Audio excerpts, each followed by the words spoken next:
Chapter 51, The Chrysalis. You'll also like. This chapter is updated by novels.pl. In the next moment, Aldrich and his undead found themselves in a sudden free fall. Aldrich immediately gathered his bearings and looked around to see any surfaces to hold on to. He could see they were surrounded by large walls of rock, but the walls were far away and the tops of the walls too high up to grab, at the very least needing a 50-meter jump up. Good thing two of Aldrich's undead could fly. Flurgan grasped Aldrich while Stella held both Valera and the blood-spitter lizard to stop them from falling any further. Head back up there. And what was that, Stella? Said Aldrich, remaining calm. This thing's a chrysalis, said Stella as she made her way up with short bursts of explosions trailing down from her feet. Aldrich had no idea what that was. It seemed to be a variant whose existence was too hidden for him to know from net surfing. Most of the time, the planet kinda just coughs out nests at random. It's a real passive and random process, explained Stella. But there are special variants out there that can make entire nests themselves. A variant that can make a nest is called a chrysalis, and they're real fucking dangerous because once they register you a threat, they'll use everything in the nest to kill you. That includes tossing out waves of variants at you on top of warping you away here and there to death traps. So it tries to defeat us by dropping us from great height. Is that all it can do? Said Valera, as if to challenge her words. A sudden pulling pressure stopped everyone from moving upwards. Instead, it overpowered any form of flight and drew them down into the bottom of the deep chasm. It was a pull akin to magnetism that ignored the effects of gravity and resisting force. No matter how much Stella or Flurgan struggled to move up, they just kept falling down at a steady pace. A pace slower than falling, but going downwards nonetheless. You had to say something, huh? Said Stella to Valera with a shake of her head. A living nest, is it? Said Flurgan as he took in his surroundings and started to think. Then is it not possible to defeat it by creating mass amounts of environmental destruction? If these walls and rock are part of the creature, then I believe it most prudent to simply drill an escape through its body. Nah, Stella shook her head. It ain't like that. Only a few parts of the nest are legit parts of its body. Plus the nest is its own dimensional space, bigger in the inside than on the outside. Who knows how much rock you gotta blast through to get out? And the chrysalis can keep warping us to different areas, stopping us from ever leaving if it got really serious. Normal AA protocol says to clear a chrysalis nest out, you need a team with warp powers to get out in case things get bad, location tracking to get a hold of its brain, and then enough firepower to bore through the layers of rock and walls probably guarding the brain. Brain? Like a monster core, said Aldrich. Yeah, it's real similar. The only issue is we don't have scanning as good as that, especially not for altars, said Aldrich. He opened up his inventory and put a lingering gaze on the sign stone he had from clearing the first trial quest. That was his get out of jail free card to teleport away when something went wrong. But would he use it now? Did he have to? We wait this out for now. We aren't in immediate danger. The speed of a fall like this shouldn't do any damage to us. Aldrich said this but kept himself wary, ready at a moment's notice to warp out to the Nexus using his sign stone. He could also choose all of his undead to come with him remotely, so it did not matter too much if they were separated either. Look, it would appear that a mere leisurely fall such as this was not our intended method of demise, stated Flurgan as he gestured down. Below, the fall ended into a large pit of whirling sand. Aldrich could spy several ants and lizards within it, but they were not guards. No. They were struggling for their lives. They tried to move out of the sand pool with desperate struggles, but the sand was soft, breaking apart under any amount of weight and sucking them in. Quicksand. On top of this, the sand pool created strong spiraling currents towards the center that sunk those unfortunate enough to be in it even deeper. When the ants and lizards fell down to the center of the spiral, a large stake of sand solidified into rock skewered them all, impaling them before sucking them in. Antlion, said Stella, creates these sand traps. Usually has an anti-flight ability of some sorts. Then guts whatever reaches the center of their trap with sand spikes. What rank of variant is this? Said Aldrich. D+ rank, noted Stella. It ain't that impressive on its own. It's just hard to reach it through the sand because it creates a natural sort of insulating barrier. Most likely, This variant's what the chrysalis chose as its dedicated method of killing. Chrysales, once they get woken up, don't like using their warp-in or changing their insides too much. Costs too much energy. So, usually, they'll warp intruders into a trap they've set up, usually with variants that they keep nice and fat and happy to do their bidding. A symbiotic relationship, said Aldrich. He looked down at the sand pool, drawing ever nearer. They were now 30 meters above it. But this isn't much of an issue, is it? You have the firepower, just go down and use your bunker buster on it. Yeah, but then I gotta drop Valera and this lizard, and then they'll get caught up in the blast, began Stella. Throw them to me. Flurgan will carry us all, said Aldrich. I'm afraid my back will give out from such strenuous physical activity, said Flurgan. My elderly form simply lacks the muscular strength to hold all of you together. Don't worry about that. Aldrich casted Negative Surge on Flurgan, boosting his physical stats for 10 seconds. Minus 15 mana. Mana, 183 183, 168 183. Oh, I have not had such strength in 50 years. Flurgan's mouth tendrils quivered in delight. I feel as light as the day I was birthed from the elder brain.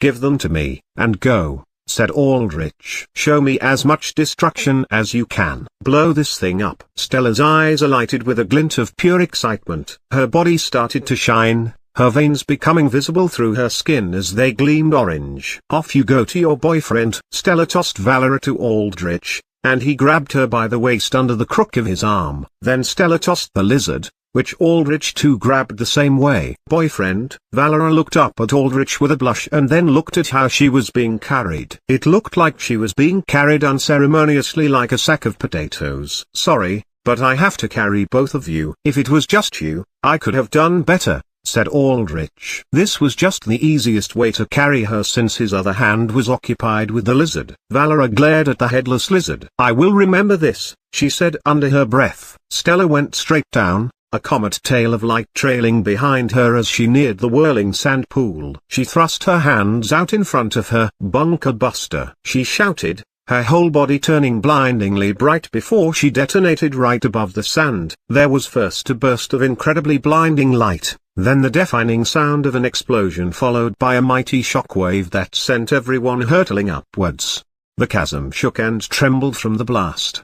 The explosion blasted away all of the sand below, scattering it against the walls like Moses had parted the Red Sea. And in the middle of this uncovered sea of sand was simply a gaping, smoking crater. Standing in the middle of the crater was Stella, triumphantly holding up the charred remnants of the Antlion's head. The head was as large as her upper body, with one remaining mandible that could easily have chopped a man in two. Aldrich had Flurgan drop everyone down where it was now safe. Excellent work. Aldrich nodded to Stella and had her put the Antlion head down. A grave marker floated over it. Serve. Minus 5 mana. Mana, 168 183. 163 183. Zombie Antlion level 15 raised. Units controlled, 1922, 2022. Aldrich took the reanimated, twitching head of the Antlion and then used its mandible to hook it into an exposed part of the lizard's back, locking them together so that it was easier to carry them both. All in a day's work, said Stella as her light died down and she flipped her hair, resetting her manic, explosion-loving grin into something more calm. I must agree with the master. Your capacity to enact destruction is formidable. I like it, said Valera. Least there's one thing we agree on, said Stella. Indeed. Such power coming from not a trace of mana. Unfathomable, said Flurgan. Are you certain you do not wish to undergo any experimentation? Once I have my laboratory set, I can even ensure that the process is utterly painless. You will be unconscious even, if needs be. Sorry, but I'll pass again, said Stella. The idea of being unconscious with you just made the whole, experience seem a lot worse. The fight's not over, said Aldrich. Stay focused, all of you. Stella, you're the most experienced at dealing with variants out of all of us, and I'm giving you full reign over your memories to remember anything related to this chrysalis thing.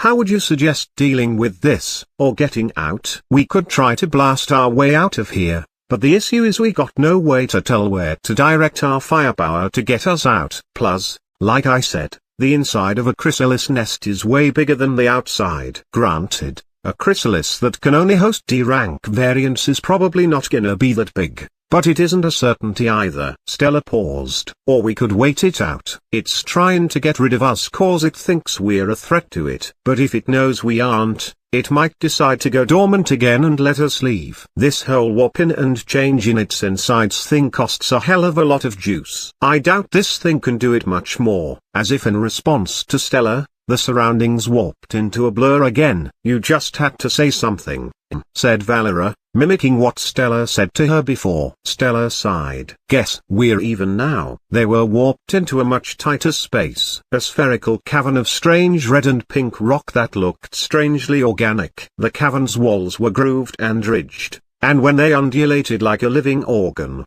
that was when Aldrich realized, this was not rock, this was flesh.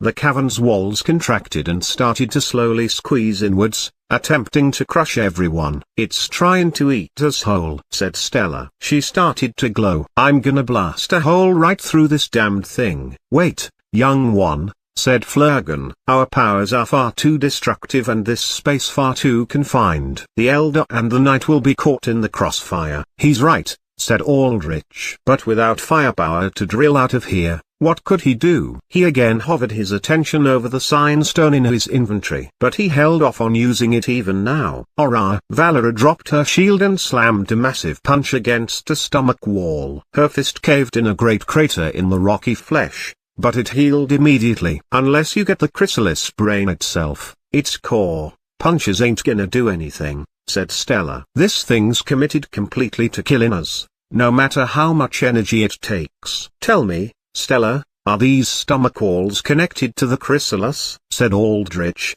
his mind racing. No, don't think so. Chrysales tend to hide their core out in brain chambers separated from their stomachs, said Stella. But say that the chrysalis was a human being. Would you say that this stomach chamber is connected to its brain in the same way that a human's stomach is in the same body as their brain? That they're both part of the same body? Said Aldrich. Yeah, I'd say so. I've heard tell of some heroes poisoning the stomach chambers to get the brains to freeze up, so seems like it, said Stella. Good. Aldrich held up his lantern and cast the light towards the stomach walls. This chrysalis was too big and healed too quickly for conventional damage to deal with it. But what countered regeneration better than instant death? Chapter 52, Chrysalis 2. You'll also like. This chapter is updated by novels.pl. Flurgan stood right beside Aldrich, enveloping him in the Mind Eater's pyro shield, while casting smaller, focused blasts like fire bolts at the ever-approaching stomach walls. Stella tackled the opposite side of the stomach, throwing out punches and kicks with focused detonations that blew back the stomach wall as much as possible. Aura, aura, aura, aura. Valera madly punched against the approaching walls with all her might, her strength significantly boosted by the red aura of her berserker's rage. Each of her punches gouged out significant craters in the wall, but it was like putting a dent into styrofoam. The holes just bounced back and sealed over as quickly as they were made. 10 seconds. Aldrich watched as his undead tried their best, but the walls continued their approach through volleys of flame and explosions and punches. 20 seconds.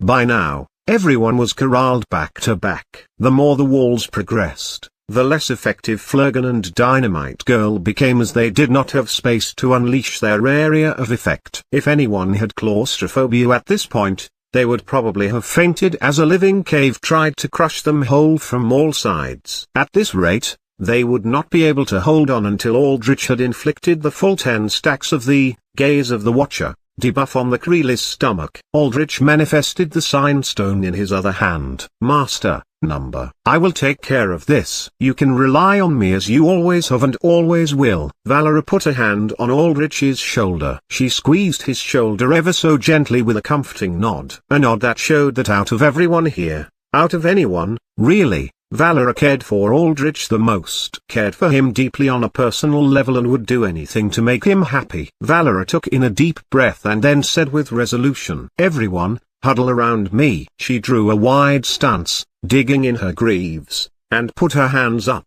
As the walls closed in, She stopped them from crushing everyone with pure, brute force strength, pushing back against them with tremendous force. Her armor groaned and creaked as her body trembled. Berserker's rage boosted her physical stats, helping her push back, but she was going against an immense amount of solid pressure from all sides. Aldrich heard the snapping sound of her leg and arms breaking. She buckled down onto one knee, her back rounding under strain, but she held on, using her undead body to weather through her broken bones. And the more damage she took, the stronger Berserker's rage became. The aura of red around her became even stronger, raging like a veil of flames. "I will not allow you to touch my master," shouted Valerie as she held on with all her immense power. She held on and on until 30 seconds passed. Aldrich wasted no time. He casted Disintegrating Gaze with his lantern. The eye suspended in gleaming amber fluid within the lantern opened up instantly, bloodshot and ready to kill, and fired its beam of disintegration. Aldrich thumbed the sign stone in his offhand nervously. He did not know exactly if this would work. His theory was that because the stomach was linked to the main body of the chrysalis, instant death magic cast on its stomach would transfer to its brain as well. After all, that was what happened with normal beings. Just because instant death was struck on, say, their foot, did not mean they did not die. All he could do was watch and wait. The beam fired into the stomach walls and turned what it hit into a petrified white state ready to crumble into ash at any moment. Then, the petrification spread rapidly, covering all of the stomach walls. The walls completely froze up and no longer crushed against Valerie, giving her some rest. She slumped over, exhausted and panting. Blood pooled from her greaves and gauntlets. Probably because broken bone had torn through her flesh and mangled her limbs. Stella wrapped an arm around Valerie to support her. Aldrich did the same. "Seriously impressive sheet." "You did amazing, Val," said Stella. She smiled down at Valerie. Aldrich could tell that despite their petty squabbles here and there, they had a special camaraderie together. Almost sisterly. "Can I call you that?" "I suppose," said Valerie. "I agree." Aldrich nodded to her. He paused for a moment. "And thank you for being willing to sacrifice so much for me." It meant even more because unlike the undead Aldrich heroes, Valerie did not have a pre-programmed drive to be loyal to Aldrich. She did this all out of her own volition, her own free will. "Hey, a thanks from my master? What a wonderful reward." Valerie looked up as ash fell all around everyone like snow. "We have won, Master." Aldrich looked up to see the stomach walls disintegrating, and not just them. The disintegration spread rapidly in all directions. Soon, cracks of sunlight started to stream in from above as the entire nest fell apart. The nest trembled and shook like a dying creature before it finally disintegrated fully, leaving Aldrich and his undead in a large hole gouged into the side of the cliff. A dry breeze and bright sunlight washed over everyone. Aldrich looked around in wonder. The hole around them was not that large. Maybe the size of a large house. Much smaller than how massive the nest had been from within. Chrysalis defeated. Plus 1000 EXP. EXP bar, 600 1800, 1600 1800. Aldrich sighed in relief, getting final confirmation that he had won. He, along with Valerie and Stella, walked to the edge of the hole carved into the cliff and out at the yawning view of sunlit ridges and canyons stretching out in front of them. "Feels cinematic, doesn't it?" "Getting a view like this after a fight like that," said Stella. "But not as wonderful as my master's praise," said Valerie. Aldrich looked out at the view, but his mind was elsewhere. He was planning what to do later tonight at the Red Circle when he met Casimir, the club's manager and the key to his plan on Saturday to kill Seth Solar. A large part of this plan involved meeting Casimir at the Red Circle and asking him to exit into a more private location using Aldrich's supposed influence as Bruce Wayne. Doing this would draw Casimir away from the safety of the Red Circle, at which point he would have a hidden Flurg and use his mind-eater racial skills to brainwash the man. But the logistics of this was going to be difficult. Getting Flurgan into the city and hiding him properly was hard, but not impossible. With Bruce Wayne's gold-rank citizenship, wall security would not bother to search the car of a wealthy, connected man, so Aldrich could stow Flurgan away in the trunk. Summoning a ghast could disrupt surveillance cameras to hide Flurgan away within the city. But if Casimir was a more cautious man, he would not meet Aldrich without guards, even in a private location. That was not that bad. Aldrich would bring Valera as his supposed wife, and as long as Casimir did not bring a whole squadron of villains, Aldrich could overpower the guards and kill Casimir to raise him as an undead. Yet what happened if Casimir refused to leave the Red Circle at all? After all, there were private rooms in the club. What if he insisted on meeting there in his stronghold? Was that not the safest and most logical choice for Casimir? "Oh Elder, you will want to see this," said Flurgan. Aldrich turned to see Flurgan holding a small, crystalline centipede curled up in an auroboric ball, its mandibles latched onto its tail. "That's the chrysalis," said Stello with wonder. "They start out as these tiny crystal bug things, but once they anchor onto an area, they start fusing with the environment, attract invariants to live in them, and so on until they get all big and hard to deal with just like that.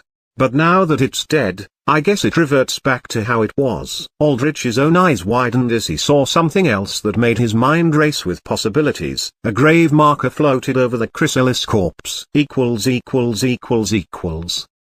Author's note: the novel has now gone premium. Thanks for reading up until this point, and I hope you will stay to read, but if you can't, that's understandable too. Chapter 53, Raising the Chrysalis. You'll also like. This chapter is updated by novels.pl. Aldrich went over to the chrysalis and knelt down by it. He picked the creature up. It was odd, staring at it. The chrysalis was not much larger than a basketball. An entire dimensional space generated from something this tiny. It is exceptional that such a minute creature was capable of harboring such vast space. Flurgan voiced Aldrich's thoughts, thinking the exact same thing. "Yeah, and I'm excited what this variant can do for me in Undeath." Aldrich placed the chrysalis down and chanted. Serve. Green energy flowed into the crystal centipede, and as it did so, the ruby-red luster of the chrysalis changed into a dark light emerald green. -10 mana. Mana, 163 183, 153 183. Units controlled, 2022, 2122. Aldrich intently waited, watching the chrysalis to see how it would move. The chrysalis uncurled from its auroboric position with slow, lethargic movements. Its many legs moved for just a few seconds before they froze over and the chrysalis once more curled back up, completely still. Aldrich put a hand to his chin. He sensed its intentions. It wants energy. Without it, it can't move properly or do much of anything. Specifically, an ether deposit, said Stella as she came to Aldrich's side with Valor by her side. By now, the blood-spitter lizard had regenerated its head, and it strutted forwards beside Aldrich too. Ether deposit, is it? Aldrich pondered this. Ether was an odd type of energy that had manifested on Earth after the altering. In its purest state, it appeared to be a glowing white light with an atomic structure that constantly fluxed, making it impossible to stabilize and study. There were even theories that ether seemed semi-sapient, oddly self-destructing when confined in laboratories. On its own, ether was worth little to nothing. It had zero reactivity nor malleability, so science and technology could not generate energy from ether or change its form into something more useful. But oddly, in the presence of alter powers, specifically with alter organs and cells, ether reacted. Or perhaps it was the other way round, with the organs being capable of interfacing with ether. Some people thought ether created alter powers, others thought alter powers generated ether. It was an endless debate akin to the question of whether the chicken or the egg came first.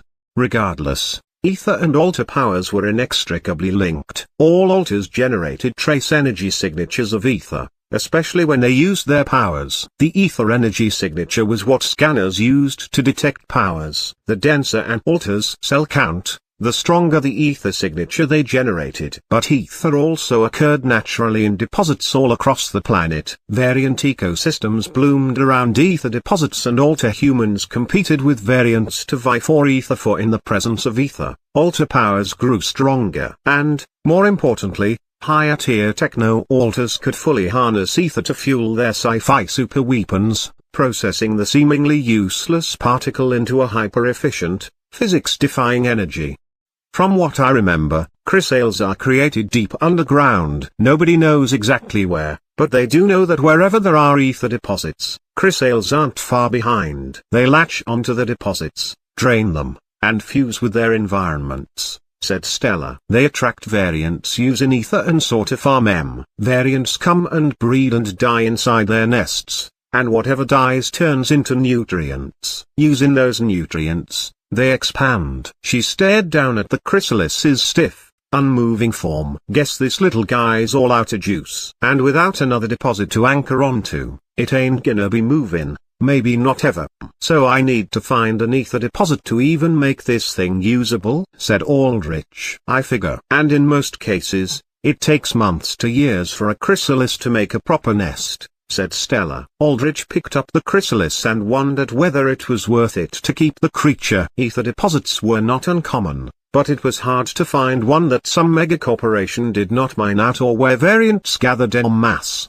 Energy, you say? Flurgan clapped his hands together, but because his skin was soft and moist, it made a squelching sound. May I propose, O Elder, a rather interesting potential solution? What is it? Said Aldrich. Your phylactery, said Flurgan. It may not seem like it, but there is an incredible amount of energy hosted within it. Enough such that if fully unleashed, the arcane shockwave alone could flatten half a human city. Really now? I couldn't sense anything coming from it when I held it, said Aldrich. Because the energy is tightly sealed within. Otherwise, it would be far too easy to track the magical trail of the phylactery, and that defeats the purpose of having a safe, undetectable place to house one's soul. No? Flurgan stretched out an open hand to Aldrich, beckoning for the phylactery. Aldrich materialized the phylactery and gave it to Flurgan, trusting the learned mind-eater's decisions. But perhaps if I undo a few seals. Flurgan hunched over the purple orb and traced his slimy fingers around the many lines of sigils inscribed upon it. They glowed blue, and he started to use the tip of one of his lengthy digits to rewrite the letterings. Watch it, old man. Make sure not to blow us all up, said Stella. You insult me, my dear, said Flurgan with a scoff. I am more learned than you could ever be with that brash and impatient attitude of yours. Now stay in silence as I work. Flurgan reordered multiple lines of sigils over 100 times at rapid speed, obviously showcasing a level of familiarity with the phylactery that stood as evidence of his decades of research building it. There. After 1 minute, Flurgan finished. The phylactery clicked slightly, and a few crack-like seams opened across its surface. Beneath these cracks glowed bright green energy, the color of necromancy. Aldrich saw in high interest as the chrysalis in his hand started to twitch, coming back from dormancy as it sensed the phylactery's energy. It was not ether, it was mana, and yet, the chrysalis still recognized it. I sense you are just as excited as I, O Elder, said Flurgan. To witness whether this world and our world may mesh together. Valera patted Stella on the back as she stood up on her own now, healed enough by Aldrich's passive, anti-life shell. Master. Are you sure about this? Valera said. That phylactery, you need it to become a lich. Who knows what this crystal thing will do to it? I assure you, phylacteries are not so fragile a construct, said Flurgan. If indeed this creature requires months to years to siphon a deposit of this energy form known as ether, then I sincerely doubt it can significantly drain the phylactery's reserves before the Elder halts it or destroys it. I'm curious about this too, said Aldrich. I understand your concern, Valera, but I'm alert. I've mentally commanded the chrysalis not to harm the phylactery at all, only to see if it can absorb the mana. If anything happens out of the ordinary, I won't hesitate to force the chrysalis to stop or destroy it if needs be. Understood, Master, said Valera. Aldrich put the twitching chrysalis down. It moved with surprising speed, immediately leaping and latching into the phylactery. The chrysalis circled all around the purple orb, curling back into its Ouroboros position across the phylactery's surface. Aldrich waited tensely, seeing if the chrysalis regained its energy. Instead, something unexpected happened. The chrysalis sunk into the phylactery like it had fallen into water. "Master," said Valera. Aldrich raised a hand to calm her. He could still sense the chrysalis within, and it did not exhibit any sign of hostility or disobedience to him. "The creature has fused into the phylactery." Flurgan picked the orb up and began to navigate the many glowing lines of sigils on it again. "Yeah, we can see that," said Stella. "But is that a good thing or not?" "No, you do not understand. This fusion, it is remarkably complete. It is not merely that the creature has sunk within the phylactery, it has become the phylactery. They are now one and the same." Flurgan's 3 red eyes widened as he saw the cracks he had formed on the phylactery sealing up on their own. "Marvelous! Look! This experiment has been a resounding success. Our world and this world,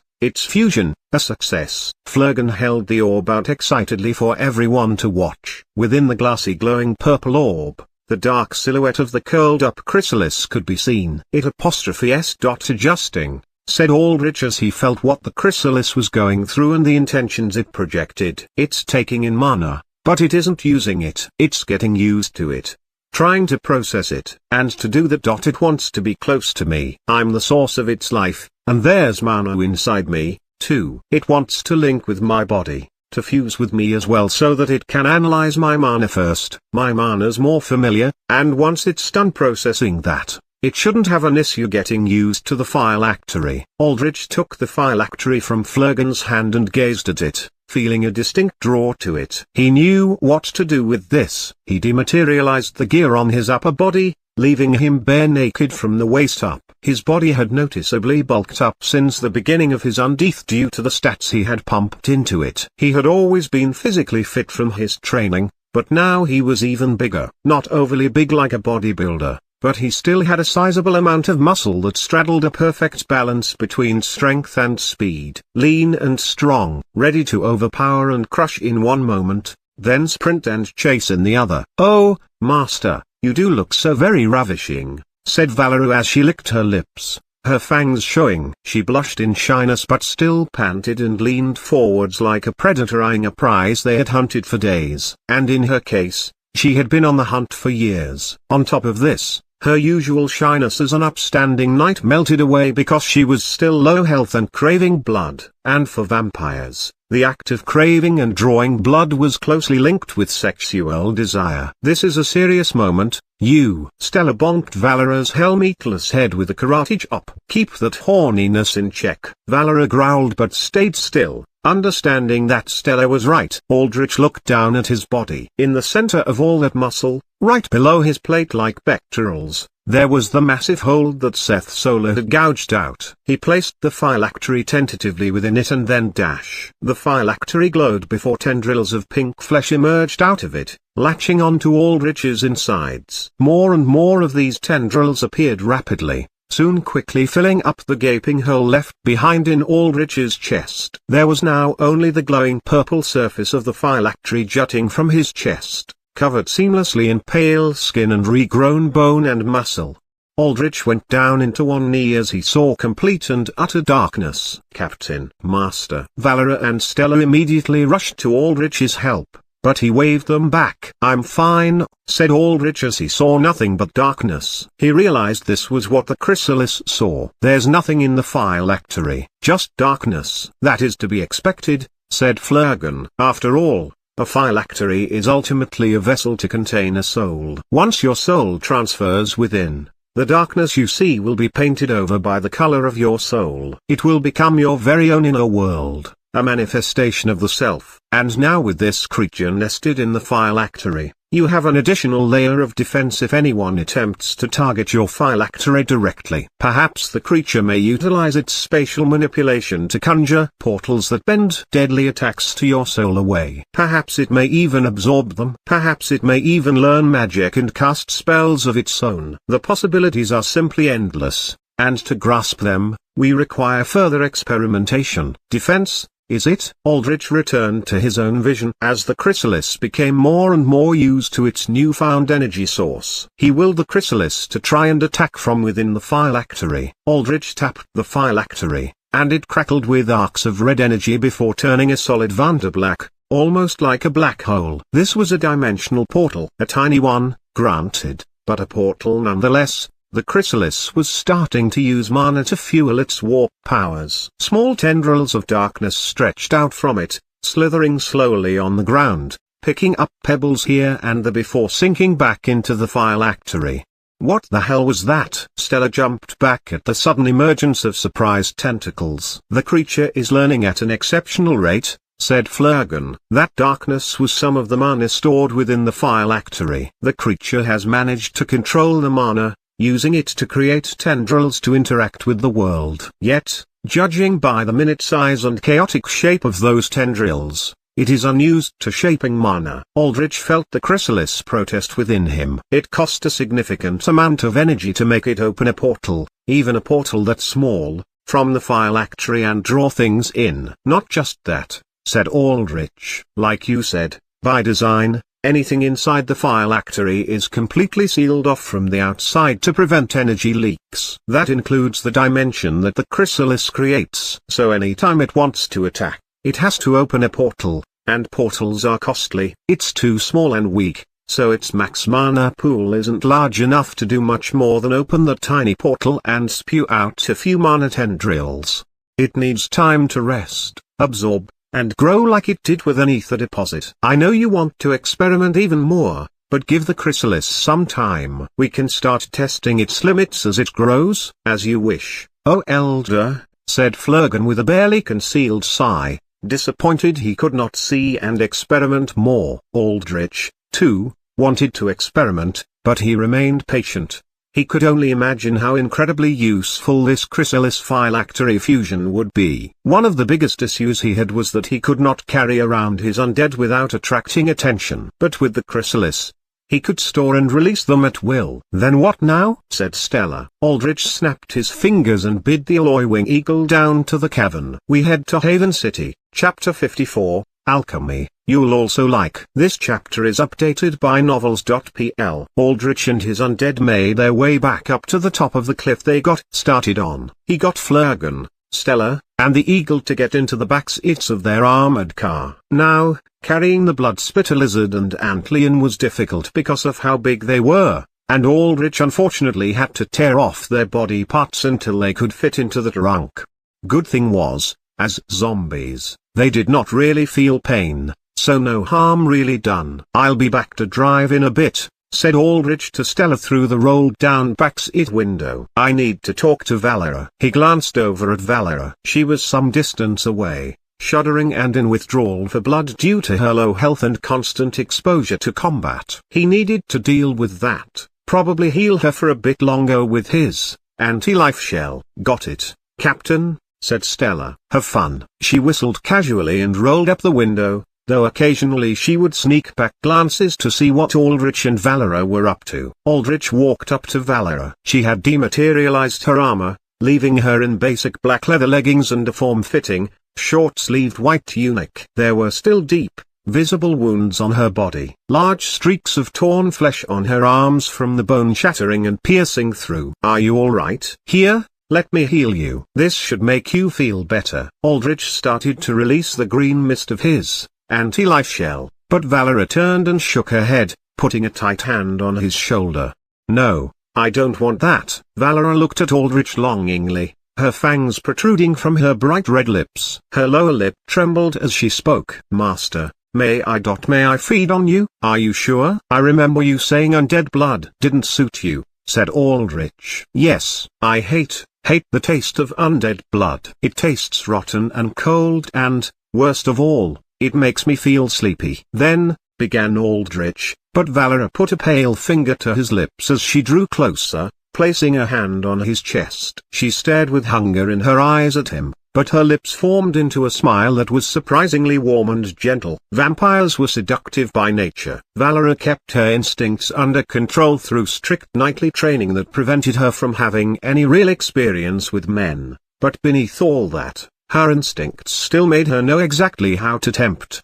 But if it's you, I don't mind. When a vampire devotes themselves to someone, devotes themselves truly, body and mind and soul, then that blood becomes the sweetest of all. Nothing else ever compares to it. Not even the blood of those I rip limb from limb. Aldrich blinked, remembering lore about vampires. In Elden World, vampires, though known as seductive creatures that drew blood through charm just as much as they did through force, were strictly monogamous. When they coupled with an individual, they did so for life, hence why strict vampiric royal lineages existed. I know that you do not like taking damage, you never have across all our many battles, continued Valera. That is why here, in this world, I have never asked to draw your blood. Even now, I feel bad asking. Go ahead, said Aldrich. It's the least I can do to thank you. A switch flipped on in Valera when Aldrich gave the okay, and any sense of reason she had just faded. She wrapped herself around him as much as she could. Her arms wrapped around his neck in a tight hug while she leaned against him, raising and pressing her leg tightly against his. Her heavy, hot breathing landed on his neck, and she licked the cold, undead skin gently before she sunk her teeth in. Normally, a human would find themselves completely numb, charmed, and in ecstatic pleasure from a vampire sinking their fangs into them. But as Aldrich was undead, he was immune to all those status effects. And because of his arisen purpose, he did not feel drawn to Valera. He appreciated her, he truly did. But love and desire were not emotions he felt strongly now. Not until his purpose was fulfilled. He put a hand on Valera's bare upper back, comforting her as he saw his health drain and her health go up. Surprisingly, Aldrich noted that Valera's health increased at breakneck speeds. She was still at around 50% health, but within 5 seconds of draining Aldrich's blood, she was back to full, the huge webwork of scars around her arms fading away. Valera drew back when she was full health. Aldrich had lost a quarter of his health. A near 2-to-1 health exchange ratio. Highly useful. Aldrich felt slightly bad thinking about the usefulness of this, especially when Valera considered it something too special to her, but he could not help it. He had always been goal-oriented, and as an undead, his goal of vengeance permeated every single aspect of his decision-making and life. Valera drew back when she was full health and swayed and staggered, her eyelids heavy. Gone was that brief flash of seductive confidence, replaced with incoming drowsiness. I drank too much, said Valera. I'm sorry, Master. It's fine. Aldrich held Valera as she leaned into him, putting her head on his shoulder and smiling as she drifted off. Master? Valera whispered into Aldrich's ear, but judging by the sleepy tenor of her voice, it was hard to tell whether she was sleep-talking or conscious. Do you know that I want to be with you, now and forever and ever? I know. Aldrich paused awkwardly. At the end of the day, he also had no experience with women. It came with being a permanent social outcast, looked down in society as an unevolved waste of air. Thanks, he managed out stiffly. Valera smiled and grew quiet, breathing in an even pattern that made it obvious she had fallen asleep. Aldrich supported her to the car where he placed her in the front passenger seat and got ready to drive. Valera instinctively leaned to her side, resting her head snugly on his shoulder. So, what happened back there, huh? Said Stella. Once my alchemical laboratory has formed, oh Elder, I am quite capable of creating a concoction that significantly increases your performance. Many an elderly mage in the Arcanist's order has asked for my. Nothing happened, said Aldrich with a shake of his head, though he did slightly smile at the banter. Sure, said Stella with a raised brow of disbelief. Talk all you want. I'll just be driving, said Aldrich as he started the car. Equals. Aldrich first regrouped in the variant forest. Boss, thought you were a goner. Fisk put his laptop down as he saw Aldrich appear in their clearing. Flurgan, Stella, and the now woken up but still groggy Valera walked behind him. The Geist was hanging out with the 2 mud crabs. The mud crabs raised their large pincers in the air and waved them side to side in a small dance they did with fellow crabs, and the Geist mimicked them, waving its arms in the air. When the Geist saw Aldrich, it stopped and stood at attention, clapping its hands excitedly. Can't you sense whether I'm alive or not? Said Aldrich. Well, yeah, but that don't mean I don't worry, you know, said Fisk. Plus, alive doesn't mean unhurt. He's right, said the Geist. I appreciate all the concern. How have things been on this end? Said Aldrich. Fisk shrugged. Nothing much has happened. These 2 have kept me company. though. He pointed to Adam and Elaine sitting beside him on a fallen tree trunk. I booted up Dark Sins, and they totally admire my gaming skills. When I was doing a no damage boss rush, they had their eyes glued on my screen. I tell ya. Really now? Aldrich looked at Adam and Elaine with hope, at their rotted, lifeless faces and eyes, trying to see if something was there. Lesser undead may have some remnant behaviors from their past lives, but they are not like arisen undead. There are no memories, no true thought, no true being. And even if they were arisen, they would no longer truly be the same, said Flurgan. Hey, don't rain on his parade now. Those were his friends, said Stella as she bumped an elbow into Flurgan's side. Flurgan glared at Stella as he rubbed his side painfully. It is better that the Elder knows this for certain. I know, said Aldrich. I've always known.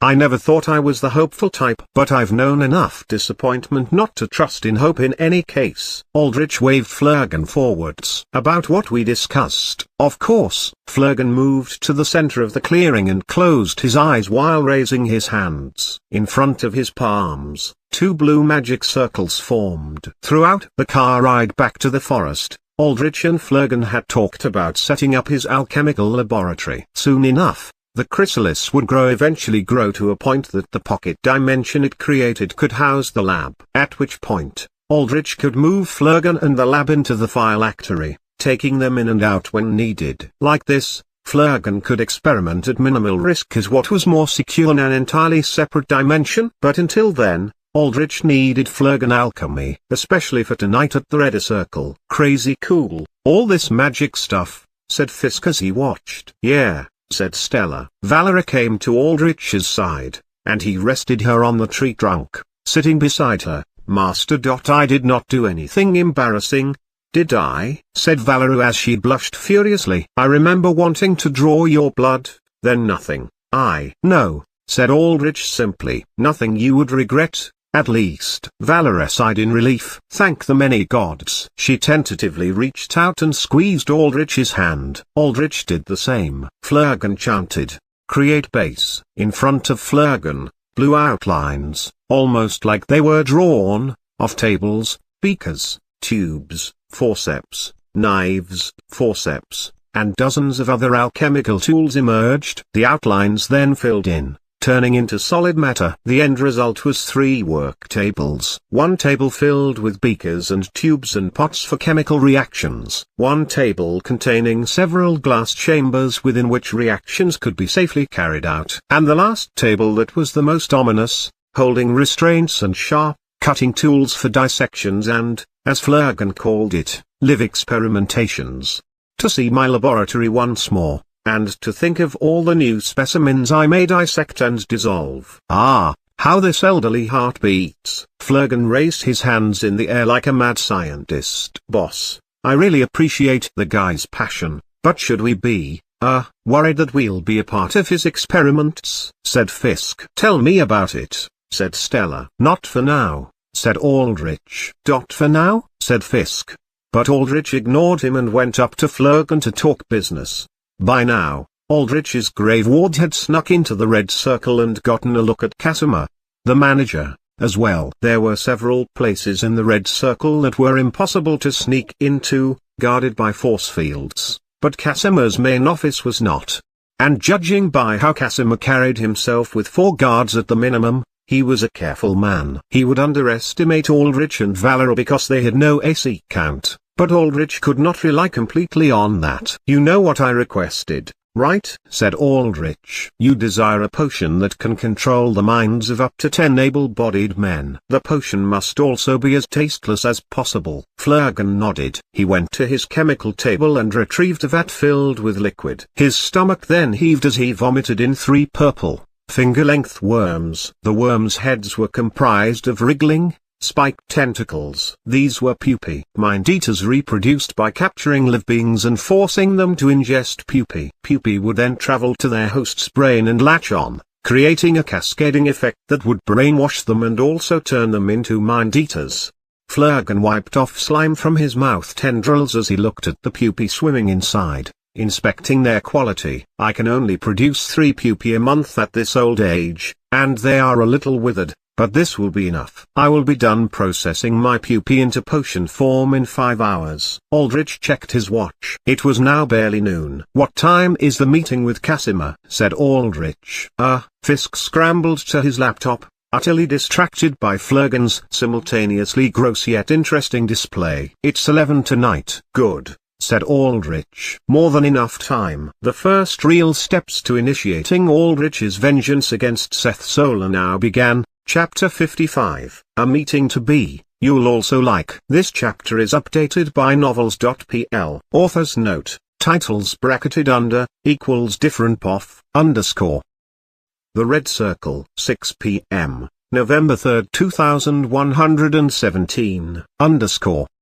Casimir leaned back in his plush velvet leather chair, elbows rested upon imported wood carved from the bark of a plant-type variant. Anything made from variants was all the rage nowadays, and Casimir was never one to fall behind trends, particularly when it pertained to the currents of luxury. That was easily evident by the quality of his white snow fur deerskin suit, his scaled marsh alligator dress shoes, and the sparkling gold and diamond-encrusted watch made by Regal, one of, if not the top luxury watchmaker in the world. So, my dear, tell me about that appointment tonight. The one with that fun air, said Casimir. His voice projected through an oval-shaped mask lit up with a neon display showing simple emotes that conveyed his emotion state. For now, the emote projected was highly neutral, if a little annoyed. Underscore. I've run a thorough background check on him. A slim young woman dressed in white suit and skirt spoke. The side of her head was cleanly shaved and plated with chrome. From here, she withdrew a cable which she attached a laptop port before opening the computer up on Casimir's desk. I've compiled a concise report on Bruce Vane for you to read, said the woman. Now, my dear Blanca, you've worked as my secretary far too long to know I bore of reports. Tell me what I need to know, said Casimir. After all, it would be such a shame to waste an opportunity to hear that lovely voice of yours. Blanca paused for a moment. Yes, sir. I will begin with the potential client's wealth. Bruce Vane possesses a gold rank citizenship in New York. Casimir whistled. A gold? In New York of all places? Hey, I like what I'm hearing.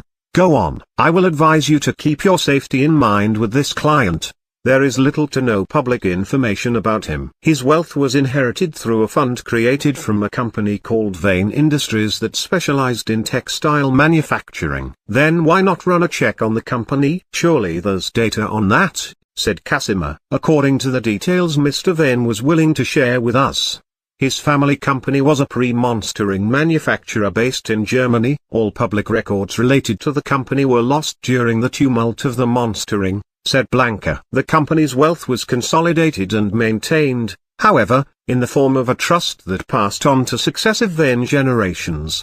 The Vanes have maintained that fund in relative secrecy through a diverse portfolio of hidden investments. Furthermore, Mr. Vane is unwilling to share proof of finances for it would force him to reveal his investments, citing a concern for safety and anonymity. A man of secrecy, I see. Casimir laughed. Not entirely uncommon in our line of business, no? But still, how convenient is it that his family company's records are lost to time, and his investments are an entire mystery case of their own. I agree, said Blanca. I have coordinated the meeting such that Mr. Vane meets you alone and in the safety of the Red Circle. He will have to go through thorough security checks, and though he requested a private meeting, I have arranged it so that you may bring up to 4 Red Circle mercenaries or villains to your side. Oh, as cautious as ever, Blanca, said Casimir. Need I remind you that I am paid to ensure my caution keeps you safe, said Blanca. True. Very true. Let me see, then. Mr. Vane wished to meet me to invest in the Red Circle. No, that is correct. And I've received an update on that. Blanca tapped her the plate on her head, and her violet eyes lit up as she processed more digital information. He specifically wants to involve himself with the Red Circle to sample our liquors. Liquors? How strong? Said Casimir, a note of interest bleeding into his mechanical voice. Liquor was a keyword for mercenaries and villains. Hired help or security, essentially, especially help that did not care about the law. As strong as they can get, said Blanca. He has revealed further that the reason for this is because he and his wife are duds. Casimir almost fell off his chair. Duds? Did I hear that right? Yes. They have sent in a preliminary AC scan to confirm this, though of course, upon arrival to the Red Circle, they will receive a thorough one from us as well. Casimir's guard dropped. Duds, are they? Then that makes sense why Mr. Vane would keep his profile so hidden. A wealthy dud is a dud just waiting to be captured and extorted. Remind me again. Is he coming alone? Number. He wishes to bring his wife along. A wife? Then that's fine. No guards. Blanca shook her head. I would not allow him to bring any form of threat within the Red Circle. His background is far too tenuous to allow that. Blanca, my dear, I have made it this far in the criminal underworld because of how open I am to receiving clients of any kind, whether they dress themselves in fine suits or wallow in the bloody mud of violence. If indeed, Mr. Vane and his wife are both duds and they pass through all our security checks, then I sincerely doubt they are threats of any kind. Casimir waved his hand. Arrange this meeting. One more thing, Mr. Vane wishes to bring a bottle of wine with him. He strongly prefers his own drinks, said Blanca. Oh, a man of strong tastes. I can respect that. What does he want to bring? You did ask him. Yes, of course. As you said, I have worked with you long enough. It is a 2080 Celeste. Market price, 6,000 credits. 6,000? A respectable vintage, then. Casimir's emote face raised an eye in curiosity. Though certainly not the most expensive I have received. Any cheaper than that, and I would have rejected it. But it will serve as preliminary proof of Mr. Vane's finances. And indeed, I do quite find myself wanting to savor a dry red. Tell Mr. Vane his bottle service request is approved. Though, of course, it will have to go through all security checks as well. That will be all. Understood, sir, said Blanca. She unplugged herself from her sleek black laptop and held it to her side. She turned to leave but paused. This is simply my opinion, sir, but I still cannot shake an uneasy feeling about this meeting. All these years we have known each other, I did not take you to be a superstitious woman, Blanca. But your sincere worries do touch me. Here, I will use my power. Casimir reached into his suit's breast pocket and retrieved a plain white dice. He rattled it in his hand, and as he did so, his hand glowed a bright white. Then, he rolled the dice on his table. It rolled a solid one. There. I will not suffer even a single scratch of harm to my body in the next 24 hours, said Casimir. His power involved rolling a dice to determine his safety within a 24-hour time frame. A 1 indicated no harm done to Casimir while a 6 meant certain death. Depending on his mental state and physical condition, the time frame his power could calculate fluctuated, but even at its worst, it could see up to 9 hours ahead. And Casimir was in tip-top condition right now. It was this power, a power that fell under the ultra-rare flux category that manipulated fundamental aspects of reality like space, time, causality and probability, that had allowed him to survive and rise in the criminal underworld.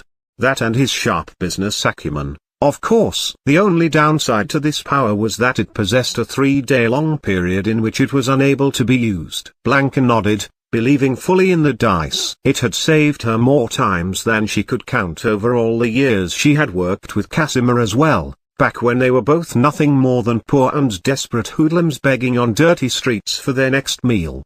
Finalize the arrangements, Blanca. Casimir rolled around in his chair, looking out from the 3rd story of his nightclub. His view shot over thick, bulletproof, tinted glass down to the cracked, broken streets of Southside Haven below. I am now rather curious to see how Mr. Vane carries himself. As a dud, I am sure he has had his share of hardships despite his wealth. And hardship breeds ambition. Perhaps he shares an entrepreneurial spirit such as myself. Chapter 56, Meeting in the Red Circle. You'll also like. This chapter is updated by novels.pl. Aldrich could only drive his armored car up within a block of the Red Circle before he hit a security check. Or rather, it was a mandatory valet service. But judging by the 2-story tall, armor-plated valet booth that looked suspiciously like a sentry tower, it was pretty obvious that this was a security check.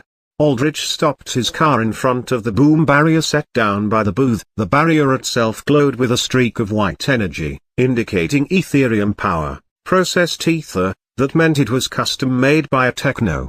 It was no ordinary flimsy line of metal meant to stop traffic. Most likely, It had some function to stop cars that tried to ignore it. That was not Aldrich's intention, though. He was here for a chat, after all. He watched as two guards standing on either end of the barrier approached. They looked to be mercenaries rather than villains. Where villains like to have a distinctive costume to make an impact and be recognized, mercenaries focused far more on practicality, donning themselves with cybernetics and military gear meant for efficiency rather than flashiness.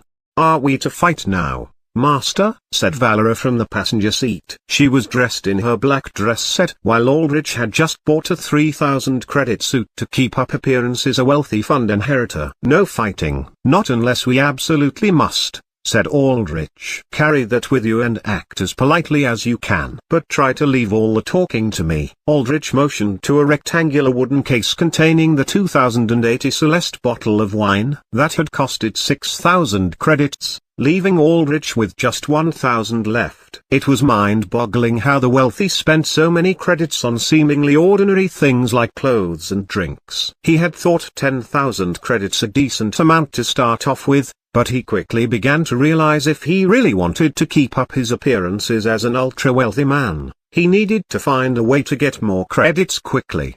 Valera nodded and picked up the case of wine. Mercenaries approached Aldrich's windshield. He rolled the window down and stared at the mercenaries. Like cybernetic red eyes and mouth mask that made each of his heavy breaths sound deeply raspy. "Here to see the manager." 11 appointment, said Aldrich. "Yeah, I know. Valet service. Mandatory. Give me your keys." Aldrich turned off his car and tossed the keys to the mercenary. He grabbed them and nodded. "Walk past the barrier to the club. You'll face more security checks there. And just so you know, if we find anything here that's even remotely suspicious, you won't." Aldrich ignored him and waved Valera forward. Together, they walked past the now upraised boom barrier towards the club. Valera tucked her arm in the crook of Aldrich's, and like this, they walked forward like gentleman and lady at a high-profile dance. Aldrich appreciated how Valera was right now. She kept a calm, confident poise. Her posture was straight and elegant, each of her steps even matching the Aldrich's pace. Even though she was a knight, she was also a lady hailing from a royal vampiric lineage, and that showed now. At the front of the club, Aldrich noted in the periphery of his sharp vision multiple cameras as well as several crawler drones in dormant state latched on the walls of the building, ready at a moment's notice to be active and crawl about while unloading machine gun fire.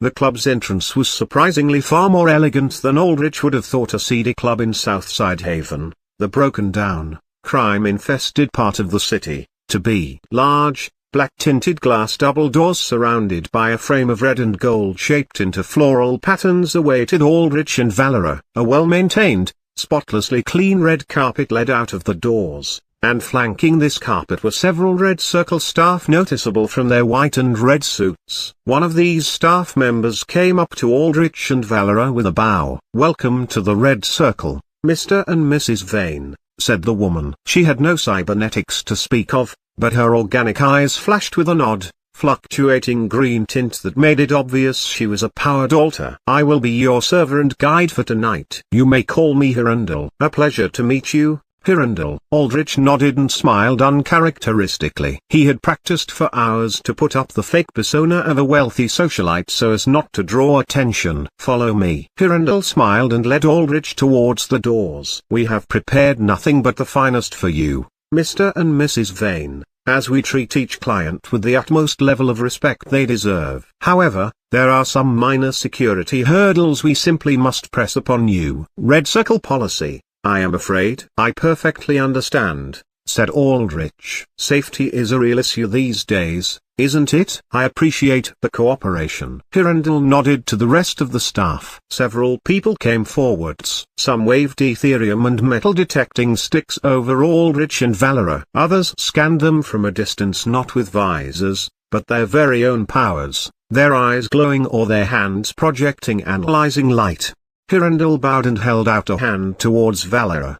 "The bottle, Mrs. Vane. Might my team analyze it?" "I assure you we will take the greatest of cares so that the taste and integrity of the wine is not harmed a single bit." Valera daintily held out the bottle, and Hirondelle grasped it in one hand before handing it over to a staff member who disappeared into the club. "Tech sweep complete." "Nothing," said a staff member. "AC scan complete." "Counted 0, said another. "Wonderful," said Hirondelle. "Once we have returned your bottle, I will lead you to your meeting. I hope you will enjoy your stay, Mr. Vane, and that this meeting ends with an investment that you can look back upon with a smile." Aldrich smiled, and this time, it was genuine. "I hope so too." Once Hirondelle returned with Aldrich's bottle and handed it back to Valera, she guided them as promised. Through the sliding double glass doors, Aldrich and Valera continued on through more red carpet. The first floor was a massive dance floor, though by the walls were highly appraised booths with tables for those that wished to pay for a premium experience. At the end of the dance floor stood a white platform meant for performers with large stage lights and sound systems ahead. Everything was powered off, however. The Red Circle only functioned as a club during the weekends. All other days was when business happened. Aldrich knew the ins and outs of the Red Circle. His grave ward had scouted out almost everything it could. That included the room on the third floor they were head to where a masked man that was most likely Casimir sat waiting with a guard. There were a few mystery rooms blocked with force fields, but Aldrich would know what was behind those soon enough. Hirondelle led Aldrich and Valera to the end of the dance floor to a platform elevator hidden behind the performance stage. The elevator ferried them all to the third floor, and here, everything was deathly silent. The walls were heavily soundproofed, isolating it from the tumult of the dance floor below. The third floor comprised of brightly lit hallways lined with red carpet and decorated with expensive paintings and sculptures, some of which dated pre-monstering, easily fetching over 100,000 credits. "Right this way." Hirondelle led Aldrich and Valera down these hallways to a room. She opened a varnished, carved oak door, and bowed. Inside, the room felt like it belonged to an upscale fine dining restaurant. It was lit by elaborate chandelier, and beneath it stood a round dining table covered with white cloth. Casimir sat here with a plate, utensils, and 3 types of wine glasses in front of him. The same arrangement was repeated twice for Aldrich and Valera. Immediately, Casimir stood up. "Mr. Vane, you've come right on time," Casimir said warmly, the emote on his mask smiling. "Casimir, I presume?" Aldrich held out a hand, and Casimir shook it thoroughly. "My, that is a powerful handshake right there," said Casimir. He playfully tapped Aldrich's shoulder. "You must train that body of yours quite dutifully, but the sad state of the world now is that one must always be ready for danger." Casimir then bowed lightly to Valera. "Mrs. Vane, is it a pleasure to make your acquaintance? Your husband has been nothing but warm and charming to me in our prior communications." "Ah, and that bottle. I should not let a lady such as yourself carry it." Casimir snapped his fingers. "Walters, be good to me and take this off the lady." One of the 2 guards, a Red Circle waiter, it seemed, judging from his white and red suit, came forwards and took the bottle from Valera with a gracious nod. He had sharp, angular features with slit pupils and slicked a short buzz cut. Contrary to his brutish appearance, Walters carefully began to open the case and retrieve a tray of wine-opening tools like he was a world-class surgeon performing the world's most sensitive operation. Aldrich and Valera could both tell from a single glance that Walter was not some ordinary waiter. He was strong. They could not sense ether energy, but they could tell how physically capable someone was, and Walters was 6'6", 2 meters, with enough muscle that he seemed like he could burst out of his suit at any given moment.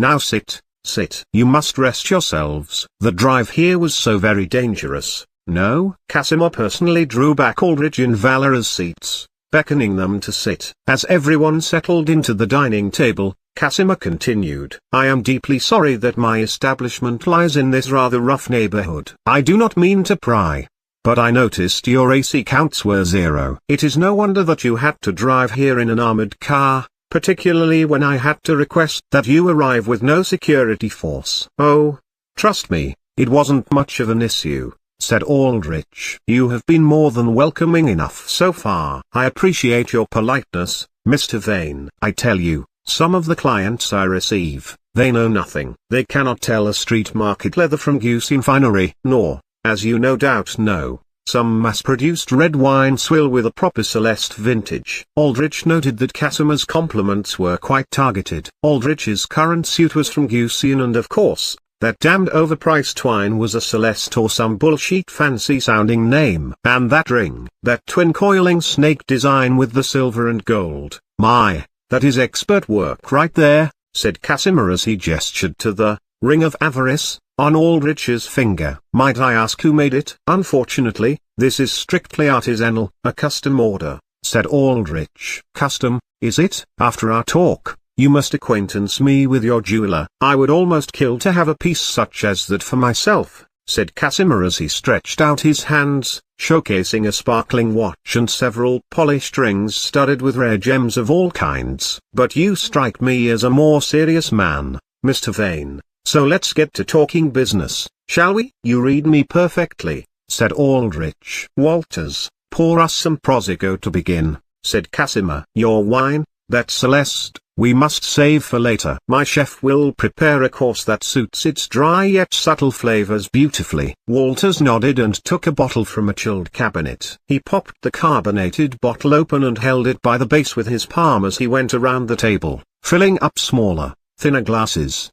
Casimir held up the gleaming, golden-colored sparkling alcohol to the light of the chandelier. A preliminary toast, perhaps? Of course. Aldrich raised his glass, and so did Valera. Casimir drew the glass close to his mask, and the lower half retracted, revealing a severely burned, disfigured face. He sipped the Prosecco before continuing business talk. I understand that you wish to speak with me about sampling our liquor selection. Just as we discussed before, yes, said Aldrich. He had sent this message to get a good look into the Red Circle's list of mercenaries and villains to prepare for them. Plus, it was good cover and fit with the story of a wealthy dud that wanted security. Our liquor selection is acceptable, but not the finest. I am afraid that our in-house store does not exceed the B rank. For any higher, you must reach larger establishments. But that is what the Red Circle specializes in. Connections. We are one of the largest hubs for connectors from the largest organizations. The Four Dragons, the Rakshasas, the Moon, the Trident, any big names you can think of, we have ties to. Aldrich heard the word Trident and involuntarily narrowed an eye. Ah, are you interested in the Trident? Said Casimir, catching even that tiny eye motion expertly. Of course, who wouldn't be? Said Aldrich as he maintained his smile. Chapter 57, Meeting in the Red Circle 2. You'll also like. This chapter is updated by novels.pl. I did take you as a man who could see potential, said Casimir. And you are right on the mark with that. There is no other organization in our line of work growing faster than the Trident. And who could have predicted it? A ragtag alliance of estranged Yakuza, Mafia, and Triad families banding together after the monstering in a most meteoric rise. It is truly admirable how hardship can make the fellow man set aside differences and work together. If I was an investing man such as yourself, I would place my credits in the Trident. But of course, I should not lecture an experienced investor like you. By all means, go ahead. I'm always in a learning mindset, said Aldrich. He kept his smile, but he could not hide the disgust welling up within him as Casimir talked about the Trident like there were some rags to riches story to be admired.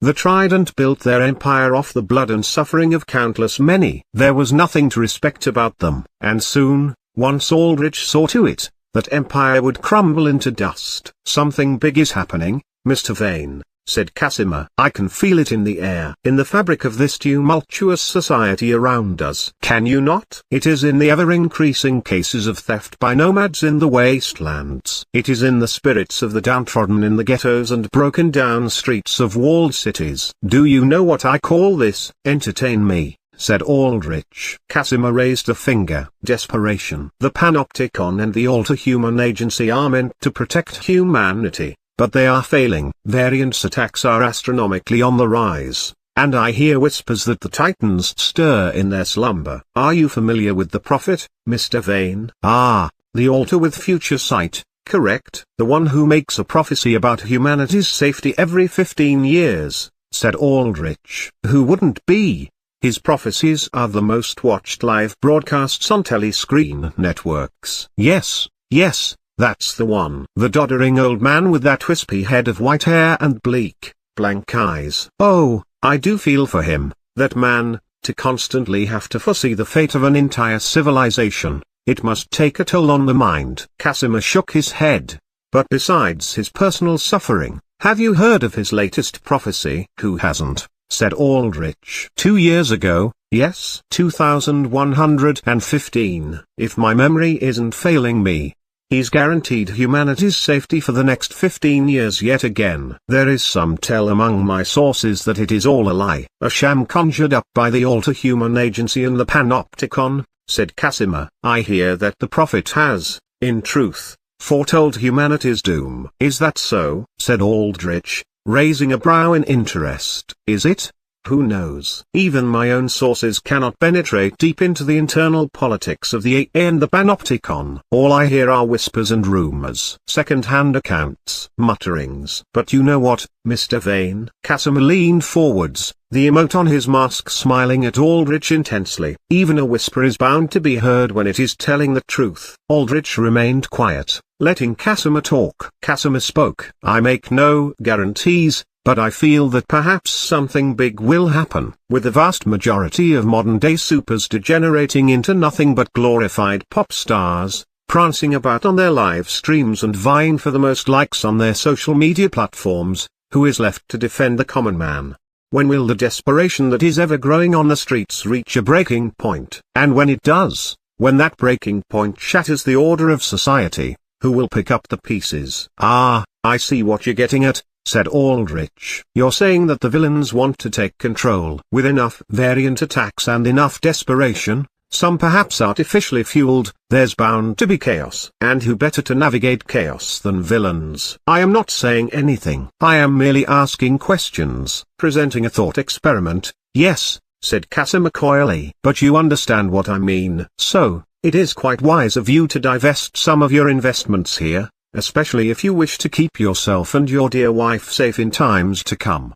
Now then, for our in-house liquor selections. Casimir tapped the side of his mask 3 times, and the emote disappeared into a bright white screen. From there, a holographic series of images projected outwards onto the dining table. These images formed into profiles that listed out several mercenaries and villains for hire. The profiles listed a threat ranking if the subject had won, or if they were hidden, an estimated threat ranking. It showed an image of them, a list of their successful missions, how many credits and assets they had earned for their clients, their general personality traits, and so on.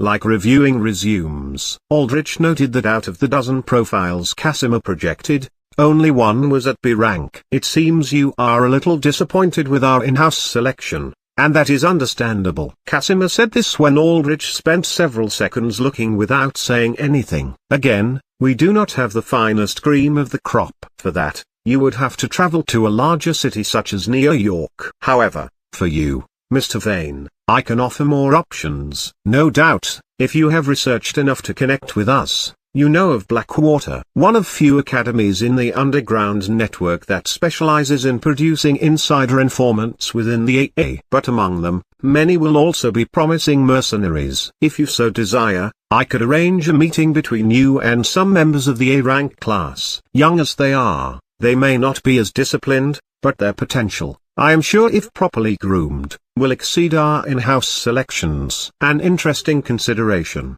said Aldrich. You truly do have a wide selection to offer. But could I be just a little greedier and ask to see if there are even more? Of course, Mr. Vane, and I welcome greed. Greed is good. Greed is what drives us all. Casimir tapped his mask again. This time, Aldrich saw red-tinted profiles projected. Many of these had far more impressive accomplishments and higher average threat rankings than before. One thing tied them all together. They had an affiliation with the Trident. I know you were interested about the Trident. Here is a list of most of the villains they have working for them that they can outsource as independent contractors. Unfortunately, none of them are in such a small city as Haven, but I could certainly arrange a meeting for you with any one of them, said Casimir. Aldrich looked over the profiles before he settled on one that he remembered in crystal clear, perfect detail. A villain with a burly, bristle-furred body with a butcher's apron as a costume. This was the same man that had chopped Aldrich's parents into little pieces. Aldrich's undead mind allowed him to process a massive surge of emotions, of hate and vengeance and bloodlust, away so as not to draw attention. But even then, his finger trembled ever so slightly as he pointed at the man's photo. "This one. I want this one," said Aldrich. "Oh?" The butcher. Casimir cocked his head in surprise. "He is not quite suited for guarding jobs. His personality is rather erratic, and his patience is rather limited. A condition of his power, it is said. He is far more suited for torture." "Ah, wait." Casimir smiled at Aldrich. "Don't tell me, Mr. Vane, you weren't here to hire a guard at all, were you?" said Aldrich, wondering if Casimir had suspected him. "You want someone gone, someone who has wronged you, and you want them to suffer. Am I correct?" said Casimir. Aldrich smiled. In a way, Casimir was right. Very, very right. "How could you tell?" "I have a knack for sensing out my clients," said Casimir. "Mr. Vane, you really did not have to skirt around what you wanted. You could have told me from the beginning instead of dancing about and pretending to hire a guard. I understand you are unfamiliar with how the underworld works, but you may be straightforward here. Within the underworld, all desires hidden and locked away may be laid bare. That includes a need to make someone disappear forever." "You're right. I am unused to working with all of this." "Thank you for the tip. I'll keep it in mind," said Aldrich. "I am always willing to help," said Casimir. "Will this be your final selection, Mr. Vane?" "Do understand that once you have reached out to arrange a meeting, it cannot easily be cancelled." "I'm sure of it," said Aldrich. "Excellent." Casimir clapped his hands triumphantly, and his mask stopped projecting images and returned to its emote face. "I will have my secretary arrange the meeting within the Red Circle by this very week. Details regarding payment and contract details, numbers and words that spoil the mood, I leave to our respective staffs." Right then, the doors opened, and 3 more waiters entered carrying a rolling tray with 3 large plates covered by cloaches, a bread basket, and an assortment of small plates ranging from seafood bites to salads. "For now, how about we enjoy the beginning of this fruitful relationship with a meal?" said Casimir. The waiters came by and arranged the plates neatly before Aldrich, Valera and Casimir. They then raised the cloaches, revealing neatly seared chunks of steak glowing in a bath of still sizzling butter. Butter-baked baby carrots and rich, creamy scoops of mashed potatoes accompanied the meat. 70-day dry-aged quake hoof bison steaks, said Casimir. Seared and basted in gold cream butter. "I sincerely hope you can stay and enjoy this meal." "It smells incredible," said Aldrich, and he did not lie. This was food that he could never have afforded to even look at throughout his entire life. The kind of food that costed hundreds of credits a meal that only the richest of the rich could afford. "I must agree with my husband," said Valerie as she put a hand on Aldrich's. "This is quite the treat you have prepared for us." "Oh, it's nothing. A simple token of appreciation," said Casimir. Aldrich stayed focused and hinted to Casimir. "But I do feel like it's missing something. A certain Celeste vintage, no?" "Don't think I forgot, Mr. Vane," said Casimir. "Come, Walters, uncork that wine and give us a pour." The hulking, muscled brute of a waiter came forwards with surprising elegance, bowing as he poured out the red wine in everyone's glasses. Aldrich saw as hundreds of credits in the form of fermented liquid grapes just poured out casually like that, but he did not let his upbringing as someone who had never experienced luxury show. Valera, however, seemed utterly at home here. She smiled with the grace of a court lady and slid her wineglass towards Walters with an eased confidence. Walters poured, and Valera nodded ever so slightly before taking the glass and swishing it, swirling the dark red liquid about. Aldrich mimicked her, and Casimir stood up and raised his glass. "Now, a proper toast." "To a new partnership," said Casimir. "A new partnership," said Aldrich as he and Valera clinked their glasses against Casimir's. At the same time, all 3 took a deep sip of the wine. Aldrich felt the deeply dry and bitter taste and held back a grimace. He did not really like alcohol as it affected his diet and training, but he did not let his displeasure show. He instead pretended to savor the taste like Casimir and Valera were doing. When after what seemed like eternity, Casimir finally stopped letting the wine linger in his mouth and swallowed it. "Ah, how wonderful," said Casimir. This kind of subtle dryness, Celeste is known for this. And what better to cut through dry with rich? Casimir picked up his fork and knife and reached down to cut his steak and then froze all of a sudden, as if someone had just hit the pause button on his body.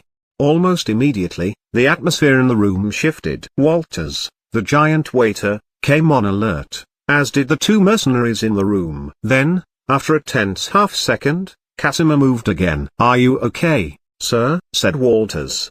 "Why would I not be, Walters, in light of this breakthrough?" said Casimir as he cut his steak. "I have never felt better." "Same with me." Aldrich smiled as he heard Flurgan's voice ring in his head. Chapter 58, An Experiment, You'll Also Like. This chapter is updated by novels.pl. Thanks, Flurgan. Your potion worked perfectly. "I owe you one," said Aldrich. "I require no thanks, Great Elder. But if you are willing, perhaps a live sample of a human that is known as an altar?" Aldrich thought about this for a moment. "All right." Walters stared at Aldrich as he loomed over the table, his suspicions evidently still not eased. "Walters, please, you are inconveniencing our guest." "This is quite unlike you," said Casimir. All Aldrich did was smile at Walters. Walters stared at Aldrich for a few more seconds before he surrendered and walked away with a grunt. "My apologies, Mr. Vane." Walters is normally such a lovely waiter,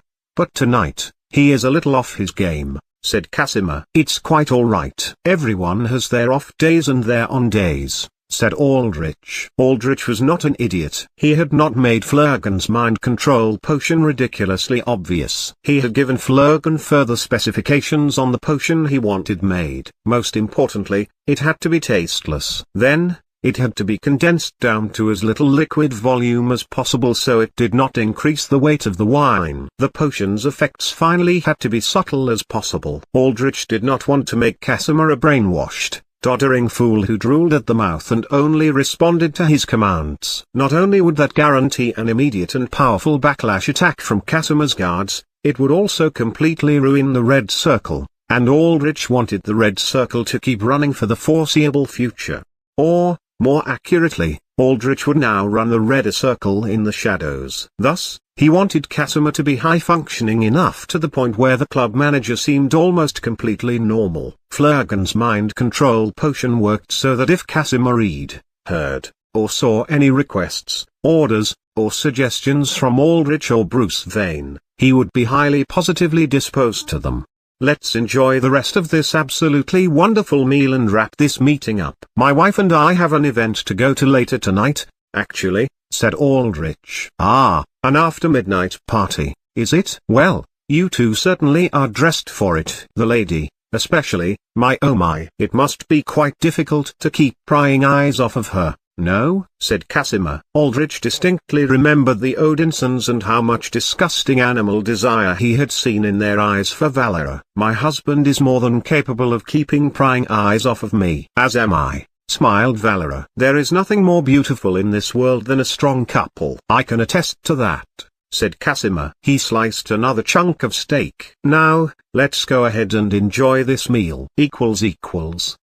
Aldrich shook hands with Casimir outside of the Red Circle. His armored car was there in the front, keys in the engine and ready to be driven. That was an incredible dinner. "And I mean it," said Aldrich honestly. He had literally never tasted anything as good as that. As a dud, he probably would have been shot on sight if he went to a restaurant that served that. That was an exaggeration, but it really did feel like it sometimes. "Oh, that was nothing. You should come here in the weekends when the club is properly open. I can treat you to the finest VIP table service you can even dream of." Casimir bowed slightly. "I would dare to say that my services can match even the most prestigious of New York nightlife." "I'll be in touch with you about any additional requests," said Aldrich. "And I will do my best to accommodate you, Mr. Vane." Aldrich and Valera drove off promptly, returning back to the Variant Forest, with Valera humming in happiness through the whole ride back as she savored the act of being Aldrich's wife. Aldrich's mind raced through the drive, however, as he now had all the pieces for his vengeance to finalize. When it turned midnight, a status message popped in his vision. "Ring of Avarice gift received. Plus 150 coins. Coin, 20, 170. Every 3 days, the Ring of Avarice would grant Aldrich 150 coins, and this number would go up depending on Aldrich's level. Hopefully, this would help Aldrich's coin problem out, but in the case it did not. He knew that liches and their higher evolutions could actually reach into the nether and bind more than one chosen undead to themselves. In that case, he would not be beyond considering binding Hadar, the in-game joke option that heavily increased coin generation. Hadar had passives that made him incredibly lucky when related to money according to the law, winning in gambling almost all the time. In the game, that luck manifested in just a bonus rate of coins dropped, but Aldrich theorized that it would truly manifest as luck here, something that would draw wealth and fortune to Hadar like a magnet.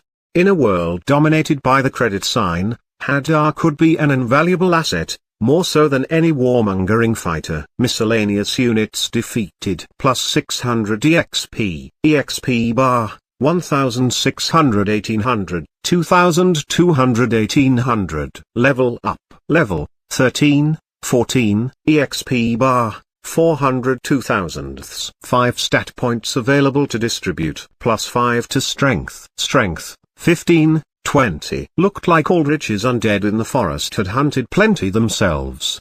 He briefly looked through the list of slaughtered variants and found nothing worthy of raising. He commanded his units to stop for now as he did not want to risk drawing any further attention to the forest. He was at a crucial juncture where everything needed to go right for Aldrich to finally enact vengeance upon those that had wronged him on Saturday. A mere 3 days from now, in the forest, Aldrich got to work with Fisk and Flurgan. Flurgan would continue his alchemical experimentations. The Mind Eater requested live-alter human samples, but if Aldrich could not obtain them, the freshly slaughtered corpses of variants would do. Flurgan would also continue experimentation into teaching the Geist magic as a long-term project. Flurgan specifically said that the Geist seemed to have a natural curiosity that made it more suited towards learning magic than any of the other Arisen undead, pointing out further to Stella's disgruntlement that she was far too impatient to learn anything.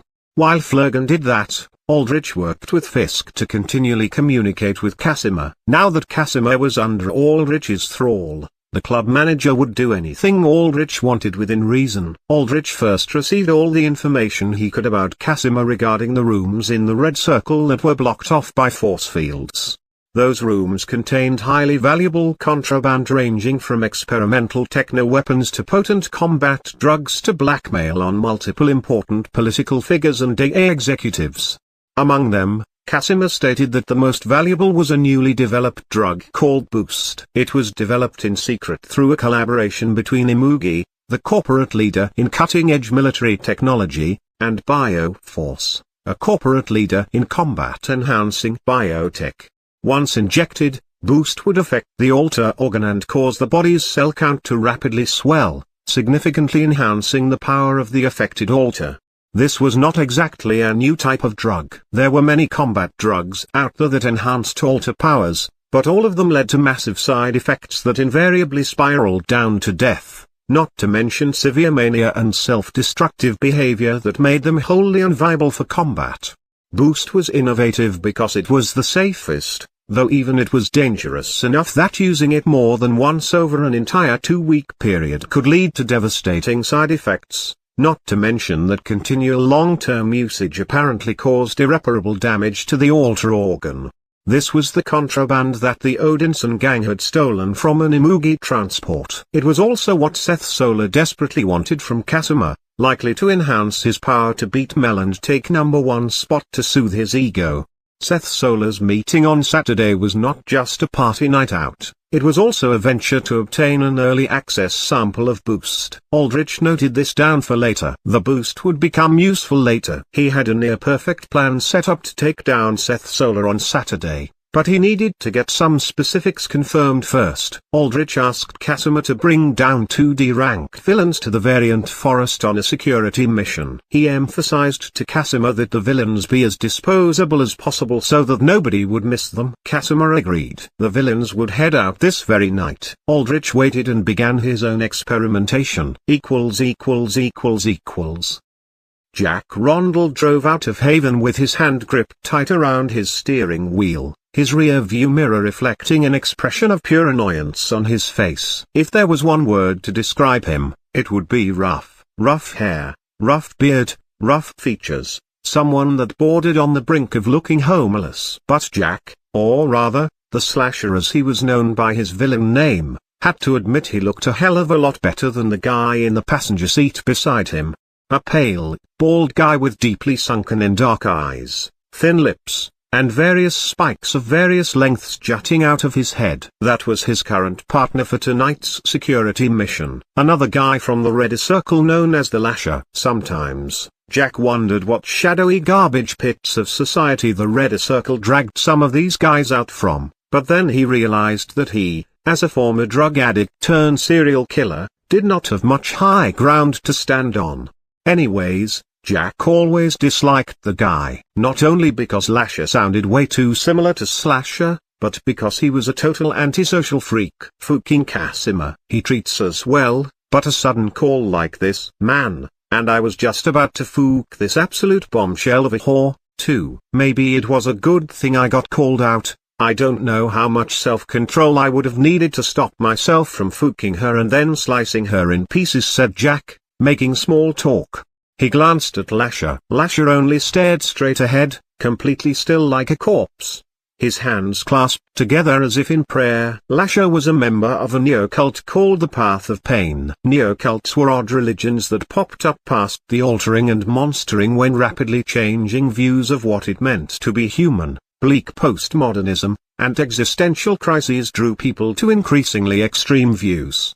Around the Lasher's leather-covered arms were spiked chains that grew out of his skin. Those in the Path of Pain believed that everything in the world was false except pain. Not that you would know anything about that, said Jack with a laugh. Only silence. After a few seconds, Jack tried to make conversation again. But you know, with all those chains and a villain name like Lasher, I thought you'd be a whole lot freakier. The Lasher did not even blink as he kept staring straight ahead. Fuck it. Whatever. Jack sighed and just kept driving. The walls of Haven faded behind him as the forests in the distance drew closer and closer. After a 40-minute drive, Jack parked his car off-road, hidden in a thicket of trees at the edge of the variant forest. All right. Get your mask on. We're meeting the client up ahead. Says he's got a couple of sorry sheets he needs, squealing in pain before he gets rid of them. That's totally up your alley, right? Pain-inflicting chains and all. Yeah, said Jack. Pain is truth. Pain reveals all.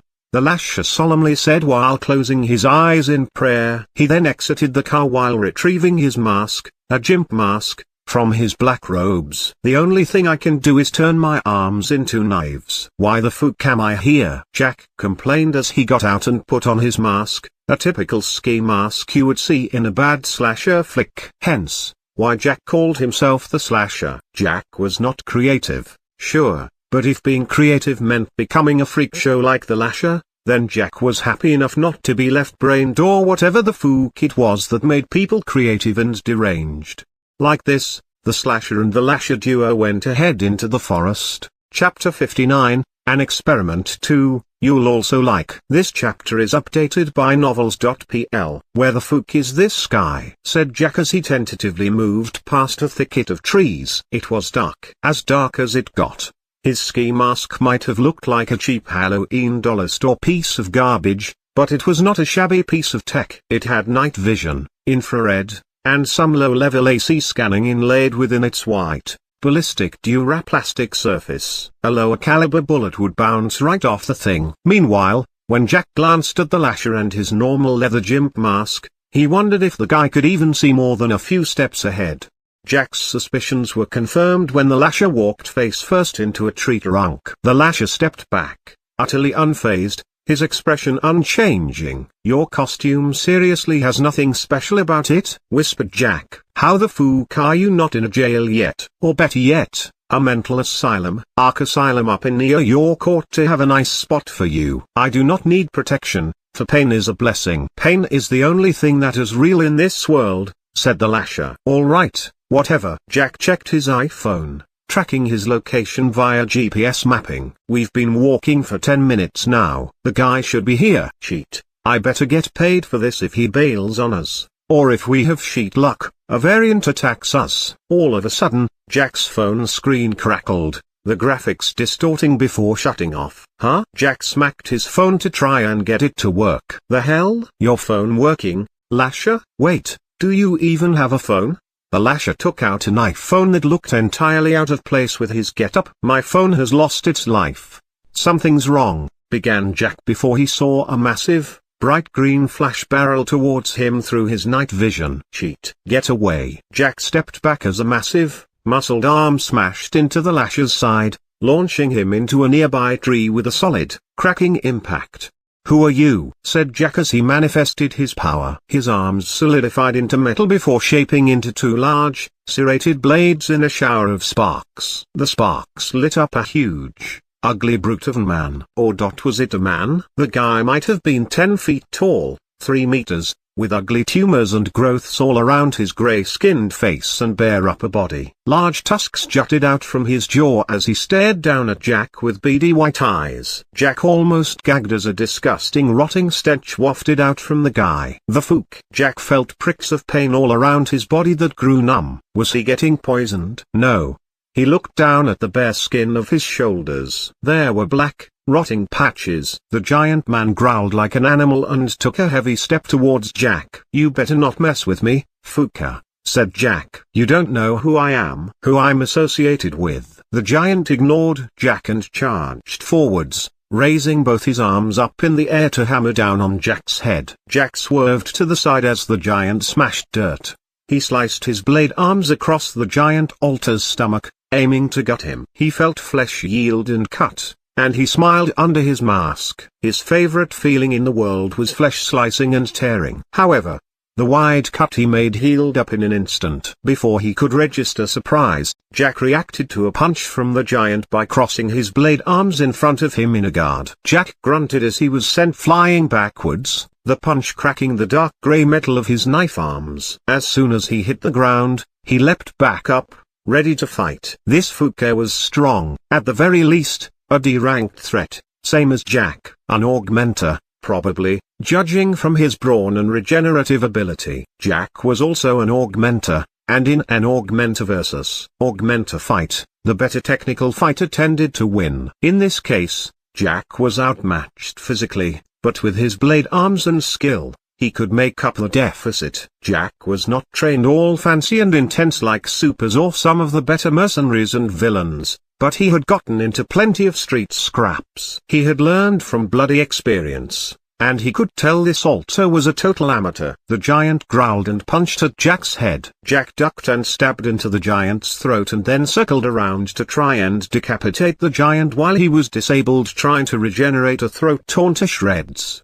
The giant, however, landed a solid punch on Jack's chest, launching him back into a tree. Jack braced for impact, but even then, the giant altar's strength was just too much. He almost snapped the tree he hit in half as the wind knocked out of him. He dropped to one knee and sucked in breath as he shakily looked up at the giant. How the hell did this guy not react at all to his throat getting shredded? Yeah, he could regenerate, but even regenerating altars got disabled until their vital organs healed up. But this thing treated the hole in its throat as if it was just a minor bug bite. Jack looked around to see where the Lasher was, but the man was gone. Had his body been taken? That's enough, Troll Chieftain. A voice came out of nowhere. Jack froze, trying to locate the voice. He did not have to try long. The source of the voice jumped down from a treetop and landed in front of Jack. Seemed to be some ordinary dude. Jack's mask scanner registered him at 0 AC count. Really pale skin and white hair with green glowing eyes. He was dressed in a black bodysuit with a strange purple orb embedded in his chest. Who the fuck are you? Wheezed out Jack. How rude. Is that how you talk to your clients? You? Jack slumped back, sitting down and leaning against the tree he had hit. He breathed heavily, looking moments away from death. In reality, he was now nearly fully recovered. His knife arms might have only affected his arms, but his altar cell count was good enough that he had superhuman physicals. Not enough to level a building with a single punch or anything like that, but still easily more than enough to rip a normal man. A normal man like this idiot with a 0 AC count according to his mask's scanner, in half. Yes, I'll have you and your friend assist me in a few experiments, said the man as he walked over to Jack. When the man got close enough, Jack lunged suddenly like a wildcat, thrusting forwards with his blade arm, aiming to carve straight through this idiot from the shoulders up. Whoa now, the man casually spoke as he held Jack's blade down between his palms. It felt like Jack's blade was stuck between a hydraulic press, just completely and utterly stuck. What the fuck? Jack growled as he pushed forward, but this man, this guy with a 0 AC count, was much stronger than him. He noticed a strange green outline shining around the guy, forming into a hexagonal pattern around his limbs, chest, legs. Everywhere he exerted muscular energy, as if the pattern was reinforcing his power. So, negative surge, lets me keep up quite easily with a D-rank villain. Good to know. Shut up. Jack used his other free arm to swipe at the cocky fucker's head. The man let go of Jack's blade arm and then rushed in close. Too close for Jack's long blades to reach properly. Jack felt a sense of déjà vu. This exact sequence had happened before, the first time Jack had gone to jail. A super known by the name of Diamond Fist had outmaneuvered Jack's wild slashes with this very same counter. It showed Jack the massive difference between someone that knew how to use their powers with training and, well, someone like Jack who just used it wildly. This guy was trained properly, way beyond what a street thug like Jack could compete against. In the next instant, Jack nearly vomited as the man launched a powerful elbow right into his gut, this time properly crushing the air out of him. Jack collapsed to his knees, spit drooling from his gaping mouth as he trembled in pain and shock. All he could do was look up at the man weakly with shaky vision as he waited for a death blow. No such execution came, however. Instead, the man looked off to the side. Flurgan, I have your second sample here. Jack felt slimy tendrils crawl up his neck and around his face, and in the next instant, his world went black. Chapter 60, The Final Phase. You'll also like. This chapter is updated by novels.pl. Aldrich stood over the unconscious body of, what was his name again? He checked his iPhone at the villain profiles that Casimir had sent over. Right. Slasher. An incredibly unoriginal name, especially considering his ski mask getup. Make this guy wake up, said Aldrich to Flurgan. The Mind Eater was over one of his alchemical tables, specifically the dissection table where the other villain known as the Lasher was tied down to. The Lasher's brain was thoroughly turned to mush from Flurgan's brainwash, racial skill. The Slasher, though, Aldrich had told Flurgan to keep relatively sane. Still numb below the head, though, to make sure he did not try anything stupid like running. Flurgan slithered over to Aldrich and waved his purple fingers over the Slasher's face. A faint mauve light cast over the Slasher, and he forcibly awakened. Hello again, said Aldrich. You can go now, Flurgan. Flurgan nodded and slithered away. You again, said Slasher. How did you beat me? Without any powers? Did you use some kind of tech? Is that really the first thing that should be on your mind right now? Said Aldrich. He looked down at his phone and read out multiple accolades about the Slasher on his profile. The Slasher, D-rank villain, 8 confirmed kills, mostly prostitutes that nobody would care if they went missing. 1 confirmed cop kill. Spent 10 years in Metro City Class 5 jail before escaping through a prison break. Now low-ranking villain doing odd jobs, said Aldrich. Yeah, that's me. The fuck you want, huh? Said Slasher. You are a stain on society. But even you can be useful. Useful to me, said Aldrich. He materialized the Death Lord's green sign stone in his palm and held it towards Slasher's face. Slasher stared at the diadem-shaped green stone. The hell is that? Said Slasher warily. Nothing that will hurt you. Once Aldrich made sure the light from the stone cast over Slasher, he asked, do you want to join my party? In response to Aldrich's words, he saw a screen manifest in his vision. Quest party count, 0. What the fuck do you mean? Said Slasher, thoroughly confused. Aldrich called out to Flurgan. Make him say yes. Flurgan waved his hand, and Slasher's eyes glazed over as he fell under Flurgan's control. I will join your party. Aldrich waited for the quest party counter to go up from 0 to 1. In the game, getting NPCs to join a quest to form a party involved talking with them, getting in their good graces through missions or favors, and then throwing out the question. Do you want to join my party? Aldrich assumed the same would hold here. But the party counter did not go up. I see. Looks like an answer made under mind control doesn't count, said Aldrich. That'll be it, Flurgan. I won't bother your dissection any longer. I just want you to make sure this guy can still feel everything.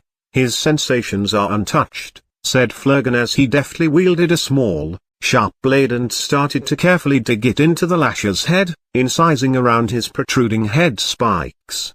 Good, good. Aldrich saw Slasher's eyes regain color and control. Now, I want you to say yes. Do you want to join my party? Fuck you, said Slasher. Wrong answer. Aldrich clapped his hands, and Valera came to his side in her full black and grey armor. The spikes, bones, and skulls on her armor made it very obvious that she was no paladin of justice. It looks like he needs some convincing done. Valera smiled under her helmet and licked her lips, hungering for pain. She stomped on Slasher's hand, grinding the bones and flesh under her greaves. Bones crunched and cracked as a bloody puddle of torn flesh, muscle, and bone shards formed under her foot. Slasher screamed, but the moment he did, Aldrich gagged him with a balled-up piece of ragtag cloth. Slasher's chest heaved up and down as he convulsed in pain. Once he settled down a little, Aldrich took the gag out. Now, answer my question properly.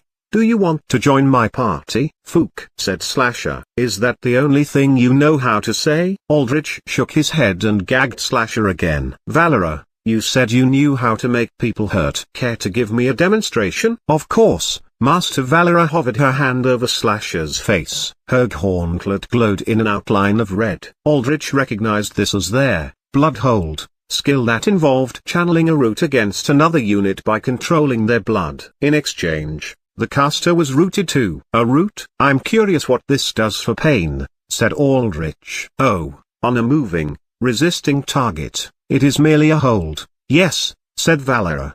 But on an unresisting piece of meat like this, I can control the flow of blood I am holding. She hovered her glowing red hand over Slasher's face as his eyes grew wide in abject fear. In humans, I remember there is a nerve behind their eyes and nose. It was right around here. Valera clenched her fist, and Slasher immediately started to convulse and scream against his gag, spittle foaming at his mouth as his eyes bulged in pain. His skin grew pale as sweat poured from his forehead, intense pain assaulting him. Ah, I remember now, said Aldrich. The trigeminal nerve. It's said that pressure against that nerve is known as one of the most painful sensations a human can ever experience. See? Look how he flails, said Valera as she kept up pressure and pain against the nerve. Slasher started to choke against his gag as his eyes turned bloodshot, tears drooling from them. The smell of ammonia filled the air as he wet his pants. That's enough, Valera. We can't kill him yet. You did very well. Thank you, Master. Valera bowed her head and withdrew. Now then, Aldrich ripped away the gag from Slasher's mouth. Will you join my party? Yes, yes, I'll join your party, shouted Slasher, his voice utterly racked with desperation. Good, said Aldrich. He watched as the sign stone glowed brighter. A small green sigil in the shape of formed on Slasher's wrist. Quest party members, 0, 1. Party cap, none. Isn't this a pleasant surprise? Aldrich noted that unlike in the game, there was no limit on the amount of party members he could add. The Death Lord had been very, very generous. Or perhaps, come to think of it, maybe she had expected Aldrich to think of this. In the end, it did not really matter. Aldrich spoke to Fisk, who gamed at the other edge of the clearing. Adam and Elaine looked at Fisk gaming. Fisk, tell Casimir I want to talk to him about setting up a closed invitation event this Saturday. Try to get him on call, if you can. Casimir? He set us up, said Slasher in utter shock. Oh, right, you're still alive. Unfortunately, you're simply too weak to reanimate. About level 12, perhaps, said Aldrich. At my current level, a simple created undead is probably about as strong as you are. Huh? What are you talking about? Aldrich ignored the desperate man and called out to Flurgan. Flurgan, do you need him alive? Preferably. Oh Elder, said Flurgan. The Mind-Eater had carefully incised out several head spikes from the Lasher, placing them in a metal vat. and now moved on to creating an incision down into his stomach. Do you need him conscious? I'd rather not hear screams and whimpers. They annoy me, especially when they come from trash like him. The type who always enjoys the cries of others but end up crying the hardest when their turn comes around. No, I will heavily sedate him until he is fully dissected and analyzed, said Flurgan. Good. Aldrich nodded. Wait. Dissection? What are going to do to me? Began Slasher before his eyes became blank and lifeless as Flurgan put him under a brainwashed coma. Aldrich heaved up Slasher's corpse and carried it over to Flurgan. Over there, oh Elder. Flurgan pointed with a long, spindly finger to the side of the table. Prop that specimen against the dissection table. I can only fit one sample at a time. Aldrich did as the Mind-Eater asked and then asked, so, what are you doing here? You have stated before that the base body of these alter humans are indistinguishable from that of a normal human. Yet, through alter organs and alter cells, they may manifest mutations. By severing mutations such as these ossified head protrusions, analyzing them, and comparing them to knowledge I have of the base human body, I am better able to understand the method by which these mutations occurred. This is also why I did not favor experimenting with variant subjects. I have no knowledge of a base creature that matches them as well as humans to alter humans. In addition, I will attempt extraction of the alter organ to investigate it directly, though I have been made aware by you and Stella that alter organs, when excised from the body, suffer from rapid deterioration. Thus, I will do my utmost best to keep the subjects alive until then. And what would your final goals be? Said Aldrich. I cannot say for certain. I set my expectations accordingly with the results of my investigations. But optimally, the replication and modification of alter organs, allowing for not only the introduction of magic in these specimens, but also the creation alchemical solutions that may freely suppress, change, or enhance powers, said Flurgan. That does sound incredibly useful. I will leave you to your work, then, said Aldrich. Again, oh Elder, these are optimal goals. It may be that I cannot reach them. I understand, and don't worry about any expectations on my end. Anything you produce, even if it isn't useful per se, I'll appreciate and try to use to the best of my ability, said Aldrich. Work freely. Let your innovation and knowledge flow without restriction. Much appreciation, Elder, said Flurgan. Aldrich left Flurgan and went back to Fisk. It's time to finalize my plan, said Aldrich as he sat down by the fallen tree trunk that Fisk used to game on. Fisk immediately tabbed out of an anime scene he was watching where a woman's clothes were torn by an attack. I swear, scenes like this are the only ones that pop up when other people come to watch, said Fisk. Would you believe me if I told you that was like a normal action show? Yeah, a lot of action, said Aldrich sarcastically. He noted that Adam and Elaine were behind Fisk, watching. Adam was nodding while Elaine shoved Adam lightly. He smiled. They would have interacted just like that had they been alive. Aldrich closed his eyes, letting the dark calm him, to take him away from how Adam and Elaine had been, and then geared back into business. In any case, I need you to get to work, said Aldrich. I'm on it, boss, said Fisk as he jacked into the wire cable to the side of his head. Is Casimir ready for the call? Yeah, he's up and ready and waiting. It's gonna take me a couple minutes to establish a secure line on the darknet, especially with a smaller rig like this, but I'm on it. Aldrich waited for a few minutes as Fisk worked his tech magic. Aldrich himself could actually navigate the darknet with a fairly strong level of tech savviness, but he fell far short of Elaine and far shorter than technos like Fisk who could literally navigate technology with their minds.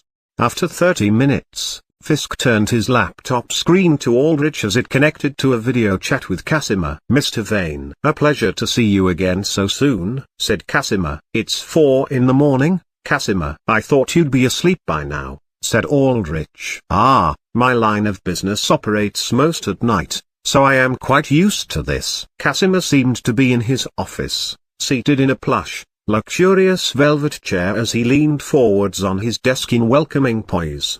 How were the 2 villains I sent you? They are not the cream of the crop, certainly, but I hope they did not inconvenience you any. They're doing just fine, said Aldrich. Look, Casimir, Sorry to do this on short notice, but I want you to set up a special event on Saturday. Could you rent out the entire first floor of the Red Circle for an invitation-only dance? Make it as appealing as you can with the finest alcohol, foods, and service you can muster up." Casimir thought about his for a moment. "That could be arranged. I only had a normal opening scheduled for that night, but I have all the supplies and logistics set to whip up quite the impressive dance in short order. I must say, Mr. Vane, that though setting up this dance is possible, establishing an extensive guest list with a mere 3 days of advance notice may be difficult," said Casimir. "What kind of crowd do you think you can draw?" said Aldrich. "Provided the invites you sent out were primarily for villains, it will be difficult for the villains of the higher organizations to make time for this. Their schedules are often busy and inflexible. However, if I have my team focus on marketing and invitations on the lower and middle tier organizations, I believe I could conjure up a solid crowd between 40 and 70. Said Casimir. "Some of these lower class villains would absolutely die for the chance to make themselves known in the Red Circle." "Then let's go with that," said Aldrich. "I want to emphasize, though, that I truly want to hold this event mostly for the Butcher and Seth Solar." "Done and done," said Casimir. "The Butcher has already agreed to meet you, and it will not be too difficult to have this meeting occur at this event. As for Seth Solar, that fine, promising student, well, he has been a devout weekly regular, and he is due to urgently meet me that day for an early access sample of Boost.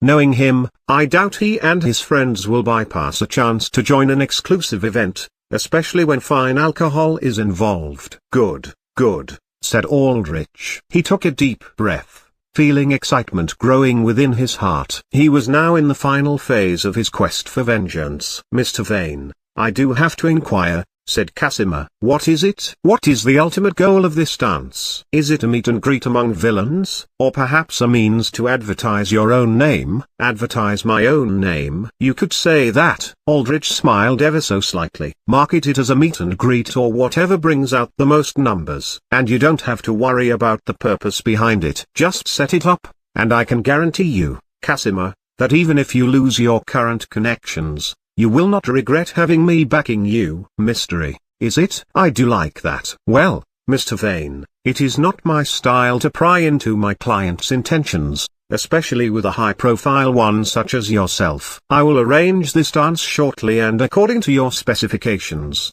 said Casimir. "And I will be in touch with your assistant about any further details." "Wonderful. I look forward to seeing your handiwork, Casimir," said Aldrich. "It is always my pleasure." Casimir bowed in his seat before his video feed blinked off. Chapter 61, Disaster. You'll also like. This chapter is updated by novels.pl. Aldrich planned on lying low until Saturday night, staying in the forest while corresponding with Casimir via darknet texts about specifications on his event. He kept his undead from hunting further so as to absolutely minimize attention. He did not want to compromise any chance of his plan working when he was so close now. Throughout the entire day of Thursday, Aldrich commanded his variants to lay low. The variants mostly rested or played or mock fought among themselves in the perimeter they patrolled. Valera, Stella, and the Geist trained together. More specifically, the Geist trained itself under Valera and Stella. The Geist had never actually trained before, so all of its powers were undeveloped. Plus, it had no martial training to use its brawn. Valera taught the Geist hand-to-hand combat while Stella taught it how to train its powers. Training alter powers was like training muscles. Just like how muscles grew stronger from wear and tear, alter powers grew from constant exertion and recovery. There was also training to increase fine control over one's power for innovative new attacks or to cover for weaknesses. The Geist was an exceptionally quick learner. Within 12 hours, it mastered basic footwork and stance work. This gave Aldrich the idea to give the Geist the cursed rock axe that the Troll Chieftain once used. As for its powers, the Geist learned how to apply its super regeneration to temporarily increase its body mass like a balloon, giving it greater surface area to protect others as a living shield. It learned how to use its incredibly powerful muscles to flex them in specific spots, creating durable body parts to guard against attacks with. It also learned greater control in emitting its neurotoxins, specifically in targeting the gas so that it minimized collateral damage. Stella trained in her own way by rapidly flowing blood around her body. She would try to keep this accelerated flow up for as much as possible until she reached nearly to heart failure. By doing this, she gained greater control and output on her explosions. Geist level 17, 18. Dynamite Girl level 14, 15. While everyone trained, Aldrich accompanied Flurgan in his experimentations, curious of the Mind-Eater's results. He watched as Flurgan went about performing ghastly experiments that most humans would be horrified at. He removed all of the Lasher's head spikes, leaving the top of the villain's skull completely flayed and raw. The spikes, Flurgan put into a vat heated by magical blue flame. He poured in a dissolving solution that slowly turned the spikes into liquid mush. Then, Flurgan hooked up the lasher to a series of large flasks, inserting barbed needles attached to transparent, plastic-like cords that funneled blood into the flasks. Flurgan dissected the lasher further, taking basically one of everything: one eye, one arm, one leg, one ear, and even parts of internal organs. Flurgan incised into the lasher's skull, taking out pieces of the brain that the villain did not need to stay alive. He also took out a kidney and scraped flesh samples off of other organs. All throughout, Flurgan kept the lasher alive through pastes and sprays that prevented excessive bleeding. As for the slasher, Flurgan severed one of his arms for testing purposes. All the dismembered body parts were either broken down into liquid form or suspended off of spikes where Flurgan would do further delicate dissections, analyzing individual muscle fibers, vein structures, bone placement, and so on. It was interesting to see Flurgan work. Aldrich did not feel anything from seeing these men broken down into component pieces. He only admired Flurgan's swift, precise skill in disassembling the human body, like admiring an artist in their craft. Any results? Aldrich said at the end of the day approaching midnight. Flurgan had worked constantly for nearly 20 hours now. Not as much as I would have hoped, said Flurgan. He used a self-cleaning magical rag to wipe large stains of blood off his body.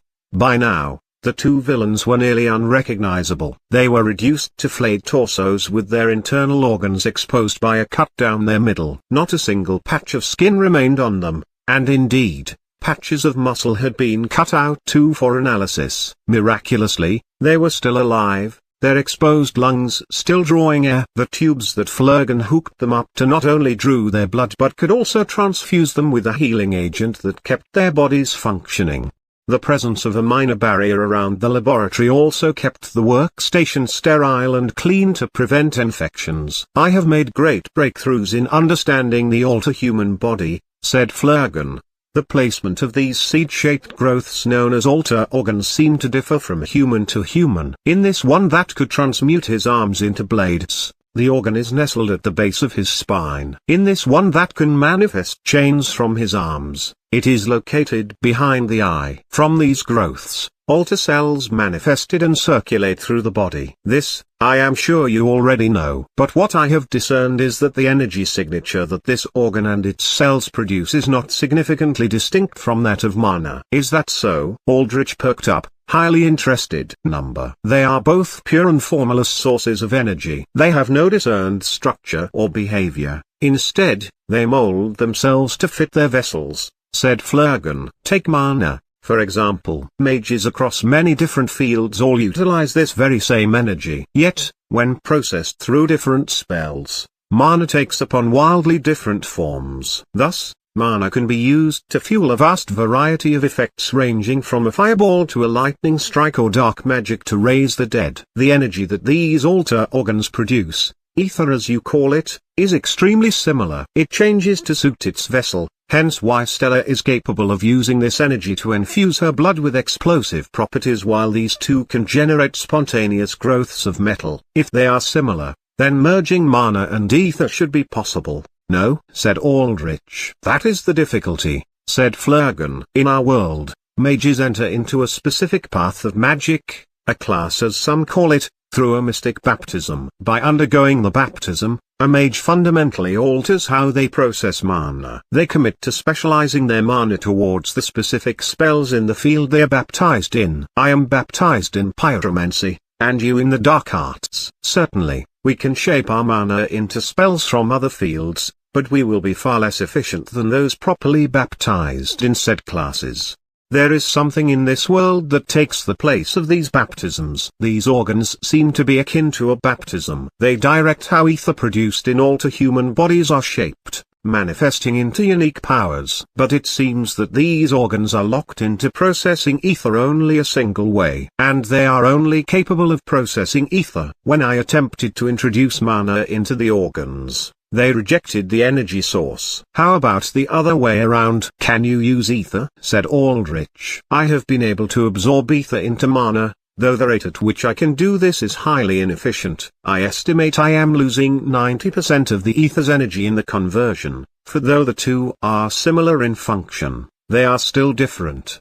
I believe over time, I can theoretically begin to produce efficient mana crystals using ether, said Flurgan. Progress is progress, said Aldrich. And how about changing or affecting alter powers? I believe it is certainly possible. However, it is difficult to analyze alter organs and cells, for they reject any magical attempt to analyze them thoroughly. All blood divinations or alchemical analyses return with no information, said Flurgan. There is something within these organs and cells that rejects foreign attempts to pry into them. For comparison's sake, it is as if I am some common rogue attempting to pick the lock of a royal dwarven vault. I lack the experience and tools to unlock access to the organs. I see. Aldrich put a hand to his chin before he waved forward an idea. There are alters whose powers fall under the category of editors. They can manipulate or change the powers of others in some way. Would a sample? Yes, that would most certainly work, said Flurgan excitedly. That would be what I require to break through this hurdle. You must obtain this sample for me. Flurgan, calm down. Or,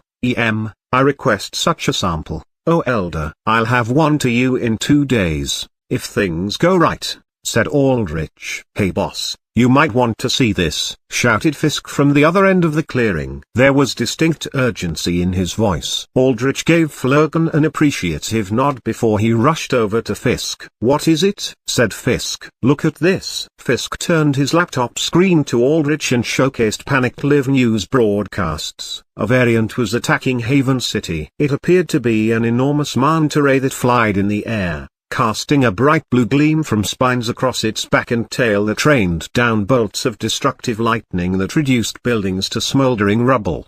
2 heroes fought the manta in the air. One dressed like a Roman gladiator that flew about and slashed with a gladius. The other hero flied around with a bulky mesh suit that fired barrages of explosive missiles. Despite the 2 heroes' best efforts, the manta shrugged them off. In the midst of this carnage was a panicked reporter on the ground that spoke into his headset while an antenna atop his head sensed danger, letting him dodge rubble. Reporting to you live from Haven City, where a disaster variant has struck. AA authorities report that the monster came westward from the Atlantic Ocean, evading panopticon detection nets with some form of concealment. Haven's walls have further been disabled by a powerful electromagnetic pulse, leaving the city reliant on its heroes. On the ground, we have heroes helping in evacuation, and as Haven's 2 favorite heroes, the B-Rankers Gladiator and Rocket Man, hold it back. But it isn't looking good. But once Haven's heroes finish evacuating, they should be able to help the fight. The reporter's antenna twitched. The manta let loose a ghostly, shrill, siren-like scream that mixed with the already blaring disaster sirens that signaled everyone to evacuate. From its huge gills, large gooey droplets fell, and when they hit the ground, they morphed into living masses of acidic goo that attacked humans indiscriminately. The lower-ranked C, D, and E heroes that evacuated people from broken-down buildings and helped with evacuation now found themselves completely occupied fighting an ever-growing, continuously self-multiplying legion of slimes. What? The reporter ran into an alleyway as he avoided several slimes from reaching out and sucking him into their acidic bodies. Incoming report, the variant's threat ranking has gone up to A. The AA will be sending in additional reinforcements and the Panopticon has deployed a Class 5 drone response. At that moment, the reporter's antenna twitched again before his eyes widened.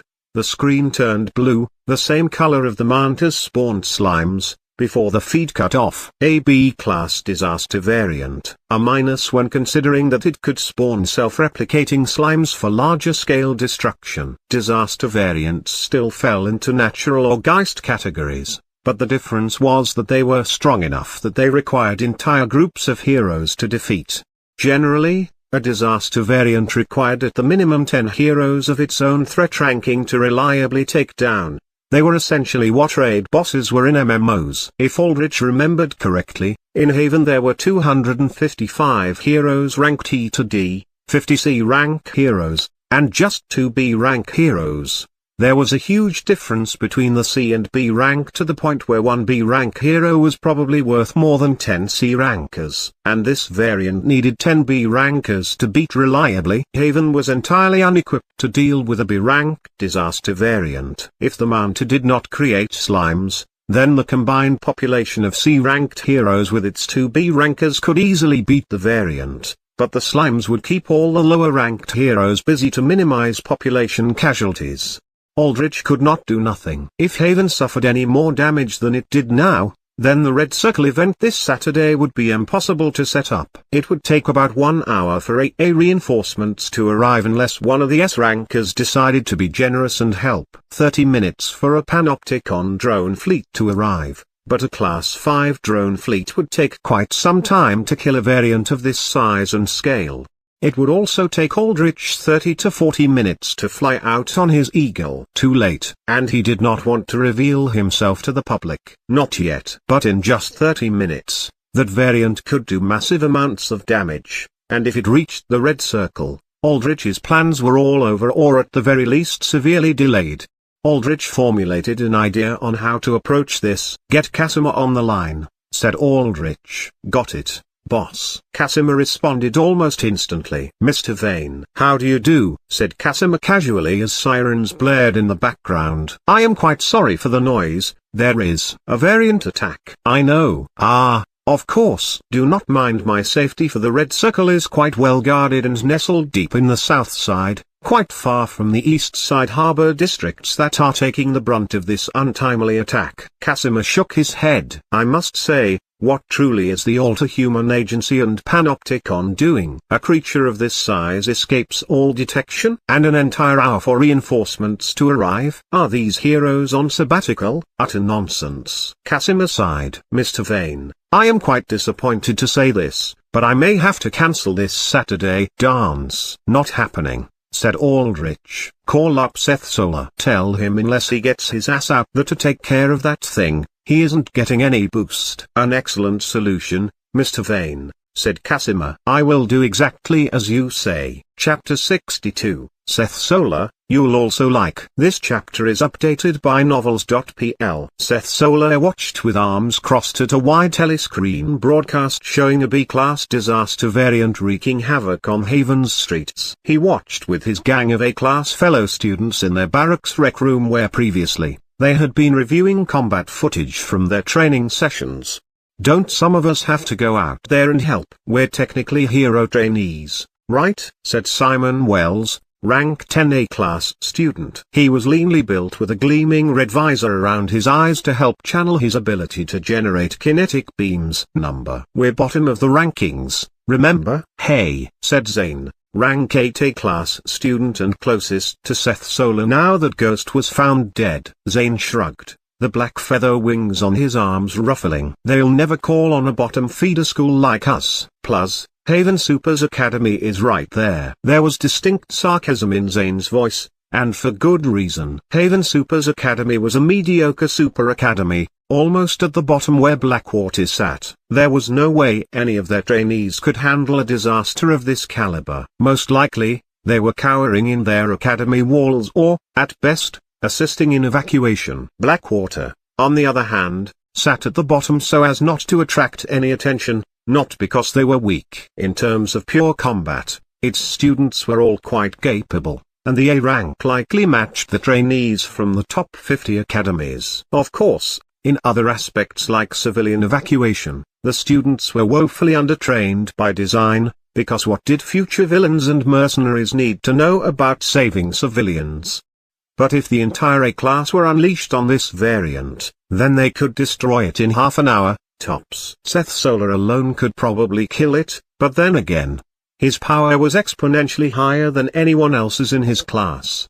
The current rank 1 Mel Morales only beat him due to the nature of her force-reflecting barriers that used his own power against him. In raw destructive capability, she fell far, far below him. Yeah, Haven Supers, ha. What a stupid joke, said Evan Harker, rank 15 A-class student and the last of Seth Solar's gang. Evan laughed as he fiddled with parts for his wolf-shaped battle drones. I bet one of my dogs could fook their top students up. Whoa, look at Gladiator and Rocket Man go, said Zane as his avian pupils narrowed down to slits. On the telescreen, Gladiator landed on the giant manta's back and stabbed his blade in before flying back, carving out a long scar. Unfortunately, said Scar healed near instantly, and a bolt of targeted lightning struck Gladiator from the manta's spines, sending him hurtling down to the ground below. In retaliation, Rocket Man jetted above the manta before firing down a volley of heat-seeking missiles. A cloud of smoke erupted from the ensuing explosion, and out of it, another bolt struck Rocket Man head-on. This shorted out Rocket Man's mesh suit, causing him to fall down like a rock. Dumbass didn't even have EMP protection, said Evan. Look, now he's going to fall to his death. I don't get these heroes, honestly. Why go into a fight you know you're at a disadvantage with? Pointless, if you ask me. Before Rocket Man hit the ground at terminal velocity, Gladiator emerged from a pile of rubble and saved his fellow B-rank hero. Would have been cool to see Rocket Man get crushed in his tin can suit, said Evan. Kinda sweet, though, the way he saved him, said Simon. He sneered. I bet you they're fooking each other on the down low. Shut up. Seth Solar crossed his arms as he watched the screen intently. He grit his teeth, knowing that if the damage from his manta got any worse, it might hit the red circle where his precious boost was. But Seth could not intervene. He could never, ever show himself in public, as that would reveal that Blackwater, a supposedly bottom-tier school, had a top-class altar in their ranks. Not only this, but if word ever got out about his solar blood, then it would cause a sheetstorm of bad PR for both the main solar bloodline and Seth. The Solar family was a billion-credit dynasty propped up largely by the biggest villain organizations. Many of the disasters that Solomon Solar, the shining patriarch, triumphed over were set up by these villain syndicates. Gauged variants that just happened to escape in populated city centers where Solomon patrolled. High-profile villains that Solomon Solar kept beating over and over again after they always mysteriously escaped from jail, often with tips from Solomon Solar himself. Everything was a setup to maximize Solomon Solar's power and position. In return, Solomon Solar was the highest-ranked plant in the AA and gave the Dark Six, the most powerful criminal organizations in the world today, inside information about the AA and Panopticon.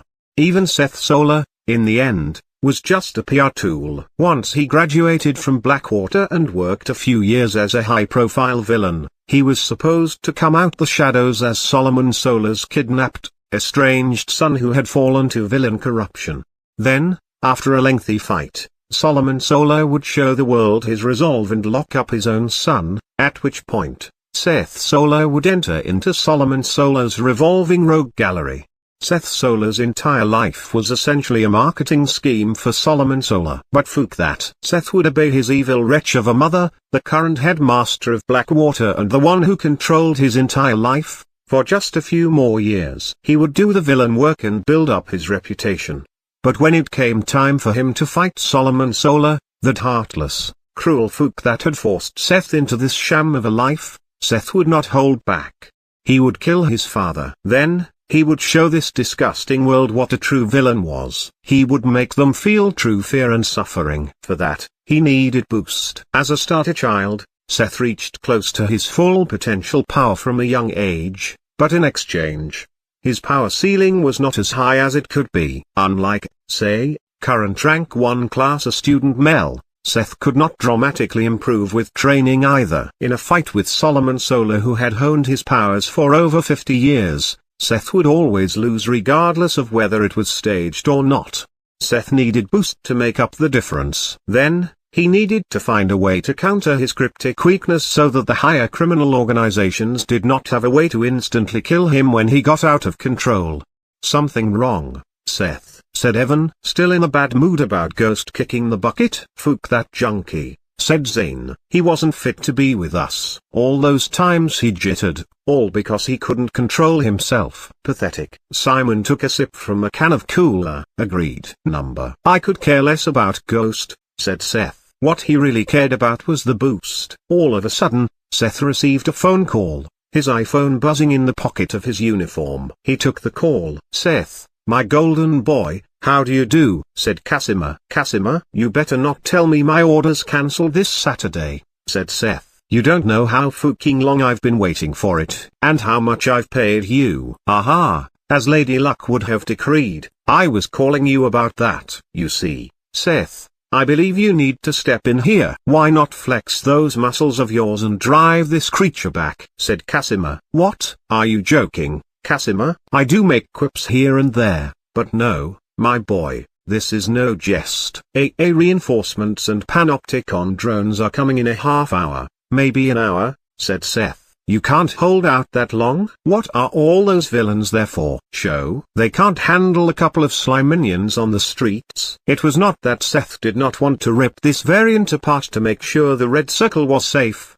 He could not. Revealing his face and powers to the public at this stage was far too early. And he was supposed to be a villain. Saving the city would make him too sympathetic for his later staged conflict with his father. If Seth disobeyed these orders, there was no guarantee that the high-ranking criminal organizations that worked with his father would not send assassins with cryptic against him. I cannot have this beast make a mess of the city before my grand event on Saturday, said Casimir. I understand your position, but could you do me a favor? I will be generous enough to add in additional samples of boost to your order as well as fine liquors on tap this Saturday. Seth paused for a moment. Fine, but 10 minutes. 10 minutes is all I'm spending fighting this thing. He flipped his phone shut and walked out the room. Where you going, Seth? This sheet's just getting good, said Evan. Seth did not spare a glance back before he shut the rec room door behind him. Shut the fuck up and wait here until I get back. Chapter 63, Seth Solar 2. You'll also like. This chapter is updated by novels.pl. Seth wore a generic, monochrome black villain mask to conceal his identity as he flew straight to Haven. At top speed, he could make it to Haven from Blackwater in just 5 minutes. He pierced through the night sky clouds as he shot forward at subsonic speeds. Seth slowed down once he got near the site of destruction. He looked down from cloud level to see the giant manta letting loose ghostly wails as it rained down another volley of lightning bolts, destroying a dozen more buildings. The manta had just passed Haven's east side harbors, destroying boats, warehouses, apartments, and the general livelihoods of countless dock workers. It now ate away at East Side's residential district as sirens blared. Up this high, Seth could make out crowds of tiny little people and cars and heroes all panicked and running away. Lots of corpses buried under bloody rubble. He could care less about them. What he did worry about was where the manta would go from here. Once the variant reached the city center, it would probably slow down its warpath significantly. The city center where the wealthiest of Haven lived had EM-protected walls with enough firepower and mercenaries hired by rich folk to easily stall out the 30 or so minutes it took for AA and Panopticon reinforcements to arrive. The issue was once the manta found the walls too difficult to breach, it would find somewhere else to go. And then it was a 50-50 chance whether it would go to Northside's manufacturing districts or Southside where, most importantly, the red circle was. Seth was not about to wait and find out. He took aim at the manta and then flew straight down with his fists planted in front of him. In seconds, he smashed through the manta's back, tearing through the flesh like a living missile before ripping through to the other side. The manta wailed in pain as it started to lose altitude from the lethal wound. Just like that, Seth ended the threat instantly. After all, he was the son of the S-rank hero Solomon Solar. A B-rank threat was nothing to him, even if it was a disaster-level variant. Seth landed on solid ground and shook off the disgusting, fishy mess of entrails and blood on his plain black bodysuit. This suit was a covert operation, one that lacked any insignia that tied it to Blackwater. In an instant, Seth found annoying lights from news drones shining down at him. Did the media never give up? There were countless news drones fried from EMP exposure scattered all across the ground, and yet they kept sending these drones and field reporters to die. Fucking waste of resources. Seth could not use his solar-powered I-beams here to gun down the drones. It would make it far too obvious to draw a connection to the solar bloodline. "You, hero, what's your name?" Gladiator shouted as he hobbled up to Seth. His legionnaire armor was chipped. A burnt red cape trailed behind him. His gladius sword was snapped in half. "Fuck off before you get hurt," said Seth as he hovered in the air, ready to leave now that his job was done. "Wait. The variant has regeneration. You need to destroy its head," said Gladiator. Seth growled in annoyance. He looked up at the mantu as it regenerated the hole in its spine and floated in the air. It wailed before raining down a volley of lightning bolts at Seth. Over 20 bolts surged down at Seth and exploded in a brilliant blue blast wave that decimated everything in a 40-meter radius, frying news drones, smashing buildings, and sending Gladiator flying from the impact. Seth took in a deep breath as he stood in the midst of a smoking black crater, practically unharmed. Only a few hairs on his head were singed. He bent his knees, took aim at the manta's head, and then shot upwards. Instead of smashing through the variant's head as Seth expected, he instead felt massive impact against him as he shot straight back down like a pinball, digging out a deep crater in a concrete sidewalk. This time, he felt solid pain, bruises around his fists and rattling in the bones of his arms. His attack's force had been reflected against him. Seth immediately flew out of his crater. His expression twisted in rage behind the mask. He saw a translucent blue, crackling barrier around the manta now. The barrier was generated by threads of blue energy generated by its spines, and notably, while it maintained this barrier, it did not rain down lightning bolts.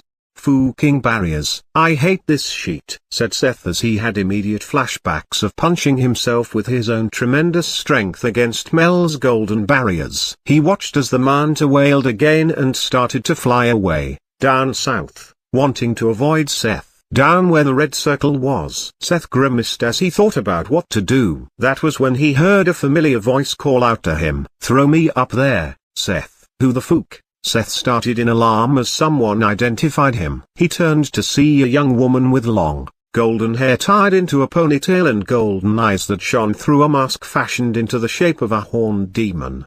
She wore a grey-white motorcycle jacket and form-fitting pant leggings that tapered down into mechanical greaves. She held a mid-length sword with a pure golden blade in her right hand. "Mel? The fuck you doing here?" said Seth. "Same as you, saving the city." "Now throw me up there." "I'm not saving shit," began Seth, but then he stopped. Mel could punch through that barrier. Her own barrier power directed vector forces, and if she contacted the manta's barrier with her own, she could break down the manta's barrier by scattering the flow of energy that comprised it. She would do all the hard work for him. Whatever. Seth held out his arm, and Mel gracefully jumped on his hand before crouching into a compacted ball.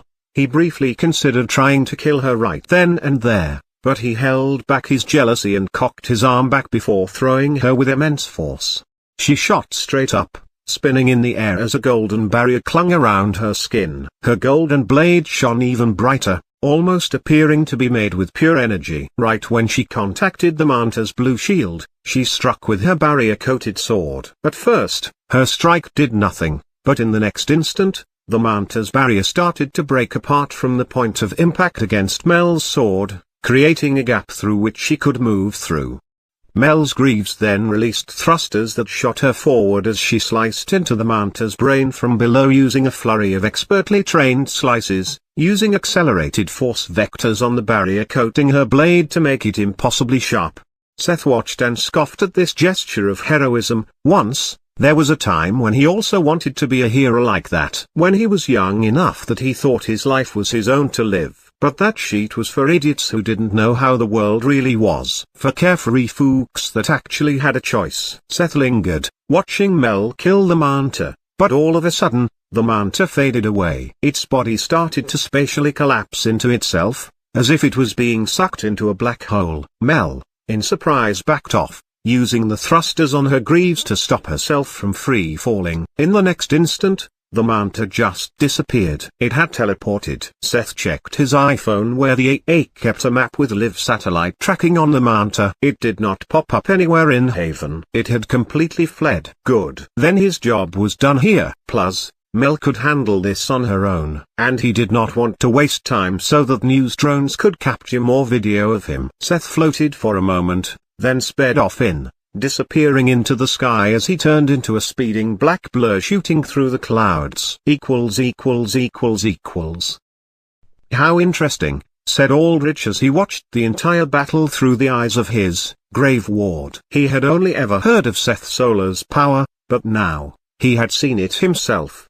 The rumors were true. Seth Solar truly was an immense threat. Overwhelming strength that could instantly punch through the hide of a B-class disaster variant. Not to mention that he had not even used his solar beams. Aldrich noted curiously that his active quest for vengeance changed upon these observations. Recalculating rewards for quest, vengeance, based on host experiences. Death of Seth Solar, 1000 EXP, 800 coin, 20,000 EXP. 15,000 coin.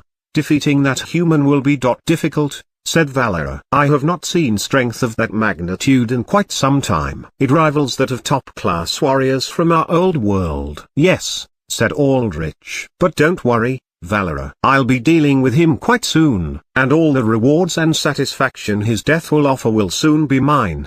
Aldrich noted the presence of Mel Morales, current rank 1A class student. She had no incentive to be at the attack site, and yet, she was there to fight the manta. Not only that, but she now worked at ground level, guiding civilians to evacuation zones while cutting down leftover slimes. Soon, though, once authorities and heroes caught up to the scene, she would probably leave. He wondered about her motives, her purpose. Perhaps, in the future, when it came to destroying Blackwater, she could be an ally of some sorts. Chapter 64, Calm Before the Emerald Storm. You'll also like. This chapter is updated by novels.pl. Aldrich hovered in the air on his alloy wing eagle with Valera behind him. One of his ghasts was tethered to him, preventing anyone from capturing footage or photos of him. Valera tentatively wrapped her arms around his waist and nodded her head from side to side in happiness. Meanwhile, he looked down to witness the chaos below. There were thin,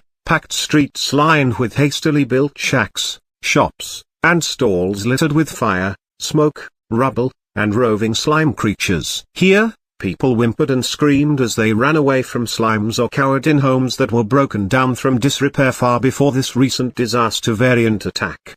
These were the projects, ghettos where Dud populations were corralled to live in under government subsidy. Here, they suffered from neglect across all sectors of society. At the top, the city governments barely provided for them. They had a few city and nationwide government programs that subsidized alters, and the most visible of these programs were the housing projects where the city built mega apartments for duds to live in at for highly subsidized or even free rent.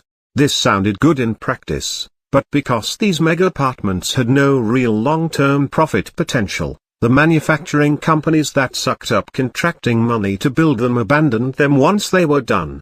Not to mention that these apartments were built with zero care. Their rooms were impossibly cramped, stacked tightly together to try and shove in as many duds in as small an area as possible. Each building had no thought for decoration, they were just concrete and steel, dull gray, featureless spires that looked like prisons villains would get locked up in.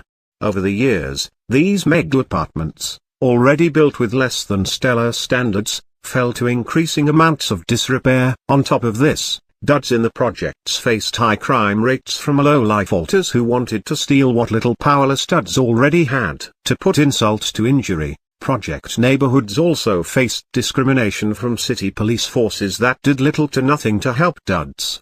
The only people that helped keep these neighborhoods even remotely safe were assigned supers, but for project neighborhoods, the patrol pay, and subsequently the quality of the supers patrolling, was low. Most of these supers were either highly idealistic first-timers fresh out of some mid to low-tier academy who needed a safe job to start out with, or disgruntled older supers that cared less and less about protecting the neighborhood as the years passed. Either way, Any heroes patrolling here were weak. E rank, mostly, D rank at best. More screams littered the air as a gathering of slimes surrounded a small Raymond shack, inching close to a family of elderly husband, wife, and grandchild. Aldrich shook his head. Since the man had disappeared, the slimes it produced stopped self-replicating, meaning that the many E/D/C heroes left could start rapidly clearing their numbers out with the aid of armed police. But of course, nobody gave a shit about the projects. Here, slimes still ran rampant. "Get me down there," said Aldrich. The eagle flapped its wings and dove down. When Aldrich was 24 meters above the Raymond shack, he jumped off with Valera. He landed on solid, cracked concrete sidewalk with a roll to disperse impact while Valera aimed her fall so that she landed with a solid downward punch on a slime, completely splattering it apart and smashing the concrete below. 8 blue slimes started to extend tendrils towards Aldrich and Valera. Aldrich casted 8 chill bolts, in rapid-fire succession from both his hands. In just 1 second, all of the 8 slimes were completely frozen over, suspended in icy still motion. -32 mana. Mana, 183 183, 151 183. 8x Manta slimes defeated. +40 EXP. EXP bar, 402 thousandths 442 thousandths. Not a bad rate of EXP gain, thought Aldrich as he looked at his status screen. But regardless, he was not here to efficiently farm. He was here to meet Casimir, and while at it, have Valera clear this neighborhood out of slimes with the ghast attached to prevent surveillance. The owner of the Raymond shop, a slight, middle-aged man with far too many wrinkles on his face for someone of his age, came out and bowed his head several times. "Thank you. Thank you so much, hero." Aldrich stared at him through his phantasmal mask. The man's wife, a woman of similar age and similar stress-induced wrinkling, thanked him too while making their child, a little boy of about 5, bow. "Monster!" shrieked the child as he looked at Aldrich's mask and equipment. The mother covered her child's mouth in panic, not wanting to offend Aldrich. Aldrich was not offended, but Valera - "You would dare to insult him as a monster, after he has saved your short and unworthy lives," began Valera. "It's all right," said Aldrich. "He's a child, and he's scared." Valera calmed at Aldrich's voice and stood her killing intent down. He had forgotten the lack of value she placed on human lives. She was freely willing to unleash bloodlust against humans as she considered them lesser beings. "You must be refugees from the Fukushima attack." "Life must have been hard," said Aldrich, trying to diffuse the trembling fear that Valera had instilled in the family. 5 years ago, a S-rank disaster variant struck Fukushima, Japan, drawn in by the city's nuclear energy. The ensuing destruction it caused made Fukushima uninhabitable, causing a mass influx of refugees. "Yes, very, very hard, but that doesn't mean we have nothing," said the man. He rifled through his pockets, scrapping up a few credit chips. "Here, this isn't much, but this should be good." Aldrich shook his head. "I'm going to clear this street of slimes, and because they aren't replicating anymore, it should be safe. Stay in here. AA reinforcements and Banop drones should be coming." "Where's their hero that's supposed to be patrolling the projects?" "Cowboy." The man spat in the ground. "He does nothing for us. Probably already ran away." "I see. Stay safe." Aldrich nodded and made a mental note to address this cowboy later. He sympathized with the plight of the innocent, especially the duds that had suffered just like him. He knew he had to place his own safety and survival above all else, but that did not mean he could use his power to alleviate some of their suffering. At the very least, it was what Adam and Elaine would have wanted. Aldrich left with Valera. He headed north, towards the red circle. He hovered above at a casual pace on his alloy wing eagle and gave Valera a single command: "Destroy the slimes you see." "Make it quick." "My pleasure," said Valera. She then turned into a blur as she sped forwards. Whenever Valera encountered a slime, she would annihilate them. She coated her hands in a bright red aura of blood that imparted explosive effects to her punches, and these destroyed the gooey bodies of the slimes instantly. Aldrich did not try extensively to clear the entirety of the projects. Only the few neighborhoods he walked through. These ones were the most exposed as they housed the duds that were too poor even to live in mega complexes, needing to live in rough shacks exposed to monster attacks. The slimes could not get through mega complexes once their doors were blocked and barred, rendering those within relatively safe. Plus, there were not that many slimes. Almost all of them were concentrated in the east side. The ones this far south in Haven were stragglers dropped by odd chance. For the next 20 minutes, Aldrich hovered in the air on his eagle as he watched Valera blitz through the neighborhoods at super speed. She zipped from one shack to the other, splattering slimes that harassed them, leaving civilian duds confused at how they had been saved. By the end of this, Valera had killed a total of 70 slimes. 70 Manta slimes defeated. Plus 350 EXP. EXP bar, 442,792 thousandths. Of course, the blocks around the red circle were completely clear of slimes as the nightclub was basically a military compound guarded with valets that acted as sentry towers with a small army of villains and mercenaries to boot. Near the red circle, Aldrich had the eagle fly off while he changed into his suit while Valera dematerialized her armor and into her dress set. The ghast, too, he sent away, tethering to the eagle to keep the undead variant a secret. Aldrich passed by the valet guard with no issue for they recognized him now. At the entrance of the red circle, he met a familiar face. "Welcome back, Mr. Vane," said Hirondelle, her violet eyes gleaming as she smiled and bowed. "Business meeting," said Aldrich. "Already so soon? Casimir must take quite a liking to you." "I have never seen him meet so much with the same client," said Hirondelle. "Maybe I'm just a people person," said Aldrich. "Right this way." Hirondelle led Aldrich and Valera through with a small escort of staff. Some of them brought refreshments like towels, water, and fruits, but Aldrich and Valera ignored these and headed straight to Casimir's office.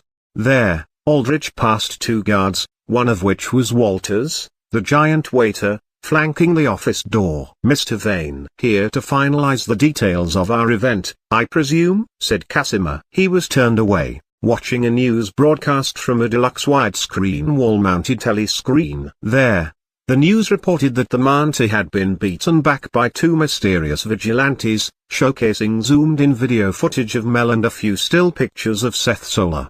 It also reported that the Panopticon's VSSA, Variant Sensor Satellite Array, could not track down the disaster variant, determining that because it could not detect any ether signature, that the variant had died, its natural regeneration unable to keep up with its wounds.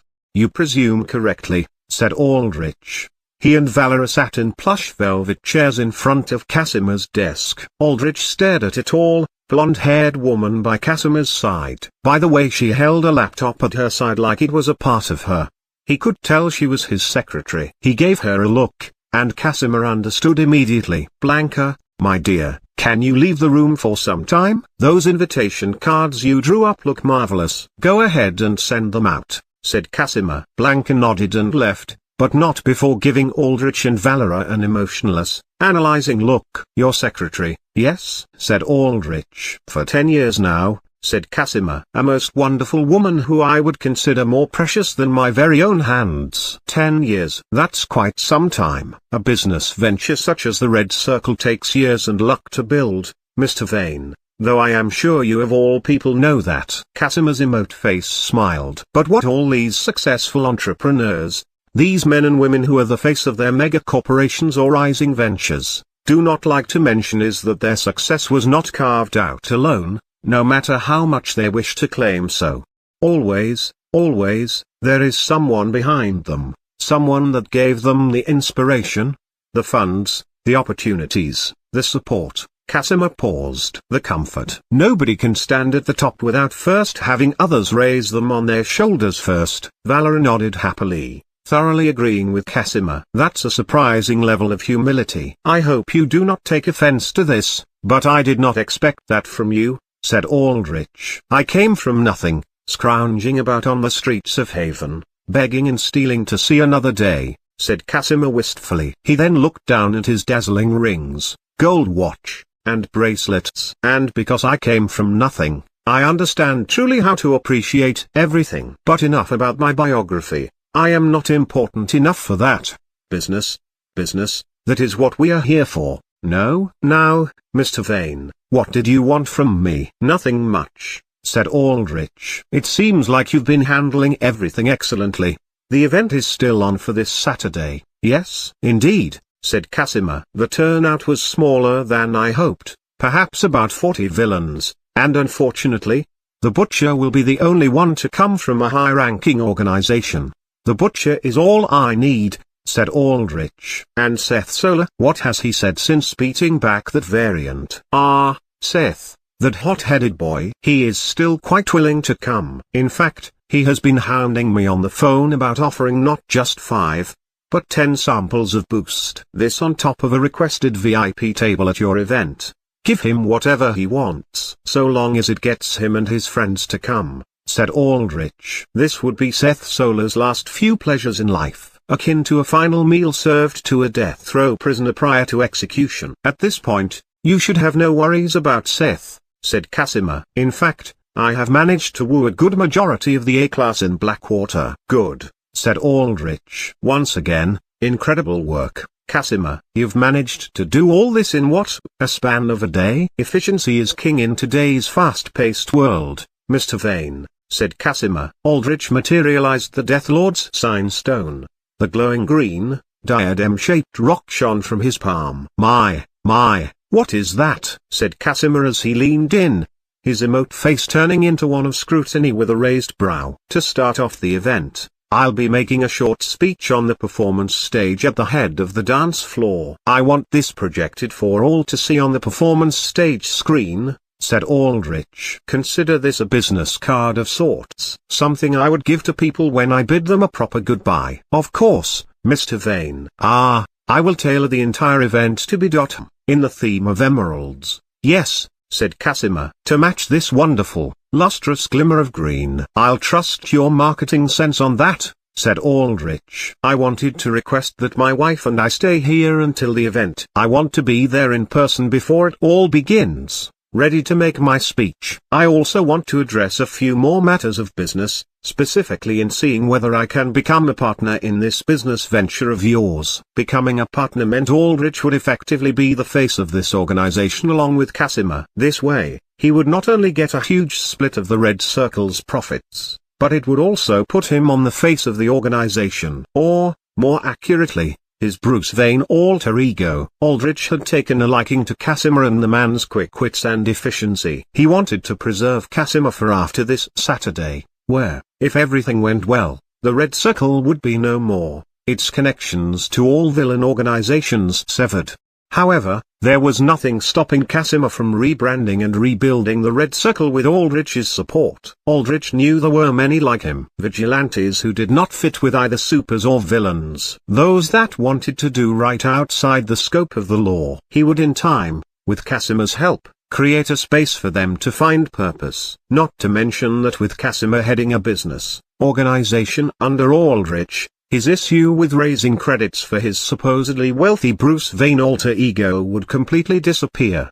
Aldrich waited for Casimir's answer to this partnership. With Casimir under Flurgan's powerful mental suggestion, he would be positively inclined to anything Aldrich said. However, this did not mean Casimir was utterly brainwashed. Casimir would take the vast majority of Aldrich's suggestions and follow them, but if something was too risky for both himself and Aldrich, then he could oppose the decision.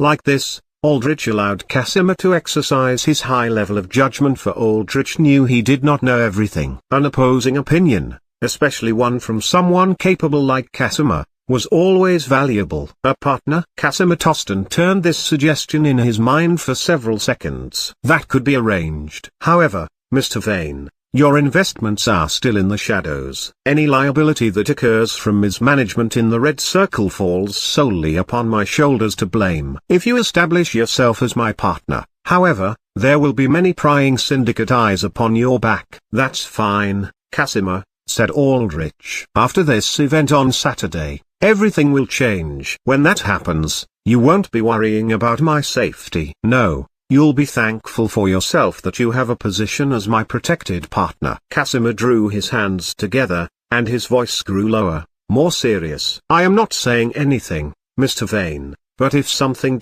extreme happens this Saturday, then I cannot guarantee that you will not become a target." "I see. So you already know what I'm planning," said Aldrich. He had intentionally left out that he planned on wiping out everyone on Saturday to try and keep Casimir working for him without complaints. But it seemed like Casimir knew what was up. Not only that, but Casimir was willing to see it through with Aldrich. Of course, if Casimir complained too much, he would have had Flurgan fully mind control the man. Aldrich might have been willing to compromise and discuss at length about other issues with Casimir, but this Saturday night of vengeance was one thing he would never compromise on. But it was good that Casimir was willing to work with Aldrich even now. "You hide it very, very well, Mr. Vane, but I know the gleam of vengeance when I see it." "You can always see it in the eyes," said Casimir. His emote face smiled. "It is a sight with which I am intimately acquaintanced with. Again, I do not mind aiding your vengeance, especially if you promise me protection. So long as I am alive, I can reallocate my assets and enter into different business ventures. I was thinking of retiring with my fortune in a few years with Blanca in any case. She deserves the rest and peace. But your safety. You have no need to worry about that, Casimir, and remember, this is a partnership. You have more years left in that capable head of yours." "Years working with me," said Aldrich. He reached out a hand, and Casimir took it in a tight handshake. "And together, I guarantee we can make sure that those of us who came from the streets, those of us who were beaten and spat on, have a chance to see some of the good we enjoy now." Chapter 65, A Certain Report, You'll Also Like. This chapter is updated by novels.pl. Friday, November 5, 2117, 1 p.m. Alter Agency Outpost in Haven City Center. Brent McAllister, current director of the AA's Haven Outpost, sat in a sterile white conference room with a group of high-level personnel, or the highest level it could get in a Tier 3 city like Haven. They sat about in sleek black chairs that screamed corporate aesthetic as they watched a Panopticon researcher present his findings. As you all know, the Panopticon's variant detection network is thorough, but not perfect, especially when it comes to the ocean or subterranean threats. Even before the altering, humanity had yet to discover even 5% of the Earth's vast oceans. And that problem is still the same now. Ocean exploration may even be more difficult in this modern era considering the powerful variants that tend to lurk there, said the researcher with a droning voice. He had on a distinctive white lab coat emblazoned with an insignia showcasing a black pyramid with an eye encased inside, the logo of the Panopticon. "Skip with this introductory bullshit," said Brent as he waved his steaming coffee mug impatiently. "And tell me how the Panopticon fucked us over." "You do know that the AA has to pay for this disaster, right? We might be the only multinational organization out there subsidized by every country, but our funds aren't unlimited, and we rely on the goodwill of the people for donations and support. Shit like this does not send a show of confidence to our investors." "I must inform you that the Panopticon also shoulders some costs," began the researcher. "I must inform you," Brent mocked the researcher's soft-spoken tone before returning to his loud and brash mode of speaking. "You know damn well that the Panopticon doesn't need to pay shit. It's got leverage over everyone and anything, skyfields and tech and all." One phenomenon noted among variants was that there were precious few that flew above a certain atmospheric range, making them entirely rooted to the Earth. The only exception was when variants were attacked from near orbit or orbit, at which point they would start to adapt high flight capabilities in response to the severity of the attack they received. This meant that orbital bombardments were highly risky because it initiated an arms race where variants would evolve orbit-capable flight, and humanity was far less equipped to deal with orbit-based attacks than variants and their more expendable numbers. This variant adaptiveness to attack was also why the AA and Panopticon used nuclear weaponry extremely sparingly. Any time a nuke was thrown out, a variant would spawn, often from the radioactive energy of the fallout zone, that was even harder to deal with than what the nuke wiped out in the first place. This meant that Panopticon-run sky fields, massive, controlled dome environments where large tracts of food were grown in the high atmosphere where variants did not conventionally reach, could make up for food shortages from large swathes of destroyed farmland across the world. Skyfields made the Panopticon untouchable because no country in the world would ever risk alienating the Panopticon and their food supplies, not to mention their monopoly over variant surveillance and large-scale drone mobilization against variant attacks. The Alter Agency, on the other hand, had to deal with daily protests over some hero doing some stupid thing here, some failed rescue there, some villain this and some variant that. And now more than ever, in the post-Vanguard era of heroes, things were getting worse and worse. More villains, not just thugs using their powers for stupid, selfish needs, but legitimately organized and powerful organizations, rose in strength. More and more variant attacks, many of which were becoming ever more dangerous. The ant colony attack on South Korea that killed hundreds of thousands a couple of years ago was just one of a dozen such incidents throughout the world in just the past 20 years alone. The worst thing about all this was the pay cuts Brent had taken. Over the years, he had had to downgrade his fleet of 10 high-end sports cars down all the way to 2. "I feel for your struggles, Mr. McAllister, I truly do," said the researcher as he maintained neutral professionalism in his voice. "But you must understand that the Panopticon and AA are under a partnership. Accountability goes both ways. If you had not ignored early warning signs, then you would have already had a Class 5 drone response within city boundaries by the time of the B-Class disaster variants attack. Granted, a Class 5 drone attack cannot halt a B-Class disaster variant by itself, but it would have eliminated the threat of its amorphous liquid ground army." Brent opened his mouth to talk back, but the researcher raised a firm hand to stop him. "I must continue this report," said the researcher, his steely grey eyes turning surprisingly cold, oozing power and threat that made Brent stay quiet and listen. He pointed with a metallic arm at a map of Haven. "As you know, Haven is a port city that borders the Atlantic Ocean, making it high risk for aquatic variant attacks. Aquatic variants are especially difficult to trace for our satellite arrays cannot detect under the ocean. However, our coast detection nets should sense the approach of variants from within a 50-mile radius stretching out from the coastline. This specific variant managed to clear a straight path through several underwater sensor towers, utilizing a unique electromagnetic pulse that bypassed prior EMP shielding. By the time the variant reached shallow enough waters for our satellite arrays to pick up on, it could utilize a form of spatial warp to reach Haven before an apt response could be formulated. Now, Mr. McAllister, the Panopticon will ignore the fact that your outpost received report of downed sensor towers and ignored requests for hero investigations a full 2 hours before the attack began. You can't blame us on that. We've been cutting costs.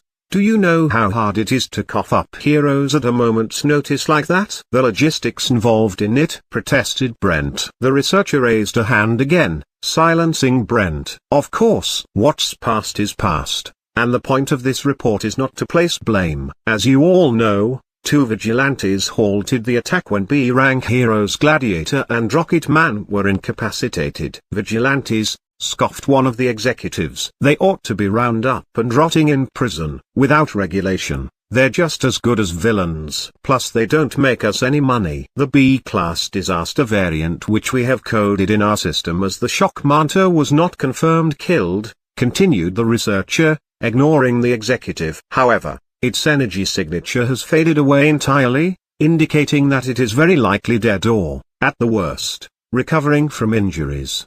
As you know, there is a high chance that a variant attack of this scale generates an aftershock effect, drawing variants for often second or even third attacks.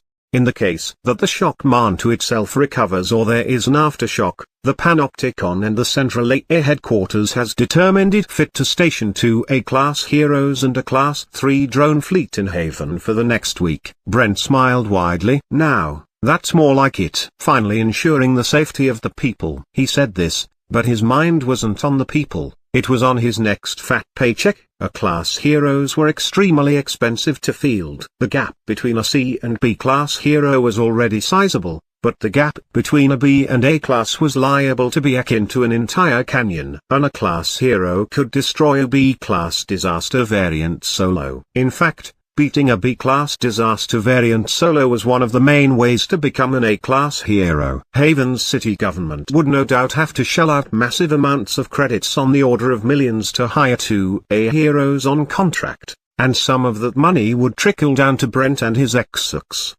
The people are always our main objective, said the researcher. But I believe you are misunderstanding this situation somewhat. For your incompetence in dealing with the Shockman to attack, you will not receive any bonus for the heroes. The cost of their contracts will be entirely subsidized by the Panopticon, for Haven has suffered enough. Rather, Central AHQ has determined another pay cut for you. Details about this will be sent to you through an AA representative. Now, if you will excuse me, Chapter 66, the party begins. You'll also like. This chapter is updated by novels.pl. 11 p.m., Saturday, November 6, 2117. Red Circle Nightclub. Usually, the entrance to the Red Circle was marked by, well, a red circle. Specifically, a glowing red neon circle emblazoned with bright confidence above its wide, tinted glass doorway. Whenever this circle lit red in the weekends, it promised a good time whether through nightlife partying or under-the-table illegal business deals.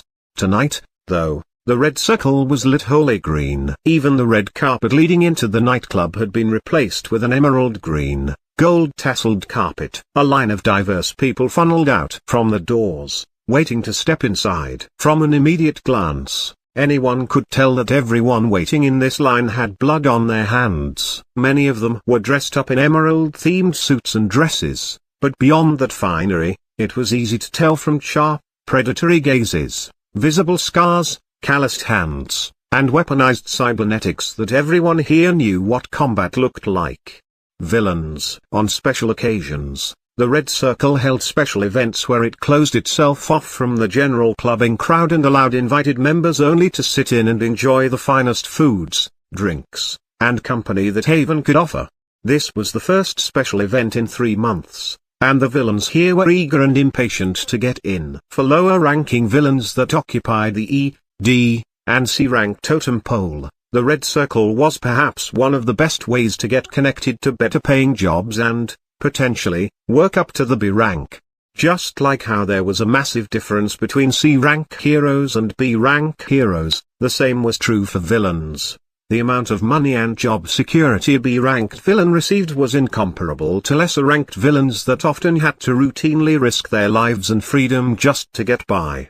"What's taking so damn long?" said a mutant category all to whose mutation had made him grow porcupine-like quills instead of hair. He impatiently watched as people at the front of the line filed in one by one. Almost immediately, a Red Circle staff member approached with a pleasant smile. Her eyes shone a striking violet as she reached a platter out with a full glass of champagne. "My deepest apologies, sir. As you are aware, tonight's event is in held of a new partner and investor who values security and privacy greatly. Security screenings are a little more thorough than they usually are." The porcupine villain took the champagne glass and downed it in one shot with zero class. He heavily placed the glass back on the platter. "Well, hope this big shot investor believes in some good old trickle-down economics, 'cause I'm itching for a new security job." "Ha, like he'd hire you, Porcupine. You almost beat your last employer half to death," said another villain. "Shut up. The bastard decided he wouldn't pay me after I saved his ass. I gotta feed myself too." "I do wish you the greatest of luck in that regard," said the staff member as she bowed and tended to other disgruntled villains. At the head of the line, a tall, pale-skinned, dark-haired, black and red-eyed woman smiled as she manned the front door with several Red Circle staff. Her prettiness was such that it was almost charming, and any man or even woman who gazed into those crimson eyes of hers long enough felt quite incentivized to do as she asked. What she asked was very simple. "Do you want to join this party?" And of course, everyone would say yes, because why wouldn't they? This was what they were here for. Each time a villain said yes, a staff member would wrap a green wristband around their wrists which would then manifest a shiny green sigil.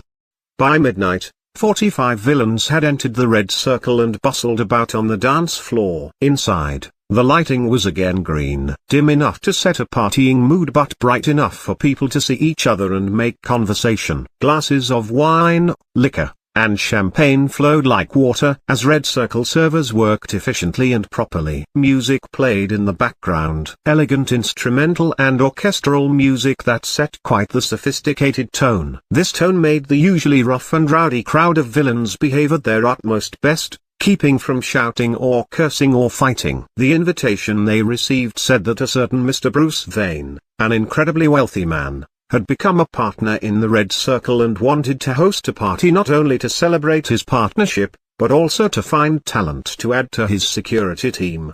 Working as security for a rich man was an incredible opportunity for all the villains within. No longer would they have to risk their lives doing odd jobs and heists. Now, if they got lucky and made a good impression on Mr. Vane, they could sit back in a mansion while they guarded a rich man who paid them well.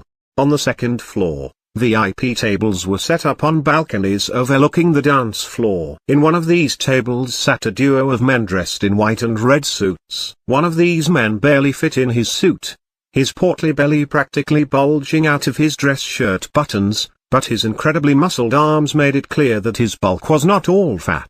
His face was pudgy and disfigured with scars, his mouth torn to show off sharp, animal-like teeth. This was the B-rank villain known as the Butcher, famous for the brutality of his kills and his expertise in torture. One of the Trident's most trusted associates in getting those unwilling to talk. Beside him sat a more presentable, normal-looking man with a goatee, gel-peaked hair, and squinty red eyes that made it seem like he was suspicious of anything he looked at. This was the Butcher's connector, basically his handler, who waited impatiently to sign off on a few contracts for Butcher's service. At other tables sat Seth Solar, his crew, and several members of Blackwater's A-class. Notably, Mel Morales, current rank 1, was not there. Everyone made small talk, but what they were really interested in was this new investor, this Bruce Vane, who had managed to become a partner in the Red Circle, one of the more well-known villain connecting establishments throughout the United States. How many millions upon millions of credits had it taken? And who were the lucky few in this room who he was going to hire? The green lights in the room dimmed and the music stopped, making everyone go quiet. The performance stage at the head of the dance floor elevated with a mechanical whir before projecting the image of a green diadem. Casimir stepped out from the backstage curtains with a flourish. When he reached the front of the stage, he bowed, and as if on cue, a panel opened up before him that retracted out a mic. "Ladies and gentlemen, welcome to a night out in the Emerald City," said Casimir. "Though unlike in Oz, the emeralds, the wealth you see, is very, very much real. No green goggles needed." Casimir snapped his fingers into the mic, and several Red Circle servers dressed in green suits and dresses funneled into the dance floor, passing out expensive drinks and food platters. A round of applause went around for Casimir as all the villains respected him. He had boosted many a villain from the lower ranks to high ranks, not to mention directly nurturing many hoodlums from the street into villains with enough professionalism to net clients regularly. But the fine spirits and aperitifs and hors d'oeuvres you enjoy now are not from me, no, they are served on order of my new partner, Mr. Bruce Vane. It is a funny thing, this partnership. I once thought I would never have won. Not that I was against the idea, mind you, I simply could not find a partner I could wholly trust in. But Mr. Vane has met my expectations and much, much more. So without further ado, I will introduce you to the man of the hour, Bruce Vane. Casimir bowed out, and the performance stage dimmed. Aldrich watched through the backstage curtains as the stage dimmed, awaiting his expected presence. He did not wear any equipment. Instead, he was in his suit. He did not need anything more for tonight. He took in a deep breath to calm himself even though his undead heart did not truly beat. This was it. This was the moment he was waiting for. Vengeance. Judgment. Justice. Aldrich looked at a counter in his status screen. Party members. 57. They had all given their consent to join this party, and their wristbands gleamed with the sigil that marked them out as Aldrich's party members. 45 villains. 10 A-class Blackwater students. And the Butcher and his handler. Everyone he wanted dead in one room. Aldrich touched chest, feeling the hard surface of the phylactery beneath his suit. The chrysalis by now had merged enough with the phylactery that its dimensional space was the size of a small room, easily enough to fit in Adam and Elaine for this final stretch. It felt almost surreal to have come this far in just 1 week. To have vengeance for the taking right before him. He found himself second-guessing. Had he planned everything out properly? Was this going to work? He felt a hand squeeze his shoulder. "Master," said Valera. She drew close to Aldrich, and in her glamorous black dress, she looked absolutely stunning. "Are you worried, Number?" "Just slightly overwhelmed. I always thought ahead, always planned, but I guess there was some part of me that never believed that I would make it this far," said Aldrich. "Of course you would make it this far. You are my one and only master. The only man I have deemed worthy of serving for all eternity and beyond. If not you, then who else?" "At the very least, I believed in you from the start with all my heart," said Valera. "I know," said Aldrich. He looked into Valera's black and red eyes. "And thank you. Without you backing me, protecting me, I wouldn't be here." "You should not thank me for performing my sworn duty as a knight." Valera patted out creases in Aldrich's suit and smiled at him. "You look wonderful, Master. I am eager to see you bathe in carnage tonight." She then looked directly at Aldrich, and he looked directly at her. Because she was so busy fixing his clothes, she had not noticed how close their faces were, their cold breath intertwining together. Valera's eyes widened, her body stiff and tense. Waiting. "Not now," said Aldrich as he drew back. "I still have to finish what I started." "Of course, my master." "I understand," said Valera. She smiled coyly. "Not now, is it? Then later." "Later." Aldrich smiled back at her before his expression set into seriousness. He materialized his phantasmal mask, and put it on. Then, he stepped out of the curtains, and as he did so, green spotlights hit him, lighting his each and every step to the microphone. Applause spread throughout the room as the mystery investor finally showed himself. Aldrich looked down at the crowd of villains before him, seeing the desire in their eyes, and how they wanted his supposed credits. He looked up at the butcher who picked his teeth with a claw-like nail, ignoring everything below. He met a glance with Seth Solar before Seth looked away, more interested in drinking more liquor and eyeing the small case of boost vials on his table. Aldrich raised his hand, and the applause died down. "First off, I want to thank all of you for making it here. You have no idea how thankful I am to see all of you gathered here like this," said Aldrich, his voice projecting throughout the room. A smaller voice modulating mic hidden beneath Aldrich's mask changed his normally neutral-pitched voice into one far deeper. "I don't intend to take you away from this party of mine for long. I just wanted to give a quick foreword before we began." Aldrich reached into his coat pocket and materialized the Death Lord's sign stone. He held it up in the air, and everyone stared at it, wondering what it was. "This dot is a precious possession of mine," said Aldrich. "To me, it represents my hopes and dreams, a symbol of a trial to overcome and reach greatness." Aldrich paused, and then his voice grew even deeper, gaining a sharp, threatening edge to it that made everyone in the room shiver. "But to you, it represents your death, your judgment." Before confusion could hit,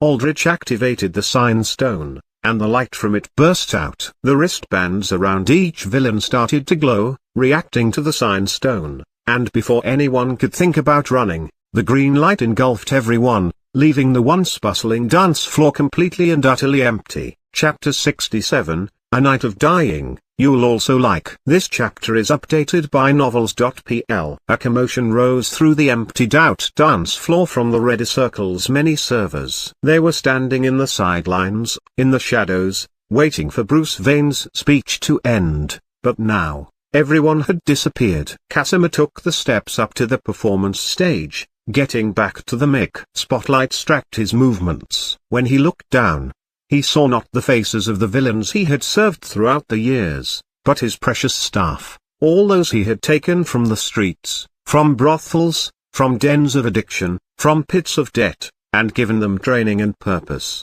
They looked up at him for answers, for to them, he was their guiding light in a criminal underworld where darkness snuffed out even the smallest flickers of hope. "I regret deeply that I did not inform all of you of this turn of events beforehand," said Casimir. "It is not that I did not trust you all, my dear, most valued staff. I simply wished to keep all knowledge of this surprise to a minimum for assurance purposes." "Was this the right choice, Casimir?" said Hirundel. She unpinned mauve hair she usually kept up tied in a professional bun, letting long, curled locks spill down to her shoulders, framing her striking, glowing bright violet eyes. "With this, you have made yourself an enemy of every syndicate. You will be a target. We will all be targets. I have always said I do not take risks. For the first time in my life, I have taken one. I must say, it feels thrilling. I can understand why those I thought once as impulsive and foolish act the way they do, throwing themselves into the pit of risk for that precious glimmer of reward." Casimir's emote face smiled. "But I understand not all of you are here to fall into these pits of risk with me, and that is why I am giving all of you the option to terminate your employment to me. You will no longer be affiliated with the Red Circle, and I shall see to it that your safety is guaranteed. You need not walk through the valley of the shadow of death with me, for unlike an omnipotent deity, I cannot guarantee you will fear no evil." Casimir. Walter's stern, guttural voice rang through the floor, projecting with powerful lungs that made it seem as if he was on mic. "Yes, dear Walters," said Casimir. "Are you making this decision with your own mind?" said Walters. "Shall I be honest? At first, no." A murmur ran through his staff. "But I have warmed to Mr. Vane's new and radical ideas. His desire to bring opportunity to those who have none," said Casimir. "It touched upon what started me on this path. I began the Red Circle first as a means of dragging myself out from the streets. And when I was uplifted, when I looked back to see how many like me were still mired in the streets, waist deep in the mud of despair, poverty, and hopelessness, I reached out and pulled many out." Casimir gestured towards all his servers. "And now, when I look upon what I have accomplished, I may see piles of credits and gold and jewels, but what shines to me brightest is all of you, my dears, my treasures." My flock of street crows turned to beautiful songbirds. "But there is a time to let caged birds fly. I am giving you that opportunity now. Disassociate yourselves from me now, or I cannot guarantee it will be safe later. So long as you made this choice yourself, I will stand by you," said Walters. "We are not caged birds, Casimir, we are free, freer than we ever have been," said Hirundel. "And we choose to fly by your side." All the servers of the Red Circle bowed their heads to Casimir, and a single tear trickled out from under Casimir's mask. "Wonderful, my dears," he said, his voice quivering. Then, his voice immediately turned stern and serious, almost militaristic in its efficiency. "And now, we must prepare for war. Until Mr. Vane emerges from wherever he has gone, we must fend against any potential retaliation. Walters, engage defense alert level 5. Understood." Walters talked into a hand radio. "Initiate DA5. Almost immediately, the lights in the Red Circle turned red, not the festive, sultry shade of red that it shone during clubbing nights, but a bright, alarm-inducing red that incited not a dance, but a call to action. The Red Circle shook as emergency generators booted up and powered a building-wide force field. In immediate and strained fashion, the staff of the Red Circle began to mobilize. Many of them rolled up their sleeves, revealing cybernetically implanted blades and firearms. "Tech team, engage drones," said Walters. "Secure perimeter." Several fleets of drones from the club's tech team started to circle around the building, the barrels of energy weapons and guns gleaming and rotating about, finding potential targets. "Strike squad, assist in securing the perimeter with aerial support." "It will be my pleasure," said Hirundel. Her entire body glowed violet, changing her into pure purple energy and burning off her uniform. Her energy form then shaped into the form of a large, man-sized swallow made of pure glowing violet light. In this form, her voice projected in echoing waves. "Strike squad, with me." Several staff members morphed into flight-capable forms, turning into mutants wholesale or growing wings. Some attached mechanical wings or thrusters to themselves. Others floated in the air with the power of their minds. Hirundel flew out with the airborne strike squad. "Elite security squads 1 and 2. With me. We protect the head. The rest of you, snipers, infantry, supply chain, take your trained positions. Any threats that approach, eliminate with extreme prejudice, said Walters. His appearance then began to morph as he tore through his suit, becoming a monstrous half-man, half-lizard creature with spinned tail, curved white claws, and rocky green scales. He made one giant leap to Casimir's side, and within a minute, 24 staff members formed a tight formation around Casimir. Some of them were armed with incredibly futuristic, glowing energy weapons and combat suits. Others crackled electricity from their hands, some fire, some swirls of water. Valero appeared from backstage and stood with Casimir. "Mr. Vane has requested I assist in your defense tonight." "I am eternally grateful," said Casimir with a short bow. "You have no powers," said Walters with a distorted, inhuman voice. He looked down at her with gleaming yellow reptilian eyes. "You'll slow us down." "Punch me," said Valera. "What?" A skin flap blinked over Walter's eyes in confusion. "I said punch me." "Was that so hard to understand?" Walters grunted before throwing out a sudden, heavy and powerful punch at Valera. Valera stopped Walter's enormous fist in her palm. The impact of the blow sounded like concrete shattering, but Valera stood there unfazed and smiling, holding back Walter's might. "Need I say any more?" said Valera. Walters withdrew his punch and nodded his lizard head. "No." "To my office, then," said Casimir. He looked up at the blaring red alert lights above and smiled. "The night has just begun."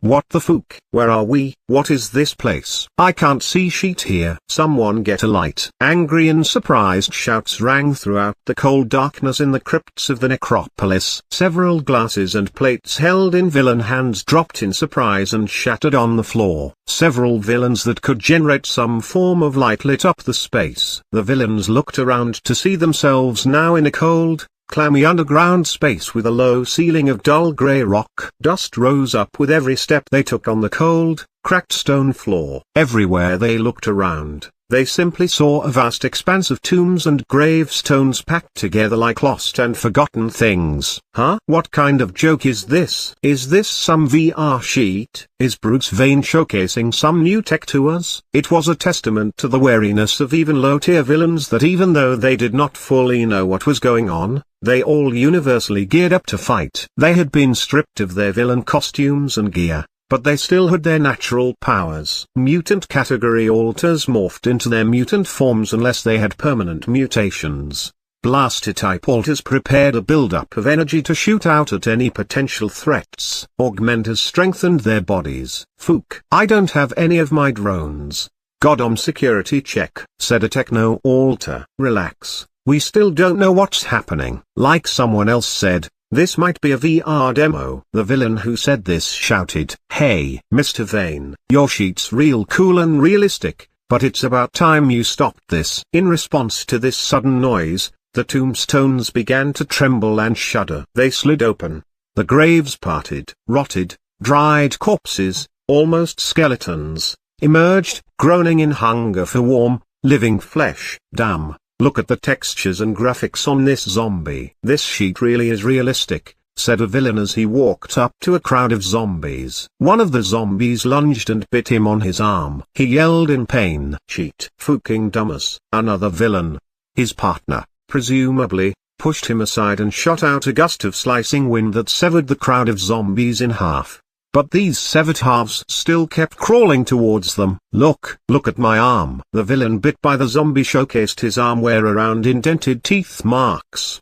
The flesh turned black and rotted. "You stupid sheets," roared Seth Solar, still dressed in a green and gold suit. He floated forwards and fired a blast of solar energy from his eyes, completely engulfing over 30 zombies in blinding orange light, utterly reducing them to ash. Where his beams traveled, the ground smoldered, gleaming orange with molten heat. But by now, there were zombies and skeletons emerging from everywhere, quickly growing into a mass of shambling walking corpses. That which at first seemed like a joke was now starting to becoming a serious threat through sheer numbers alone.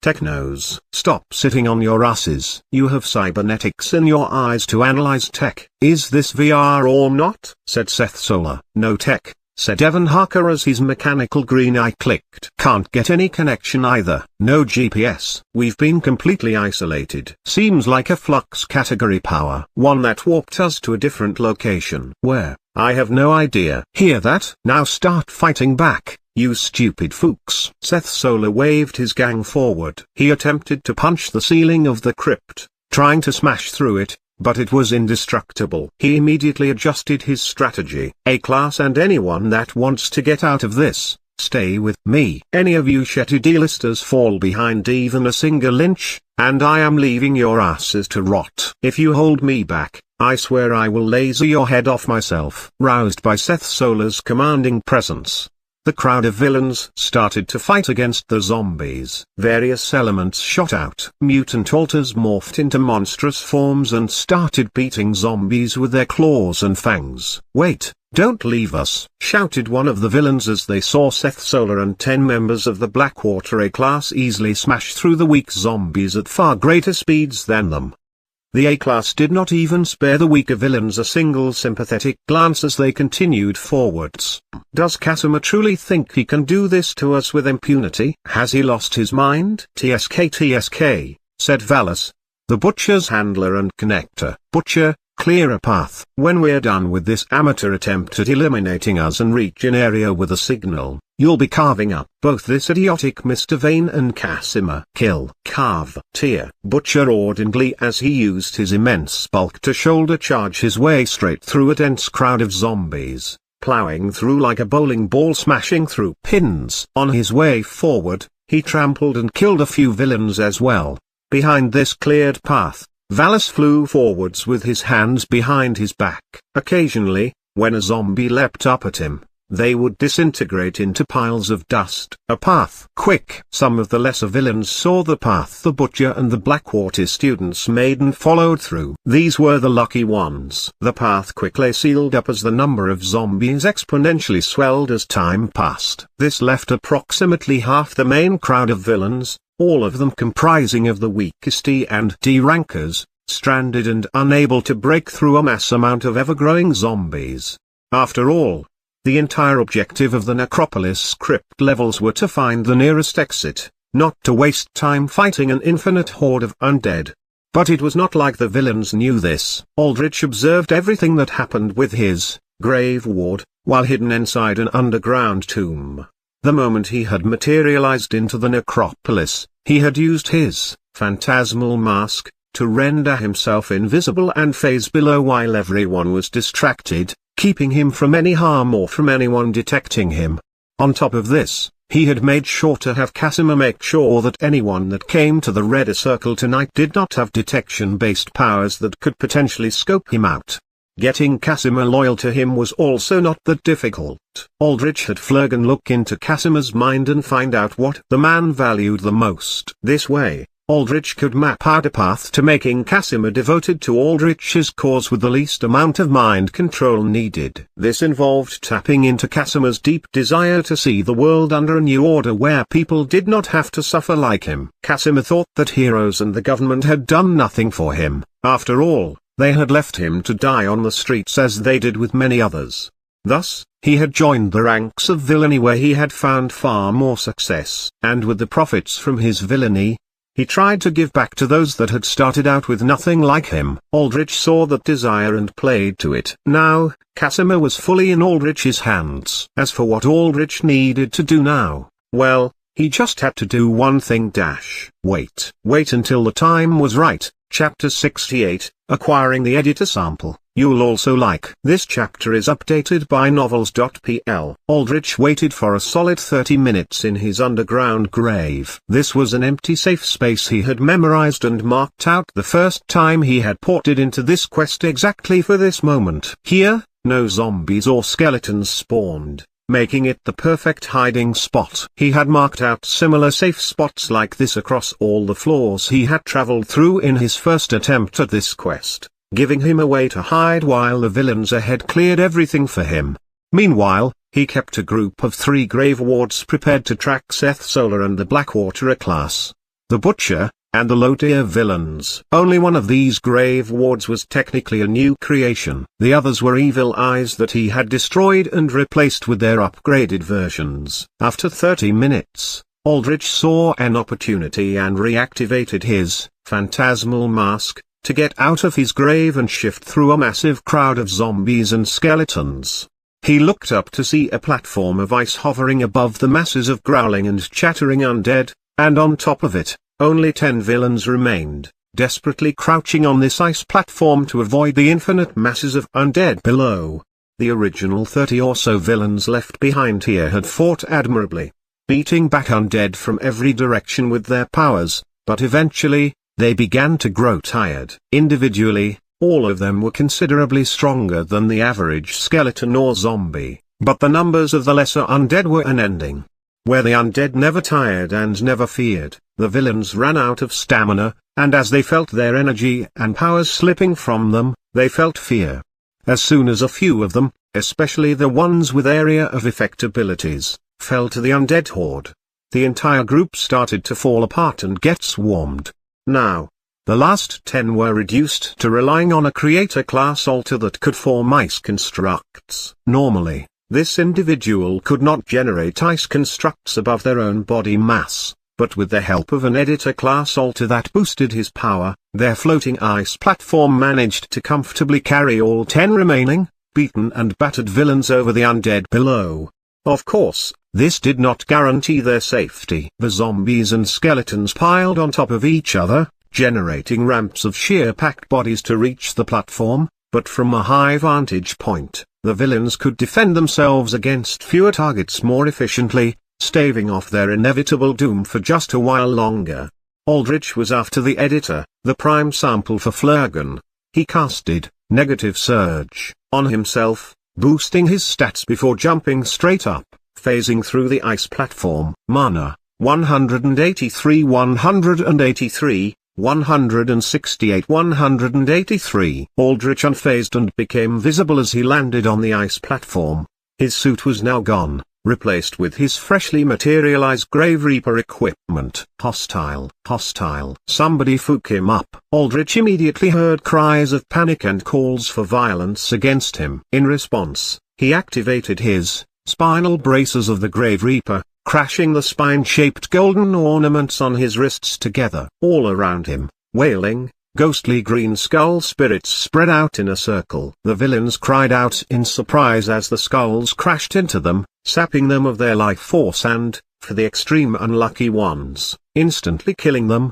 The attack was not meant to kill them. It was mostly meant for Aldrich to make space while he handled the ice-generating altar and editor at the center of the platform. Once those two were gone, the undead below would take care of everyone else. Some of the villains, their nerves already on edge from facing a supernatural zombie and skeleton horde attack, screamed in terror at the approaching skulls, losing their balance and slipping off the ledge the ice platform, falling into their deaths below. The other villains that managed to stay rooted to the platform focused entirely on dodging the threatening cursed skulls, their selfish, uncoordinated minds not at all primed to help the creator that held up the very lifeboat of ice they relied upon. This left Aldrich entirely alone with his designated targets. The ice generator was preoccupied maintaining the platform, kneeling in the center of the platform with both his hands planted down, sweat dripping from his pale forehead. The editor stood right behind the platform generator. A thread of red energy connected the ice altars back to the editor's fingertips. Both of them stared at Aldrich helplessly as they saw that all of their supposed allied villains, the ones who could fight back, were either dead, too busy with Aldrich's skull attack, or simply too scared to approach. Aldrich worked quickly and efficiently. Before the ice generator could divert his power from the platform to Aldrich, Aldrich rushed in with superhuman speed and landed a spinning heel kick right into the ice altar's jaw, knocking him out and breaking his jaw. The platform of ice remained intact for just a few more seconds after the altar went unconscious, and Aldrich used this time to slam a punch into the editor's stomach, keeling him over. Then, Aldrich casted Horror Warp, wrapping his hand in a malevolent aura of cloudy darkness dotted with gleaming red eyes. He smothered the editor's face with the cloud of dark, immediately sinking him into a nightmare from which there was no easy or quick waking. -20 mana. 148-183. The editor fell down face first, unconscious, and Aldrich grabbed him by his collar before tapping his phylactery and calling out to his chrysalis. The purple orb in his chest glowed and crackled before a tear of space appeared in front of it, forming into a vanta black orb from which several hooked tendrils of darkness burst out, abducting the editor and sucking him into the dimension of the chrysalis. Portal usages, 3, 2. So far, the chrysalis could maintain about 3 portal openings into its dimension over the course of a single day before it had to enter a charging dormant period. This included portals for both taking things in and taking things out, so these were precious few charges to work with. Hopefully, when Aldrich became a proper lich, this would change. Flurgan theorized that once Aldrich became a lich and fully placed his soul into the phylactery, the chrysalis would react with it and become massively stronger, binding directly with Aldrich's soul to become a part of him.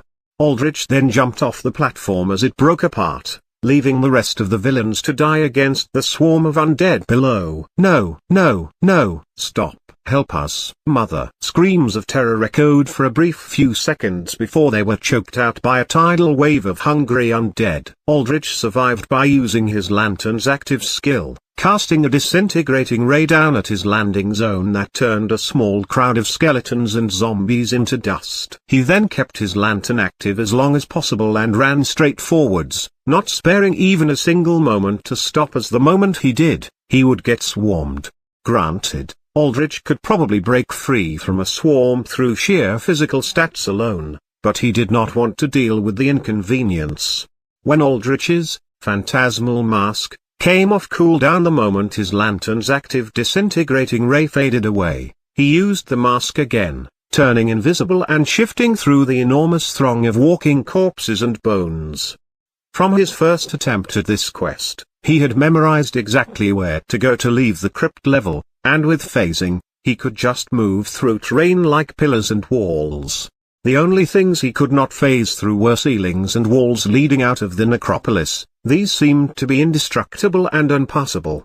At the end of the crypt, Aldrich jumped atop a staircase leading straight up into a ghostly green fog door. Here, he sat on the stairs, watching as a crowd of zombies and skeletons started to growl and groan as they piled at the bottom. They could not scale up the stairs. It was not in their coded behavior. Aldrich sat on a stair and put his lantern down by the side, lighting up the masses of undead trying to reach out to him from below. He looked at them but did not focus on them. His fingers interlocked together in calm thought as his sight instead focused on observing his targets. He kept tabs on Seth Solar, Blackwater's A-Class, and the Butcher. In the meanwhile, the Grave Wards were far slower than them, but the villains reliably cleared out threats that could take out the Grave Wards. And once Aldrich's targets reached higher floors, the villains would slow down their rate of progress tremendously as they started to fight stronger and stronger threats, at which point the Grave Wards could keep a much closer eye on them. Aldrich would tail them from behind, and when their numbers grew small, when all that was left was the Butcher and Seth Solar, the two strongest of them all and the ones he needed alive the most, he would strike. Chapter 69, Unending Misery. You'll also like. This chapter is updated by novels.pl. Help. IC rank villain used his arms to crawl his way across burnt stone, his fingertips melting and sizzling on charred black stone as he tried to drag his legless body towards Seth Solar. A trail of blood and entrails painted the dull grey stone beneath in bright red. Behind him lay the torn-apart corpses of the low-ranking villains invited to the Red Crickle. He was the last among them, the highest ranked at sea, but even that was not enough to survive. All around him were scattered countless bones accompanied by racks of fallen-over armor and medieval weaponry. These bones would shiver and rattle before floating and attaching together into the form of a large, imposing skeletal figure. Armor and weapons would gravitate towards the skeletons, arming them. Skeletal knights. One of these knights strode over to the villain, raising a long sword in the air and staring down at him with a cold, unfeeling green glint in its empty eye sockets. The long sword sank into the villain's chest, and the skeletal knight twisted the blade, ending the villain in one clean execution. TSK. Fu King weaklings, all of them, said Simon Wells as he looked briefly back, his red visor magnifying the scene of the villain's death sheet. Simon jerked around in pure fear as he heard whistling near his head. A large arrow, big enough to skewer through a cow clean through, stopped mere inches away from his head. Seth Solar grabbed the arrow in midair. "Stop fooking around," Seth growled as he tossed the arrow back to a skeletal archer knight, making sure to throw it so that the wider surface area of the shaft smashed into the bone creature with immense impact, blowing the skeleton apart. Archers sitting on ramparts circling pillars rained down giant arrows. "Alexis, shield and support," roared Seth, his voice booming and commanding. Alexis, rank 8 in Blackwater's A-class, nodded. She gulped in a breath, and as she held her breath, her pale blue eyes turned completely white. Winds started to howl and whirl around her, picking up bones and debris, and in an instant, wind currents formed into a rapidly circulating barrier all around Blackwater's A-class. Any arrows that touched this barrier blew backwards. Bolts of lightning also crackled from the barrier, hitting skeletal knights and blasting them back. Zane. Seth Solar hovered in the air, drawing arrow fire. Arrows bounced off of his skin, dealing no damage. Zane flew up by Seth's side, his black feathered arms now morphed into full wings. His head had shifted into an aquiline, beaked form, turning him into a humanoid eagle mutant. He sped through the ramparts with acrobatic agility, throwing out volleys of large, blade-like feathers. The feathers were aimed specifically to sever the skeleton's arms, making them drop their bows. This left Seth Solar for cleanup. He hovered from rampart to rampart, unleashing his solar beam in flashes of brilliant gold. The beams turned the skeletons into dust, preventing them from ever piecing back together. "Quite excellent," said Valis as he hovered behind them, observing. "You Blackwater students will indeed make fine additions to the Dark Six. I will ensure that once we are out of this mess, the Trident will hear all about your fine talents." But still, to think we are 9 floors through this strange place without a single exit in sight. Smash, take bones. The butcher bellowed from below. He was no in the protection of Alexis's barrier, but he was invulnerable to conventional damage like this anyway. A dozen arrows stuck out of his body as did swords and bones from destroyed skeletons, but instead of drawing blood, they just jutted into his body like he was made of flesh-colored dough. The butcher grabbed a skeletal knight and smashed it against the floor, blowing it apart into pieces. Any leftover pieces assimilated into the butcher's flesh, turning into raw biomass for him to continually regenerate. With the butcher on the ground, any skeleton knights that threatened the A-class were of no threat.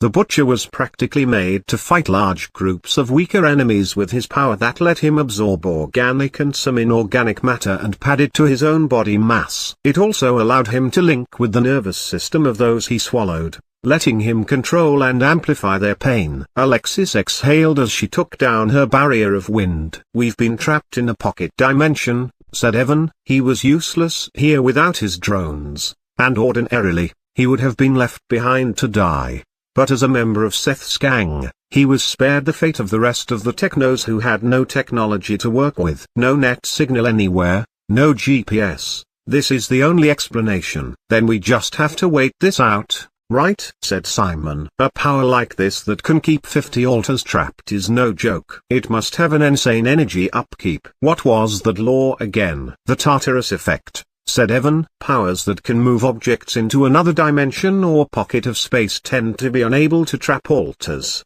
and when they do, they cost massive amounts of energy. The more altars or variants it traps, the higher the cost gets." "We've been here for over half an hour," shouted Seth Solar. "I can't smash through the walls and we don't have anyone to scan for exits. All we can do is just take stare after fucking stare." "Stay calm, boy," said Valis as he came to Seth's side. Seth whirled around aggressively with his fist cocked back. "You throw that punch at me, and your arm turns into dust," said Valis. "Not before I cave your skull in," said Seth with venom oozing in his voice. "You heard what your techno said. There is a limit to his trick," said Valis. "The known record for dimensional entrapment barely exceeds a single hour. And even that was achieved only through the S-class hero Superspace sacrificing his life in the sinking of Neo Moscow. Say that Bruce Vane, who wants us dead for some quaint reason, hired some unknown, 1 in a million talent who could trap us here. Do you truly think he could keep us here for over an hour? Over what a S-class hero could do? So then what? We just sit on our asses and wait here? Said Seth Solar. Yes, that is exactly what I am proposing, said Valus. The higher we go in this dimension, the more troublesome these enemies become. Why bother? Simply stay here until it is done. The Blackwater students nodded and agreed among themselves. Their expressions started to brighten, and a few of them started to sigh in relief. They had gotten so tense and worked up from being ported to this strange space that they had not considered that they could just wait it all out. But now, the answer just seemed so easy. All they had to do was wait. So then what? We just sit on our asses and wait here, said Seth Solar. Yes, that's exactly what I'm proposing, said Valus. Fine. We'll do it your way, said Seth Solar. 30 more minutes passed. 30 minutes turned into an hour. An hour bled into an hour and a half. And that finally reached 2 hours. Seth finished lasering a new batch of infinitely respawning skeleton knights. Thankfully, they only reanimated in intervals of 10 minutes, making them easy to deal with in waves. But that wasn't the issue here. The issue was that everyone had wasted time and precious energy sitting in one spot accomplishing exactly nothing. You Fuka, keeping us here, you're working for him, aren't you? That cocksucker Bruce Vane, making us waste our energy, huh? Seth Solar aimed his glowing golden eyes at Valus. No, that is not true. Valus's calm and composed exterior now began to break apart as his confidence in believing he would survive, that he would get out of this just by waiting, began to fade. I don't know. This is entirely unprecedented. Me getting tired of breaking bones, complained the butcher as he finished tearing apart a few more skeleton knights. Chapter 70. One by one, you'll also like. This chapter is updated by novels.pl. When Seth Solar passed through the foggy green portal into the 10th floor, he snarled almost animalistically as he stared with gleaming gold eyes at yet another host of enemies. There were no skeletons here. Instead, a legion of large, bulky knights wearing spiked black armor with faces of dried, pale flesh and sunken in, gleaming green eyes stood at guard with halberds and shields. Behind this legion of 20 knights, one knight in crimson red armor and pale white, unblemished skin stood tall and proud. Strike them down, said the Crimson Knight. You can talk? Seth smiled. Good. I'll beat some answers out of you. Seth flew forwards at such velocity that he pierced through the line of shield-bearing knights with utter ease, generating a shockwave of force that blew them backwards. He slammed into the Crimson Knight and drove the knight into the ground, dragging the knight several dozen meters. Metal screamed and sparks flew as the knight's back armor scraped against the rocky floor. Tell me how to get out of here, roared Seth as he held down the Crimson Knight with one hand while cocking back the other in a ready fist to smash through the knight's face. The knight's eyes gleamed red as he gave out a command that echoed through the dull grey hallway. Do not care for me, my knights. Defeat the rest of the intruders. Wrong answer. Seth slammed his hand around the Crimson Knight's helmet and applied crushing force. His insane strength let his fingers dent into the helmet, and he ripped it off, revealing a pale face with red eyes and large, blood-sucking fangs. Some kind of fucking vampire, said Seth in wonder. So far, everything he and the villains had seen so far in this place had been out of some kind of horror movie. Zombies and skeletons and now vampires? What was this? The only explanation he could think of was that this was an alter power that could manipulate and warp reality to create what the user's mind wanted. The Vampire Knight hissed as he swiped with his gauntlets, throwing out a scything blade of crimson energy from his fingertips. Seth took the hit straight in his chest and flew back a few meters from the force of impact. A clean cut stretched across the chest of his green suit, but the invincible skin underneath was utterly unharmed. His eyes glowed gold as he shot down the beam of solar energy, aiming it at the vampire's legs.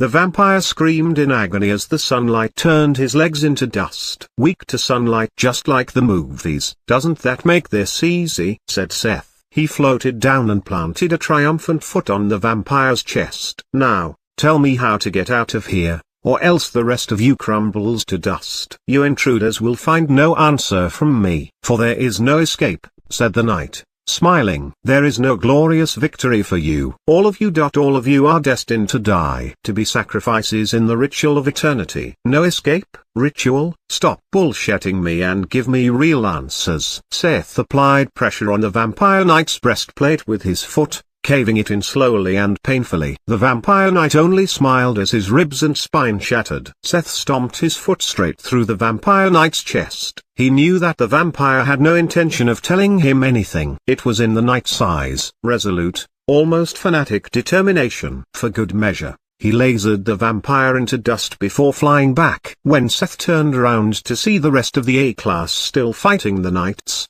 he muttered to himself, "Weaklings." He flew back, showering solar beams on knights, disintegrating them near instantly. With precision shots, he eliminated the knights with quick efficiency. "Seth, here," called out Simon. Seth floated down by Simon where their gang gathered around Evan Harker's limp body. Several gaping halberd wounds in his stomach showed the cause of obvious death. "Alexis, where was your barrier?" snarled Seth. Alexis turned pale as she stepped back. I tried, but their weapons had this dark energy around them, it made them phase right through." "It's true," said Simon. "Just sheet luck that Evan happened to be the slowest out of us to dodge it." "He was dead weight anyway," said Zane. "Without his drones, he would have dragged us down at some point." Seth looked down at Evan's lifeless, bleeding body, and he just shrugged. "Zane's right. He was going to be useless at some point here." He turned to Valis and the butcher angrily. "You two, your trident,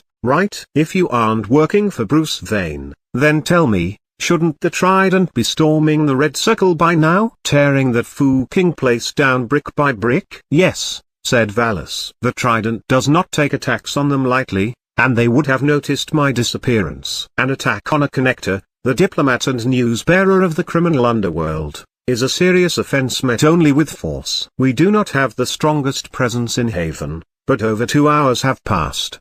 By now, Trident forces from surrounding cities and bases should have reduced the entire place to rubble." "Yeah?" Seth Solar's eyes glowed as he stared menacingly at Valis. "Then why haven't they caught the guy generating this dimension, huh? Why are we still here?" "I told you, I do not know," said Valis, panicked. His dematerialization field could most forms of solid matter into dust, but it could not deal with pure energy attacks like Seth's heat beams.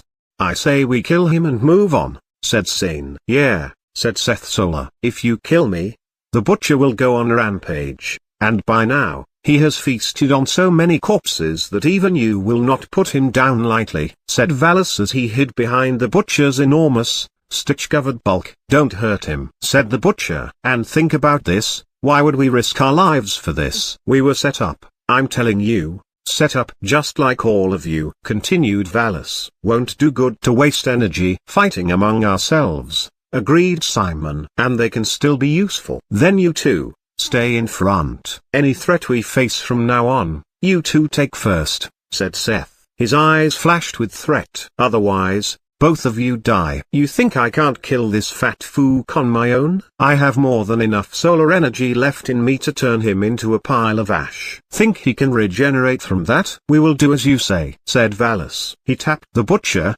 and together, they moved at the head of the group. Equals 11th floor. The 11th floor comprised of a narrow labyrinth of traps and puzzles. If a step was made on the wrong trigger plate, flaming arrows would fire, or perhaps a boulder would roll down to crush individuals, or a trapdoor would open to reveal hideous tentacled monstrosities. If a puzzle at certain indestructible doors was not solved properly, then more traps like toxic gas or spikes or animated columns of flesh and bone would emerge. Fook. Seth Solar smashed his fist into another indestructible puzzle door after he failed yet again to solve it. It involved answering a riddle. Fook that Evan. He knew all this puzzle and riddle bullshit. He was our brains, our analyst. He would have solved all this so easily. And he had to die like that on us. "He died because you left us to fend for ourselves back there," said a Blackwater A-class student. Some kid called Jonas, rank 14, could fire rays of adjustable gravity from his hands. Seth Solar whirled around and lasered Jonas in the face, melting his head away into molten, gooey flesh. His decapitated body knelt on the ground, limp and lifeless. "Anyone else want to question me?" said Seth as he looked out at the terrified A-class. Only Zane remained unfazed, staying at Seth's side with confidence. "That's what I thought," said Seth. Equals. Aldrich trailed Seth's group from 2 floors behind, constantly keeping watch. He watched as their numbers thinned floor by floor. On the 12th floor, they had to face a zombie giant who smashed Alexis's barrier with a skill called Bastion Break, meant for breaking through shields, flattening several Blackwater A-class students who thought they were safe under it. This also killed Simon Wells, one of Seth Solar's gang. Now there were just 2 left, Seth Solar and Zane Soldata, the 2 strongest of them all. The Butcher also survived due to the nature of his ability granting him exceptional resilience and regenerative power. Valis also managed to hold on to his life with his disintegrating barrier and the Butcher's protection. But slowly, floor by floor, their numbers were thinning out. One by one, Aldrich saw the lives of those who had wronged him snuff out under undead might, and he felt nothing but satisfaction. The only way he could have made this better was if he had been there to personally kill them, but in life, there was always compromise. So long as he got to kill the Butcher and Seth Solar personally, he had no qualms about how things had gone, especially according to his original expectations. He had expected his party to reach the 15th floor, but not without significant losses. It seemed that the enemies of the floors from 110 were all around the same level threshold of 110, with some strong individual units nearing level 20, but after floor 10, almost all the enemies leveled up to the 20-30 range. At the level 20-30 range, Death Knights could reliably beat D-class villains and fight evenly with C-class villains. The majority of Blackwater's A-class had the potential to be high B or A-rank villains based on altar cell count alone, but the keyword was potential. They were still young and untrained, not to mention the fact that their altar powers had not matured with age. Altar cell count only showed a rough estimate of an altar's max potential. Actually training the body and powers to reach that potential took years and years of biological growth and personal effort. Overall, most of the Blackwater A-class were at the mid to high C rank level in terms of combat prowess. As a result, Aldrich fully expected most of the A-class to lose their lives from floors 10 onwards unless Seth Solar, who was most definitely an A-ranked threat, helped them out generously. Granted, Seth had surprised Aldrich by being considerably more tactical than expected, rallying the A-class and having them protect each other with tactical defenses and offenses. But Seth's selfish nature showed itself as he increasingly began to leave behind his fellow A-class students when they became more and more of a drag. By the time they reached the 15th floor, the group had been culled down only to a few remaining powerhouses that stood head and shoulder above the rest. Valis, the Butcher, Seth Solar, and Zane Soldata. Zane was interesting. It seemed he had been hiding his power in Blackwater, sandbagging at rank 8 when in reality he could sacrifice more and more of his human form to become increasingly monstrous and stronger until it was clear that he could keep up with even Seth Solar. And now, as Aldrich saw them pass through the portal to the 15th floor, the floor requirement for Aldrich to complete his ritual of eternity, he could see everything he wanted, his vengeance, his power, so close to him, close enough to seize and make his own if he waited just a little bit longer. Yet when the group of villains entered the 15th floor, Aldrich felt distinct surprise. Chapter 71, Volantis. The Tyrant of Bone. You'll also like. This chapter is updated by novels.pl. When Seth Solar reached the 15th floor, he found the entire place covered in pitch-black darkness. He started to emit some solar energy from himself, lighting up the area to reveal a narrow hallway. The hallway's walls were decorated with stone carved into the shape of countless bones, skulls, ribs, femurs, any type of bone from the human body on top of bones from strange creatures Seth had no idea about. He saw ahead that Valis and the Butcher had stopped in front of a large door comprised of thick white fog, forming a nearly solid veil which they were hesitant to pass through.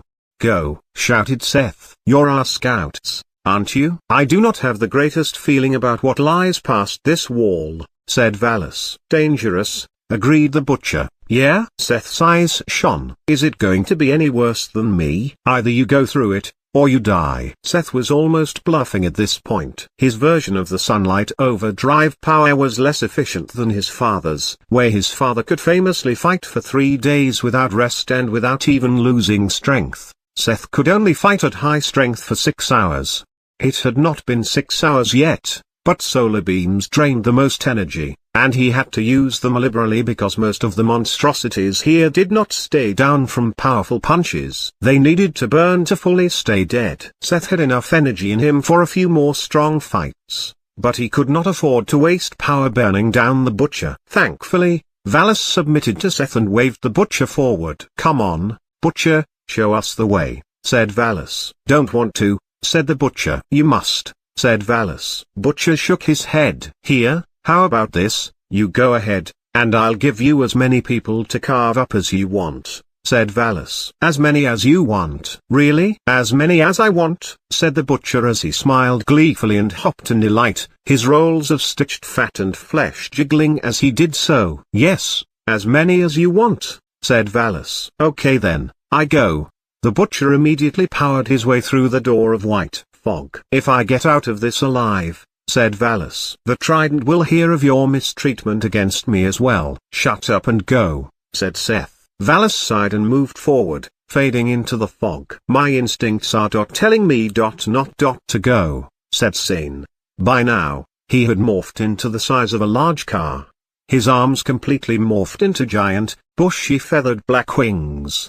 His eyes gleamed red while he tried his hardest to utter out words from his distorted vocal cords through the speak. "Yeah, but what choice do we have?" "You of all people should know this," said Seth. He patted Zane's back. If there was anyone in this world that Seth respected or even remotely cared about, it was Zane. They were both born and bred for lives they had no choice to live. Where Seth was born to be a villain, Zane was genetically engineered to be a monstrosity, an obscene hidden corporate experiment in the Middle East where all human wombs were inseminated with variant seed. Zane would have been bred to be a half-human, half-variant monster used like an attack dog, but he had escaped, becoming a mercenary from the age of 10 to survive.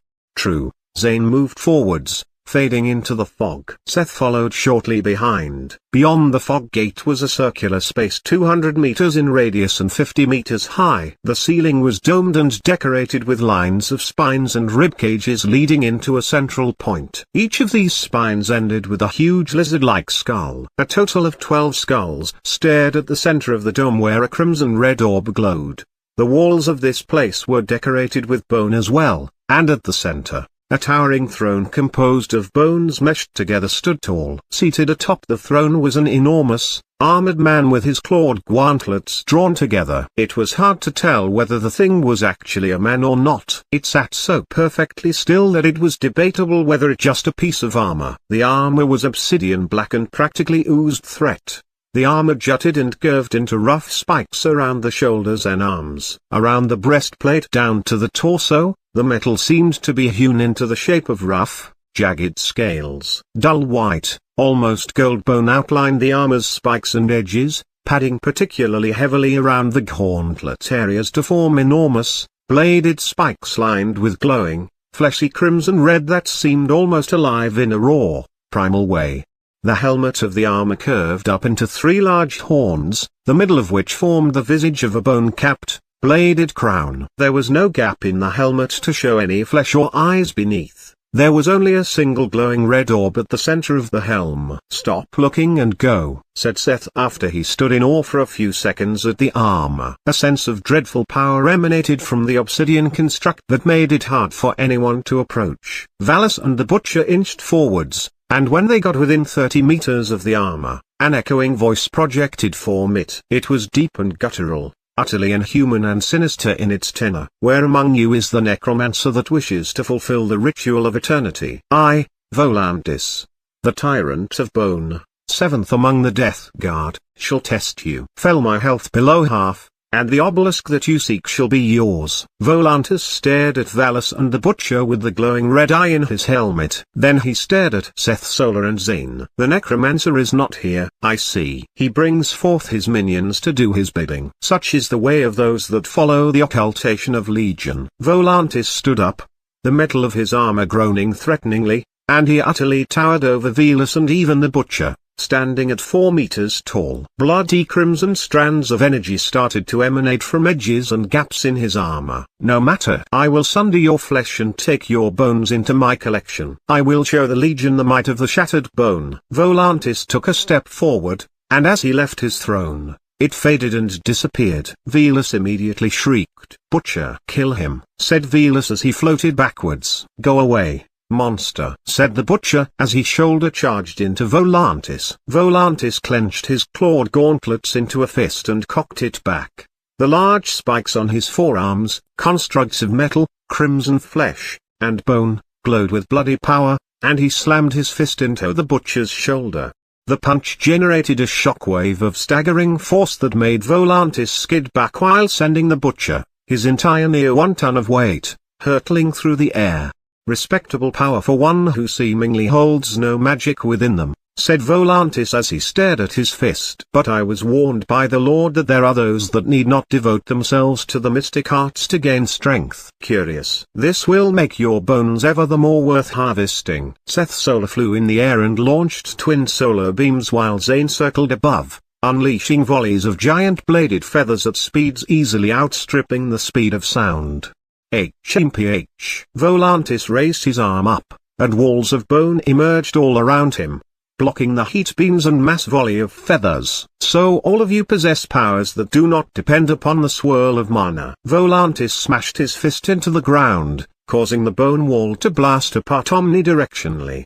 The butcher took the attack head-on, the huge bone shards gouging into his flesh like oversized buckshot. Velus blocked the bones with his disintegration field. Zane let the attacks hit him, but they bounced off his thick coat of durable feathers that formed a powerful armor. Seth's solar guarded his face as the bones shattered against his invincible flesh, though this time, he felt cuts and nicks where the bones smashed against him.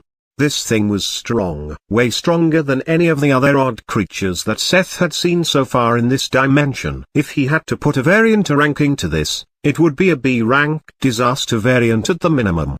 "Bone Lance Volley," shouted Volantis as he pointed his claws at Seth's solar. A red magic circle formed in front of his hand, and from it, a mass number of giant ribs shot forth like spears. Seth maneuvered around the bones. Meanwhile, the butcher charged again on the ground. Giant's bone hold. Volantis slammed his spiked, greaved foot into the ground. 2 enormous skeletal hands erupted from beneath the butcher, grasping him completely in a tight hold. A volley of black feathers crashed into Volantis's back, etching out sparks and clangs of impact. The feathers jutted out of gaps in the armor, but seemingly did no real damage. HMPH. "This type of damage is nigh meaningless against me," said Volantis as he crouched, generating power before shooting up like a meteor towards Zane. Seth's solar zipped in front of Zane and blocked Volantis's giant fist with his own. Another shockwave of impact permeated outwards. "Impressive," said Volantis. "Fuck off." Seth's solar fired a beam of solar energy that smashed directly into Volantis's face. The beam of gold instantly drove Volantis down in diagonal descent into the ground, smashing out a sizable crater on impact. HMPH. Volantis knelt as he put his hand out, blocking the beam. Heat waves shimmered around his gauntlets as the black metal turned red hot, then white hot. "This is considerable damage, yes. But I will not stand here and take it." Volantis opened his other hand, and a chakram of linked and sharp bones formed. He tossed the chakram towards Seth's solar, away from the beam of solar energy, and it curved its trajectory to meet Seth's solar's head. An expertly aimed feather struck the chakram and sent it off course, evading Seth's head by a hair. Good teamwork. Commendable. Volantis rolled to the side, causing Seth's beam to strike ground. He then stood up and chanted, "Morph, Bone Guard Azura." 6 large skeletal arms spread out from Volantis's back, and in each of them, bone chakrams formed. He began to throw out these chakrams at supersonic velocity, replacing them as soon as they were sent out. Within 10 seconds, there were over 50 chakrams flying all across the circular arena, pinging off the walls and each other to create a mass game of pinball where evading hits became a nigh impossibility. Seth Solar and Zane dodged like mad, but even then, They suffered attacks here and there. Seth looked down at Velas, who cowered in the back, completely fine because his disintegration field destroyed the chakrams as soon as they came in range. "Velas, you useless fook. Go up there and touch him. Disintegrate him," said Seth. "While he's throwing these boomerangs around, he can't move." Chapter 72, Volantis. The Tyrant of Bone 2, you'll also like. This chapter is updated by novels.pl. Velas floated towards Volantis's imposing, giant metal form as his total of 8 arms moved rapidly, manifesting and throwing out bone chakrams at such speed that they became blurs. The closer Velas got to Volantis, the thicker this storm of chakrams became. But because they were solid matter, Velas's disintegration field broke the endless flurry of bladed projectiles before they could shred Velas into pieces. Velas trembled as he hovered forwards. The only thing he could hear was the intense cacophony of bone smashing against rock, and the only thing he could see amid this storm of white bone was Volantis's gleaming red, orb-like eye. That eye stared directly at Velas. "How amusing. You would challenge me straight on. No, your bones are frail. Then come, show me you deserve the flesh that hides away your bones," roared Volantis. Velas took in a deep breath and landed on his feet, staring at that terrible red eye that flashed with eager anticipation. He was not a fighter. He never really had been. As a connector that functioned like a diplomat in the criminal world, he never saw fighting as he was forbidden to attack others and others were forbidden to attack him. But he knew that it was now or never. Velas closed his eyes and sprinted with his arms outstretched, trying to disintegrate Volantis. What? Velas opened his eyes as he felt himself pass through Volantis. He looked back and saw that he had passed right through the giant creature, disintegrating out a man-sized hole inside the armor. Volantis stopped moving as the red light in his helmet eye dimmed down. His skeleton arms turned into dust while his regular arms fell to his sides. He slouched over, limp. The giant skeletal hands trapping the butcher broke apart, revealing the B-rank villain no worse off for wear. Seth, Solar and Zane tanked and dodged through the last volley of chakrams with several bleeding cuts but no severe injuries. They hovered in the air as they looked down at Volantis. "I've killed it," said Velas triumphantly. "Where all you so-called soldiers could do nothing but fear, I managed to kill it." "The fook." Seth looked into the hole in Volantis's armor and saw that there was no flesh inside it, just a sort of shadow darkness that flickered like miasma. Volantis had no physical body within. "Commendable.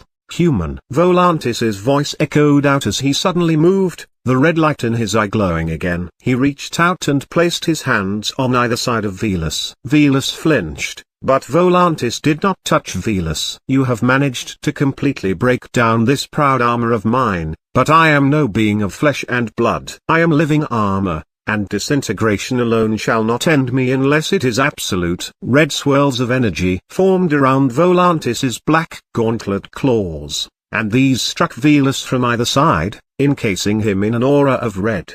Volantis raised Velas in the air using this crimson energy tether. "And as living armor, I am also demon. And as demon, your soul is mine to feast upon." Volantis made a tearing motion with his claws, and Velas screamed before a faint red silhouette of himself emerged from his body, funneling into Volantis's red eye orb.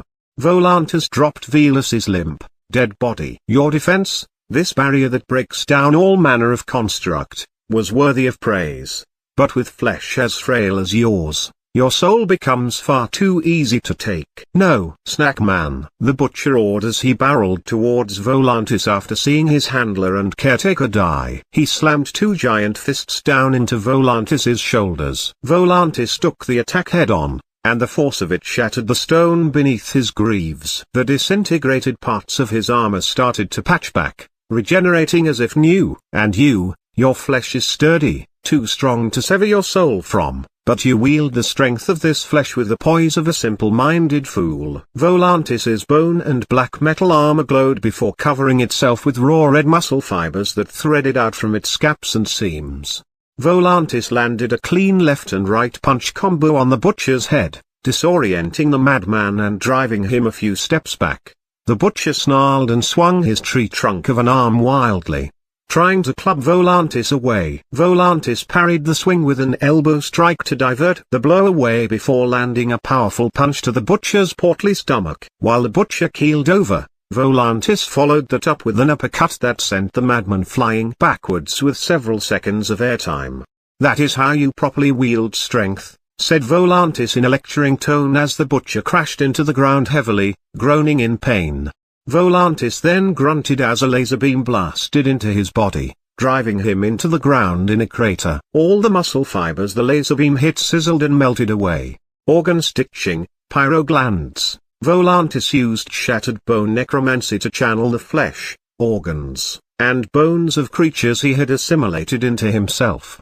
Previously he had been using the spell, organ stitching, giant muscles, to cover himself with the muscle fibers of a giant. Now, he turned his metallic, bony armor dark brown, changing its hard exterior into a rubberier form. This was flesh from the flame-generating organs of dragons, highly resistant to fire damage. Volantis stood up, easily withstanding the solar beams now. However, volleys of giant black feathers pierced through his softened armor, piercing right through him. But since he was a living armor that had no vital organs to really pierce through, piercing damage like this did almost nothing to him. Part stitching, drake wings. Volantis's armor body shuddered as two large draconic, black-scaled wings sprouted from his back. He leapt into the air while accelerating himself with his wings. The sudden speed let him catch Zane by surprise, and he landed a powerful punch that sent Zane crashing into the ceiling like a pinball. Seth Solar retaliated with a punch that Volantis blocked with a guard, but it was heavy enough to drive him back dozens of meters in the air before he stopped himself with a flap of his wings. "Your raw might is exceptional. It outstrips even mine. I would require muscle stitching merely to keep up with it," said Volantis. "You alone may reduce me to half my health. Yet without your necromancer to appear before me, I cannot recognize this trial. That is, unless you kill me fully. Then, I will have no choice but to cede the obelisk." "Yeah? You're still not even down to half health, whatever the fook that means, after all that," said Seth Solar.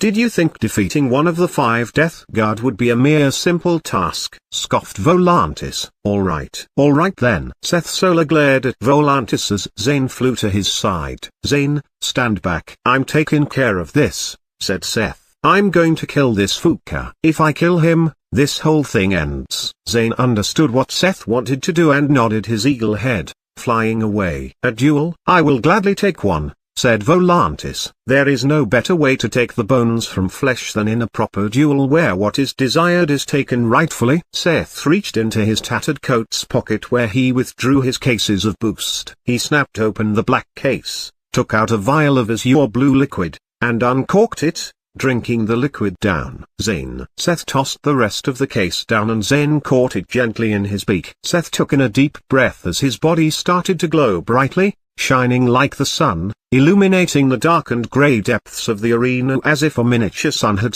been set alight within it. His clothes burned away entirely as his body became completely dressed in a sheen of bright gold with his eyes a bright shade of pure white. Waves of heat rippled all around him as did strands of bright orange energy reminiscent of the solar flares and explosions that scorched the surface of the sun. "It's about time I ended this," said Seth Solar. "Oppose me if you can, mortal," said Volantis. "I welcome the challenge." Chapter 73, Loot and Summons and More. You'll also like. This chapter is updated by novels.pl. Aldrich witnessed the villains start the fight against Volantis the Bone Tyrant and watched only for a brief few minutes before his invisible grave ward was destroyed by collateral damage from Volantis's area of effect bone attacks. That Volantis would appear here was a massive surprise. He was a level 40 boss character and the weakest among 5 Death Guard that formed the inner circle of powerful troops that served the Death Lord. But even then, he usually guarded the 30th floor of the necropolis, so to see him so early down in the 15th meant that the Death Lord fully intended on not allowing Aldrich to pass the 15th floor. At the same time, Volantis only needed the villains to reduce him to half health, and from an initial survey of his moves, it did not seem like he was using the full extent of his moveset. This way, the encounter was balanced enough that Aldrich could handle it provided he was around level 30. Of course, Aldrich was not even close to level 30. He had gotten around that level requirement by abusing the party system to its maximum extent. Aldrich estimated that Seth Solar by himself could take down Volantis to half health if Volantis continued to handicap himself, at which point, this quest would just end. Volantis might have been planted in the 15th floor to limit how much experience and loot Aldrich could obtain to just what he could scour from the first 14 floors, but even that was enough to boost Aldrich up massively.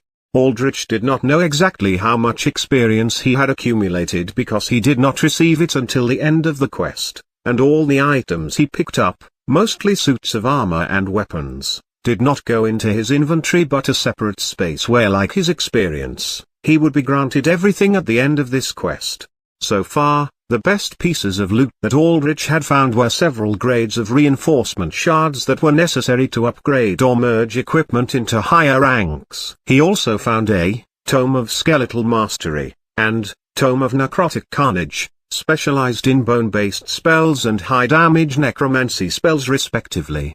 These tomes were too high level for Aldrich to use right now, but after this quest, they were all fair game. Even with conservative estimates, Aldrich figured he could reach level 30. The only thing that disappointed Aldrich was that all the equipment here was for knights and warrior types, not spellcasters like him. He would have to find better necromancer sets from the trial quests he could unlock from gaining levels here and use reinforcing shards to upgrade his lantern to a higher rank, as trial quest weapons did not get that much better than the lantern until past level 50 or 60.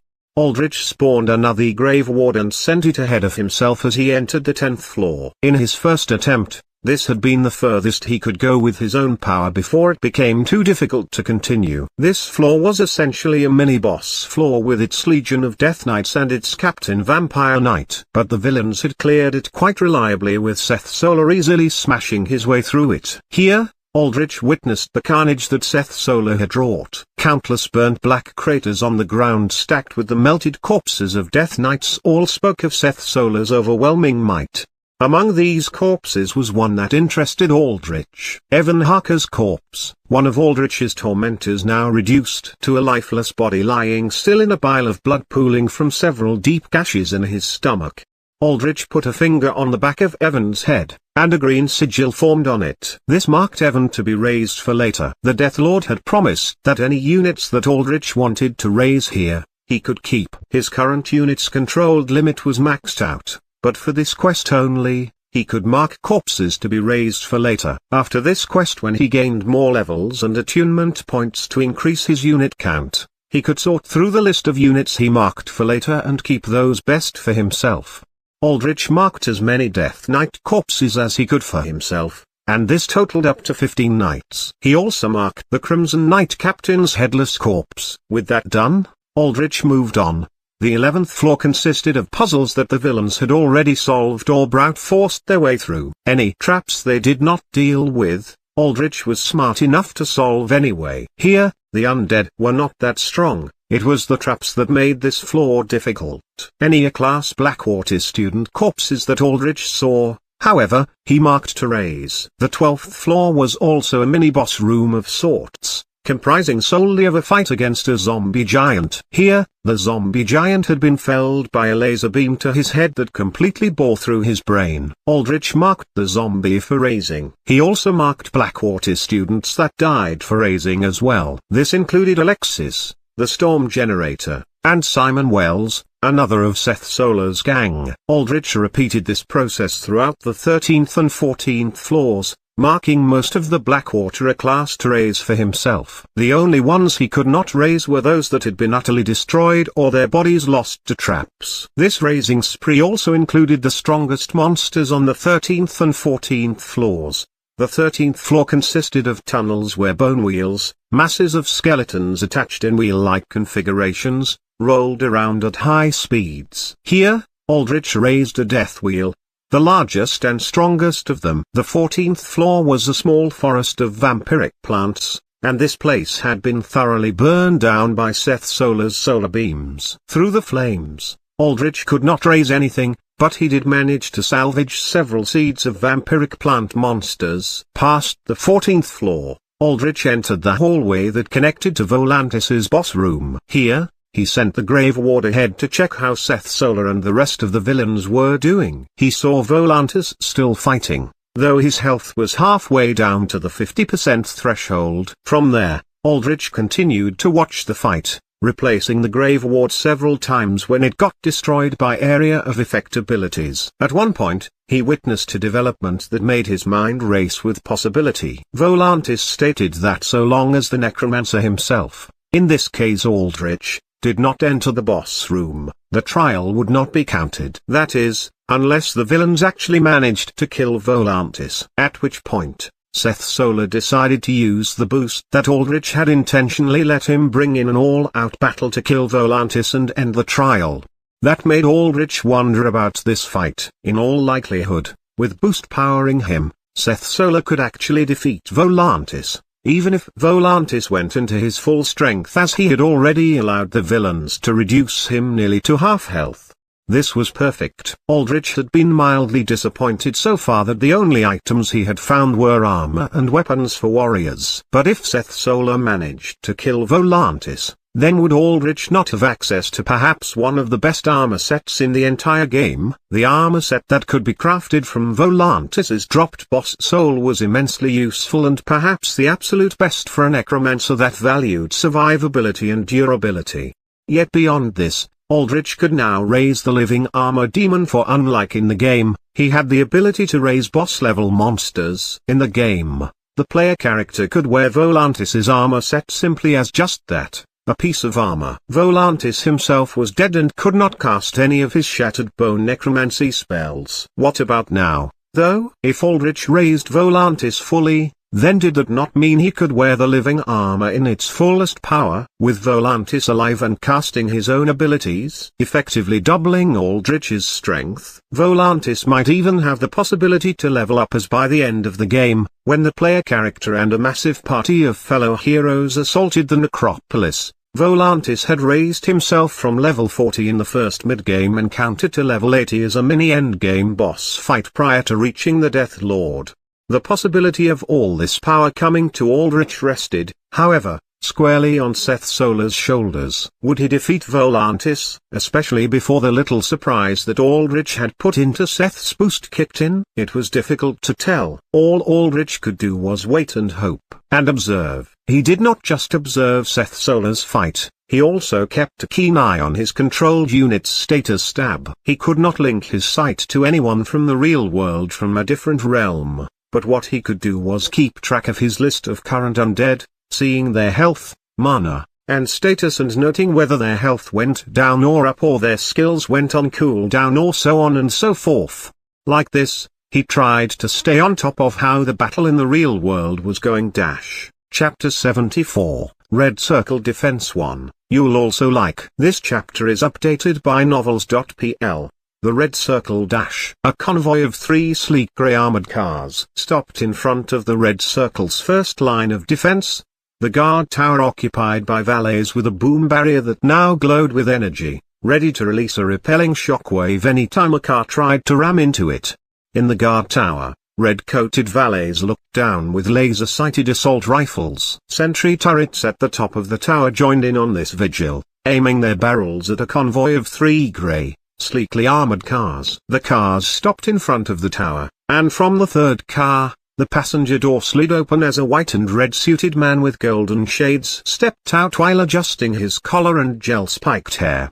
A guard accompanied the man, and it was obvious that this guard was no joke. He was armored from head to toe in high-end combat armor. A miniaturized aetherite reactor created a glowing red circle at his chest, and from there, lines of bright red energy spread throughout like circuitry, powering various add-ons like wrist-mounted guns, forearm-projected plasmoid blades, personal shielding, and kinetic energy absorption fiber matrices. In the guard's hands was a black assault rifle emblazoned with a blue logo consisting of a 3-headed dragon, the symbol of Imugi War Arts, the highest-end weapons developer in the entire world. This gun in particular was called the Hydra, for it had multiple modes it could enter with experimental nanotechnology molding. A smart link cable ran from the rifle's butt and attached to the back of the guard's helmet, linking the firearm to a variety of scanning functions and Imugi's famous Shawkill auto-aiming system that drew from an advanced localized artificial intelligence that ensured accuracy that exceeded human comprehension.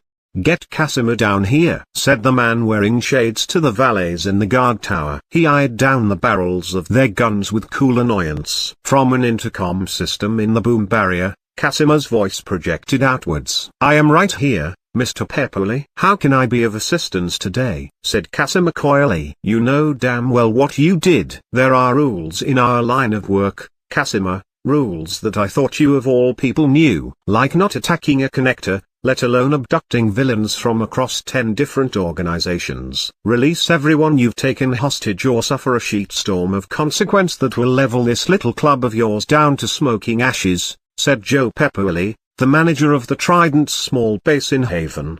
"Ah, so you knew." "Were you doing a little spying in my own club?" said Casimir. "The Trident doesn't fook around with new villain recruits. They're all microchipped for vitals and location. And now, they're all gone, warped to God knows where, and that includes Velus, our connector, and the Butcher, one of our more important assets.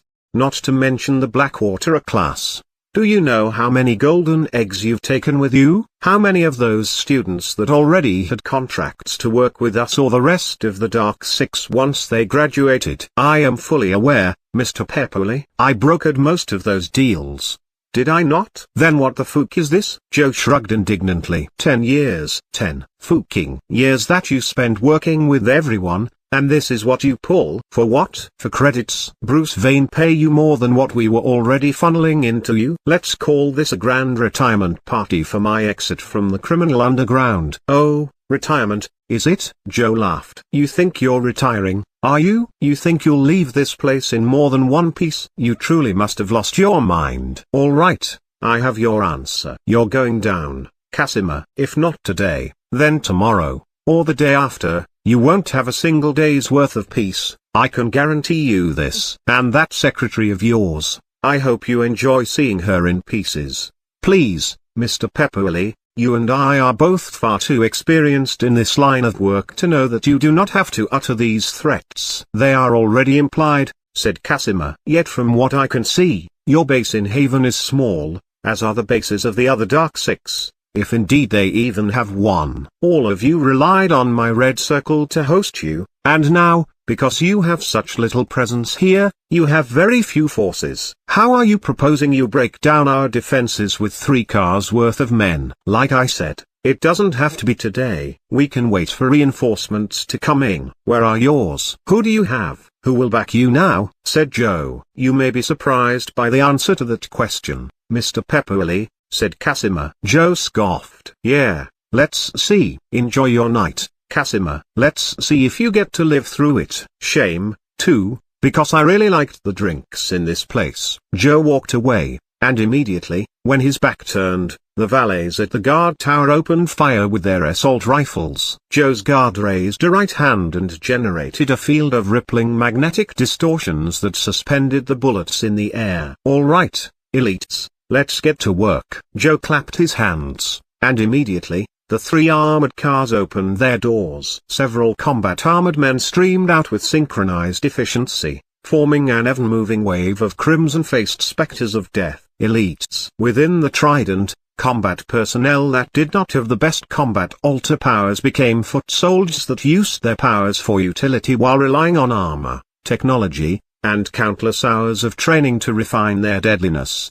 Among foot soldiers, the highest class of them were the elites. Squadrons of deadly veterans who had proven themselves across countless firefights and operations of high intensity. Many were veterans of the corporate wars of 2080 and 2090 when megacorporations and their hired or in-house armies clashed. Before the valets in the guard tower could adjust their aim, a trio of elite soldiers gunned them down with perfect headshots. Another elite held his secondary arm out like his forearm was a shield, and from it, a red force field riot shield emerged, blocking sentry turret shots.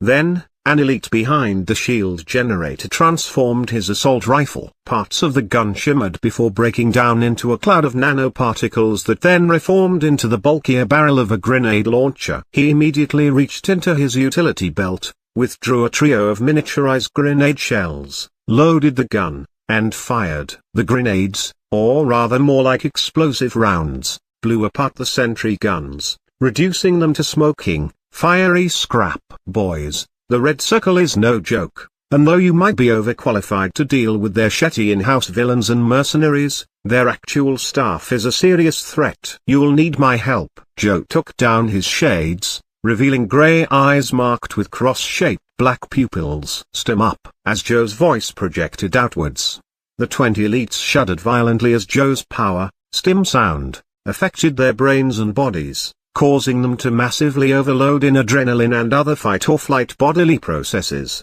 They processed time slower with massively heightened reactions from their brains overclocking. They no longer felt pain. They became monstrously aggressive, and yet still in control of their training. Their strength and speed improved. And on top of this, all the elites pressed a button on the necks of their helmets. This caused their suits to introduce into their bodies a bonus stim cocktail of incredibly potent performance-enhancing chemicals, swelling up their muscles. Most of these elites were technos with unenhanced physical bodies. However, they used their ability to interface with their combat technology, making up for this deficit, and with Joe's power, their stim cocktail, and high-end cybernetic enhancements such as dermal plating, duraplastic-laced bones, organ add-ons and organ failure safeties, they became a terrifying fighting force. Joe watched as his elites made their way deeper and deeper towards the Red Circle. The Valet Tower was only the outer edge of the Red Circle's territory. The nightclub itself was still several blocks further in. Yet, all the resistance he faced right now was pitiful. There were a few mercenaries hiding behind cars, some E and D rank of villains, and air support from drones that fired down explosive charges or rained down gunfire. The elites carved a path of carnage through all of them. They released their own reconnaissance drones that mapped out any threat ahead of them, linking to their top-of-the-line environmental awareness and threat detection scanning in their helmets. Any combat drones they saw, they shot down with extreme accuracy, even though most of these drones zipped around on their rotor blades with the annoying agility of flies. Any mercenaries that threw grenades had their explosives shot down in literal mid-air or even in the very instant their hands blinked out of whatever cover they hid behind. The moment a mercenary popped out his head to try and fire back, he was headshotted by an elite whose infinitely faster reactions and better technology gave them every single edge possible. The occasional augmenter or mutant class villain would come charging by with armored skin or regenerative powers. Hardened skin was dealt with through explosive ammunition or armor-piercing rounds through soft spots such as the eye, utilizing the Hydra's sniper form. Mutants with regeneration were disabled with rounds to their brain before blown apart with planted plastic charges in their center, destroying too much of their bodies for them to regenerate. There was no mercy, only clean, efficient execution. Chapter 75, Red Circle Defense 2, You'll Also Like. This chapter is updated by novels.pl. When the Red Circle was visible, that was when things became more difficult. Actual Red Circle staff, noted by their white bulletproof suits, though not nearly protective enough to fend against Imugi-class firearms and ammunition, contended against the elites.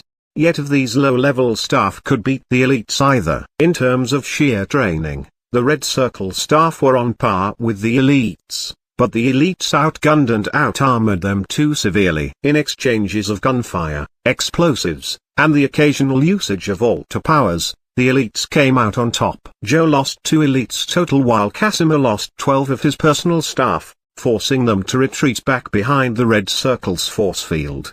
The moment the staff was in protective range, raining down suppressive fire so that Joe and his elites could not advance easily, the force field came up.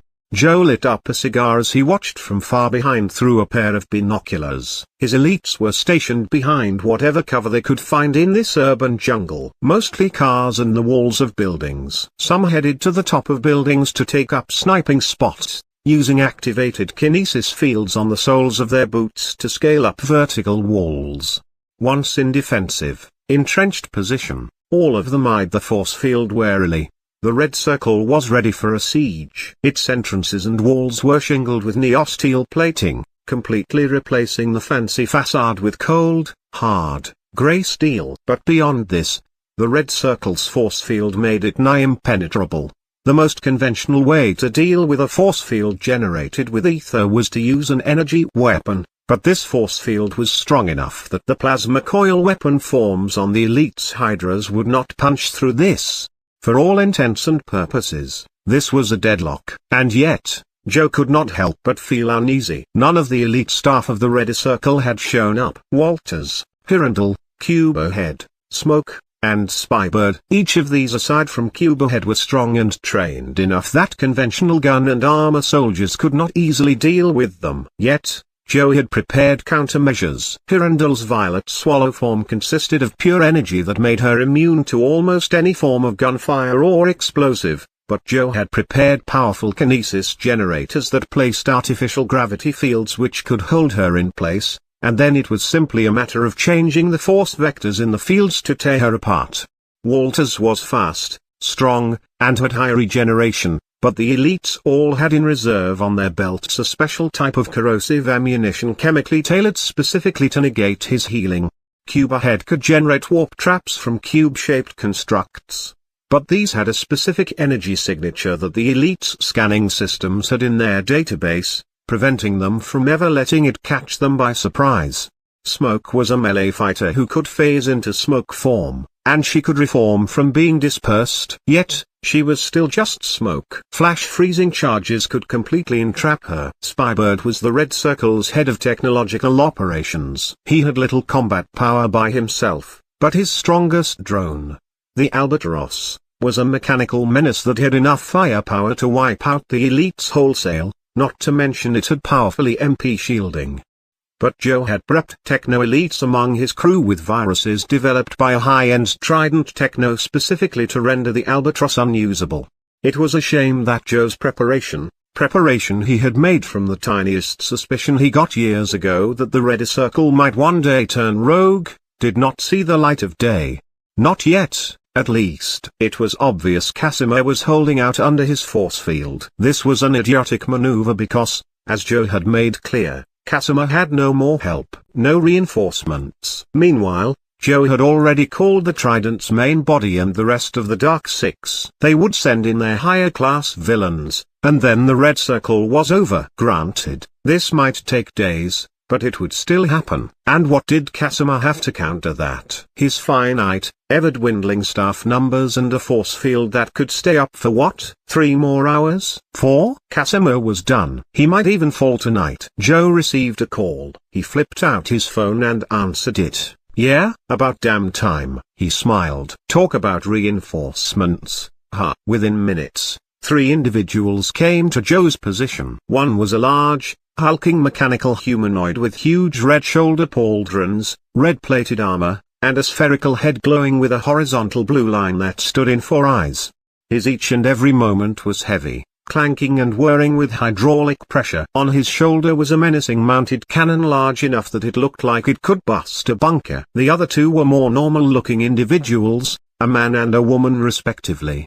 The man was tall, heavily built, and had on a perpetual angry scowl. His hair was cut in a military buzz cut and his stern square jaw made it obvious that he never enjoyed anything in life. Overall, he was relatively simple in appearance, just muscle and plain black bodysuit. The woman was far more elaborate in aesthetic. She was also tall, taller even than the man, standing in easily at 6'3", 1.9 meters, with a slim but strong, athletic build that showed the curvature of her muscles through skin-tight body armor that had a regal gold, blue and white color scheme.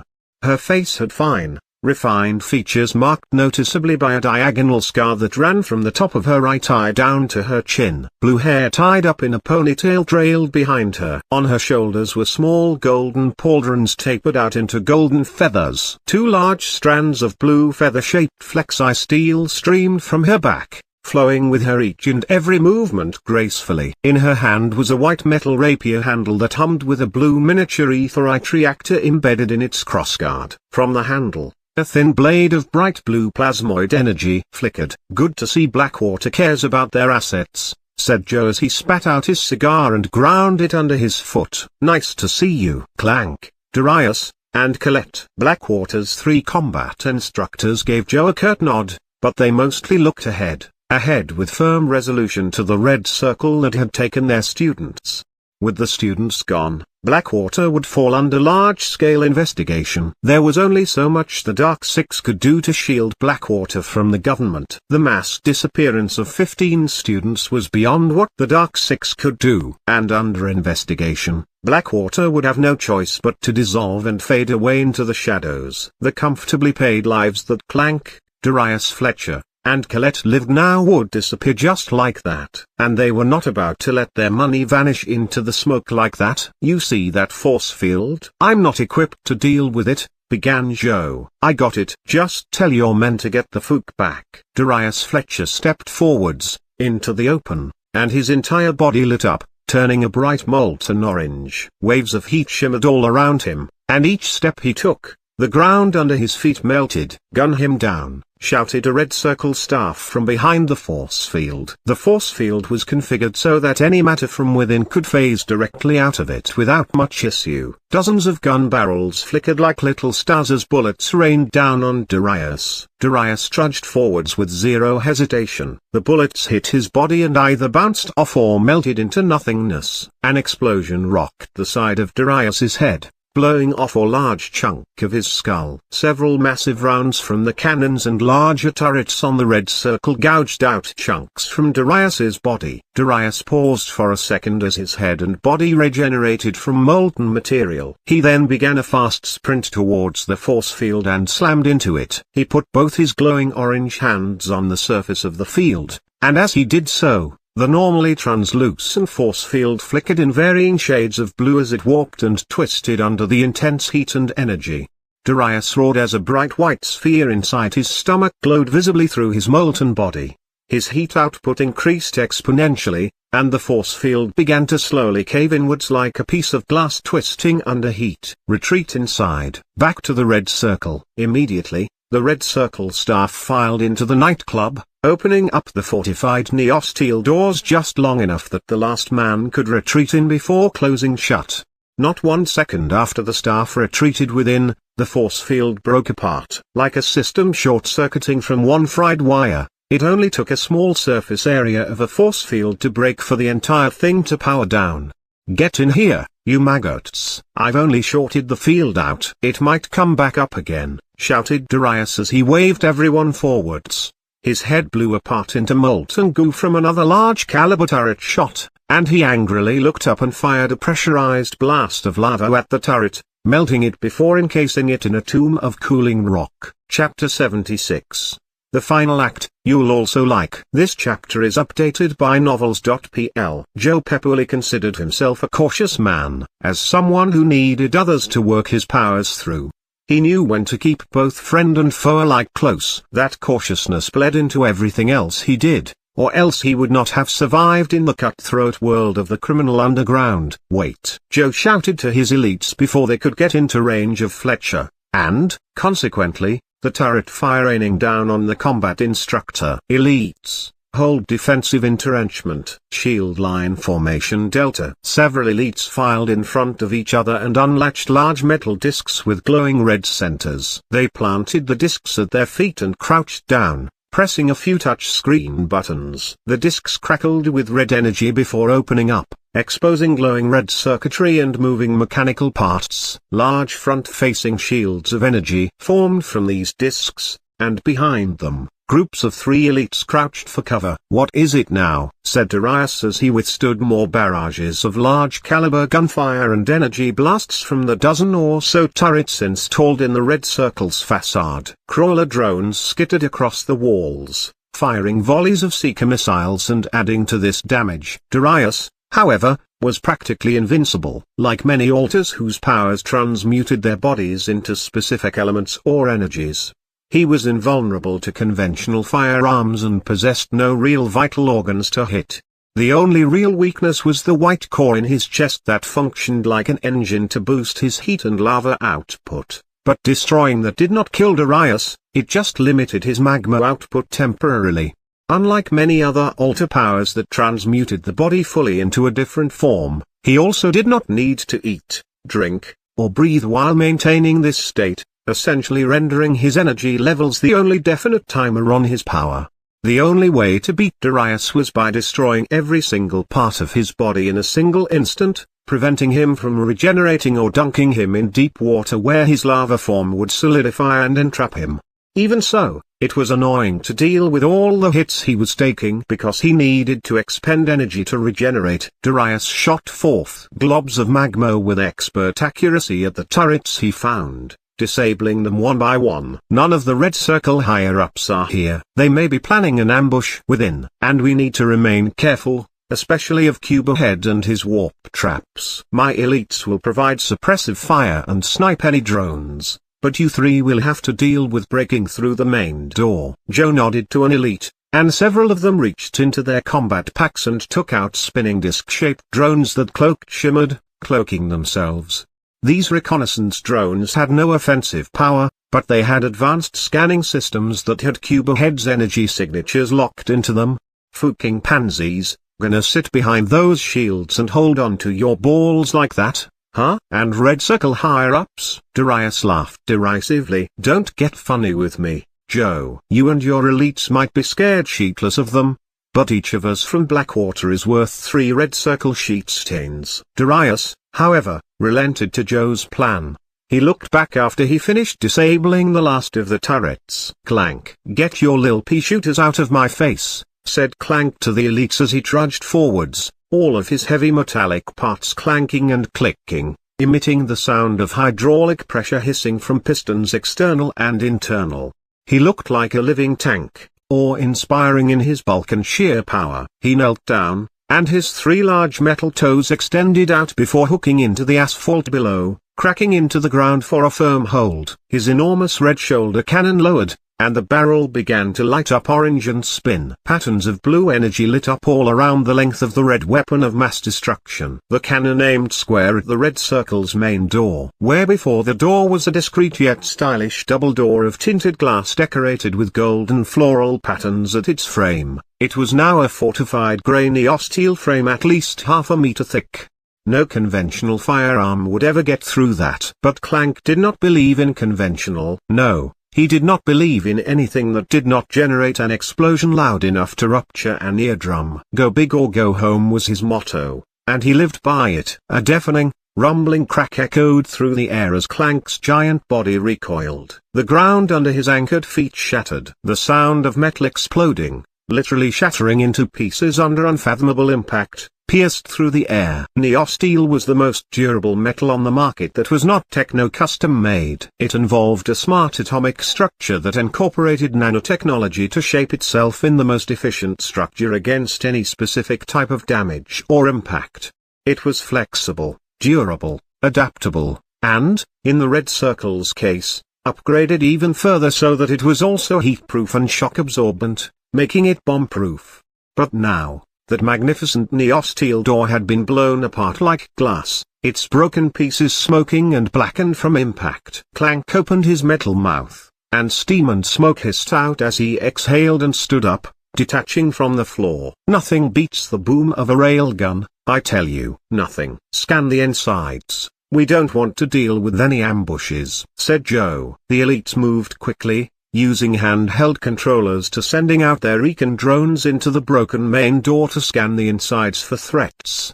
All clear, said an elite. All clear? No hostiles, either? Joe narrowed his eyes. Not a single trap in sight and not even any personnel to try and defend? Something was off. Yes, sir. All clear, repeated an elite. Joe worried for a moment before calming down. If it was just himself and his elites, he would be hesitant to push through. But he had 3 of Blackwater's combat instructors with him, and they gave him all the assurance he needed. Clank and Fletcher were solid B-rank villains. Colette at B+.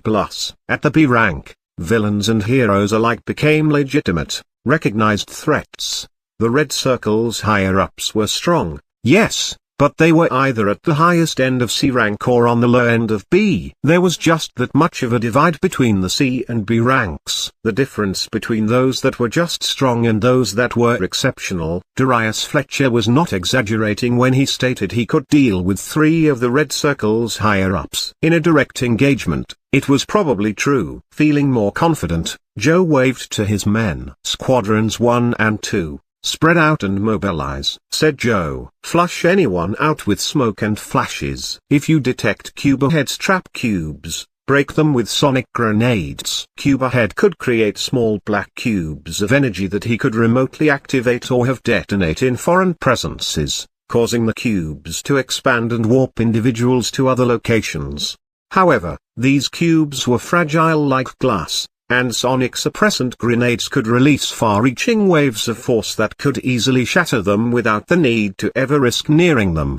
10 of Joe's men moved forwards, sweeping the area around them with side-to-side scans of their Hydra assault rifles. They moved quickly but carefully, and entered into the Red Circle bit by bit, allowing those ahead to cover for those behind, making it so that if there was an ambush, losses could be minimized.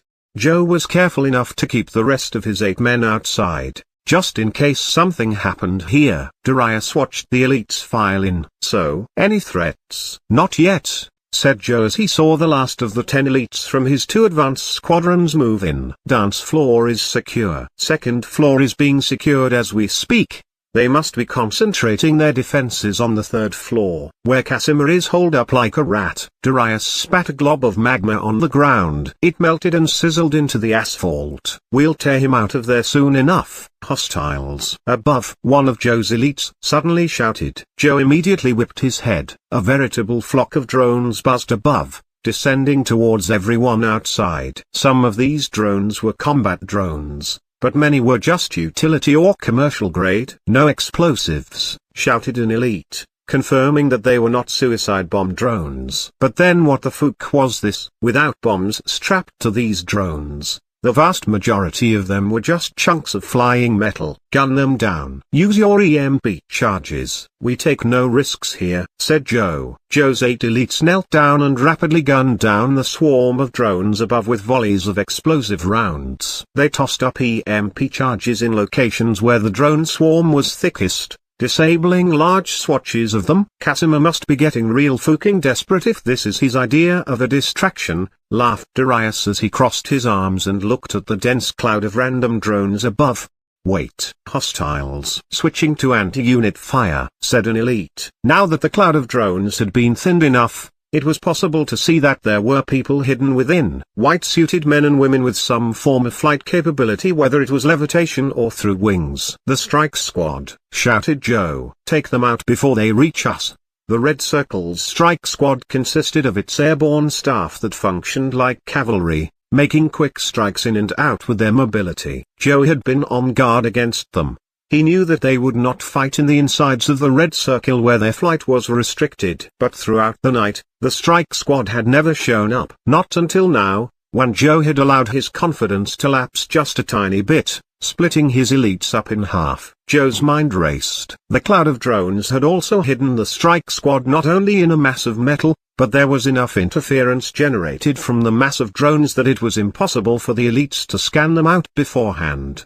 Yet the strike squad was still high enough up that they would suffer horrible losses before getting close. Already, Joe could see members of the strike squad grunting or yelping in pain as bullets struck them, many of these bullets goring through their heads to instantly kill them. Several bodies dropped out of the air, crashing into the ground and bleeding out of holes punched into their brains. Out of the 20 or so strike squad members, maybe only 3 or 4 would land on the ground without injuries. And then what? Blackwater's faculty would just annihilate them. "Where's Hirondell?" said Joe. His eyes darted from side to side as he tried to find the leader of the strike squad. Without Hirondell, this attack was meaningless. She was the only one with enough power to put up a fight against Blackwater faculty, and yet, even she was hilariously outmatched against 3 faculty members. "She's not there," shouted an elite. "Cube energy signatures scanned," said another elite. At the mention of cubes, Darius immediately perked his head up and grew serious, the laugh wiping off his face. He started to blast forth streams of magma up to try and thin out the strike squad. Clank could not do anything. He was recharging from using his railgun. Joe stared at Colette as she just stood there with a hand on her hip and bored expression on her face, looking at the mass of whining drones and flying altars above. "What?" said Colette in distinctive French accent. "I can't fly." Joe turned away from Colette and to his men. "Snipe those with cubes. Ignore all others." "Squadrons 1 and 2, recall," shouted Joe. He understood what was happening. The strike squad was essentially committing a suicide attack to try and throw down Cuberhead's warp cubes to try and teleport everyone away. Joe saw as his elites expertly began to snipe those holding the cubes, but strike squad members without cubes acted like meat shields, soaking up bullets as long as they could. "Too late." "Warp defense formation," shouted Joe. The elites gathered in groups of 3 as they continued to fire, making sure they would not be alone when warped away. Yet those with the cubes did not focus on the elites. They made beelines towards Blackwater's 3 faculty. When they got close enough to the ground, the final 3 members of the strike squad tossed a cube at each of the 3 combat instructors. Fook. Darius tried to reach out and shoot magma at the cube in front of him. Welp. Clank saw the cube hover in front of his face. Colette shrugged at the cube in front of her, knowing nothing she did right now mattered. At this range, destroying the cubes would still trigger its warp effect. The cubes expanded and engulfed each combat instructor in a cube of inky black before vanishing away. In exchange, the elites immediately gunned down the last of the strike squad, killing them all. Joe looked around at the battlefield. 20 white-suited bodies were scattered all across the ground, some slung over streetlights, some crashed into cars, some splattered on the ground from free fall after getting shot in the head. Fires from Darius and ammunition-based explosions crackled and roared in the night breeze. Countless broken drones sputtered all around, loosing an eerie mechanical elegy for the dead. "All squadrons, return to me." "Defensive entrenchment." "Keep your circle contingencies on hand," said Joe. He adapted to this sudden turn of events. He did not panic. Time was still on his side. Casimir had lost all of his strike squad to warp the Blackwater faculty away, and those were the strongest among his non-higher-ups. The rest were fodder that Joe's elites could gun down. The only issue was the higher-ups themselves. Probably, Casimir thought that without the Blackwater faculty, Joe's elites were defenseless against the Red Circle higher-ups. Joe smiled as he put on his shades again, his rapidly beating heart starting to calm again. Little did Casimir know, Joe had prepared a contingency plan against all of the Red Circle's higher-ups. The corrosive rounds for Walters, the kinesis fields for Hirondelle, and the viruses against Spybird's tech. All of this still gave Joe the upper hand.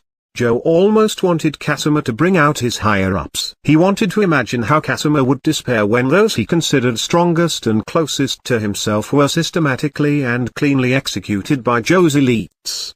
Wah! Joe dropped his shades as he felt blood trickle from his mouth. He looked down and saw a serrated dirk of black metal made slick by his blood. It jutted out of his chest, where his heart was. Joe's knees failed and he fell on the ground. The force of the blade ripping out of him turned him around on his back, and he looked up to see the last thing before he died, the cold, inhuman stare of a fleshless bare skull. Chapter 77, Dying Sun. You'll also like. This chapter is updated by novels.pl. Brilliant solar explosion after explosion rocked the insides of Volantis's boss arena, linking into a strangely beautiful chain of golden novas that formed a network of glimmering lights that looked like a constellation. What drew this constellation was Seth Solar punching Volantis over and over and over and over again in hyperspeed. Each of his mighty punches loosed not only a shockwave of enormous kinetic force, but a burst of light as his solar energy reserves burst out of him. Volantis shot around like a pinball, gouging out craters in the ground, walls, and ceiling as Seth Solar punched him, then flew to him at hyperspeed, punched him again, and repeated this process over 100 times. Volantis could do nothing but ball up and put his arms out in front of his head in a guard. He had used organ stitching to make himself as fire and physical damage resistant as possible. wrapping himself in thick coils of muscle, sturdy plate-like scales, and layering himself on top of that with dragon flame sac lining. But though Volantis could dramatically reduce the damage he took, he did not have the raw physical stats to keep up with Seth Solar. Seth Solar was absurdly fast right now, faster than what the human eye could perceive, faster than a speeding bullet, and against his onslaught, all Volantis could do was weather the solar storm. After another onslaught of punches, Seth Solar's aura of glowing orange and bright golden light started to dim over time. His breathing became heavier, his flight speed lagging and his blows weakening in their sheer destructive intensity. Energy seemed to leak out of him, shooting out from his body in strands of orange that dissolved in the air, leaving in their wake a trail of glimmering gold sparkles like the remnants of a dying star going supernova. Seth Solar unleashed one more solid punch against Volantis from above, shooting the living armor down into the scorched, cratered ground below. This blow embedded Volantis in the deepest crater made so far, the cracks of the environmental damage streaking out through nearly the entire arena.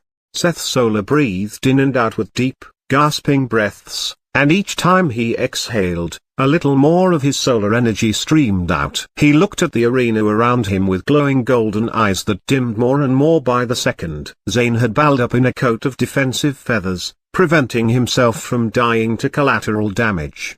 The Butcher, on the other hand, was not so lucky. The simple aftershocks of solar energy gusts and force shockwaves from Seth Solar's intense barrage had torn the Butcher's body apart, leaving his bits scattered everywhere. But due to the nature of the Butcher's ability, it was possible the villain was still alive. Not that it mattered to Seth. In a battle of this scale, the Butcher was useless. He looked down at Volantis, wondering if the damned thing was dead. Volantis was still in the middle of his smoking crater, all of his muscle and newly formed organs charred to a black crisp. Fook. Seth felt more of his energy leave him in streaks, and he held off on his flying, slowly falling back down to the ground. Something's wrong. He looked down at his hands. His energy was leaving him, his golden aura fading as it dissolved into little twinkling sparkles that faded into the darkness of the arena. He fully expected to lose a vast amount of stored solar energy, but that was because he knew he was going to use it all up. Right now, he was losing energy without even doing anything. The color of his normal skin started to return as his shining gold aura faded, and that was when his eyes widened as he saw black streaks within his visible veins. Cryptic. The realization hit Seth as his vision blurred. He felt deeply sick to his core, his strength leaving him in waves. Impressive. Truly commendable. Volantis emerged from his crater, piles of burnt rubble spilling from his huge frame. He moved shakily, and no longer did he regenerate damage to his armor, revealing a host of scorch marks and melted, warped holes. Your flesh is strong, very strong. I can hear your bones screaming under the oppression of that mighty flesh. Thus, it is my burden to bear to free those bones of yours. Volantis put his right hand over his left forearm. I do not know if I can use this power, for my levels have been reduced considerably. But I no longer possess the strength to fight you otherwise. With a solemn chat, Volantis uttered the words, part stitching, arm of the blood god. A massive surge of crimson energy burst out from Volantis as he emitted a war cry that thundered throughout the arena. The entire arena lit up a shade of threatening red as Volantis's burned metal body started to line with veiny streaks of brightly glowing red, forming a circulatory system that branched out from his left arm. The left arm itself turned into a shade of pure red, almost like an energy construct. Volantis trudged forwards, his steps shaky and weak while he supported his glowing red left arm up with his right hand, as if his left arm was an enormously heavy weapon. Seth Solar fell to a knee as he watched Volantis slowly walk towards him, the dread arm of his with its claws outstretched ready to make lethal contact. He grit his teeth as he tried to muster up power in his eyes to unleash a solar beam. But with the boost wearing off and cryptic circulating through his system, his eyes only managed to flash gold before crackling, unable to build up energy. Seth grunted in pain as he rubbed his eyes, looking down, and that was when he saw a case land in front of him. The blue glow of a boozed vial emanated temptingly at him. Of the 3 vials he had come with, this was the only one left. the other one dash. A dark mass rushed over Seth's head with a squall of wind trailing behind it. Seth looked up to see Zane colliding against Volantis. Zane had boosted himself, turning his humanoid form entirely into that of an avian variant. He looked like an enormous crow-eagle hybrid covered in thick coatings of sharp, midnight black feathers. A whirlwind of feathers floated around him in a tornado of slashing blades. Gah! Volantis skid backwards as he held out his blood god arm against Zane's supersonic approach. Volantis buckled down to one knee as the red sphere of light in his helmet started to dim, indicating near death. But the blood god's arm had enough strength to stop Zane as Zane loosed a bestial roar and bit down on Volantis's shoulder, tearing right into the sturdy metal with a sharp red beak. 6 red eyes gleamed menacingly from Zane's head, all of them directed in killing intent against Volantis. Volantis knew that even a second more spent against this crow creature would lead to his own death. He activated the blood god's arm. The glowing red arm's claws sunk into Zane's chest, easily tearing through the metallic feathers, and once they fit yielding, blood-filled flesh dash. Zane's body ruptured as stakes of hardened blood burst out of his body from within, completely skewering him from the inside out. Zane loosed a piercing cry of pain before his head hung limp, his stiffened feathers growing soft. The whirlwind of feathers raging around him stopped moving, softly falling to the ground. Volantis shook Zane's body off the side. "Now, only you are left." Volantis trudged forwards with hell-bent determination. Bloody stakes started to rupture out from his own armor body. The side effects of drawing upon the power of a level 100 blood god far beyond what his current form could withstand. But even as the stakes emerged, ripping through his armor and ravaging his life force, he continued forwards, ever forwards, for at heart, long ago when he was still a man of flesh and blood over bone, he had been a noble warrior. And true warriors always saw their fights to the very bitter end. No compromise, no surrender, no retreat. Not when your comrades fall one after the other, leaving you alone in a sea of blood. Not even when you are beaten, blooded, and torn asunder. Not even when your flesh is torn from your bones. No, when there is nothing but bone left. That is when you are truly free. This is what Volantis thought as he made his way to Seth Solar on the last dregs of his hit points. Seth took the boost vial before him, raised it over his open mouth, and snapped it in half. The liquid fed into him, and once again, a huge burst of solar energy radiated out from him. Boost was far less effective when used successively, not to mention the cryptic poisoning, so Seth Solar could only generate a temporary chunk of energy that would fade away rapidly. But this was all he needed. "You're done," said Seth coldly as he concentrated the small burst of energy into his eyes, firing off twin mighty rays of searing golden heat that washed over Volantis. Volantis's black silhouette crumbled away in that light, disintegrating into nothingness. When the light faded, all that remained of him was a small red orb, no larger than a tennis ball, the core of his being that had been in his helmet.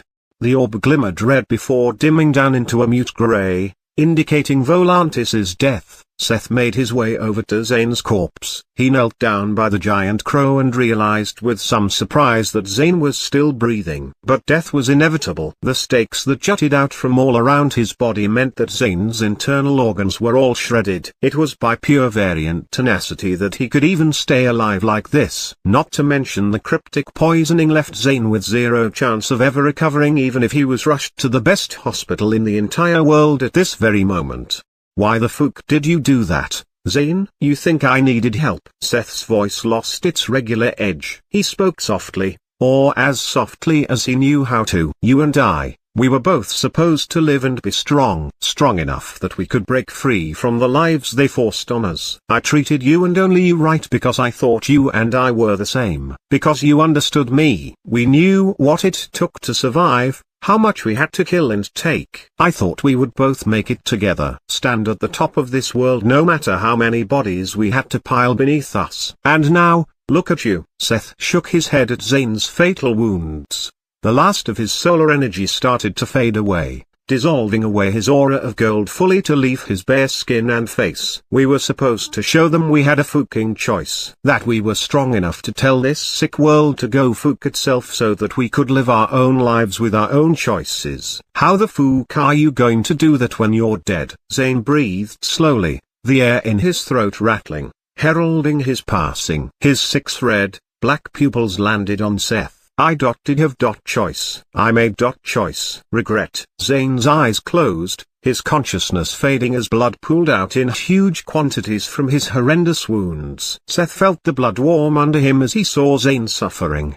He shook his head again and put his hand on Zane's head before twisting his friend's neck, instantly killing him to end his suffering.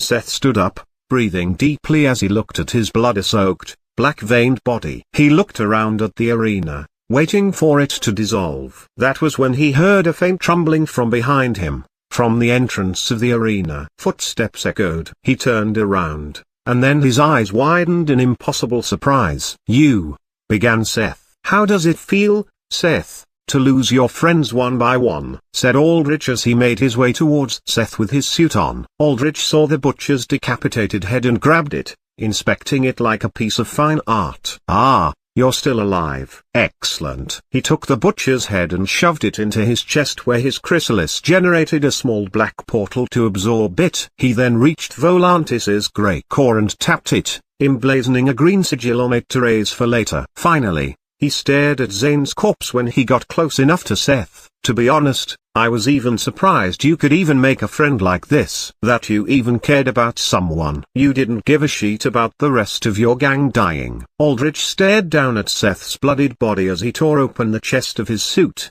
revealing the phylactery that replaced his heart. The purple orb crackled with arcs of energy, reacting to the near completion of the ritual of eternity. "But the fact that I managed to rip something precious from your heart almost makes me feel like my own is whole again." Chapter 78. The Ocean's Call. You'll also like. This chapter is updated by novels.pl. In the depths of the Atlantic Ocean, several kilometers away from Haven City inside an enormous cavern, in water so deep that not a single ray of light dared to trespass, the mangled body of a giant manta ray curled up in a ball. It loosed a ghostly siren wail of pain that traveled through the dark waters, but found no call of pity to soothe it back. For these waters were empty. The cavern itself located in what was known as a null zone that generated black spots where no ether-based power could observe. The latent ether in these areas also formed a naturally concealing barrier that prevented conventional surveillance from breaching. In this cave of privacy, the manta shuddered as its form grew increasingly fragile and thin. Its spines, once large and fierce and capable of generating mass quantities of lightning, were now reduced down to nubs. The white and blue flesh of its majestic wingspan shriveled and dried into a dark husk. The many wounds on its head had sealed over but now opened up again as the creature exerted itself. Blood pooled out from deep scars that reached dangerously close to its brain. But the manta did not care about its own health. It cared only about one thing. It curled itself up into a tighter ball, keeping its flesh wrapped over a rippling orb of grey slime. In here, something terrible, something horrible, gestated. The silhouette of a near infant form shuddered and convulsed as it grew and grew by the moment within this womb of slime and flesh. Helical strands of eerie glowing blue fed into the infant from the manta, and as these strands streamed out, the manta grew thinner and thinner. These were nutrients and genetic material from the many the manta had dissolved with its slimes and variants that she had devoured during her hunts over the past 6 months. Cleanse the rot. This was the instinctive message drilled into the manta when she came into contact with the voice. But she had failed. The rot was too strong. The rot's carriers, the humans, were too much to overcome with their wolves and mighty fighters, and now the manta accepted her impending death from her injuries. But the manta entrusted that her precious child would succeed where she had fallen. Cleanse the rot. The manta whispered deep into the depths of her unborn child's psyche, deep into its genetic memory. The manta grew thinner and thinner, until finally, it had been absorbed into the very womb of slime it had created, turned into the final burst of nutrients and energy needed for her child to be born. The grey slime womb crystallized solid, turning many shades darker, almost into a black crystal suspended within these dark and lonely waters. The infant within was nearly fully formed now, and surprisingly, it was far, far smaller than its mother. Its silhouette was shaped like the carriers of the rot, its body upright with 2 arms, and 2 legs, and it was not much larger than the carriers, those humans. Yet, within that tiny body, there was undeniable power. The crystal cocoon started to shatter as the silhouette's large, circular eyes glowed a distinct azure blue. Cracks wreathed all around the womb prison, and light shone brightly out of it as contained, built-up might struggled to spill out. Then, the cocoon shattered, and a pillar of blue energy rumbled outwards, piercing through the ocean and into the skies, and thus, with the rumbling of thunder, the call was sent out and the herald born. Among districts in Haven, it was an indisputable fact that the highest concentration of suited-up, heartless corporate workers with the fattest credit accounts lived in the financial district. Here, the corporate worker bees and their higher-ups, all collectively called suits, toiled endlessly for their mega-corporations, specifically for Hammerhead Industries that dominated the Haven's northern manufacturing district and Nautilus Moving that held a tight monopoly over Haven's shipping. In Haven Center, the streets became cleaner. High-end armored police rotated around in their cobalt blue combat suits, ensuring that no common street thug could even dream of stepping foot in these wealthy streets. No, the only crime that they allowed was crime perpetuated by the suits themselves, because at the end of the day, megacorporations were just glorified gangs pumped up to a multinational scale. Their white collars were not above staining with blood, as evidenced by the 3 great corpo wars of 2080, 2090, and 2100 that shed blood on the order of hundreds of thousands.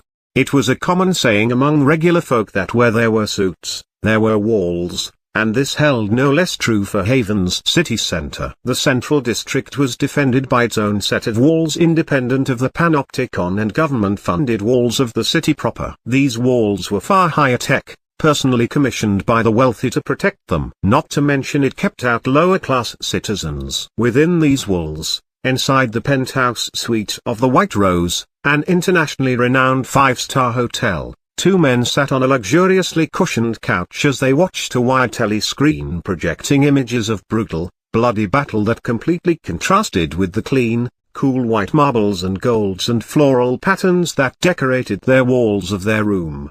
So, what do you think? Wouldn't it be fun to just show up and screw with them? Said a red, blue, and gold costumed man as he bared an eager grin.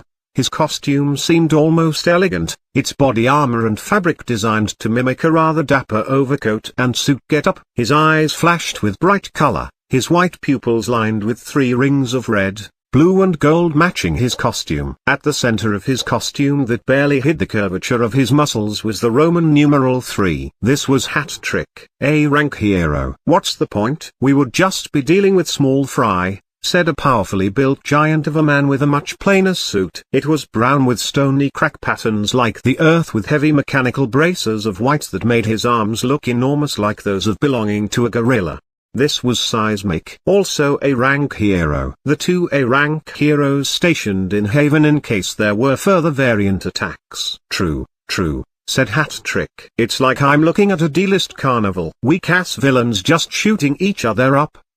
Doesn't it kinda make you want to just show up, you know, in the name of public safety and all, and just utterly stomp these fools, just to show them that there's way bigger fish out there? Not particularly, said Seismic. He shrugged his boulder-like shoulders. Oh come on, you like breaking things, don't you? Don't you want to just go out there and break these villains in half? Said Hat Trick with an eager smile, waiting for an excuse to leave. Yeah, but it's an unhealthy urge, and I don't like feeding into it. Messes with the whole hero job, said Seismic. Plus I've been 8 years free from any unnecessary breaking incidents. Don't want to lose that streak now.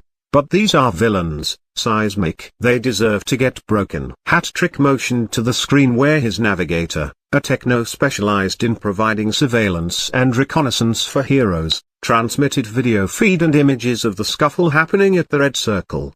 Yeah, Probably. But you know the rules. If villains fight among each other, you leave them alone. Better to let them thin out their own numbers, said Seismic. But I'll give you this, if they involve civilians somehow, I would be willing to go there with you. I didn't know you were this boring, Seismic, said Hat Trick with a roll of his strangely colored eyes. I'm 50 years old, Hat Trick, and I have a baby boy that watches the news to see how much of a hero his dad is. Breaking villain spines on live TV isn't exactly great for that, said Seismic. Maybe even 10 years ago, I would have gone, but now? No, not really. Seismic struck a concerned look at Hat Trick. You know, sometimes I worry that you have an even worse addiction for violence than me. And my addiction's medically diagnosed. A side effect of my power needing me to shatter things or something. You should get yourself checked out. Hat Trick scoffed. I'm fine. I'm just bored as all hell waiting for something to happen in this shitty city. I don't see any variants attacking,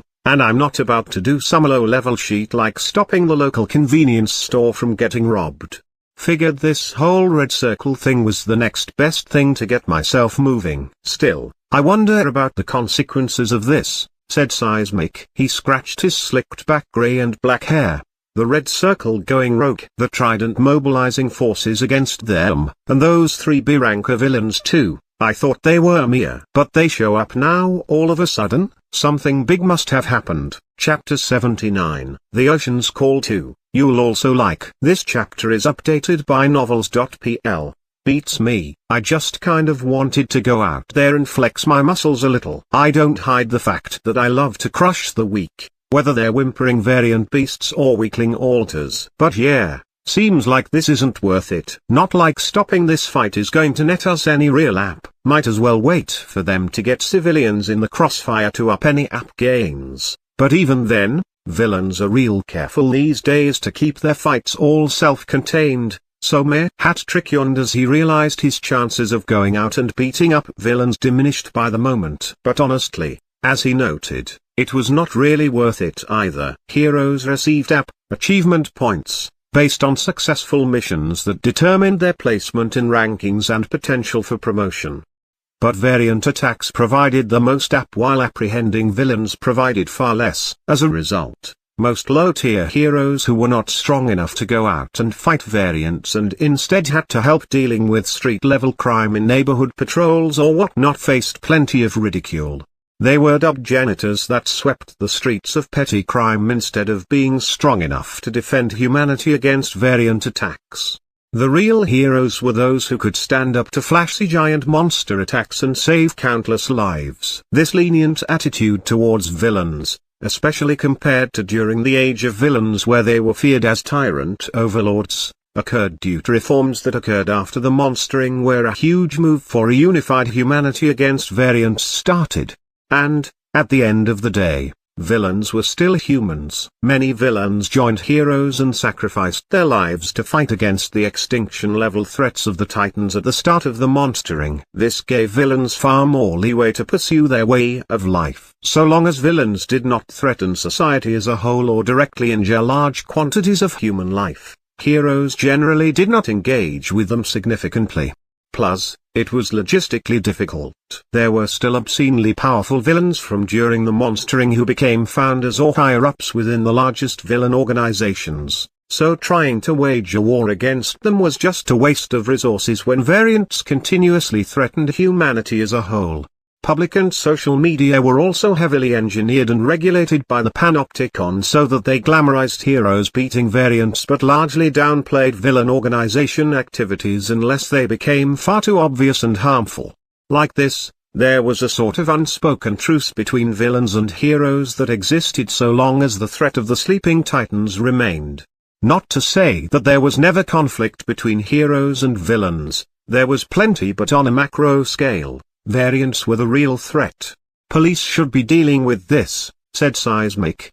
That's a good one, Seismic. laughed Hat Trick. "I'll bet 50,000 credits right now that the police commissioner here makes triple his shitty public salary from villain donations." "I pity the idiot who would ever call that bet," said Seismic. He sighed. "But still, I can't help worrying about the villains. What if they are planning something in the shadows, using their diplomatic immunity from the monstering for something big?" "The years have turned you into a conspiracy theorist," said Hat Trick. "If the villains ever step out of line, the AA and Panopticon turns against them and then they just get shit on. Panopticon starts to actively find their assets, freeze them, and shut down their businesses. And then the AA fights the villains, and I can guarantee you that we have way more heavy hitters than they do. AA has been recruiting the strongest alters actively and globally for over 50 years. You can't walk more than 2 street blocks without seeing an ad for joining the AA and becoming a hero. Heroes are the faces of advertising and corporate deals everywhere. They're the ones people look up to and love. Villains,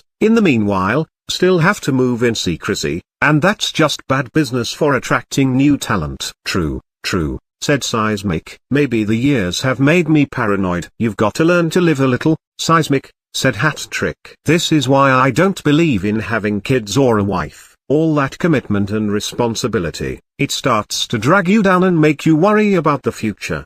It stops you from really living in the present. You know what I mean?" "I do," said Seismic. "But there's something about worrying for people you're committed to that makes life worth living. It beats out the aimless addiction to distraction I had when I was young." "Well, that sounds like a you problem." "I got no problem having 20 different girls on call and bailing in credits and cheers," said Hat Trick. He perked up as he watched the telescreen. "Oh shit. Look, they managed to pull off a warping maneuver." "Good tactics," said Seismic with a nod. "Using a mass amount of drones to generate enough interference to tune out any scanning. I would never have thought of that." "I suppose that's the difference between villains and heroes. They're used to fighting alters and we're used to fighting variants." "Damn, look at that guy die." "The guy with the shades," said Hat Trick, leaning forward like he was watching his favorite football team score a goal. He narrowed his eyes. "Who killed him, though?" "I only see blurs." Hat Trick talked into his earpiece mic. "Hey Naf, try and get your drone to zoom in a little more." The drone's camera tried to zoom in, but then a cover of strange, dark smoke washed over everything, completely removing any visibility. "Naf, this is just smoke, right? Scan past it or something." "I'm missing out, man," said Hat Trick. The drone camera tried to switch to various sight modes. AC scanning, thermal, radar. Nothing really worked. "The hell? Is this some kind of alter power?" remarked Hat Trick. "Fairly high-end, too," said Seismic. "Your Naf, what's his support ranking?" "A solid B," said Hat Trick. In the AA, heroes that did not directly fight went into the support department that focused on surveillance and reconnaissance, and they had their own ranking system determined from metrics that did not revolve around combat capability. "Then this is pretty high-end concealment," said Seismic. "It reminds me of Voidwalker." Voidwalker was a famous hero turned vigilante who could generate fields of shadowy darkness that completely shut down any form of surveillance. "You really are old, huh?" said Hat Trick. "Voidwalker went mere 15 years ago." "Anyways." Hat Trick stood up, stretching his arms.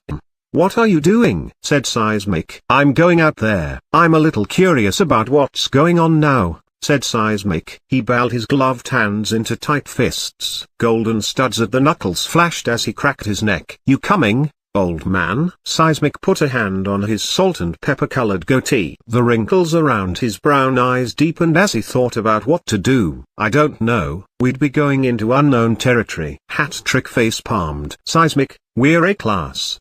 A class. We would wipe the floor with anybody here. Hell, you could probably drum up an earthquake and shove this entire place inside a sinkhole and be done with it. What do we have to worry about?" "I guess I can give you some cover," said Seismic. As he stood up, he immediately froze as he looked at his AA-issued alert watch.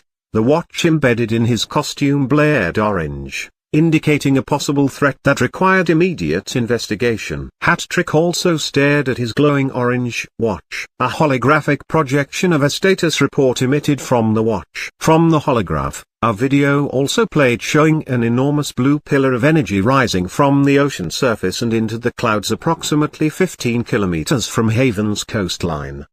The pillar of energy faded away after a few seconds, but when it did, it caused the clear night sky to suddenly throng with dark, rumbling storm clouds. A mass torrential downpour, winds, and rising tides formed. "What is this? Some kind of terror storm?" said Hat-Trick. Terror storms were a fairly common phenomenon in the world's unstable climate. The rise of altering powers had affected the planet itself, causing ether to infuse into the Earth itself. Some scientists even hypothesized that enormous amounts of ether gathered into the Earth's core, causing it to spread outwards into the planet's magnetic field. Sometimes, ether surges in some areas of Earth's magnetic field caused terror storms. Terror storms generated sudden meteorological phenomena like storms and even natural disasters. They were generally predictable by studying and keeping track of fluxes in the Earth's magnetic field and atmosphere, but sometimes, there were sudden terror storms that escaped all notice. "No, doesn't seem like it," said Seismic. "Even rogue terror storms have some wind-up. Usually, there's a huge build-up of ether for at least an hour." "You think something made this storm?" said Hat-Trick. Seismic nodded. "I think so. Probably variant activity." Hat-Trick grinned wildly. "Good. Then we'll finally get to see some action." "Stay careful, Hat-Trick," said Seismic. "Any variant that can generate a storm like this is probably a B-rank disaster threat at minimum." "Good thing we're A-rank then, right?" Hat-Trick unclasped a black bowler hat from his utility belt and put it atop his wild, neck-length dark red hair. As he did so, a band around the bowler hat glowed blue. "Good. I got my laser form on the first try. I'll race you to the coastline, old man." "Wait, we should plan," began to Seismic. But Hat-Trick's body turned bright blue before shooting out of an open window in the form of a laser beam. Seismic sighed as he squeezed out of the window clumsily, trying to fit his huge body through the comparatively smaller frame. He broke the window with his huge strength, and he made a mental reminder to pay for damages. He then leapt out and flew by generating shockwaves on his feet, hopping through the air. Chapter 80, The Finale of Vengeance. You'll also like. This chapter is updated by novels.pl. Within the 15th floor of the necropolis. "How are you alive?" began Seth as he stood up, flicking Zane's blood off his arms. His face set as he glared at Aldrich with pure, unadulterated, focused hate. "No. The how and why doesn't matter. All that matters is that you're standing here in front of me. You're responsible for all this, aren't you?" "Aren't you clever?" said Aldrich. "Go on. I'll answer any last questions you have before I kill you." "The cryptic, how did you manage it?" said Seth. "It needed deep connections through the criminal underworld and a fortune." "Luckily, I made a friend who had both," said Aldrich. "Casimir was with me this entire time. I made sure that the boost you wanted was spiked with a little present of my own." "And how much is in here?" "Enough to kill me," said Seth as he looked at his hands, his eyes tracing the black veins starting to show through his skin, the telltale sign of cryptic poisoning him.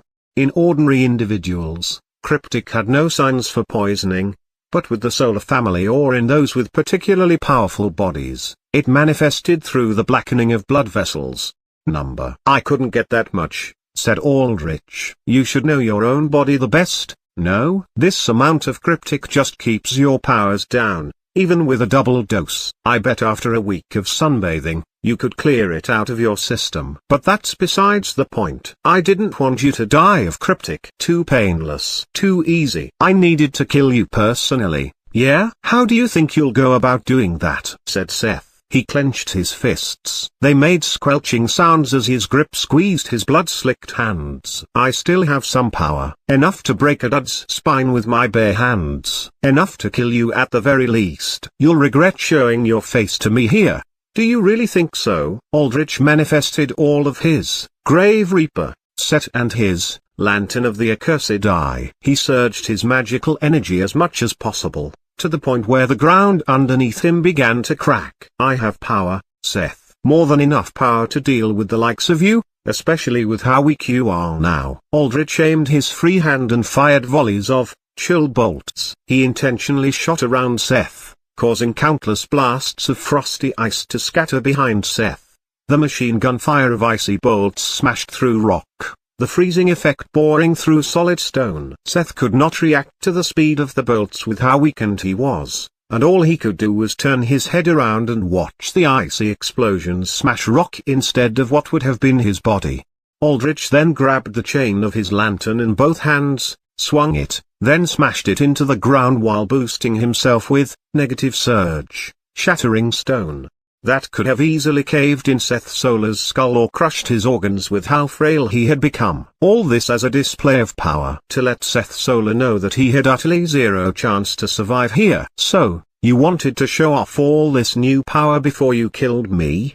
Do you feel better now that you aren't a useless fucking dud?" said Seth. He spat on the ground. He did not despair. He just stared at Aldrich with the same hateful gaze he always had. Unlike Ghost, Seth did not beg or plead for his life. If he was going to face death, he faced it standing. "If you're going to do it, then get on with it," Aldrich scoffed. "I just wanted to make sure you felt powerless. I wanted you to know you never had a chance to begin with, just as my friends did when you killed them. But killing you with my magic is a little too impersonal for my taste, and instant death is too quick." Aldrich dematerialized all his equipment and his lantern.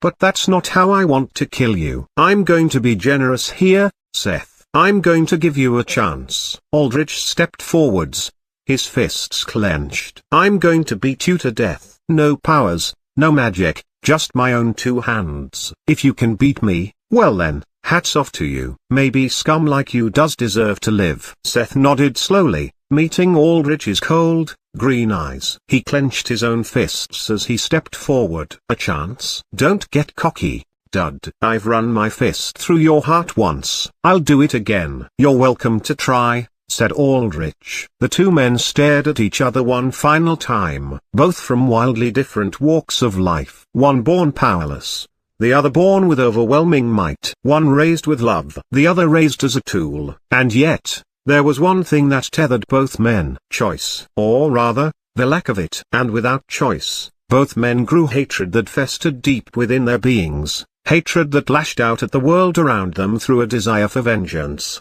In this final juncture, Aldrich and Seth shared a wordless moment, not of disagreement, but of understanding. When they looked into the other's eyes and saw the very same type of hate they harbored reflected back at them, the very same fire of vengeance that fueled them, they knew at that moment that they were twin sides of one coin. And because they knew this, because they knew themselves better than anyone else, they knew this was the end. The opposite sides of a coin could never meet together. They were part of the same plane and yet they were fundamentally opposed. Where Seth Solar's hate channeled into vengeance that sought to see the unjust world burn in chaos, Aldrich forged his vengeance into a tool that aimed to bring this world under order, no matter the cost. There would be no middle ground here, no compromise, only a victor. Seth Solar roared as he flew forwards with his fist cocked back, though because of how energy depleted he was, he did not really fly, he just boosted his own jumping strength. Aldrich raised his arms up in a guard. Seth's fist slammed into Aldrich's arms and drove him back several feet. Aldrich grunted as he felt damage register on his arms. The bone of his forearm actually cracked under Seth Solar's punch, though simply broken bones did nothing to stop Aldrich's undead body. Despite Seth Solar going through 2 rounds of cryptic poisoning and severe depletion of his energy reserves that disabled his solar beams, the altar's base strength had been so high that even now, he was still superhuman. Each of Seth's punches could shatter the skull of a normal human and he could still outsprint any pre-altering professional runner. That meant, roughly speaking, Aldrich and Seth were evenly matched in pure physical stats provided Aldrich did not enhance himself with magic. No, Seth had a moderate advantage, even in terms of raw punching power and durability. Good. Aldrich wanted this fight to be even, to be as personal as possible. Seth sprinted to Aldrich with another punch. Aldrich narrowed his eyes, focusing. Seth's punch zoomed towards Aldrich's head, and he weaved it to the side, narrowly evading the blow. Aldrich then grabbed Seth's arm and spun around, slamming Seth into the ground using an over-the-shoulder throw. Seth broke his fall at the last moment, holding out an arm to stop the impact from hitting directly into his back and disabling him by knocking the breath out. The altar had some martial arts training, it was evident, though not nearly on the level of Aldrich. Seth grimaced and immediately rolled backwards, getting back on his feet only to meet a flying double kick from Aldrich. Seth blocked the first kick, but the second kick hit him square inches the face, sending him falling flat on his back against the cold hard stone. He got up on a knee, holding a hand over his broken, crooked nose. He grabbed his nose between his fingers and forcibly set it back into place before exhaling out a glob of blood. Aldrich let Seth take his breather before diving into an offense. Aldrich threw out jabs as he circled around Seth, gauging their distance. Chapter 81, The Finale of Vengeance 2. You'll also like. This chapter is updated by novels.pl. Seth put up his own guard, blocking Aldrich's light jabs as he counter-circled against Aldrich in a carefully calculated dance, each man trying to gauge when to strike. Seth was a few inches taller than Aldrich, giving him extra reach. He tried to abuse this by keeping his distance, throwing out punches at the limits of his arm span. Aldrich countered by weaving between one of Seth's punches and getting right inside Seth's range. Here, in an infight, Aldrich made it very clear who among the two was the better martial artist, who among the two had dedicated their entire life to training just to match up the superpowered bodies around them. Aldrich feinted a head blow, making Seth raise his guard high, but then immediately adjusted into a quick low punch to Seth's gut, doubling him over and breaking his guard, before following up with a solid uppercut that sent Seth flying backwards with the resonating crack of impact. Seth grunted as he stopped his fall by floating in the air, landing on his feet gently. His breathing wheezed as he wiped blood from a burst lip. Very likely, his jaw had fractured too. He spat out two teeth knocked loose from Aldrich's uppercut. "Look at you," said Aldrich. "Without all that power, you're nothing. You don't know what it's like to train every single day of your life to measure up to even 1/10 of the weakest altar around you. And it shows." "Shut up," Seth yelled as he charged Aldrich, this time holding his arms out to try and tackle and grapple Aldrich down. Aldrich knew how to defend against a takedown. There were three real options here. One was to strike the opponent when he got into range. The second was to dodge. The third was to meet the takedown head-on. Aldrich took the third option. He lowered his center of gravity and met the tackle with firmly rooted stance, preventing Seth from knocking Aldrich down to the ground immediately. Aldrich's plan was to elbow down on Seth's exposed neck while he stayed at Aldrich's hip level. However, the takedown was a feint. It was mostly meant for Seth to get a firm grip on Aldrich's waist, preventing him from moving away. The reason for this became immediately clear. Seth's right eye started to glow a bright gold as he channeled up a solar beam. Because of how little energy he had left, he could only manage to charge up a beam from one eye, but he aimed this now at Aldrich's face. Aldrich reacted swiftly and mercilessly. He grabbed Seth's head with his hands, holding it firmly in place, before jamming his thumb into Seth's right eye with all his might. Seth roared in agony as Aldrich dug deep into the eye, completely crushing it to a pulp and disabling it entirely. He shoved Aldrich away and put his hands over his face as the built-up solar energy detonated inside of his crushed eye, completely disintegrating it and scorching out an empty socket in flash of light. This, however, though a grotesque wound, did not kill Seth. The wound had cauterized on its own, preventing bleeding, and it had not burned into the brain itself. Coupled with Seth's own stubborn will and superhuman body, and he remained conscious and capable of fighting.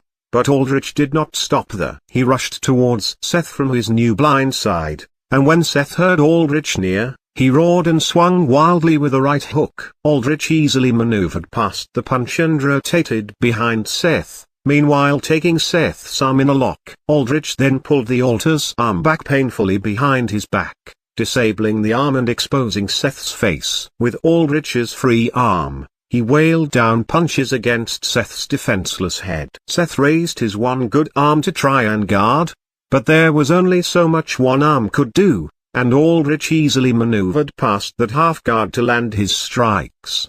Punch after punch after punch. The sound of enhanced flesh cracking against enhanced flesh resonated through the arena. Seth's face bloodied incomprehensibly as cuts and bruises began to litter it, swelling his facial muscles and his eyes. Aldrich then let Seth go, tossing him away. Seth stumbled and fell to the ground before weakly raising himself up, shaking his face of blood, sweat, and the tremors of impact. He stared at Aldrich in confusion, wondering why Aldrich had just let him go. "I told you I was going to make this slow and painful. I'm going to break you down bit by bit, piece by piece." Aldrich ripped off the blooded, tattered remains of his suit jacket and dress shirt. "Until there's nothing left of you." "Come on then," said Seth weakly. Aldrich ran into Seth's range. Seth clumsily shot out a punch at Aldrich's face.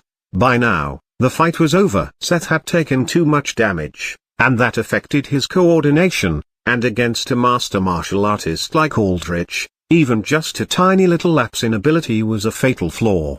Aldrich ducked beneath Seth's strike and landed an elbow right into Seth's stomach, doubling the altar over in pain and cracking ribs. Aldrich then hooked his arm around one of Seth's and used Seth's arm as a lever to throw the altar onto the ground again. With Seth on the ground and still reeling from the gut shot, Aldrich took this opportunity and went down on the ground himself, wrapping his legs around Seth's arm in a firm armbar before applying pressure, completely dislocating the elbow joint in a painful, popping snap. Seth roared in pain as he writhed on the ground like a worm. Aldrich then got off of Seth and rolled away, leaving Seth foaming at the mouth with spit and blood as he processed the pain. Aldrich watched Seth struggle for a few seconds before his brow twitched in anger. "Get up," said Aldrich as he stood and watched Seth convulsing in pain on the ground. He saw Seth's struggling, suffering-racked form, and all he felt was rage at this pathetic sight. "Get up. All the pain you've caused, all the lives you've taken, and this is what you have to show for it? Pathetic." Seth grit his teeth and got on a knee, his left arm hanging limp and useless from his shoulder. "Good, good," whispered Aldrich. Seth breathed deeply before yelling and flying towards Aldrich in a surprising final burst of power dredged up from the depths of his will to survive.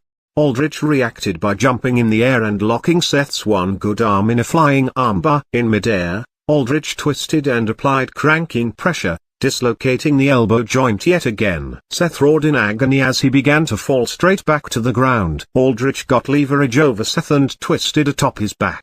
Like riding atop a wild bull, Aldrich grabbed the back of Seth's head and used it to steer Seth's flight straight down into the rocky ground face first. Aldrich was not done. While Seth groaned in pain from the impact, Aldrich immediately went to Seth's left leg. Aldrich wrapped his legs tight around Seth's knee and then grabbed his left heel with iron grip before twisting it, breaking the ankle. Seth loosed a muffled roar of agony into the stony floor. "I told you I would break you down." Peace. Aldrich detached from Seth's left leg before hooking around his right heel. He yanked again, breaking the right ankle this time. By piece. Another yell of agony from Seth. Aldrich locked around Seth's left knee next before twisting, dislocating it bit. He then repeated the same process with Seth's right knee, dislocating both knees and rendering both his legs utterly useless. By bit, another scream of pain that rang through the arena, though in here, in this realm of cold, empty death, there was nobody to hear it except Aldrich himself. Aldrich got off of Seth and then put a foot on his upper back, pinning him head down into the cratered rock below as he reached down and grabbed Seth's left arm before yanking violently back, hyperextending the arm and dislocating the shoulder. Aldrich reached out to Seth's right shoulder and pulled that back too, dislocating it. Seth's yells of pain grew quieter and quieter after each dislocation as the pain became too intense to bear, dangerously getting him close to fading out of consciousness. But Seth's enhanced durability worked against him here, keeping him in that sweet Goldilocks zone of suffering where he held on to a strand of consciousness despite the inhuman amounts of suffering he faced. Now, Seth was completely immobile, all of the major joints in his arms and legs dislocated. He did not have the energy to fire beams or fly. I can't die," muttered Seth as blood pooled from under his split lips and bloody mouth. Aldrich stood up and kicked Seth over on his back, baring his face, beaten and disfigured beyond any human comprehension. I can't die. I'll show this world what a real villain is. What to fear. I'll burn it all down, continued Seth. He was half delirious now, muttering out the burning hate that kept him alive this long. The hate that had given him purpose. Aldrich stood over Seth, his pale skin drenched in swathes of bright red blood.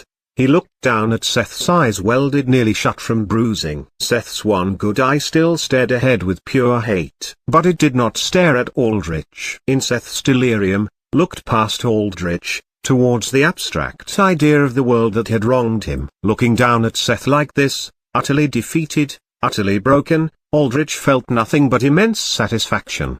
Contrary to what many said, there was nothing that felt better than quenching a thirst for vengeance. But at the same time, looking into Seth's distant eyes, Aldrich, too, was forced to see ahead, into the future beyond all of this personal vengeance. Seth Solar was not unique. He was a mere byproduct of this twisted world that churned out broken monsters like him. And, Aldrich did not hesitate to admit it, broken monsters like himself as well. I understand how you feel, said Aldrich quietly. But this world doesn't need people like you anymore. People that see how wrong it is and think that it's better off burning down into chaos. No. What this world needs is order. My order. Aldrich tapped his phylactery, and a small dark portal opened. From within, two pairs of rotted arms drew out. Adam and Elaine funneled onto the stone floor, and as soon as they smelled weak, vulnerable flesh, they groaned in desire. They loomed over Seth's body,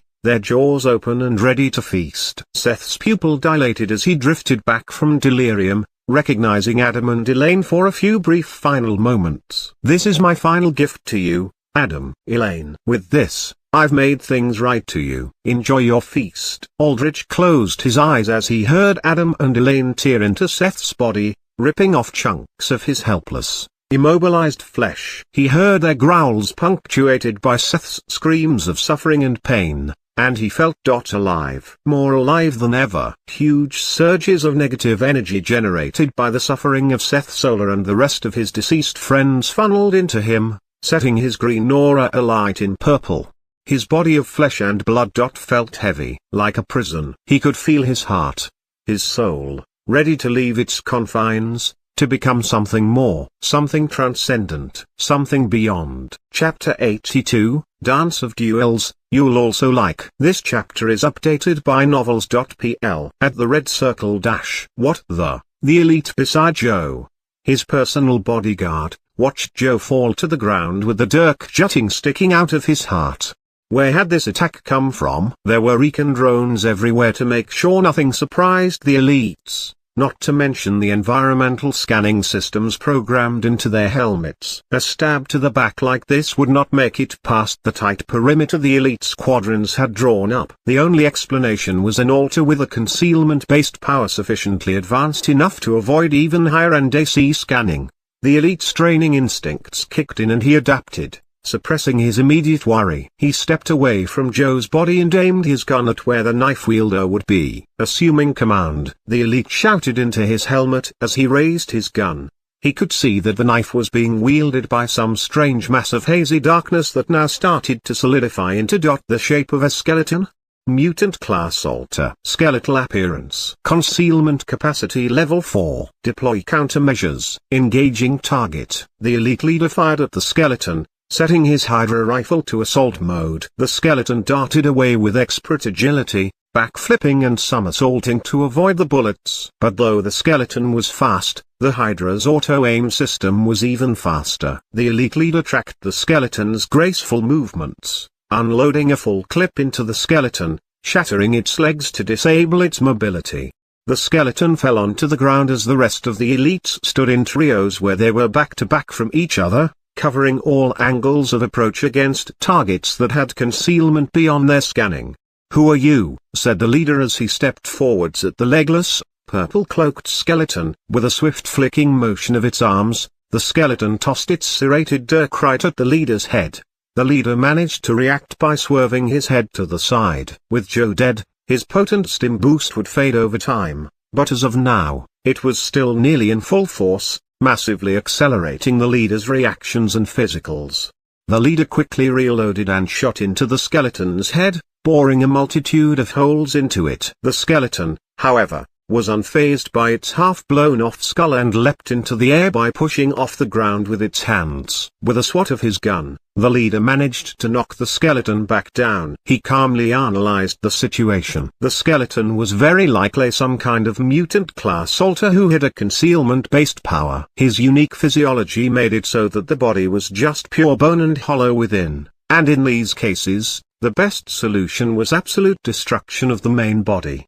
"Switch to incendiary," shouted the leader as he willed his weapon to change. The smart link cable running from his gun to the back of his helmet linked with a neurochip that allowed his thoughts to control the gun. A red light shone at the gun's barrel before he fired again, and this time, the bullets exploded into wreaths of flame upon contact with the skeleton. The skeleton writhed forwards before growing still, its dry bones breaking apart under the flames. "Ah, man down, man down." The leader immediately whirled around, checking the rest of his squad. 2 more men had fallen, their hearts gouged out with dirks wielded again by skeletons. "Where did they come from?" said the leader. "No idea. They just appeared. Gun them down before they disappear." In an instant, several Hydra rifle barrels lit up as they unleashed incendiary rounds, thoroughly blowing apart and burning the skeletons. "What are these things?" "They slipped through all our scans, and even when they're dead,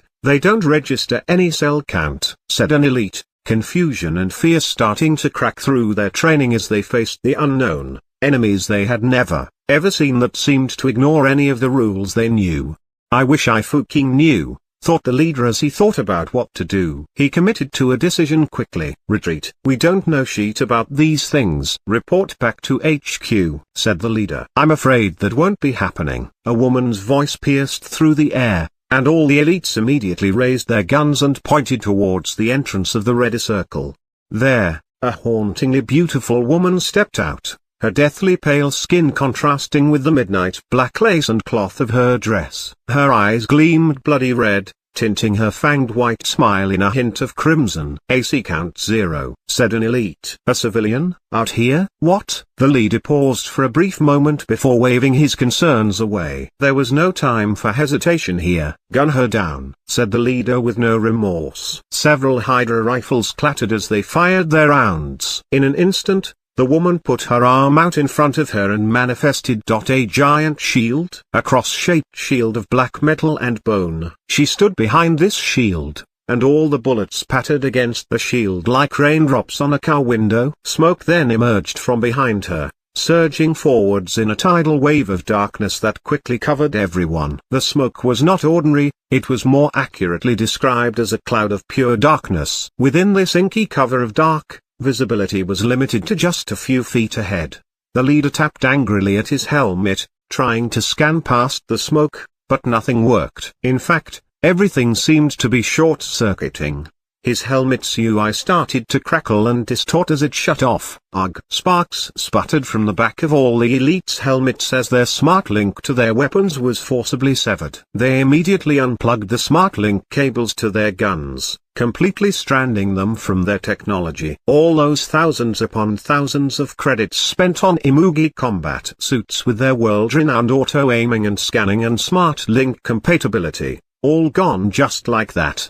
This left the elites stranded with just their own bodies and minds to work with. They were even cut off from communications as they relied on built-in comlinks in their helmets. In this modern age where everyone was always linked in somewhere, through their phones, their computers, or even through their weapons, this complete blackout of technology was deeply unsettling, like they had lost a fundamental part of themselves. "Get out! Get out!" The leader could not see anything that was going on, but he knew that now more than ever, he needed to get his men out. What had started out as an enforcing mission to execute the upstart Red Circle was quickly devolving into a nightmare of unforeseen consequences. Screams filled the air as the silhouette of strange monstrosities revealed by brief glimmers of gunfire showcased variants. Variants had been unleashed upon the elites. How had they been controlled? Where had they been gauged? The leader asked these questions but knew he could not find answers. He looked around frantically, sweat pouring down his forehead as he felt his breathing accelerate in panic. Every time he heard gunfire, he turned around to see what was happening, and there, illuminated by the gunfire, he saw his fellow elites get torn apart one by one. An alpha striker leapt atop an elite from the smoky darkness, savaging his throat apart. It smelled the air and then growled, signaling to other variants the locations of the rest of the soldiers. A big arm grizzly roared as it tackled down an elite and savagely crushed his skull. One elite screamed as he melted down from the highly acidic blood spray of a blood spitter lizard. Gunfire echoed chaotically, but without auto-aiming, and in this low-visibility environment, it was a long shot for any of the elites to now hit their targets. There were creatures the elites had no idea about as well. A giant, hulking muscled man with tumorous growths all over his body and protruding tusks that wielded a giant club of fused metal, swinging it from side to side, breaking elite rib cages and spines with each blow. More living skeletons. The leader abandoned all pretense of trying to save his men at this point and ran. He sprinted away as fast as he could, the screams of his dying men serving as motivation for him to run faster. He had no idea where he was going in this smoke, but he knew if he moved back far enough, he would reach the convoys, and there, he could make his escape dash. Gah! The leader fell backwards as he slammed into something hard. He raised his gun up instinctively, trying to see what had hit him. Put that thing down. It's quite rude to point a weapon at a lady, you know. The woman from before stepped forwards, becoming visible as she neared the leader. Before the leader could pull the trigger, the woman had moved so quickly it seemed like she teleported, wrapping her hand around the barrel of the Hydra rifle and yanking it away from the leader's grip. She was strong, impossibly strong, and she easily overpowered the leader. "I don't like these things," said the woman as she looked down at the gun, her eyes shining red. "They're so impersonal." "That is how I would put it. You look through a sight, press a button, and then kill. But where is the fun in that? You lose out on ripping and tearing your foes using your own bare strength. Isn't that so boring?" The leader switched to his secondary pistol and fired shots at the woman. He managed to get out 2 shots that scraped across her skin before the woman grabbed his arms together in her hands, applying crushing force that very quickly shattered his forearms. A scream escaped the leader's lips. He began to beg, "Let me go. Joe's dead. That's all that matters to you, isn't it? I'm just a foot soldier." "Yes, and are not soldiers supposed to be ready to lay down their lives? It comes with the job, does it not?" The woman smiled as she let go of the leader's arms before slashing forward with long, clawed black nails. The leader tried to speak but could only gurgle as blood sputtered from his torn open throat. He put a hand over his gaping neck before he fell over, blood pooling from beneath him. "Kill them all," said Valera to the undead left to her control from her dear master. "No survivors, but leave their corpses intact." She then put a hand to her forehead, checking up on the others. Chapter 83, Dance of Duels 2, You'll Also Like. This chapter is updated by novels.pl. In Haven's sewage network, 150 meters away from the Red Circle, Darius Fletcher grimaced as he squinted his eyes at his new and dark surroundings. He could not see in the dark, but he could generate enough light from his body to understand that he was somewhere underground. Specifically, he was inside a huge rectangular pit of some sorts, deep enough that the edges of the pit were several meters taller than he was.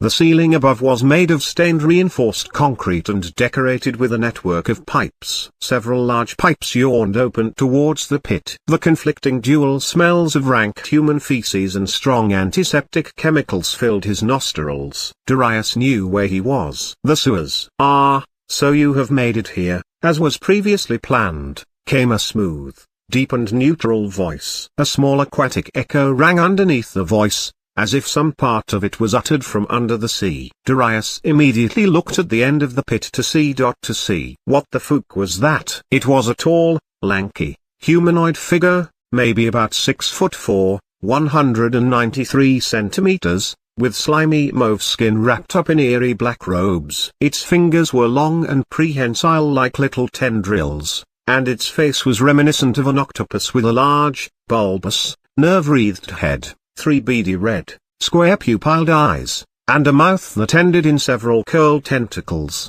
A mutant class are you? Said Darius. You some kind of mercenary Casimir dredged up from God knows where to fight me? Fight you? Dear me, no, I am not too fond of risking my body for violence. And I am no mercenary, such an occupation is far too brutish for my tastes, said the octopus man. And a fight? You are sorely misguided.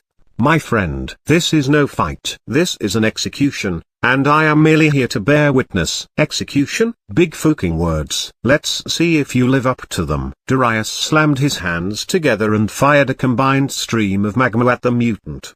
The octopus mutant stood calmly with his hands behind his back, his tendril fingers interlocked together, as the magma splattered against a bright orange-red barrier that became visible only when the magma made contact.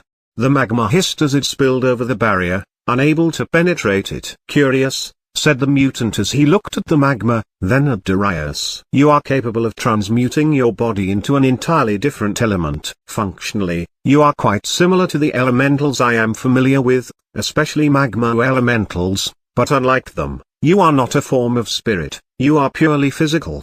Thoroughly human. 2. This defies the theory of elemental spirituality that Archmage Valenthal wrote of. Force field. Darius droned out the octopus mutant's rambling and immediately analyzed the mutant, trying to find out what tech he was using, but the mutant did not seem to be wearing anything remotely resembling technology. Just robes that looked like they belonged to a medieval reenactment fair. That meant that most likely, the mutant's power was linked to the force field. Darius, however, did not want to waste too much time here. If this mutant was not going to fight him, then he would just melt his way up to the surface. He looked up and jumped, but as soon as he tried to leave the filth-caked floor of the pit, he felt himself dragged right back down to it, anchored to the surface by some invisible force.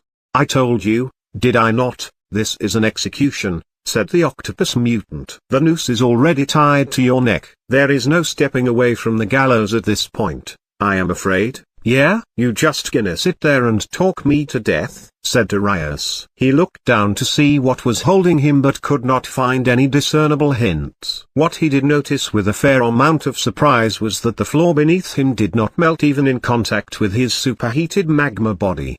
Instead, a flickering orange barrier seemed to be wrapped around all the points of contact between Darius and the ground, preventing it from melting. This your power, said Darius. Power? I suppose you could say that, yes, said the mutant. I shall go into specifics.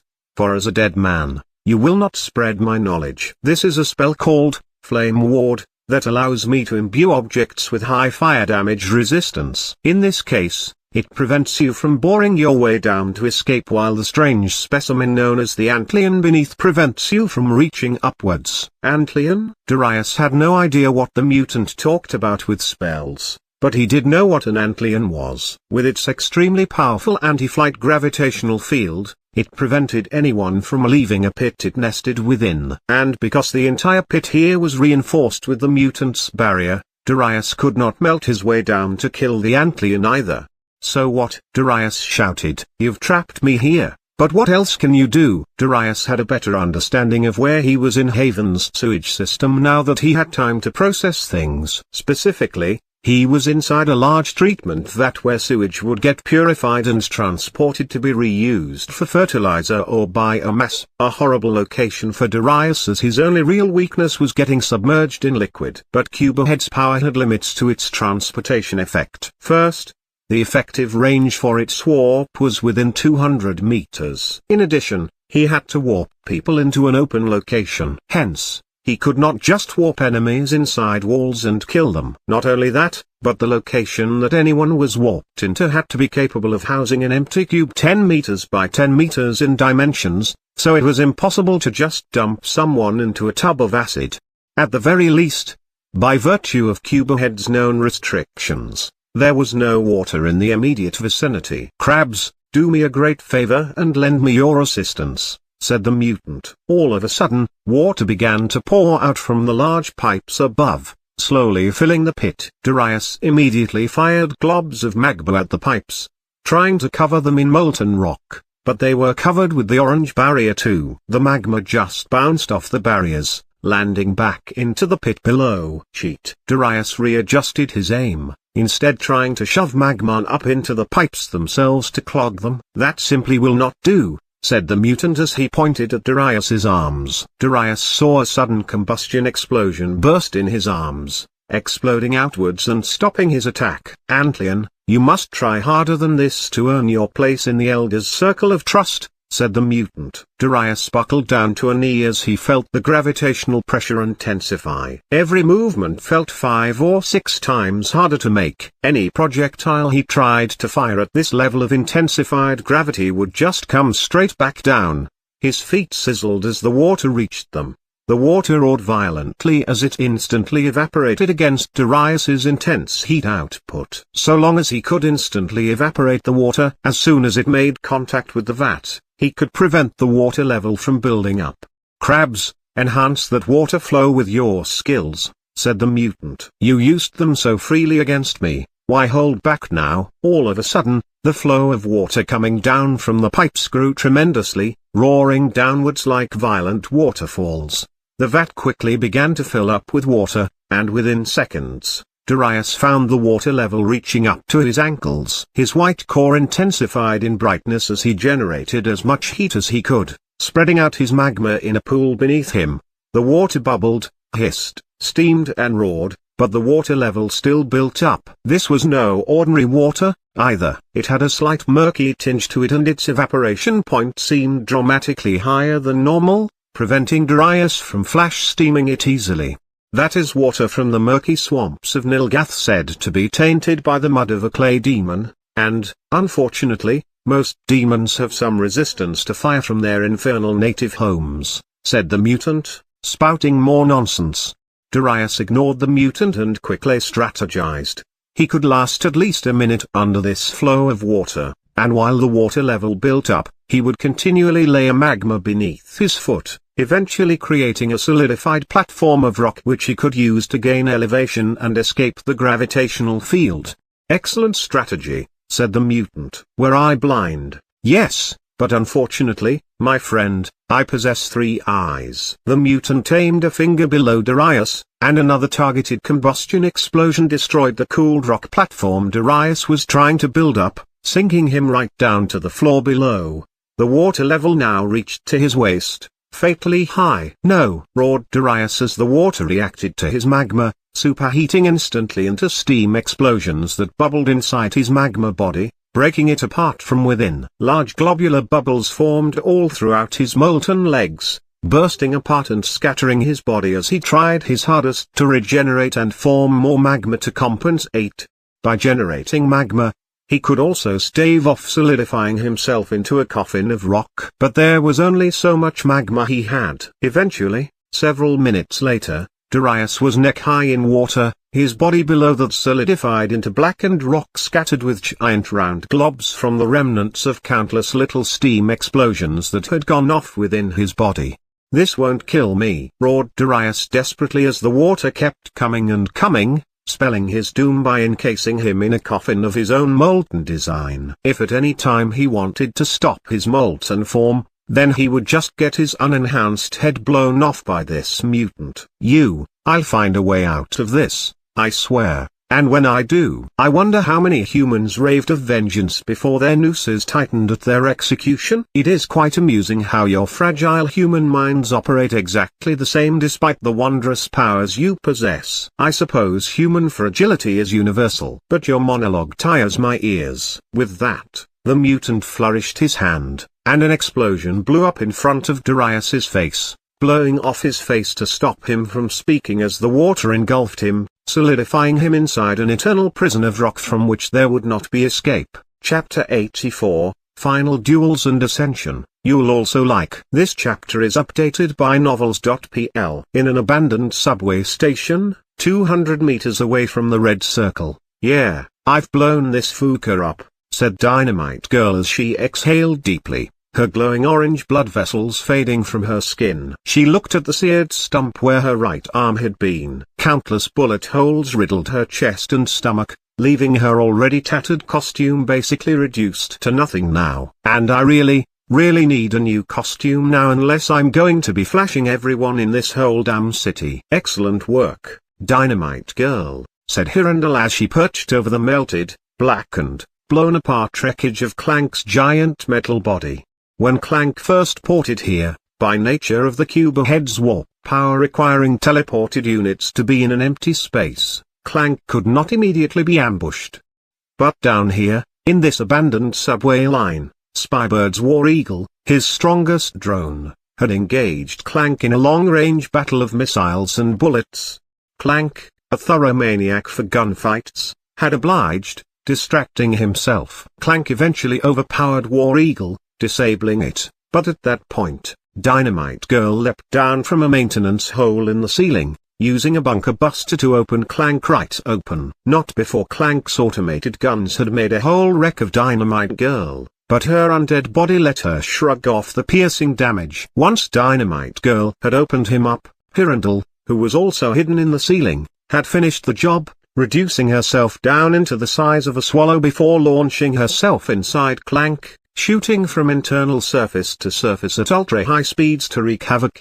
There, Hirondelle eventually killed Clank. He had ended up being a mechman, someone who integrated their bodies entirely into robotic shells. Hirondelle pinged and ponged around the insides of Clank's fortified armor until she finally shot through the weak human body held deep within. "Fucking meshmen, they always freak me out," said Dynamite Girl. "Once you pry them out of their shells, I hear they always look real nasty. Bald and skinny and pale like literal corpses. Moment you unplug 'em, they just shrivel up and die. Plus it's super illegal too." Meshmen integrating with their machine bodies resulted in their physical bodies atrophying into frail biological husks kept entirely alive by their mechanical armor. This was thoroughly illegal in most countries because it heavily increased the risk of technomania, but among villains and others that took the law as more a suggestion and not a rule, it was not entirely uncommon.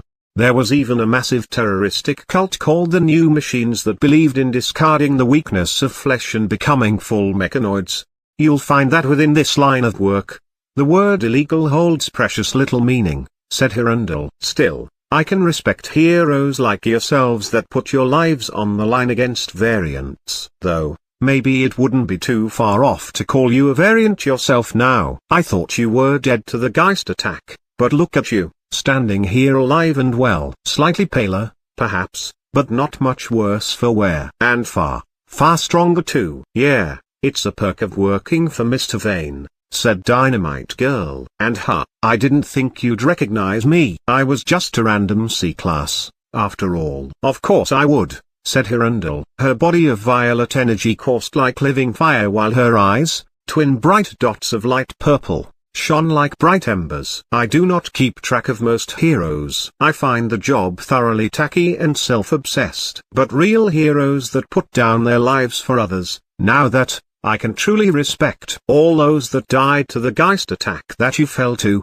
I committed to my memory. Well, thanks, I guess, said Dynamite Girl, a little shy at the praise. At the same time, I do wonder how you can continue to work with that variant after it bested you, let alone even fathom how Mr. Vane is capable of raising the dead and bending not only natural variants, but also Geist variants to his will. Nobody, not even the brightest minds in the entire world, has managed to subdue a Geist. I don't know the details, and I'm pretty sure I'm not allowed to share them yet, even if we're working together and all, said Dynamite Girl. But the Geist, I don't have many hard feelings for it. It was just an animal following its instincts. If it hadn't killed me, I would have killed it. All there is to it, really. Just how nature is. Nature, is it? Said Hirondelle. Yeah, nature's all fooked up now with variants evolving and whatever, but the basics of it all are still the same. Human or variant, we all got base instincts we cater to, and the most basic of that is the instinct to survive. Dynamite Girl shrugged. I grew up in deep variant countryside. Wastelands, technically, though with a whole lot more green. Living out there, that close to raw, wild nature, you start to learn that at the end of the day, everything's just trying to survive. You win, you live another day, you lose, you die and let something else live. There's nothing personal about it. Just the way it is. She then put her hand to her temple, her expression growing serious. Cheat. Something's come up. We gotta regroup now. What about the other target groups? Said Hirundle, referencing the 3 groups meant to fight the Blackwater faculty after they were isolated. The first group was Flurgan and a menagerie of stronger variants to trap down Darius Fletcher in the sewers. The second was Hirundle, Dynamite Girl, and Spybird's War Eagle against Clank here in this abandoned subway. The third was the Geist, Smoke, and Walters against Colette. Group 1 trapped Darius. We're good to go. Group 3 failed and Colette's escaped, but they're all alive and relatively unharmed. They're regrouping now, said Dynamite Girl. Then might I ask what the emergency is? Said Hirundle. Large-scale attack, said Dynamite Girl as she listened to Valera's mental communications. Just like Aldrich, Valera could also communicate to the undead, though that seemed limited only to Aldrich and his proper chosen undead variants. Enough to threaten overrunning the entire city. Red circles already under attack. In the necropolis, as Aldrich felt his body grow heavier, he closed his eyes. He heard the last remnants of Seth's agonizing cries of pain as Adam and Elaine finished devouring him. Then, those sounds faded away too. His entire body felt numb. Every physical sense he had started to flee him, and yet, the feeling was not alarming. No, it was liberating. When Aldrich opened his eyes, he found himself standing over his physical body. He hovered in the air as a ghostly green silhouette of himself, and when he looked at his body, he saw that it remained standing, but it stood frozen to still that it appeared almost like a mannequin. The green glow in his body's eyes was gone now, returned back to the natural black that he had almost forgotten he had. At his body's chest, the purple phylactery had turned completely dark, crackling as it seemed to yawn open, ready to receive an offering. Objective: obtain the obelisk completed. Aldrich still saw status messages in his vision, and as soon as the message faded, a sphere of darkness roared in front of him, drawing him in. He reached out with his hand, and when he grasped it, he saw the darkness meld into him, sinking into his spiritual body, forming a webwork of black circuits that completely covered him from head to toe. 1x obelisk consumed. A chilling energy spread throughout Aldrich, infusing into his very fundamental essence, and it felt invigorating, like feeling a cool breeze in a hot summer day.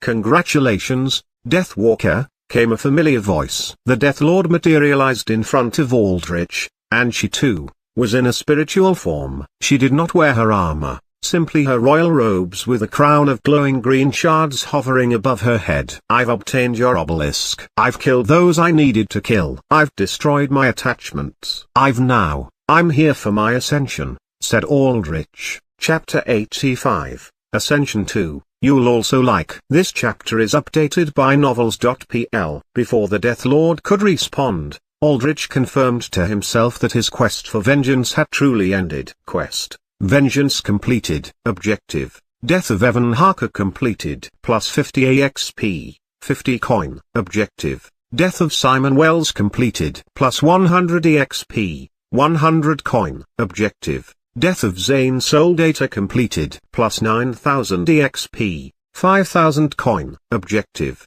death of Seth Solar completed. Plus 20,000 EXP, 15,000 coin. Negative energy bonuses, plus 2,000 EXP. Aldrich saw all the experience cramming into his experience bar, but he did not level up. Reading Aldrich's concern, the Death Lord explained, all the experience, items and summons that you gain here flows into you only upon completion of this attempt, if you so choose to make this your final attempt. She raised a brow as she put clawed finger to her chin, cocking her head at Aldrich curiously. Though, you will take this attempt as your final attempt, yes? That depends on whether you give me the power I was promised or not, said Aldrich, threat oozing in his voice. The Death Lord smiled widely, showing several rows of sharp fangs, like the jaws of a shark, beneath her shapely dark red lips. Now that's the spirit. I am beginning to like you more and more every time we meet. She nodded to Aldrich as she swayed her green-scaled, serpentine tail from side to side. Unlike many of my kind, I am not a dragon that breaks promises. It is simply a little policy of mine to personally visit all those that near the completion of the ritual of eternity, for to become a lich is a celebrated event, especially when that lich is one with true free will. Interesting. I would have thought you would prefer shades, said Aldrich. In Elden World lore, a lich that failed to pass the trial the Death Lord placed on them became mindless undead called shades that basically were eternal slaves. Oh no, becoming a shade is simply proof of weakness, and weakness, frankly, is boring, said the Death Lord. But you, my Death Walker, are the exact opposite of boring. Good. Then you'll have no issue giving me what I need, said Aldrich. There. Like that. Power that you need, not power that you want. A very key distinction between you and many liches, said the Death Lord. You believe you need this power for a higher cause, and that makes you fight, and that makes you succeed at any cost. It is an awfully admirable trait. But yes, I will give you what you need. Yet are you certain you have completed all that you require for the ritual of eternity? What do you mean? Aldrich pulled up his quest tab to check his ritual of eternity. Quest. Objectives for quest. Ritual of eternity. Obtain the obelisk. Completed. Obtain a phylactery. Completed. Sever all mortal bonds. Incomplete. What? Aldrich narrowed his eyes. He had severed all strong mortal bonds. He was sure of it. He had the butcher, the one who had personally tortured his parents, trapped in his chrysalis. He had slaughtered those who had slaughtered him and his friends. The Trident as an organization was something that Aldrich wanted to tear down, but he did not feel the same sense of burning, immediate vengeance against it as he did with the butcher. Whatever he had against the Trident was less personal and more a goal, a stepping stone on his conquest for power to bring this world into order. The Death Lord moved close to Aldrich, and he immediately put up his guard, trying to manifest his weapons and magic. However, when he tried to reach out for his power, he felt it gone, like trying to reach into an unending well for the faraway submerged coins one knew would be at the bottom. You are unused to manifesting power in astral form, that much is to be expected. But I am not here to hurt you. The Death Lord put a pale, emerald-scaled hand on Aldrich's arm, holding it close to her the same way a lady would hold her arm around a gentleman in a dance as she led him down to the ground. Her expression lost her usual smiling coyness, replaced now with a solemnity that made it obvious she, behind her facade of casualness, had eons of life and undeath behind it. Come, this is what you are missing. The Death Lord led Aldrich in front of Adam and Elaine. Their zombie forms were covered in blood and entrails, all that remains now of Seth Solar. They stared blankly and dumbly at Aldrich's physical body, waiting his command, unable to see Aldrich's soul. Seth Solar's soul floated into Aldrich. There was not enough of Seth Solar left to raise, so his soul automatically funneled into Aldrich, unlike with Zane who Aldrich marked to raise. 1x soul of Seth Solar obtained. You have not let go of them, said the Death Lord. What do you mean? I know they're gone. They're just empty shells of rotting flesh. I only kept them around for a symbolic sense of justice. To let them be a part of this vengeance even if it didn't mean anything, said Aldrich. Yes, that may be true, but deep down, you still hold out hope that you can bring them back, do you not? There are spells, mighty, higher circle spells, that can draw forth souls from the soul stream and bring them forth. You know of them, and you know that if you amass enough power, enough levels, you might be able to learn such spells, said the Death Lord. Aldrich did not consciously think this, but he could tell that the Death Lord was right. Some subconscious part of him pursued immense power not only to fulfill his goals, but because there were high-level spells out there that could bring back the souls of even the long-deceased, and that meant bringing Adam and Elaine back to life, the lives that had been torn so cruelly from them. It was not a goal he actively pursued because he knew it would tie him down to Adam and Elaine, but his bond with them was strong enough that it festered beneath his conscious thoughts anyway.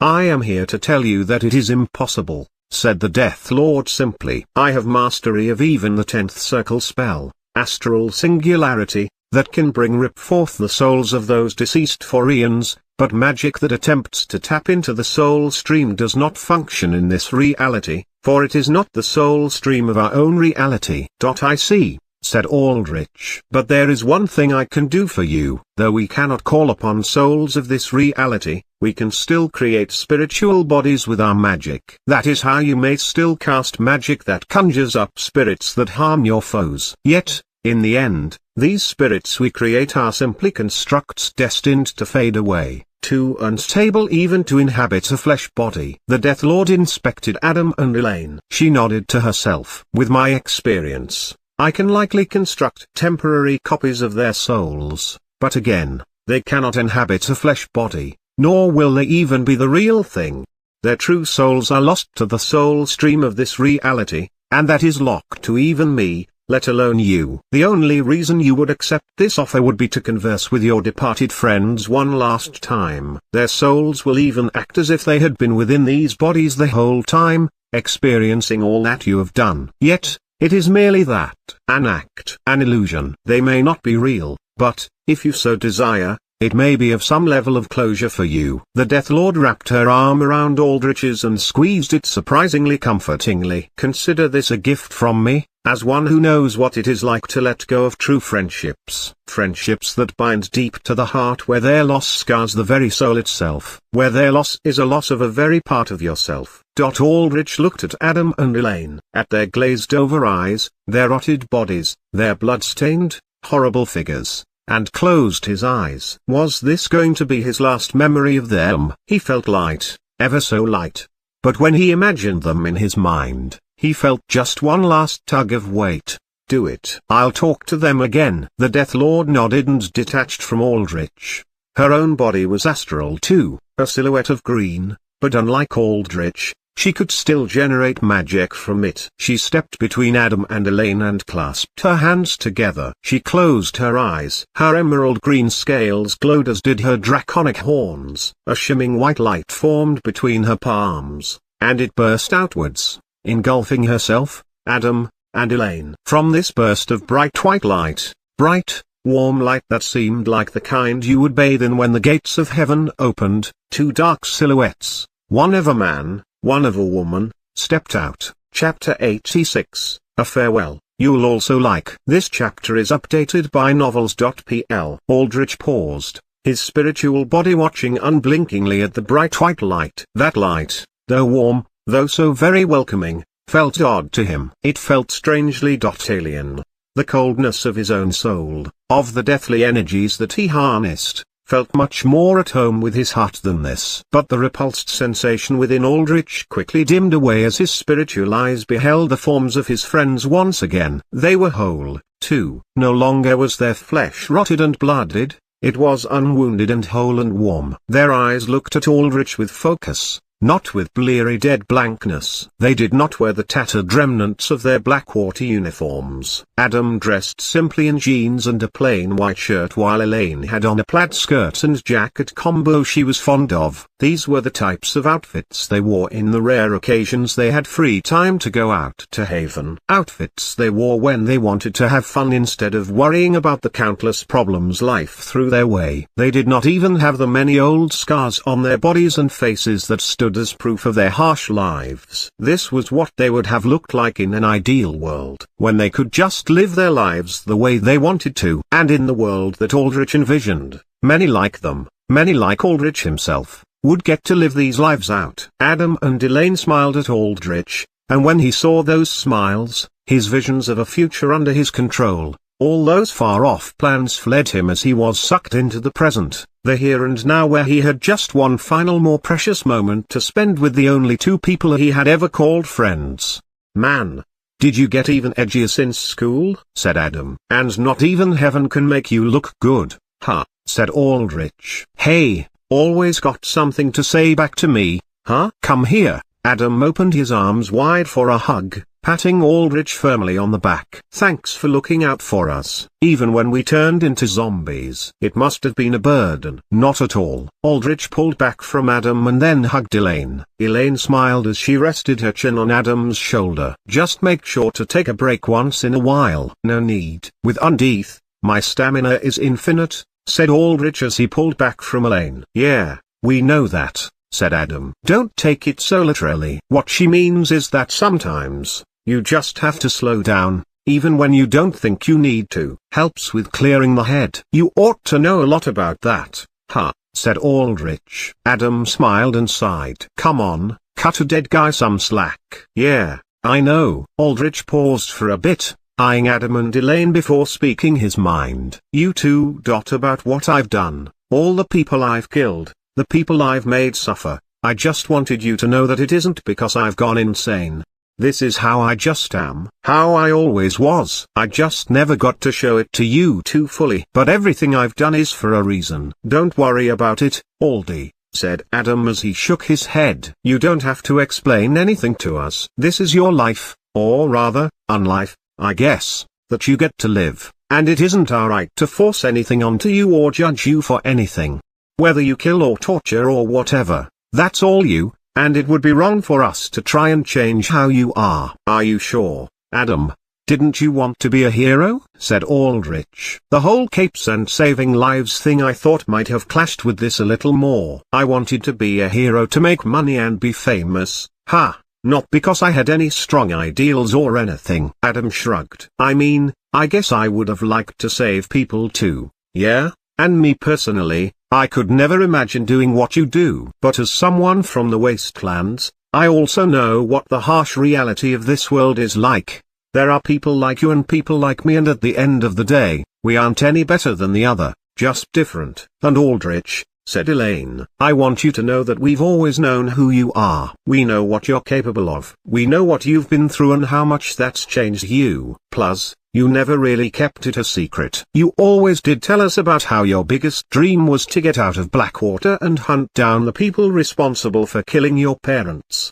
We accepted you for who you were then, and that doesn't change now. Yeah, I know. Aldrich nodded. It's still good to hear it from you two one more time though. Just don't get too crazy, though, said Adam with a laugh. What was that quote again? Staring too long into the abyss is bad for your eyes? No, you doofus, sighed Elaine. Gaze too long into the abyss, and the abyss also gazes into you. That's what it is. Yeah, whatever that quote. Just make sure doing all this shit, you don't get messed up too bad, said Adam. A little late for that, said Aldrich. I've always been like this, ever since my parents died. I know, said Adam. But there's a really big difference between how you are now with a focused goal and legitimately being messed up, like birds spinning above the head, real batshit crazy kind of deal. You honestly think I would turn out like that? Like any of the raving lunatics in Ark Asylum, said Aldrich. Of course not. I don't know a single guy out there with a stronger will than you. I'm just saying,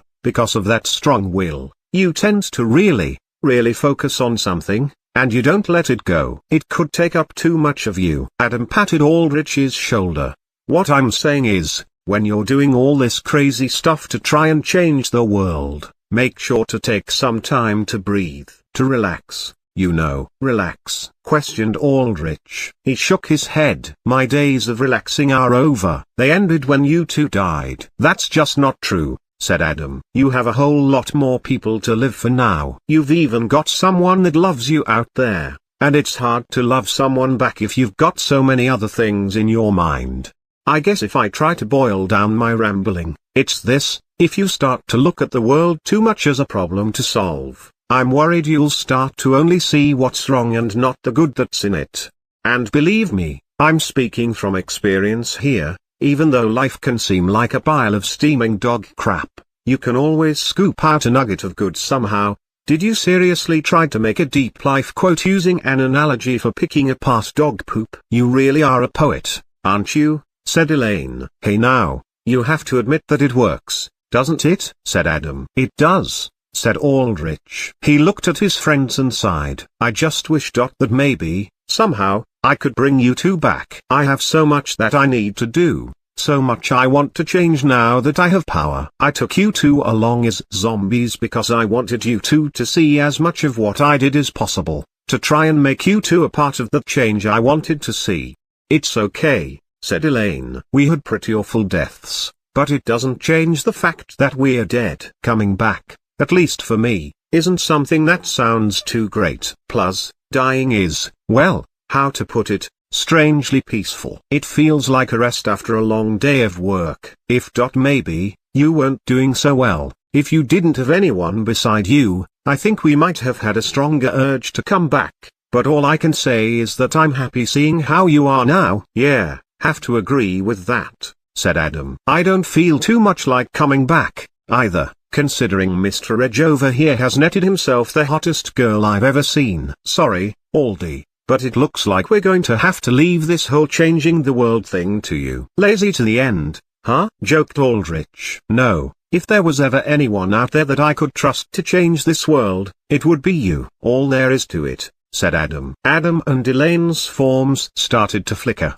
turning misty. Looks like our time is up, said Adam. There's just one more thing for me, said Elaine. What is it? Said Aldrich. My dad out in the wastelands, I want you to give him some closure. Elaine looked down ruefully. I was working on a project for him a while back. It isn't finished for obvious reasons, but it's something I wanted him to have before he passed away. If you log into my cloud, you'll find it pretty easily. I'll do my best to get it to him, said Aldrich. He knew Elaine's login information because the two routinely had collaborated in designing weapons, upgrades, and programs for the frames back in Blackwater, though it was mostly Elaine doing the work and Aldrich providing user feedback. You better, said Adam. And you? You have any last requests? Said Aldrich. Yeah, I do. A pretty damn important one, said Adam seriously. What is it? Said Aldrich. For you to be happy. That's what, said Adam with a smile. Me personally, nothing. So quit wasting your time on dead spirits and get back out there. What he said, said Elaine. Thanks, you too, said Aldrich. And get rid of those zombies of us already. I look bad enough as is. Doesn't help when I'm a rotting corpse, complained Adam. Yeah, I will, said Aldrich. Don't worry about that. Now that I've talked to you two again, I feel a lot better letting you two go. One last hug, said Elaine. Of course. Bring it in, folks, said Adam, and the three of them hugged together for a long, lingering moment. Aldrich stayed in his friend's embrace until he felt their souls slowly fade away, their touch and warmth on his astral body growing colder and lighter until finally, it was all gone. The bright white light from their manifestation had disappeared, fading away into the gloomy dark and grey of the necropolis. Aldrich looked down at his open hand where a few faint sparkles of white light shimmered, though even those slowly flickered away. Objective: sever all mortal bonds. Complete. So, did you find what you needed? Said the Death Lord. She breathed heavily, though she hid it quite well behind a straight posture and calm smile. It was obvious that channeling the soul construction had taken a massive toll on her. Yeah, I got my closure, said Aldrich. He paused. Thanks. It has been a very long time since anyone has thanked me for anything, said the Death Lord. Her smile then faded, her expression growing stern. Now then, let us finalize the ritual of eternity. About time, said Aldrich. Chapter 87, The Rise of a Lich. You'll also like. This chapter is updated by novels.pl. You, Deathwalker, will now ascend to a plane of existence beyond any mortal, beyond any mere undead, said the Death Lord, without wasting any more time, beginning the end of the ritual. She clasped her hands together and held them out towards Aldrich. As she did so, large swathes of crackling green energy surrounded his astral body in a spherical matrix. The Death Lord's reptilian green eyes flashed brightly, and a cord of swirling green energy manifested between Aldrich's spiritual heart and the phylactery in his physical body. The phylactery's purple orbs started to oscillate rapidly, bearing countless glowing blue lines of magical inscription weaved into its surface. One by one, these inscriptions faded away, breaking off into flecks of bright blue dots. As a mortal necromancer, you merely walked through the currents of death. You waded waist-deep in the infinitely vast stream of living and dying, afraid of sinking your head under, for it was forbidden among mortals to do so, chanted the Death Lord. And as her words echoed through the necropolis, more and more inscriptions faded from the phylactery. As the phylactery lost its inscriptions, it began to open up physically, bearing moving segmentations that clicked and clacked as they slowly slid open like pieces in a puzzle box. But now, You will know what it means to truly be a part of this stream. To not be afraid of what lies below, but to embrace it. To swim within the raging rivers of death without drowning. No, to breathe it in. To let it become a part of you, to let it become your might. You will know power, and you will know eternity. The tether tying Aldrich's spirit form to the phylactery intensified in its green glow, and that was when he felt himself slowly assimilating into the phylactery. His spirit body began to grow ever more transparent as his essence funneled into the orb. The Death Lord paused, waiting for Aldrich's spirit body to fade away entirely into the phylactery. When it did, Aldrich found himself inside his own body again as his phylactery started to close up, returning into its spherical shape. The black circuit-shaped streaks all around his pale body were still present, but he did not feel any stronger, any better than before. "So what, that's it?" said Aldrich. He held his hands near his face, seeing that his body was the same, as was his level of magical energy. "No, not at all." The Death Lord smiled, baring her rows of threatening fangs. She put a hand on the hip of her silken green dress as she flitted out a forked tongue with strangely seductive air. "This is simply the process to tether your soul into your phylactery. It is once you leave the necropolis and return to your realm that you will truly ascend. When all the power that you have amassed here descends upon you in one crashing tidal wave of strength. Oh, how wonderful your strength will be, how terrible your aura will be. How much death you will spread. I truly anticipate it with all my cold, undying heart." "So that's it? You want me to kill for you to spread death?" said Aldrich. "What? You think me some mere hungry spirit?" "Of course not," said the Death Lord. "No, my dear, what I want from you is merely for you to actualize your potential." "What do you mean by that?" said Aldrich. "All will be made clear in time," said the Death Lord mysteriously. She laughed. "I jest. It would be so easy to end this with a mysterious line like that, no? But in all honesty, I am simply bored. I am trapped here in my realm, severed in its own pocket of space-time, and I cannot interact with anyone or anything else other than you. You are my only and, thus, greatest source of entertainment. So do your best not to die and end this show early." The Death Lord made a cutting motion with her hand, and a portal opened up behind Aldrich, leading out into the real world. He floated towards it, and even if he tried to stay, he would not be able to resist the pull of the portal. "Wait, this power I'm about to receive, I don't fully know all about it," began Aldrich. He knew what Liches could do in the game, but he did not know entirely if the game mechanics translated perfectly to real life. "You will find out," said the Death Lord. "I am not sending you away so soon because I begrudge your company. Nay, as I have said before, I like it. But there are those that need you." "Need me?" "Yes. This arena blocks your connection to undead under you from outside its walls." "But,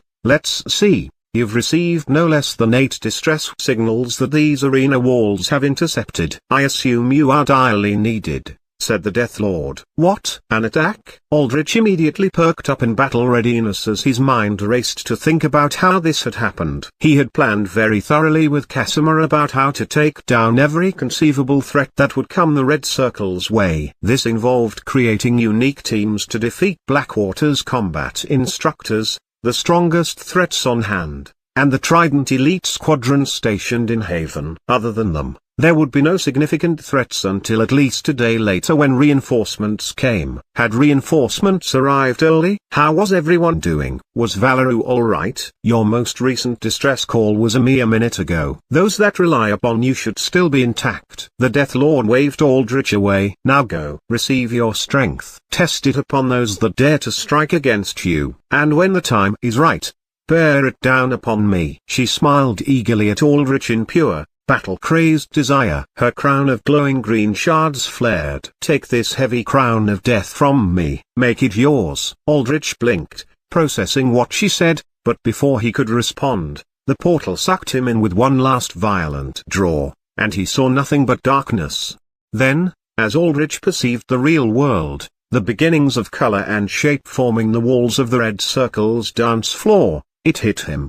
The power. It washed over him like a tidal wave, and at first, he felt like he was going under, completely drowning. His consciousness and body buffeted and crashed every which way, and that by power. His vision turned a bright green, and he felt almost like his entire existence was being pulled apart at the seams. He felt as if at any given moment, if he lost control, if he let himself be pulled under this raging flood of strength, he might be scattered into atoms.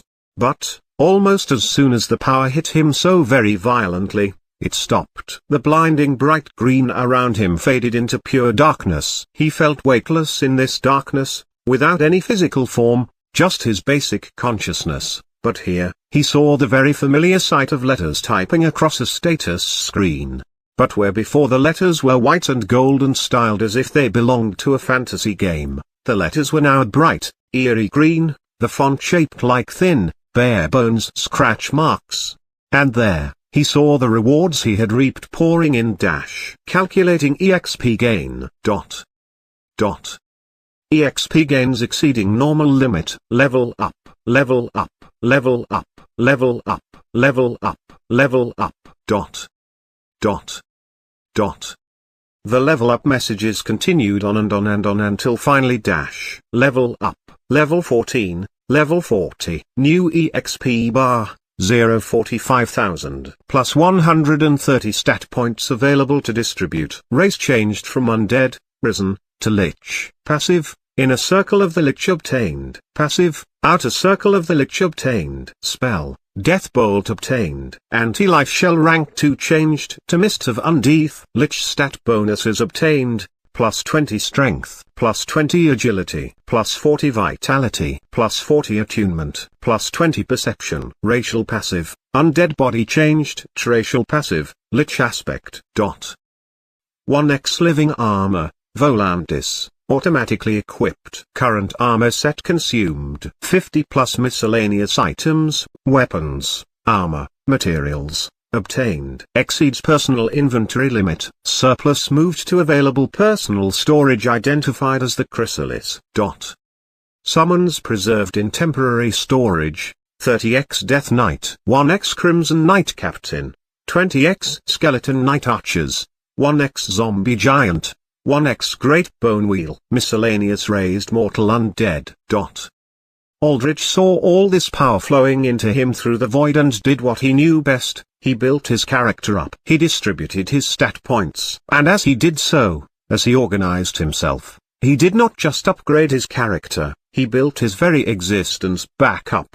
His physical body, his old mortal shell, was gone now. In this darkness, as he put in points into magic, into attunement, into vitality, as he gained a greater and greater grasp of what he could do, he could see his new body starting to form again, manifesting around his bare, floating consciousness. Chapter 88, Return of the Lich. You'll also like. This chapter is updated by novels.pl. 26 level ups, 130 stat points to distribute.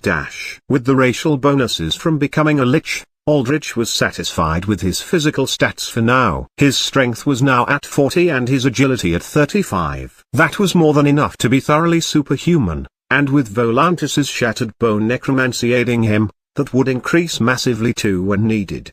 Thus, Aldrich focused on putting his stats into vitality, magic, attunement, and perception. Plus 25 vitality, increased to plus 50 with affinity bonuses. Vitality, 60. 110. Current HP, 330. With that, the darkness around Aldrich faded away into bright, ghostly green as a tongue of green fire flickered and began to grow rapidly, raging into a pillar of waving green energy. The pillar then stabilized, condensing upon itself into a sphere-shaped aura of green energy that shimmered in hazy waves like thick mist or fog. In the center of the aura of misty green energy, the phylactery manifested, though now, its purple shade had turned completely emerald green like a beautiful, precious jewel, like the very same shade present in the Death Lord's draconic eyes. Plus 55 attunement, increased to plus 110 with affinity bonuses. Attunement, 91, 201. With this, the beginnings of Aldrich's physical body then started to develop. A bare skeletal spine of steely dark grey shade, almost as if made of metal, emerged from the center of the green mist sphere, forming into the skeletal upper half of a human. An enormous human, at that, standing nearly 7 feet, 2.1 meters, tall. The ribcage formed around the phylactery. The ribs curling around it in a defensive matrix. Strands of energy shot forth from his ribs and tethered to the phylactery in a web of energy strands that kept it suspended in place and thoroughly protected. When these strands attached to the phylactery, Aldrich understood one thing. The phylactery had changed massively. By receiving Aldrich's soul and enormous quantities of energy, the chrysalis within had merged with both. What exactly this entailed, he did not know yet. But he was eager to find out. The lower half of Aldrich's skeletal body was not visible, for it melded into his now permanent spherical aura of green energy. For Liches were beings that were akin to elementals, spiritual entities with a physical anchor that represented a specific natural force. In the case of a Lich, that element was the ever-present, ever-reaching flow of death itself. Spikes jutted out of his metallic dark grey bones, curving out from his shoulders, forearms, and in the form of horns around the crown of his skull. Plus 26 magic, increased to plus 52 with stat affinity bonuses. Magic, 71 plus 52 equals 123. New current mana, 369 plus 24. Perception, 50. With the final distribution of these stat points, Aldrich's empty eye sockets glowed with bright green points of light that flickered like twin spots of flame, and with that, he felt his consciousness fully anchor into his newly developed physical form. The darkness around him completely cast away as his new eyes saw the real world around him. Aldrich found himself in the middle of the performance stage in the Red Circle's dance floor, exactly where he had previously been before he had warped all the villains to the Red Circle. However, what he saw all around him was a scene of carnage. The dance floor was utterly thrashed. The ground was cratered with smoking explosions, fires, and cracks. Tables and booths were broken apart into splinters. The performance stage was broken apart, wires in the machinery within it sputtering, crackling showers of sparks that furthered more fires. Thankfully, the Red Circle was largely fireproofed, preventing the flames from spreading. Dozens of corpses of Red Circle staff were scattered everywhere, and among them, the culprits showed themselves. Variants. Aquatic type variants. All of them. Most of them were quadrupedal, though, being almost like hideous mutations of man and fish with hunched backs, legs, fin tails, gills that breathed sucked in air through both land and sea, burly, clawed arms, and glowing yellow eyes. A dozen of these variants stood still, stopping themselves feasting on human corpses as they paid attention to the performance stage, as if to lend their eyes and ears to a performance. That performance being their death. Aldrich mentally gained an immediate understanding of where his summons were. They were not here in the Red Circle. It seemed that, under Valor's command, they had rallied their forces and left when the Red Circle, its defenses already thoroughly damaged by villains, came under attack by variants. They had retreated to the abandoned mega-complex apartment that Aldrich initially stationed the Geist, Walters, and Smoker to deal with the Blackwater instructor Colette. They had fortified the complex as a sort of base, using its many floors as a natural tower full of choke points to defend against attacks. Overall, though, Aldrich had suffered no major losses to his forces. A few skeletons had fallen, but that was about it. That left Aldrich to clean up here and regroup with the others. As soon as the variants made eye contact with Aldrich's giant, glowing form of energy and bone, they froze, awed. "I hope you enjoyed your meals," said Aldrich.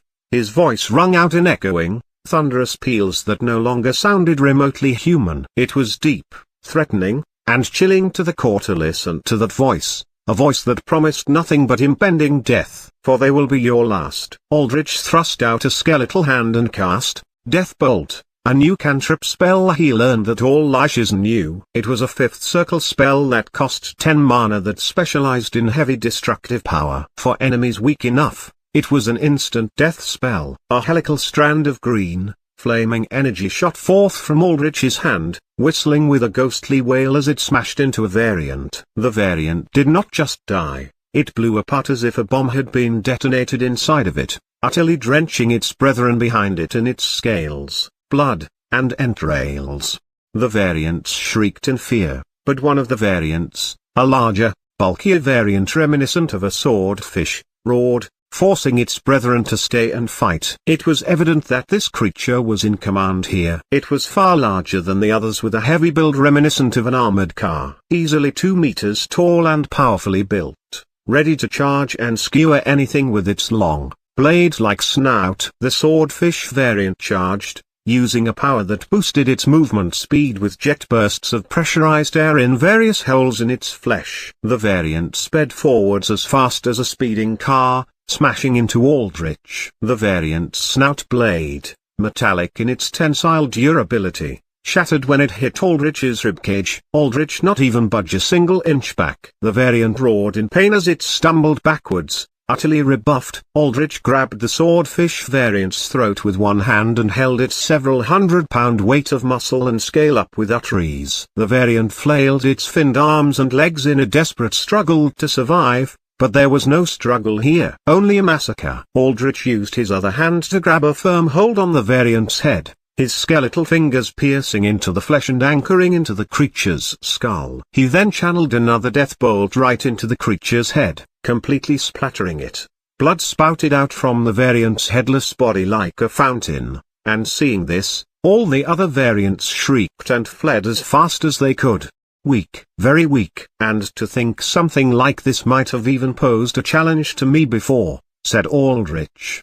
The creature was level 15 maybe, in terms of raw stats, but Aldrich was far too strong now, especially in terms of durability. Even without any strength or speed augmentations, he was more than a match for it. And this was even without him willing Volantis to manifest as a living armor. Volantis now bound to Aldrich's very soul, being present within him even if not physically present. Aldrich could feel the living armor's presence lying dormant inside, the heart of a fierce, powerful warrior ready to awaken and serve at a moment's notice. But before Aldrich willed Volantis to awaken and manifest, he forged his Materius. Aldrich's current form of energy and bone was his aspect base, his fundamental appearance as the death elemental known as a lich. On top of this, he could create what was known as a Materius, essentially a far more physical form that liches used to appear similarly to other mortals and to reduce any weaknesses they had to attacks that targeted spirits. The Materius also gave Aldrich much more maneuverability to move around in armor and wield weapons with a more familiar humanoid body. As a lich, he received negatives to equipping regular warrior-type armor, but with a Materius, he could subvert that. The process to create one was simple. It was simply a matter of enforcing his will, for it was an innate racial ability of his. As natural as knowing how to breathe or knowing where one's limbs were even in the dark. Strands of raw red flesh sprouted from Aldrich's dark bones. Organs, mostly decorative, serving no true functional purpose, grew within his skeletal frame. Over these, muscle fibers knitted around before growing deathly pale skin. His energy aura faded away as it covered up under his costume of flesh and blood, and within seconds, he looked as he hid in his human form. Though, with a few minor differences. Aldrich was now much, much taller, standing almost as tall as his lich aspect form. Now, it was time to don his new set of armor. "Awaken, Volantis," said Aldrich as he looked down at his naked body, pulling up his fists and breathing in, remembering how it felt to be in a body of flesh and blood. Chapter 89, Learning Spells. You'll also like. This chapter is updated by novels.pl. Aldrich closed his eyes as he felt his body start to oscillate rapidly, his skin and muscles undulating grotesquely as if there were countless little things alive and crawling within. Then, countless patches of his skin ripped open, but from these holes, no blood pooled out. Instead, dark metal streamed out in flowing, living strands. Gleaming black metal streaked with an aura of crimson. The metal strands weaved and locked around each other and over Aldrich, soon enough encasing him in armor that exactly replicated what Volantis embodied.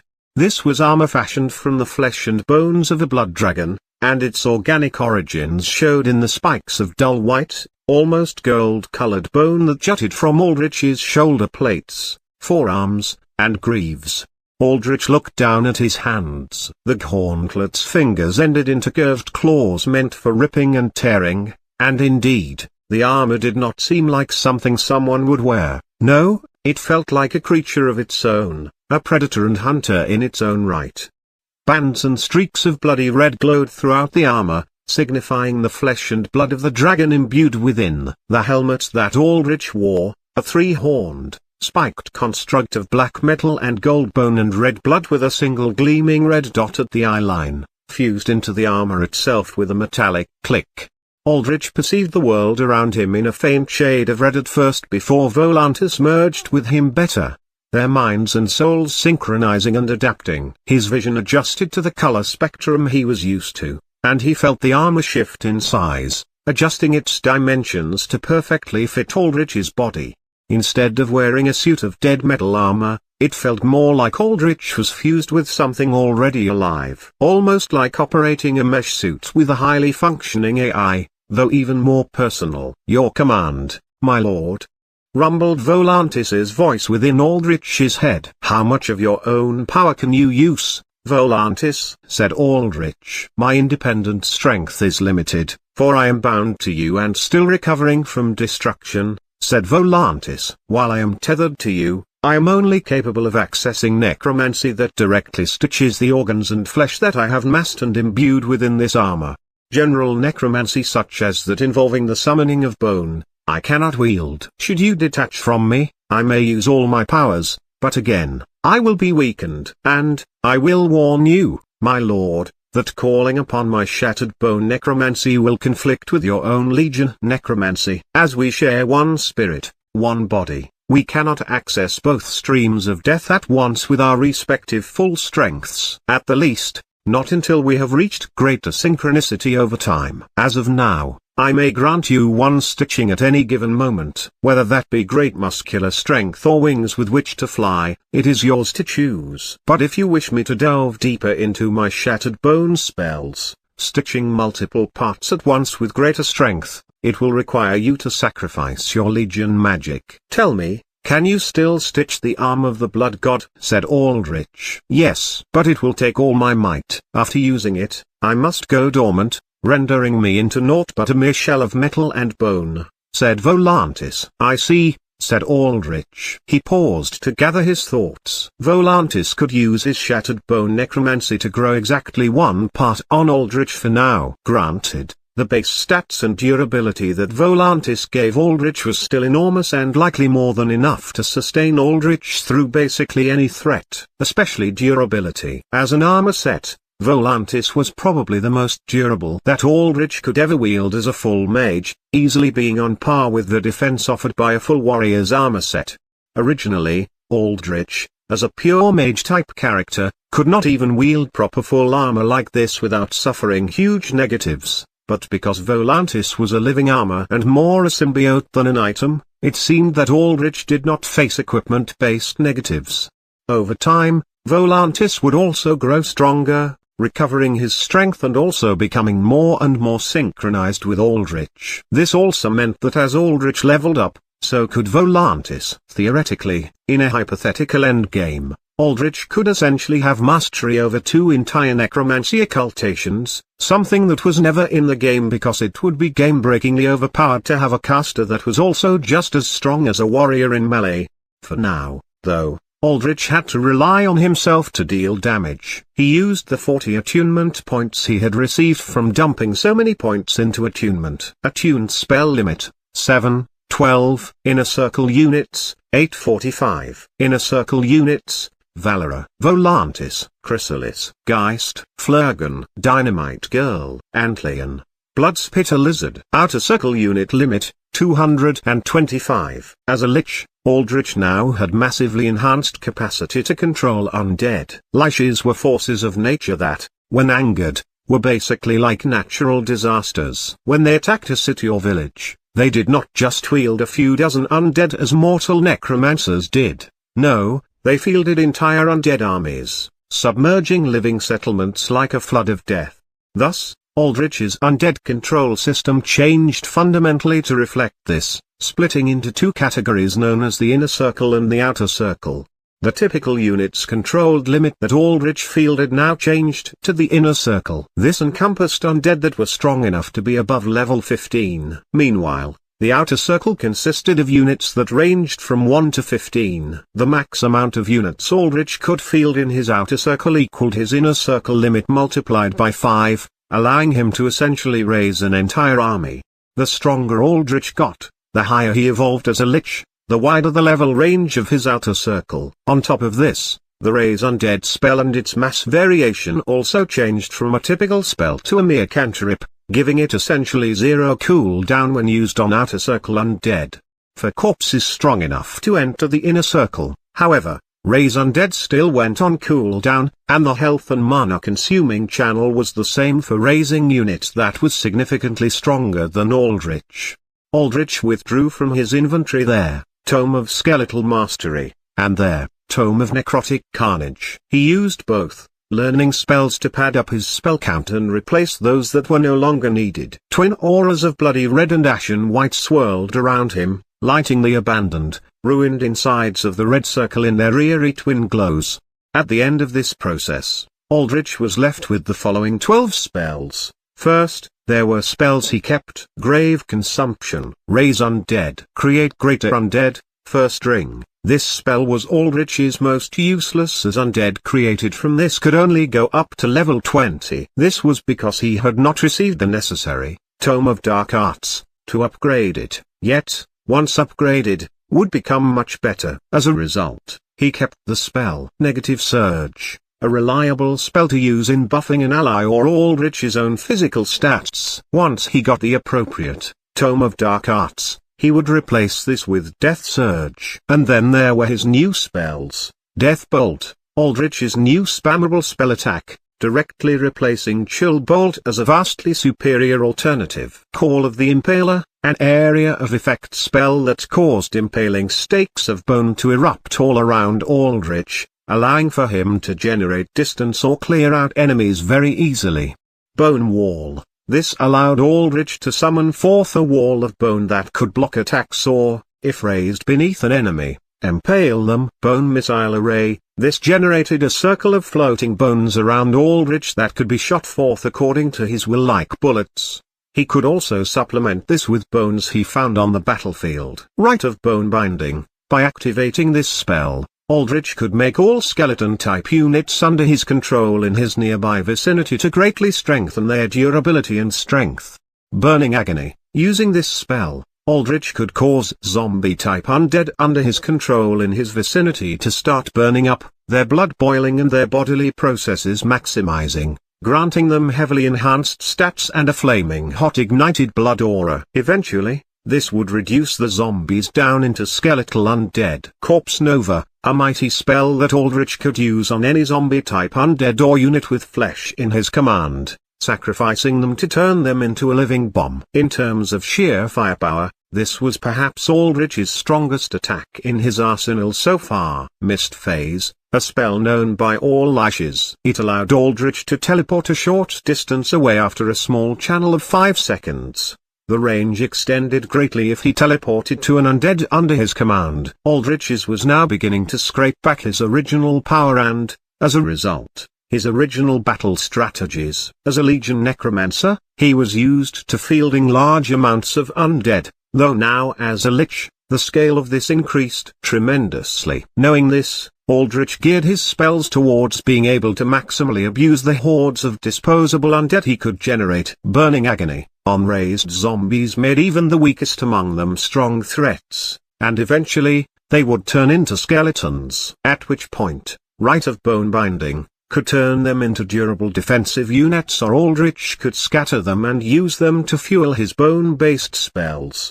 Against targets Aldrich really needed to take down, he could use Corpse Nova on any of his many disposable zombies, dealing massive and unexpected damage. On top of all this, Aldrich could now thoroughly defend himself with his own defensive spells and Volantis, no longer needing to solely rely on his undead. He could afford to take hits and fight on his own now. And yet, at the same time, Aldrich asked himself the same question he had asked himself the first time he embarked on this journey as a necromancer: what was a necromancer without his undead? Aldrich looked around at the variant and red circle staff corpses lying scattered about. He smiled underneath his helm of darkness and blood. "Serve," said Aldrich as he raised his hands up, casting mass raise undead. All the dozens of corpses in the dance floor twitched and shuddered as they rose up as zombies, becoming the first of Aldrich's ever-growing outer circle army. Chapter 90, Exterminating Pests. You'll also like. This chapter is updated by novels.pl. Aldrich walked outside of the red circle, and surprisingly, despite the heavy appearance of his armor, he did not make much noise at all. As he approached the blown-apart neo-steel door leading into and out of the club, he could hear raging, whistling winds outside along with the roar of heavy rain and the occasional crackle of lightning. Aldrich's newly raised undead, comprising of the swordfish variant, a few dead aquatic variants, and much of the redder circle's staff, followed around him, forming into an entourage of zombies. Outside, Aldrich saw a truly apocalyptic scene unfolding before him. The clouds above had formed a thick veil of dark storm clouds, and from them, rain and gale force winds raged downwards. There was enough rain that it had flooded the roads, overloading the city's drainage systems. The water reached to Aldrich's knees, and considering how tall he now was, that was more than enough for cars, phones, papers, and countless miscellaneous city objects to float about. Everything was dark, nearly pitch black. Haven City's usual collection of brightly lit billboards, hollow, and building lights had sputtered out as if under a blackout, with only the occasional emergency generator-powered streetlight illuminating much of anything.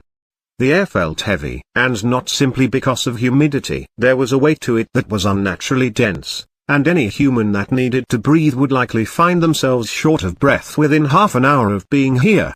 It was probable that this air also affected technology, disrupting it greatly. It was to the point where there were few, if any, news drones or hovercraft in the sky. And even if there were, they would not have survived. Several large flying manta rays hovered above the city, the skin on their white bellies rotund and stretched out. When they opened their gaping maws, sea variants poured out, landing down below as ground troops. On top of this, there were floating sea serpents and flying fish variants that hovered in the air, raining down spines. The constant rattle of gunfire and explosions rumbled in the distance, and bullets and shells in the form of bright streaks of light shot up, gunning down variants. Humanoid battle drones sent by the Panopticon zipped through the air, engaging in a losing battle as they got swarmed by sheer numbers. Countless sirens blared out a piercing wail that echoed through the whole city, ordering emergency evacuation or retreat into designated Panopticon bunkers.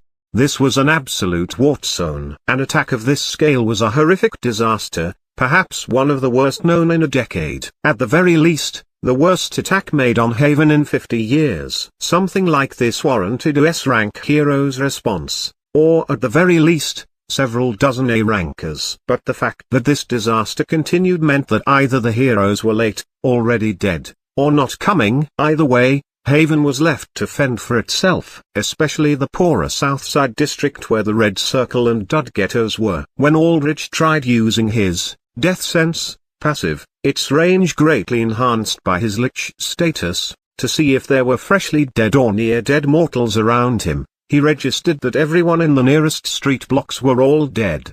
Most of the corpses were those that had been torn apart in their apartments or hiding spots by variants, and they had died merely half an hour ago. Most likely, variants had swarmed in from the eastern coast and now funneled down south, towards the projects where the duds were defenseless in their ghettos.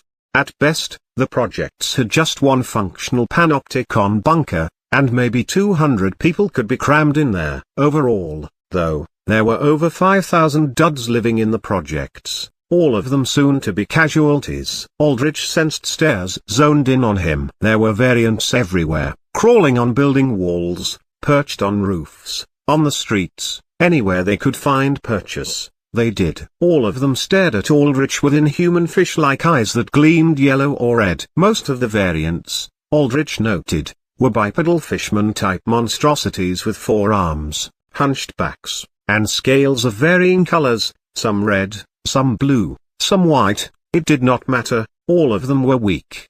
The quadrupedal types that Aldrich had seen in the red circle were larger and seemed to be mounts or attack dogs for these fishmen. Each fishman was a head taller than the average human, even with their hunched backs, and their imposing frames meant that they could easily rip the normal human limb from limb with no effort.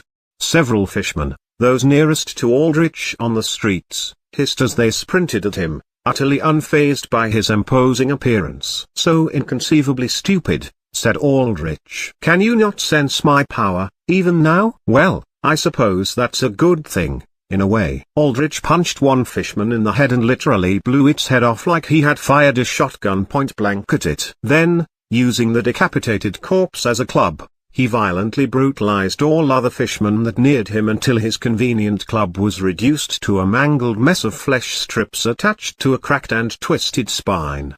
Several fishmen on the roofs, green-scaled in color, shot spines from spiked protrusions on their fins. All of them clattered off of Aldrich's armor with as much effect as the rain. "Pests," muttered Aldrich as he pointed at a group of green fishmen on a roof and fired a death bolt. The helical blast shot forth like a cannonball, completely blowing up the fishman group in a mess of strewn apart, mangled limbs. With that, the remaining fishmen, those that were some distance away from Aldrich, spared of his immediate slaughtering power, saw their kin massacred with ease and shrieked before running away. It was almost miraculous how quickly the fishmen just disappeared, slinking off into alleyways or climbing over buildings to fade away. It reminded Aldrich of how vermin, rats and cockroaches, scattered under light. "I don't have time to deal with the low-level grunts," said Aldrich. He looked at the corpses he had made and chanted, "Serve." They arose, joining Aldrich's outer circle army. "All of you,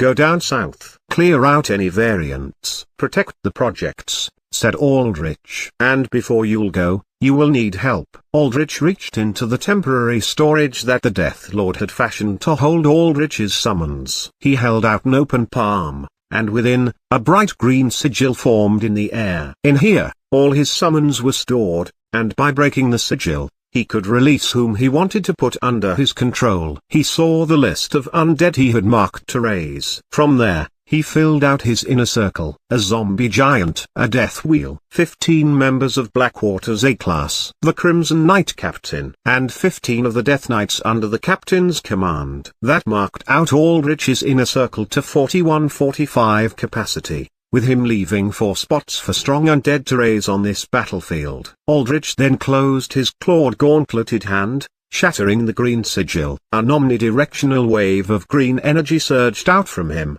and as it did so, it materialized out of misty matter his promised undead. A red-armored vampire knight knelt in front of Aldrich, as did 15 black-armored, black-caped death knights behind him. Some distance away, the large wheel-like form of the death wheel's many stitched-together bones and corpses as well as the enormous dozen-meter-tall zombie giant loomed.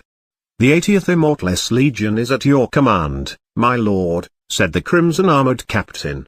"The 80th Legion, is it? What happened to the rest of you?" said Aldrich. "In the game's lore, the Death Lord fielded 100 Immortalist Legions. The lower the number of the Legion, the fewer knights there were in exchange for having higher-leveled individual knights. As for the 80th Legion, Aldrich estimated there should have been almost 1,000 knights within it. A rather disposable fighting force of level 20-30 knights when encountered during the late game. "This is all that remains of us," said the captain solemnly. "But we are still always ready to serve." "That's all that matters in the end," said Aldrich. "And you won't be the 80th Legion any longer. You are the first knights under my service, and so, accordingly, you will be my first. The Crimson Knight stared up at Aldrich with his vampiric red eyes wide in shock. He then quickly bowed his head. "Yes, of course. We will take this great honor to our undying hearts. You will not regret granting us such a revered position." "I have no doubts you will live up to my expectations," said Aldrich. "Captain, or rather, what is your name?" "Shiros, my lord, of Bloodline Adel.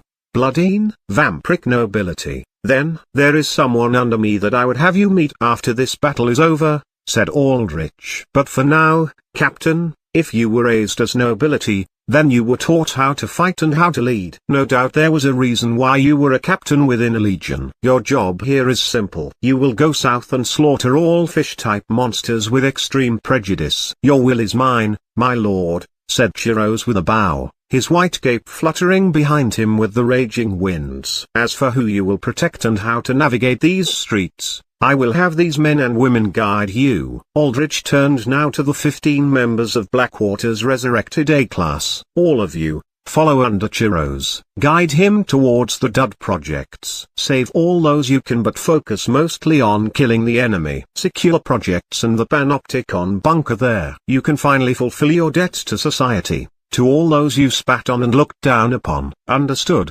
said Alexis, the storm barrier generator. She seemed to be the de facto leader of this group now that Seth Solar was not here. All of you except you, said Aldrich. His gaze settled on Zane, or rather, the monstrous giant black crow that he had turned into. Chapter 91, New Mount. You'll also like. This chapter is updated by novels.pl. Aldrich reached out his metallic black hand towards Zane, his palm open wide. Zane managed out only a rumbling growl, his vocal cords now too mutated to speak anything resembling a human language, as he hopped forwards on his huge talons, bending his head down. When Aldrich made contact with Zane's steely, feathered head, he tried to sense for any of Zane's memories and thoughts within. After all, Aldrich had risen Zane with his soul intact, so there should still be the man's thoughts and will within. Nothing, or at the very least, there was nothing that could remotely be considered human. It was odd. Aldrich had never heard of a case where a mutant category alter could completely shift themselves into a variant. Even mutants whose physical appearances were permanently altered were still human at heart. But this was different. Functionally speaking, the individual, the human known as Zane, was utterly gone, leaving behind only a monster. There was a soul, yes, but everything that made up the individual, the memories, the emotions, the feelings, all of that was wiped away. This might as well have been a completely new existence. It feels odd to address you by a name you don't even recognize, not to mention you are not even human any longer. At the same time, I don't consider myself the most creative type, so how about I rename you as Crow, said Aldrich. The giant avian beast growled in assent, and that was that. Crow it was. In terms of raw size, Crow was comparable to a fighter jet or small aircraft, easily more than large enough to fully seat Aldrich. He leapt atop Crow's back, and Crow stood up tall, his wings outstretched. Aldrich looked down at his knights and Blackwater's A-class. Go, wipe the variants out. As you command, said Chiros. He stood to attention, his white cape fluttering as he unsheathed a red-tinted saber from his hip. Knights, dedicate your blades to our new lord. The Death Knights stood at attention just like Chiros, unsheathing their weapons and holding them in the air in a salute as Crow flapped his great wings once, sending Aldrich hovering in the air. Aldrich nodded down at them before looking into the distance, towards the top of the abandoned mega-complex where Valera and the rest of the undead were holed up. Aldrich mentally commanded Crow to move, and Crow growled before flapping his wings, sending a squall of wind raging down below, forcing rainfall and water to part from sheer air pressure alone. Crow shot forth like a shooting star of midnight black, soaring into the air with extreme acceleration that very quickly made all those on street level tiny like dots. In the air, Aldrich faced immediate attention from various flying aquatic variants. Sea serpent and flying fish types, mostly. There were a few large seahorse type variants with fishmen riding upon them. They all aimed their natural weapons at Aldrich. The serpents fired streams of venom or bolts of energy from their mouths. The flying fish shot spines from their fins. The seahorses generated pressurized cutting streams of water. All the projectiles hit Crow's armored feather exterior and dealt no damage at all. Crow's response was brutal and quick. He swiped his wing towards them, and a hailstorm of giant black feathers, each large enough to impale through a man wholesale, shot out like a giant shotgun spray, reducing all the variants into chunks of severed meat. Had you always been in this form, you would definitely have been the strongest in the A-class. Barring anomalies like Seth Solar, of course, said Aldrich. Or Melmorals. I wonder whether she's protecting this city or whether she's fled. In either case, I suppose it really doesn't matter to what I do." With that, Aldrich willed Crow to make his way towards the mega complex. While en route, Aldrich tapped his metallic forehead with his index finger, establishing a mental link with Valera. Valera stood with her hands clasped behind her back on the balcony of the mega complex's highest floor. Beside her, Casimir also stood, matching her downward gaze below where they oversaw their forces fighting against an unending wave of monsters known as variants. It was primarily the Geist and the undead fighting. A purple haze hung low over the courtyard and parking lot leading into the mega complex, and within it, fishmen dropped like flies, completely overdosed on the Geist's neurotoxic gas. Fishmen with green scales were immune to the poison, however, and these, the undead faced off against. The grizzly, striker, troll chieftain, crabs, and all other monster-type variants fought savagely against the fishmen. Individually, the fishmen were no weaklings either, and Valero estimated their combat capacity to be roughly equivalent to a level 10 or so warrior. Each fishman was weaker than any given undead, but there were far more of them, and their numbers only increased over time. Thankfully, so far, it seemed that these fishmen were an advance force, not backed by much stronger creatures nor any significant air support. They were weak enough to the point where the heavier hitting undead consisting of Flurgan, the Geist, and Dynamite Girl could easily dispatch them. Inside the complex itself, Casimir's Red Circle staff were armed and ready to deal with intruders if they made it past the neurotoxic gas field littered with hostile undead.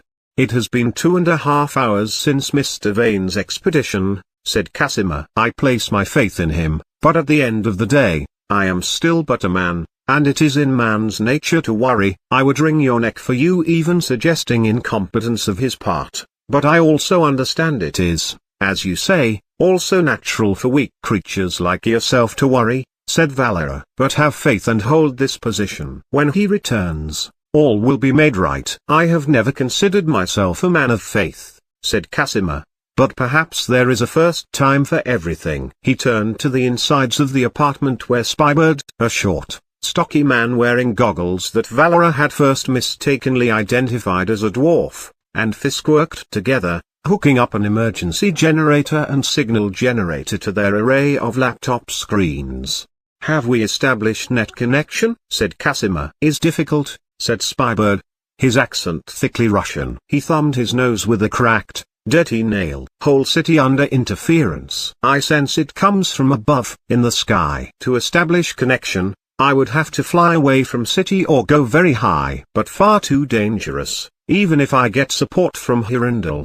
At the very least, we have backed up all the blackmail, yes?" said Casimir. "Oh that, of course." Spybird nodded. "But what good is blackmail when we all die?" "Yeah, we ain't gonna die, little man," said Fisk. "Even third-rate nomad techno call me little, eh?" Spybird shook his head. "World is going to shit. Third-rate? I'll have you know, I actually went to a techno school. I just kinda got bored and dropped out," said Fisk. Spybird just grunted and continued working. Before communications went down, AA said this attack was a rank disaster. "But don't see A-rank heroes out there. Lazy sons of whores." "It has been precisely 1 hour since this attack," said Casimir as he looked down at his gem-studded luxury watch. "And I was made aware that there were 2 A-rankers stationed in Haven. That they have not taken this under control by now indicates that they are either dead or require reinforcements." "Blanca, my dear, you do have my updated will,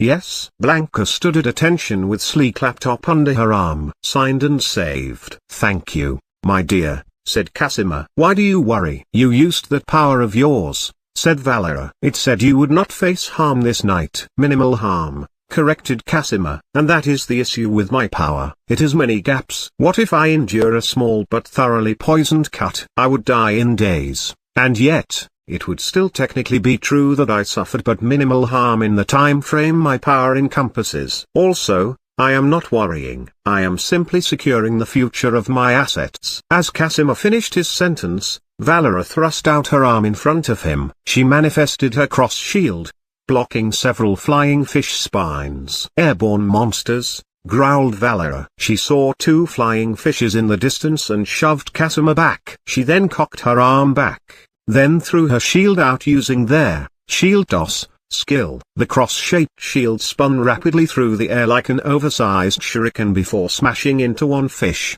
then the other, before returning to Valera's arm. The two struck fish fell to the ground, their bones shattered thoroughly. Marvelous! Casimir clapped his hands in wonder. So this is your power, manifesting and manipulating the trajectory of this shield? One power, said Valera, but she did not elaborate further. Her mind was on her master. Chapter 92, Return of the Lich. You'll also like. This chapter is updated by novels.pl. Valera had sent many distress signals to him, for in the realm of death, it was impossible to truly establish a connection with him. The only thing she could do, even as a chosen undead close to him, was send out mental messages that he may or may not even receive. She did not worry about his safety, though. She did not believe her master would fall. No, she never once believed that. But at the same time, she was not a fanatic either, believing her master could do no wrong. He could err and make mistakes or miscalculate. For example, he likely had no idea an attack like this was coming. That was where she,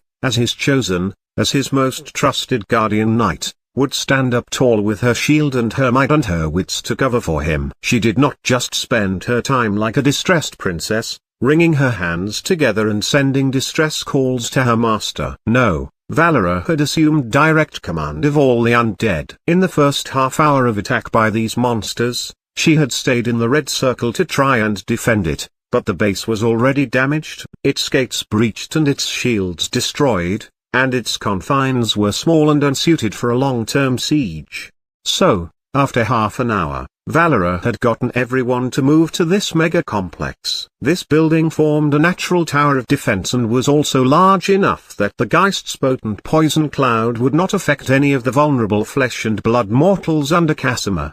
All the while, she had sent the Alloy-Wing Eagle, Evil Eyes, and Grave Wards on scouting trips to determine what was going on. The Evil Eyes and Grave Wards, unfortunately, were not the best spies in a battlefield like this where explosions and projectiles flew everywhere. They were too slow to react to attacks and got caught in crossfires before disintegrating. The combined efforts of all the scouts, however, had accrued valuable information. The main brunt of this monster attack was not targeted here. It was focused directly at the center of the city, and there, defending fortified walls, the humans known as heroes with their many strange war machines mounted a consolidated defense. The strongest monsters were located there, though some were scattered apart, leading small hosts of troops under them to suppress other locations in the city. One such stronger monster had come to the red circle, in fact, a lionfish-type fishman with enough strength to require Valera, Dynamite Girl, Flurgan, and the red circle higher-ups to reliably defeat. And even then, it was at the cost of much of Casimir's weaker staff baiting it into constant ambushes by sacrificing their lives. That attack had breached the Red Circle's defenses even more than it already had suffered, prompting Valera to make the move to this more defensible building. That creature was approximately level 30. But even that was no match compared to what seemed to be the general of this force. A huge, humanoid sea beast covered in colorful, iridescent shell that massacred all that it encountered with powerful punches that seemed to hold no equal. That creature, Valera estimated, was strong, truly strong. Perhaps level 50, perhaps even higher, and it only seemed to grow stronger and stronger. Eventually, if the humans did not deal with that creature, the undead would have to. Yet, even Valera could not think of a reliable way to put down such a mighty foe. Valera paused for a moment, freezing up as she felt a strange sensation of power well up within her. She instinctively looked to the direction of the redder circle. "What is that?" said Casimir. A large pillar of green light had formed where the red circle would approximately be, reaching into the sky and temporarily parting the thick throng of dark storm clouds. Valera smiled widely, her vampiric fangs extending in pure excitement. "He has returned." Aldrich quickly dawned upon the mega-complex, and from above, he saw that a strong defensive position had been set up courtesy of Valera. Undead fought at ground level with support from the Geist's neurotoxin. There was also ranged firepower from Flurgan and Red Circle troops in higher floor windows and balconies where the human staff were safe from the neurotoxin. It looked like a scene out of a zombie infection movie where hardy survivors would stake out in an abandoned building to fend against unending hordes of zombies. Though in this case, it was the zombies that were fighting for survival. Aldrich was proud to see his undead work together like this, even without him. He was proud of Valera for managing this without him. He had full confidence now to trust Valera's decision-making, and his respect for her only grew. But yet, proud as Aldrich was, he did not want his undead to suffer the threat of these pests any longer. "Take care of all the vermin in the air," Aldrich said to Crow before he jumped off, taking a massive fall down into the middle of the courtyard. There, he landed his huge, armored, spiked and metal bulk right on top of a giant crab variant that was angrily jabbing at his own mud crabs. The crab splattered under Aldrich's fall, its shell completely caving in as its white insides splashed everywhere. Seeing Aldrich, his two mud crabs immediately waved their claws in the air in delight. "Gege!" The Geist clapped its hands in glee after caving in the skull of a nearby fishman. The troll chieftain roared and pumped his cursed rock axe up and down, beating his chest at Aldrich's return. All the undead variants joined in on this roar, the Alpha Striker howling, the Grizzly roaring, the Blood Spitter lizard hissing, and so forth until a medley of animalistic cries filled the night. To any human observer, this would have been an utterly horrifying symphony to hear, as all the creatures that joined in were predators that did not shy away from the flesh of men. "About damn time!" Stella shouted as she punched into a fishman and set off an explosion in its stomach, blowing the variant apart at the middle. "And damn, look at you! Was there a gym in that dimension or something? Steroids, too? You're all bulked up. I appreciate the welcome, but all of you should step back." "Get back into the building," said Aldrich. "I'll deal with the vermin." Aldrich's undead immediately obeyed, holing back up inside the mega complex, leaving Aldrich alone and surrounded by hostile fishmen and their variant mounts and companions. The variants did not try to chase after Aldrich's undead. Instead, they warily stood around Aldrich, trying to glean a sense of his strength after his threatening entrance. After a few seconds, they snarled and hissed, inching forwards, sensing no ether energy from him. Aldrich had to admit that even though his lack of observable power was a benefit for the most part, it was annoying when Small Fry did not immediately run and had the delusional thought to even challenge him. Aldrich punched into the ground, and a surge of ashen white energy billowed out from him. "Call of the Impaler!" With that chant, the ground rumbled, and the variants had just a moment to look down confusedly before huge bone spikes emerged everywhere, skewering through the fishmen and their mounts in towering stakes of barbed, serrated bone that displayed their flailing, impaled corpses proudly in the air. Just like that, every single enemy in the courtyard had been killed. All those outside saw their brethren struggling, spitting and choking on their blood as their death throes only made the barbed bone stakes hook into their bodies deeper, and immediately turned away in fear. Aldrich did not raise those he had killed. He let them stay on these stakes as a monument, as a warning to all other variants that would dare to trespass that this would be their fate. Instead, Aldrich leapt into the air, above the stakes, and Crow came by, swooping down to pick Aldrich up with his talons. Several corpses of flying variants skewered by giant black feathers fell from the sky, crashing into the ground below. "Good work," said Aldrich. "Now get me to the top floor." Chapter 93, Connection. You'll also like this chapter is updated by novels.pl. Crow grumbled in understanding before sending Aldrich way up high to the top floor of the mega complex in just one flap of his great wings. There, on the balcony, in the pouring rain, Aldrich saw Valera with Casimir standing behind her giant shield. Valera trembled with excitement at seeing Aldrich, wanting nothing more than to crawl all over him, but she composed herself, standing tall and stiff with her shield out and her armor covering her form head to toe, maintaining her duty as Aldrich's sub-commander to the utmost of her abilities. Aldrich hopped off of Crow and landed on the balcony with a heavy, crashing thud. He sent out a mental command to Volantis, and the helm of his armor parted in half before folding into the gorget with an almost organic fluidity.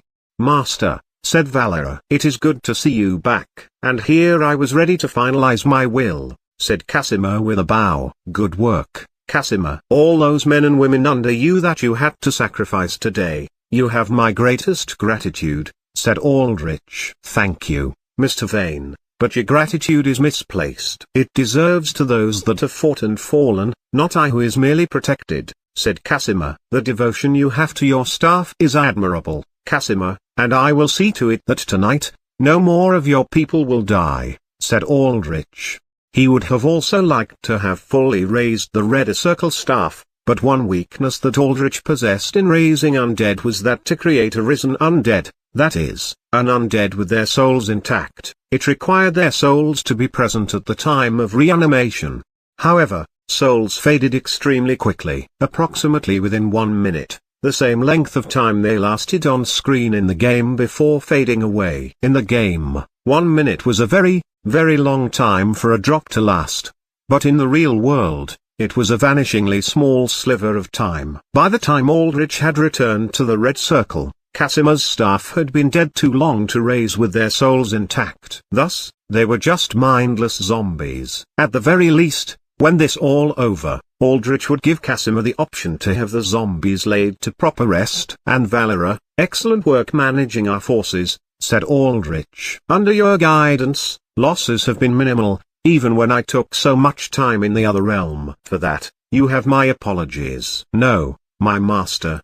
There is no need to apologize," said Valera as she put her hand over her breastplate. "As your guardian knight, it is simply my duty to serve." Aldrich saw Valera tremble again and barely contained excitement, and he nodded to her. "Come on, I've taken my helmet off, and we're safe for now. You can stop the formalities and holding back now." Valera immediately dematerialized her armor, leaving her base unarmored outfit of curve-hugging black leather leggings and leather and white and red tunic. She rushed towards Aldrich and wrapped her arms around him in a deep, crushing hug. "I missed you, my master. I did so very much," said Valera. "My lord, we are taking damage," protested Volantis as his metal form groaned and creaked under Valera's hug. I forgot you gained levels with me," said Aldrich. "For once, I thought I'd be immune to damage from your hugs, but I guess not." Valera pulled back and stared at Aldrich's armor. Living armor, fashioned from that demon. Volantis was his name. "No, right," said Aldrich. It made sense that Valera knew. She and Aldrich had defeated Volantis together twice already back in the game. But it also seemed that the chronology of these events were all jumbled up. If everything was linear, then Volantis should have been level 80, not 40 as he was now. Valera should have been level 100, and so on and so forth. These were matters to think about another time, though. "I see you have understood how wonderful it is to be in service of my master." "Good," said Valera as she crossed her arms and looked down at Volantis's armored form. She gnashed her teeth together and put a hand to her mouth while muttering under her breath, "But to think that a piece of scrap like you has the chance to wrap yourself over my master's body like that, even before me." "I do not know the worth of this one that I am now bound to," said Volantis, his smooth yet threatening voice echoing out from the armor. "But I hold no protest binding myself to a fighter who has managed to best me not merely once, but thrice, for it is my firm belief that in pure and true battle, the worth of one's bones is laid in full display. And that isn't the only armor I found," said Aldrich. He took Valera's hand and placed his gauntleted hand over it. He willed items to be transferred over to her. "Master," said Valera, first reacting in surprise, then in understanding as she saw what Aldrich did. Valera could not receive miscellaneous items from Aldrich, but she could hold equipment sets and weapons for her to wear in her inventory. In this case, Aldrich transferred over to her the strongest armor and weapon set he had found in the necropolis. Her basic armor set developed with her, but it was rather generic and just aided her defensive stats and abilities as a shielder. The armor set from the necropolis, however, was one with far more flair and suited to giving her an impressive edge in pure offense when she flipped from shielder to berserker. Aldrich stepped inside the apartment and looked up. There was a massive hole in the ceiling where rain and wind poured down. The living room was thoroughly trashed, the table and telescreen the shattered apart, not to mention the rain pouring in and drenching everything. Fisk and Spybird gathered up electronics and shielded them from the rain under a small tarp. "What happened here?" asked Aldrich. "Some giant shark dude thing just jumped in from the ceiling," said Fisk. "Damn near bit my head off." "It was a stronger beast, that one," said Valerie as she came by Aldrich's side and looked up at the hole. "One of the commanding monsters, most likely, judging by its strength and stature." "What happened to it?" said Aldrich. "Well, by the time it intruded, the power you left the Death Realm with funneled into me through our chosen bond, so I was more than strong enough to deal with it," said Valera. "I punched it out of the very same hole it made to come in. I don't think my blow killed it, but I doubt it has any fight left in it, considering it has not returned." "I see," said Aldrich. He could imagine the rather comical scene of the shark variant crashing in, expecting a fight, only to get one punched several blocks away. "It's good to see that you're still more than capable of dealing with problems with, well, simple solutions too. There is no problem a good punch cannot solve," said Valera with a fanged smile. "That said," said Aldrich, "you mentioned a commanding monster. Are the variants using military tactics now? When I look up at the sky and see this storm, the mantas carrying variants, and the flying variants raining down suppressive fire, it looks strangely organized." "Like a proper army," said Spybird. He reached into his trousers and withdrew a wide canteen. When he unscrewed the cap, the acrid smell of strong alcohol filled the room. He took a huge glug from the canteen and continued. "Not good army, no, simple in tactics, but still, tactics." "Ever heard of variants using tactic?" "No," said Aldrich. It was well known that variants, generally speaking, were basically just larger and scarier wild beasts. They did not come remotely close to organizing into armies like this, let alone devising war strategies. "Then you and me are just the same," said Spybird. He rubbed his wrinkled forehead with stubby, calloused fingers. His expression was stern and thoroughly tired.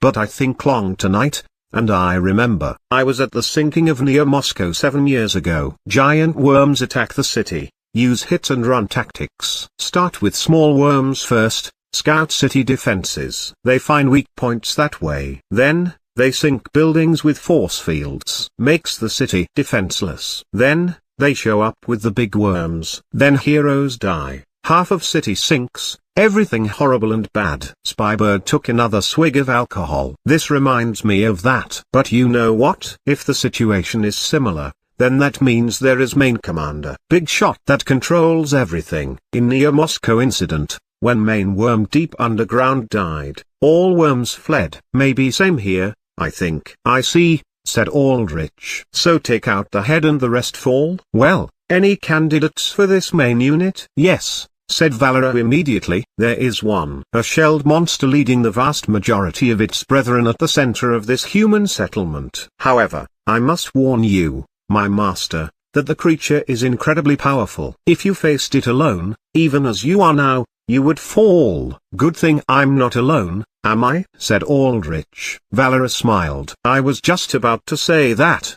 But before I move out, I need to have more information," said Aldrich. He looked to Spybird and Fisk. "Have you two managed to get any news from outside?" "No net connection," said Spybird. "Yeah, this storm's got everything tech-related real messed up," said Fisk. "How long has it precisely been since the start of this attack?" said Aldrich. "Almost 2 hours," said Casimir. 2 hours, said Aldrich. "Yes, Mr. Vane. And you must be thinking what I am thinking. 2 hours without any resolution to this horrid incident. Where are the heroes? Where are the Panopticon's battle drones?" said Casimir. "I saw Panop drones out there," said Aldrich. "But they looked like Class 5 drones, the disposable kind that the Panopticon has millions of. A city-wide attack like this should warrant a Class 3 at the very least. I also saw heroes, but strong enough to be in the A-class." "Indeed," said Casimir. "Even considering the hypothetical scenario that the A and the Panopticon are both uncharacteristically incompetent to their extremes, a response time lagging beyond 1 hour for an attack of this scale is absurd.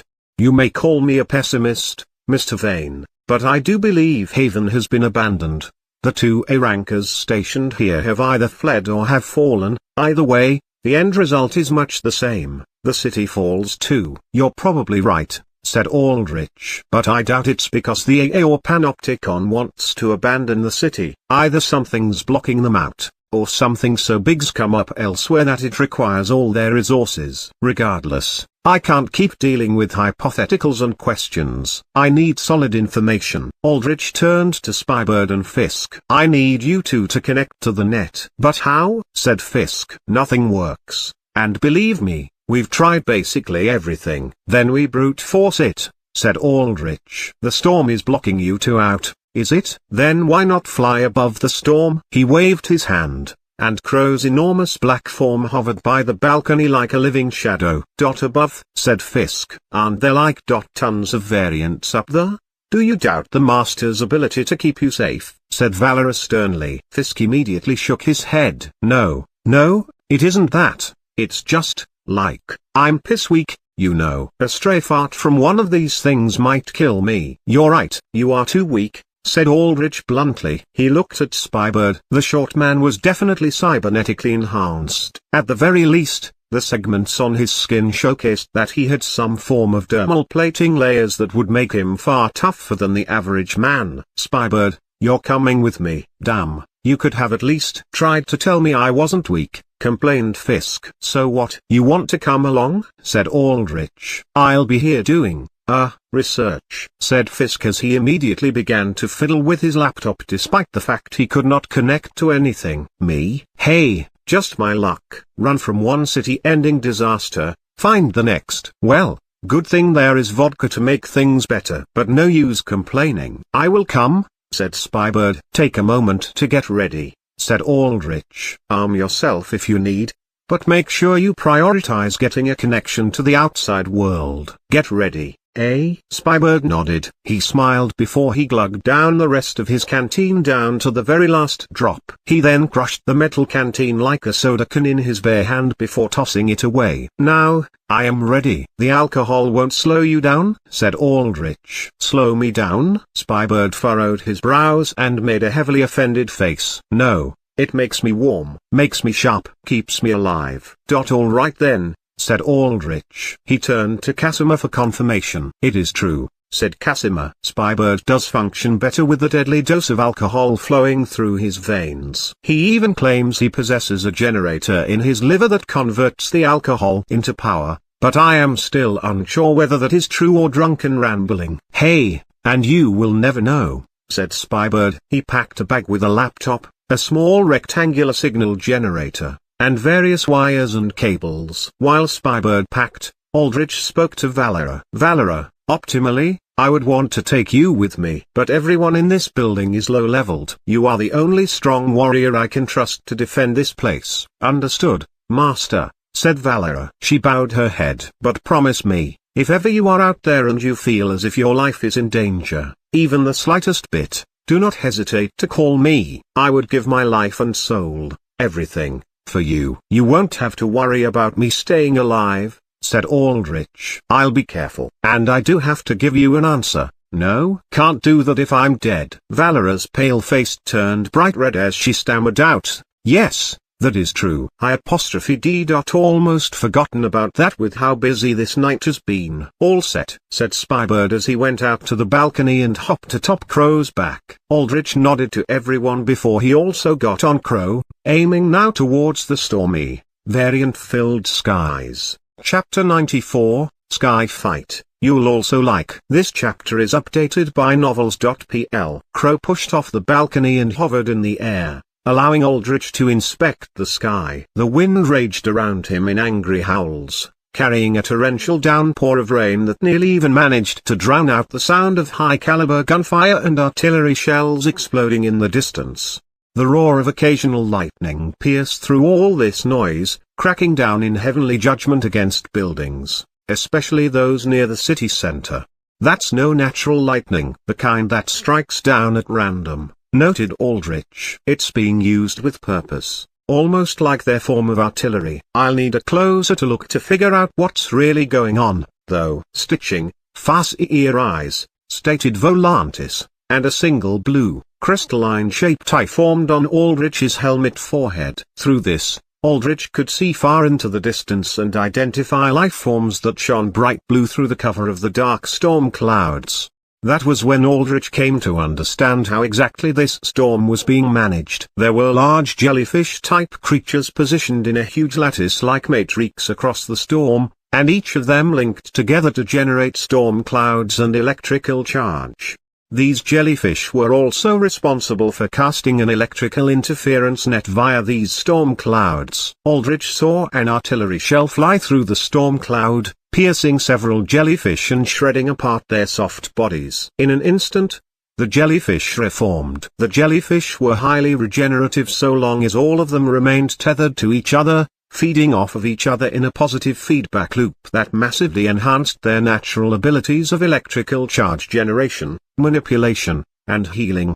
This made them essentially invincible unless a large number of them were destroyed all at once, or unless they were killed with an ability that rendered their regeneration useless, like the rotting effect of the Death Bolt spell. Yet at the same time, there were so many of them. Casting Death Bolt on all of them one by one was about as effective as trying to scoop the ocean out with a bucket. "Thank you, Volantis," said Aldrich. "Our synchronization is not yet complete, but we are linked enough that I may sense your intent and aid it. I may also provide you with sensory awareness all around you, regardless of where your line of sight is faced. I'll trust you to cover me, then. For now, I'm going up." Aldrich spoke to Spybird. "Brace yourself. I can slow down and try to make sure you don't fall off and die, but you'll need to put in effort too." "Understood," said Spybird.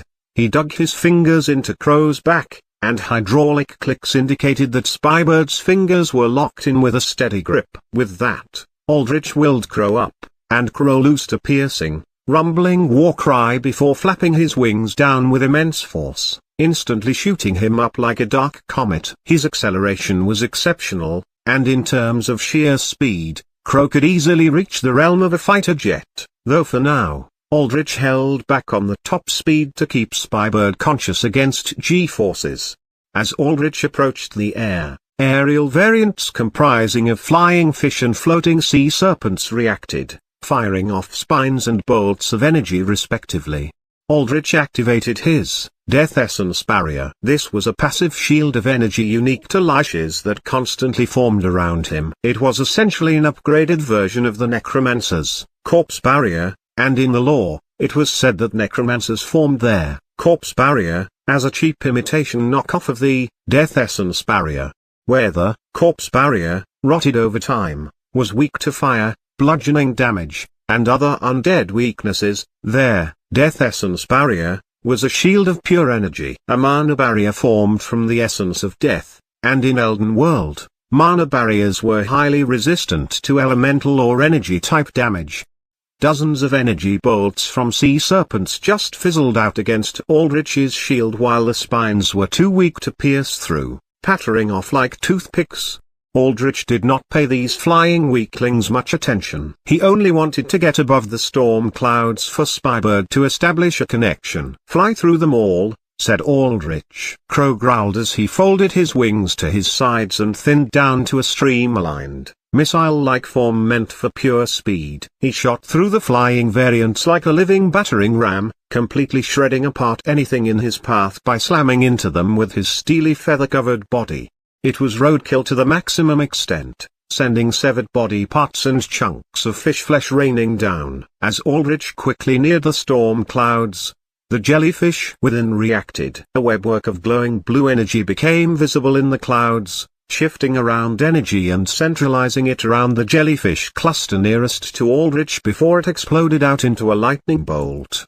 Aldrich shifted near to Crow's head and thrust out his arm. His Death Essence Barrier shone green, and the lightning strike crashed against it with a thunderous roar. The lightning fizzled out as it hit the energy-resistant barrier, dealing minimal damage. "Brace for impact," shouted Aldrich. Spybird tightened his grip and hunkered down. Crow smashed through the clouds, completely shredding apart several jellyfish. The air turned immediately heavy, dark, and full of static as Crow flew past the storm clouds, focusing only on moving straight up. A few arcs of electricity shot out at Aldrich, but again, he absorbed them with his barrier. Within a few seconds, Crow had pushed through to the other side of the clouds. Here, above the clouds, Aldrich could now clearly see the vast amount of jellyfish needed to make this storm.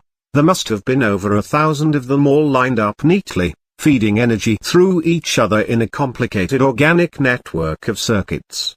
The jellyfish glowed blue in color, but once Aldrich flew above them, hundreds of them below turned an angry alert red. That was when they began to fire lightning bolts en masse at Aldrich. Up here, all alone, Aldrich had become a prime and lone target against which they could all focus their firepower against. Higher, said Aldrich. Even if his barrier was energy resistant, he could not just stand there and tank the full force of a bioelectric storm. Crow soared higher, spinning and swerving and ducking to dodge countless streaks of lightning. A few did hit Crow, but he was durable enough that they did not deal significant damage, not to mention that Crow possessed a potent healing factor of his own.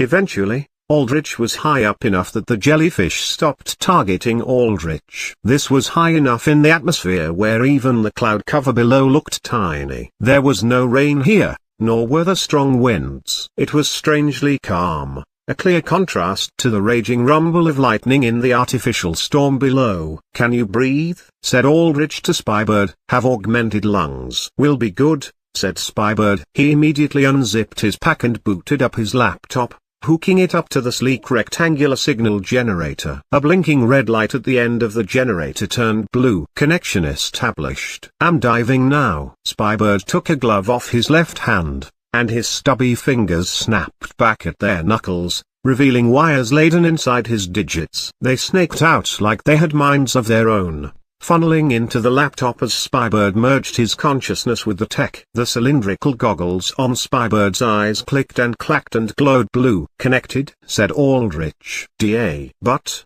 Spybird's face set like stone. You will not like news. Just tell me one thing, said Aldrich. Are reinforcements coming? Or will I be dealing with this disaster myself? Near York, near San Francisco, near Miami, all under attack. Bigger attack. All S-class and A-class heroes routed to them. Panopticon drones also busy with them. Haven, well, is not even on news. Too little a city for news to care about. All there is on net is disaster about bigger cities. Official AA and Panopticon stance is that Haven and many other Tier 3 cities are lost. All valuable citizens have been evacuated, but many still left behind. Some smaller News Corps covered Haven until Storm cut them out. Latest details I see from 1 hour ago. All the corporate suits in Haven sent along gone in their jets, but everyone else from other, poorer districts have moved into the center where walls are bigger. There are sentry guns, and strong force field. They man those defenses now, but they are holed up. Soon, will die. Spybird shook his head. Poor bastards. All their lives, they probably fantasize about living in city center with all the big buildings and rich corporate suits. But now, city center will be their coffin. Ironic, no? And the 2 A-rank heroes stationed here, said Aldrich. He understood now that establishing a net connection to see who was coming to help, to see what data the Panopticon and AA had about the attack, to see how much the media had covered to gain information, all of that was impossible. Haven was utterly and thoroughly abandoned. There was no news or information about it. It was doomed. Hat-Trick and Seismic. Hat-Trick has fled, said Spybird. Seismic was last seen fighting an hour ago, but since then, nobody knows. I see, said Aldrich. Then looks like this city truly is our responsibility and ours only. Chapter 95, Corpse Nova. You'll also like. This chapter is updated by novels.pl. Is this city our responsibility, though? Said Spybird. We can always run. Set up base elsewhere. The lives here, are they worth so much we lay down hours for them? That calculus is always in my head. If this city is too hard to defend, then I have no qualms leaving it. But so far, I don't have enough information to make that judgment call. And, to be honest, I'm still itching for a fight, said Aldrich simply. I still haven't tested the full extent of my powers. He put a clawed metal hand to the pointed chin of his metal helm. But how should I approach this battle? Haven is still large enough where I don't have nearly enough forces to cover all of it. That means I should target the main variant leading this on the ground, but if it gets constant air support from this storm, then it'll be next to impossible fighting it while worrying about an endless rain of lightning. Which means I should break this storm formation, but at the same time, I don't want to go around individually death bolting every single jellyfish. I don't have the mana nor the time for that.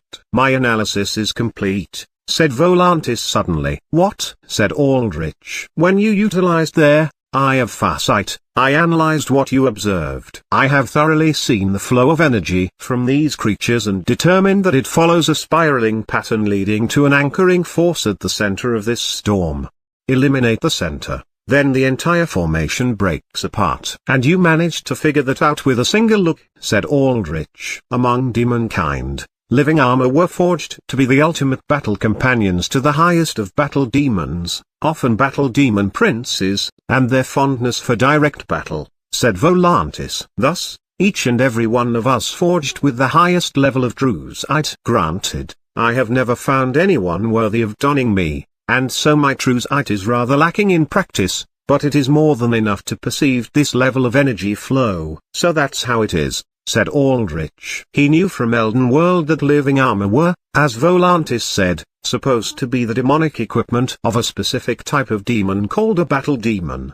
Battle demons were fanatical devotees to the demon god of war Carnissus, and they had a special racial ability where if they fought head-on with pure martial honor with no sneak attacks or ambushes or even much of a plan other than a desire to do battle, then they received damage buffs, immunity to psychic damage, strong regenerative capability, and damage reduction. Consequently, this way of straightforward, smash everything on sight battle also made them highly susceptible to sneak attacks, ambushes, and traps. Battle demons thus absolutely hated being the subject of such tricks, believing them incredible insults to their very way of existence. Thus, they forged demonic constructs called living armor that had something called Druzite which let them perceive hidden units. Living armor and battle demons therefore had a symbiotic relationships, where battle demons were the aggressive muscle and brawn, living armor were calmer, made better decisions, and had higher observational ability. In the lore, Druzite was said to be sight capable of reading the flow of all energies so well that nothing was ever hidden to it, though functionally it just revealed invisible units in the game. Druzite was not limited to living armor, nor did living armor have the best Druzite out there, but there was no other class or monster that could have Druzite active permanently like living armor did. Aldrich was conditioned to think of Druzite as just something that revealed invisible units and traps, so he was temporarily surprised to see that it had much more applications in the real world, allowing Volantis to read the flow of energy in living creatures exceptionally well, even those he should not have had any familiarity with. Well then, looks like I have a plan, said Aldrich. He looked back to Spybird. You're no longer needed here. Staying here will just make you a hindrance to me. I'll have Crow take you back to the mega complex while I settle this storm. And you, how will you manage in the air? Said Spybird. Stitching, blood dragon wings, said Volantis. The back of Aldrich's black armor shuddered and shook before bursting into a pair of fully grown draconic wings. The wings were bony white with gleaming red flaps, clawed at their tips in the case they needed to be used for offense. Ah, I see, you can do that too. Why am I even surprised at this point? You know, I see your powers and I mostly keep quiet, but it does make wonder where they begin and end. How many do you have? How do you have so many? Said Spybird. A discussion for another time. Aldrich hopped off of Crow, floating in the air as Volantis operated his wings. Now go. Whoa. Crow's 6 yellow eyes blinked before he shot away in a rush of wind, disappearing into a black blur as Spybird held on for dear life. Was it a wise decision to leave your mount? Said Volantis. It seemed to me a formidable creature. Crow has no barrier to fend against lightning, said Aldrich. And my barrier mostly covers myself. I cannot extend its protection reliably over him. He would eventually suffer too much damage if he tried a frontal assault with me. Plus, I needed to get Spybird out. After all, I promised Casimir that no more of his men would fall. Understood, said Volantis. "Lead me to the center of this energy swirl," said Aldrich. "Directing," said Volantis as he maneuvered Aldrich's wings. Aldrich flew through the dark night, and as he neared back down to the storm, the single crimson circle in his helm gleaming as he scanned the clouds below. He was high up enough where he could perceive the jellyfish glowing through the dark clouds, but not close enough where they saw him as a target. His vision zoomed in on the mass formation of glowing blue jellyfish as Volantis's voice reverberated through his mind. "I have mapped a course through your vision," said Volantis. Aldrich saw a glowing red trail circle through the jellyfish storm formation, and he flew through the air, maintaining his distance from the jellyfish swarm to try and get a visual identification of the center point first before thinking about trying anything. Soon enough, Aldrich saw the center. Floating amidst a throng of shining blue jellyfish was a giant flying anglerfish. Its flesh was a slimy, scaled black with an oversized, gaping, permanently open mouth filled with dagger-like teeth. Its speedy eyes glowed a bright white, channeling crackling energy from the teardrop-shaped glee jutting out from its head. A mass amount of jellyfish were gathered around the anglerfish, their translucent blue tentacles all wrapped around it, merging with it to symbiotically feed off its energy. The hundreds of jellyfish formed a giant spherical cocoon of translucent blue flesh around the anglerfish, and together, they formed the heart of the storm, the engine that kept it going and rumbling. The lure from the anglerfish shone bright blue, and from it, waves of visible blue energy permeated outwards, fueling the jellyfish. Each jellyfish acted like a conductor, taking in some of the energy, amplifying it, then spreading it out to its brethren, and like this, it created an enormous biogenerator of massive proportion to fuel a storm as strong as this, said Aldrich. "Approaching that will be difficult." At the center of the storm, around the anglerfish, the jellyfish concentrated in the strongest numbers. If they all tried channeling lightning against Aldrich, the damage would be immediate, massive, and in such a large scale that dodging would be nigh impossible. "The energy there is at its peak," said Volantis. "Any resistance you face here will be the mightiest this formation of creatures may muster. I know, there's easily enough there to overwhelm my death essence barrier. I need to scatter them somehow," said Aldrich. "Without triggering their aggro, too, because the moment they perceive me, they will all be on alert. If I replace the current blood dragon wing stitching, I may instead bestow you with a plague toad's acid bomb spitter." "No, I need these wings for maneuverability," said Aldrich. "And acid bombs from plague toads are relatively slow-moving. They'll notice and shoot it down. Afterwards, they'll all be on alert. I have an alternative solution." Aldrich put a hand in front of him. "Create greater undead." First ring. Green dots of energy materialized in front of Aldrich, filling into the purple-robed, tattered hooded form of a skeleton assassin. Aldrich held the skeleton up in the air by its arm, and it dangled loosely while staring at Aldrich with its eye sockets for instruction. "Your service to me will be short but worthy," said Aldrich. With his other hand, he put a finger on the skeleton's forehead, casting Corpse Nova, delayed. A glowing red sigil appeared on the skeleton assassin's forehead. Corpse Nova was a powerful sixth circle spell that was among the most devastating in terms of area of effect damage in a necromancer's arsenal.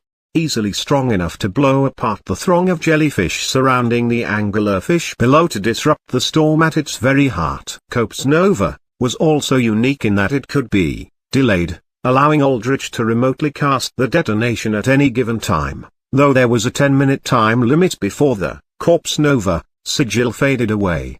The biggest weakness of Corpse Nova was that because it was so strong, it could only be marked on a single target at once, with this limit increasing at higher levels up to a max of 3. There was also the issue that the red sigil was highly visible, though stealth effects did hide it. "I'm going to throw you down there," said Aldrich as he nodded down towards the thick network of jellyfish wrapped around the giant anglerfish. "You will cast your shadow walk, so that nothing detects you. When you get close enough, I will detonate you." The skeleton assassin chattered its teeth and gave Aldrich a cheerful thumbs up. "Your sacrifice will be remembered, warrior of worthy bone," said Volantis. Aldrich then made sure the trajectory of his throw was right, then flung the skeleton assassin down to the anglerfish. The skeleton assassin rolled up into a ball to prevent itself from getting buffeted by winds before turning invisible, entering into its shadow walk.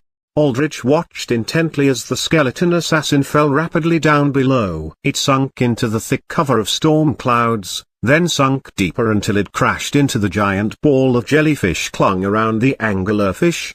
The moment its invisible body made contact, the jellyfish around it glowed an angry red, preparing for a threat. But far too late at that point. The skeleton assassin withdrew its serrated dirk from a sheath at its hip and stabbed it into a jellyfish to get one kill for itself before bowing its head, accepting its end. Chapter 96, Ruler of the Storm. You'll also like. This chapter is updated by novels.pl.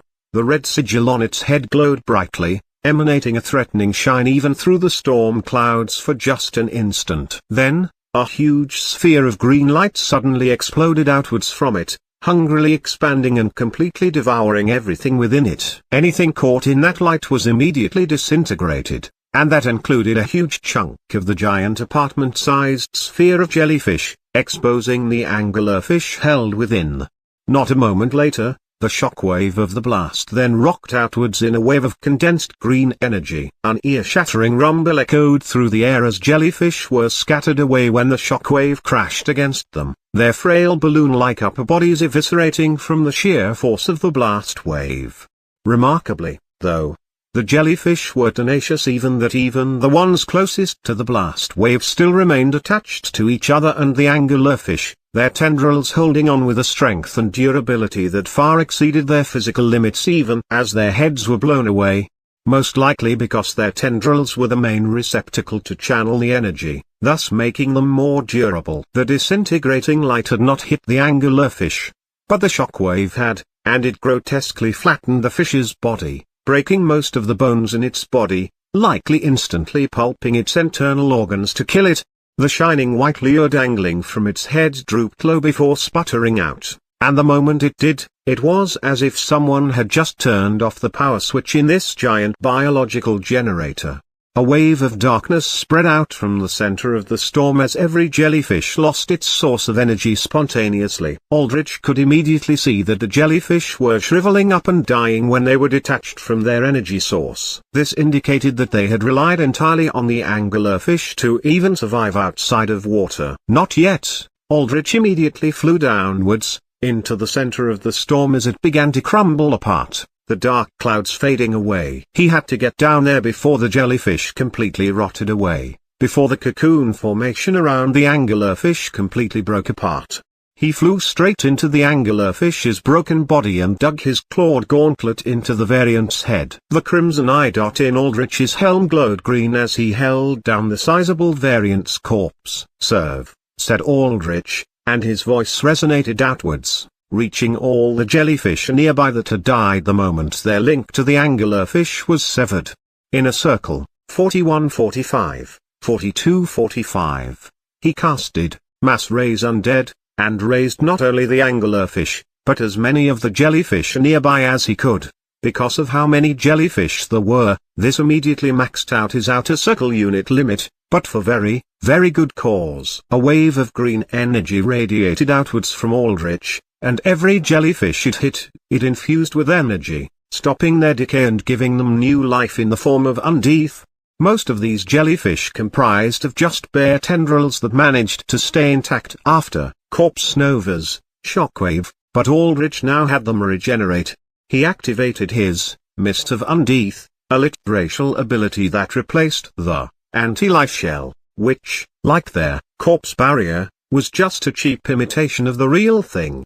A ghostly green fog spread out from Aldrich's form, covering his surroundings in a massive haze. Within the mist, any non-undead were afflicted with the low visibility debuff that, though it did not blind them, made it so they could not see far ahead. On top of this, the mist also had the same life-draining effect as anti-life shell, though if one got close enough to the center of the mist, it would also afflict both crippling fear and a constant instant death check that scaled based on how low level and how low health the unit was. But perhaps the most powerful function of the Mist of Undeath was its vastly enhanced undead healing factor. The mist retained, anti-life shells, passive healing of undead, and that passive healing increased the closer an undead was to the center of the mist. However, Aldrich now had the ability to manually expend mana to massively accelerate the healing process for undead near him. The rate of healing was such that Aldrich could probably instantly restore an undead from a single limb back to their full bodies within seconds. The main weaknesses of the Mist of Undeath was that the mana cost to heal scaled exponentially higher the stronger the healed unit was, and Aldrich could not restore units that were reduced down to nothingness. Using Mist of Undeath, Aldrich rapidly regenerated all the jellyfish under him, but this process left his mana dangerously low. This would all be worth it, though, if things went according to Aldrich's head. Mana, 3471. This total mana value is post-equipment bonus from Volantis. Now gather, all of you, gather as you did before. But this time, gather under me. Aldrich held up the giant anglerfish's body. It dwarfed Aldrich, being easily the size of a small house, and in an instant, all the hundreds of jellyfish that Aldrich had reanimated floated towards the anglerfish. The jellyfish extended their undead tendrils outwards hungrily, latching back onto the anglerfish, and as they did so, they connected back once more into their biological generator of living storm. Aldrich flew upwards once the jellyfish finished tethering to the anglerfish, watching the scene of his making unfolding below. The lure from the anglerfish, once glowing a bright white, now shone an eerie, misty green, and with that, a wave of green light spread out through every single jellyfish attached to the fish. When the green light infused into a jellyfish, their once blue glow turned green as they amplified the light, passing it on to the next jellyfish in their web, and on again until dash. The previously dark storm clouds now shone an eerie green, and instead of creating bright blue lightning, the crackling of incandescent teal bolts now raged within the cloud cover. Aldrich raised his hands up, feeling the power of a living storm beneath him, obeying his each and every command. He had successfully hijacked the storm. Granted, the storm was much smaller than the original, as Aldrich could only raise several hundred jellyfish where before the original storm comprised of thousands, but it was still enough to be a formidable threat. The rest of the storm dissipated, fading away and returning some semblance of calm over Haven. This would at the very least grant Haven's defenders a massive break from getting slammed by lightning bolts over and over again, not to mention being freed from the storm's tech disruption field. It would also draw media attention again, and this was good. Aldrich had enough power that he now calculated it was about time he could come out of hiding. As after all, he could not hide in the shadows forever. But he could not just emerge with his odd powers randomly either, not until he was strong enough to hold his own, strong enough to make the major organizations of the AA and the Panopticon completely beholden to him. And there was no better way to make these organizations and the government recognize Aldrich than in clearing a disaster like this, especially if the people of Haven recognized him as their savior. In fact, the AA was officially forced to recognize him for clearing a disaster like this, putting them in an awkward spot where Aldrich would have all the leverage he needed in negotiating how independently he could operate, for he had no intention of folding himself into the existing hero framework. Gone were the days of Aldrich putting his life on the line all for a Shetty hero's license to try and have even a tiny semblance of freedom to do what he wanted. That was when he was weak, when that was all he could get. Aldrich floated downwards, through his new personal storm, emerging out below in a shroud of wispy green cloud matter like an angel of death dawning to enforce judgment. Beneath the clouds, he saw variants huddled under the storm for defensive cover. They now stared up at Aldrich in complete wonder. Flying fish, sea serpents, all familiar foes. But what was different here was that there were hundreds upon hundreds of them gathered here. More importantly, the giant mantas used for troop transport also rested here where it was safest, where the storm could strike down any enemy. This was the heart of this invading force. The heart that gathered under the eye of the storm which, just moments before, had been the safest haven for them. But now, this was no longer the very center of safety for them. No, this was the terrible eye of a natural disaster that would ruin them all. "Begone," said Aldrich as he waved his hand across in dismissive manner, like a god enacting judgment, and indeed, with the force of a storm, of a natural disaster at his beckon and call. It truly did seem as if he was a deity raining down righteous fury. The green storm above rumbled, and countless bolts of green lightning shot down in a rain of heavenly fire, each great bolt blasting apart entire groups of variants, blowing apart their bodies into charred chunks. Whenever a variant was struck by lightning, their bodies acted as a conduit for the lightning to arc further until green electricity bolts surged everywhere, annihilating hundreds of variants all in the span of 30 seconds. The Mantas wailed in pain as lightning bolts assailed their backs, blowing out seared chunks from them until they fell to the ground, too damaged to sustain flight. And in the center of this carnage, of this judgment enforced with the might of the heavens themselves, there was Aldrich, his horrible form of dark metal and bone and blood standing in the sky with outstretched draconic wings as countless burnt body parts and corpses fell down all around him. All the while, experience constantly flowed into Aldrich from this massacre of enormous scale. 1,240 miscellaneous units defeated, plus 68,450 EXP. EXP bar, 68,450 45,000. Level up, level 40, 41. EXP bar, 23,450 50,000. Plus 5 stat points available to distribute. Aldrich knew this was inevitable, but he began to feel an issue with harvesting enough experience to level up now. Even with the hundreds, no, 1,000 plus variants killed, he only got enough experience to level up once now that his EXP requirements were much higher. At this rate, past level 60, it would take Aldrich wiping out entire variant ecosystems just to scrape up a few levels. This was partly another reason why Aldrich needed to make his presence publicly known once he became strong enough. At a certain point, the sheer amount of experience he needed meant that he needed to clear out the biggest variant nests to level up, and those were all closely monitored by world governments, the AA, and the Panopticon. He distributed his stat points and looked to the next step of clearing out Haven. Plus 5 attunement, increased to plus 10 with stat affinity bonuses. Attunement, 201, 211. Inner circle limit, 45, 47. Outer circle limit, 225, 235. With most of the storm now gone, Aldrich could now safely float in the sky to inspect the city from a high vantage point from which he could plan the next stages of his attack. Chapter 97, Holding Out. You'll also like. This chapter is updated by novels.pl. Aldrich scanned the city from above. It was odd to see it so dark. From a helicopter or plane, Haven or any city, really, was always lit up, and in the dark, they looked like rivers of sparkling gold speckled with bright and bold dots of neon. But Haven was dark as it could get. The only real visible lights came from Haven's central district, where the large force field encompassing its walls shone a faint blue, shimmering and flickering as it took occasional hits. Where the light was, the fighting was. The bioluminescent forms of various aquatic variants formed an odd and eerie approaching ring around the force field. The variant army was slowly closing in. The rate of fire from the various wall turrets and artillery were slowing down, either running out of power for energy-based weapons or running out of ammunition. Haven's east side, its shipping district, was completely dark and flooded over, likely hit by the initial wave of a small tsunami strong enough to smash through its flood barriers and engulf any land defenses before they could get activated.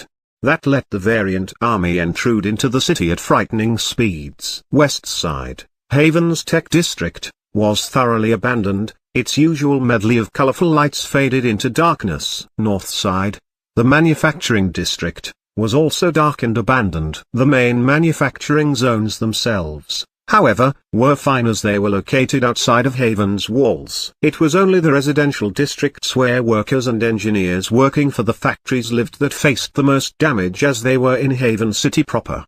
South side, too, was thoroughly dark. This meant that all of Haven was either evacuated, dead, or holed up in the city center, behind the force field. Aside from a few splinter groups of variants, Most of the variants were also located around the city center in the form of a siege. "What shall we do?" said Volantis. "Clearing this storm should buy the defenders around the force field some time," said Aldrich. "Yes, but in my battle experience born from countless war zones, I can perceive that it is only a matter of time before those walls fall," said Volantis. "I am unfamiliar with the nature of weaponry or magic in this era, but those cannons and ballista stationed within the barrier fire with less and less vigor over time." "Then we wait until then," said Aldrich. "I want the defenders to weaken that force as much as possible, at the very least until that force field gives out. And, if I arrive when the force fields break down, at the height of hopelessness, I can make a much bigger impact." "Ah, you intend to perform a timely entrance to raise morale,"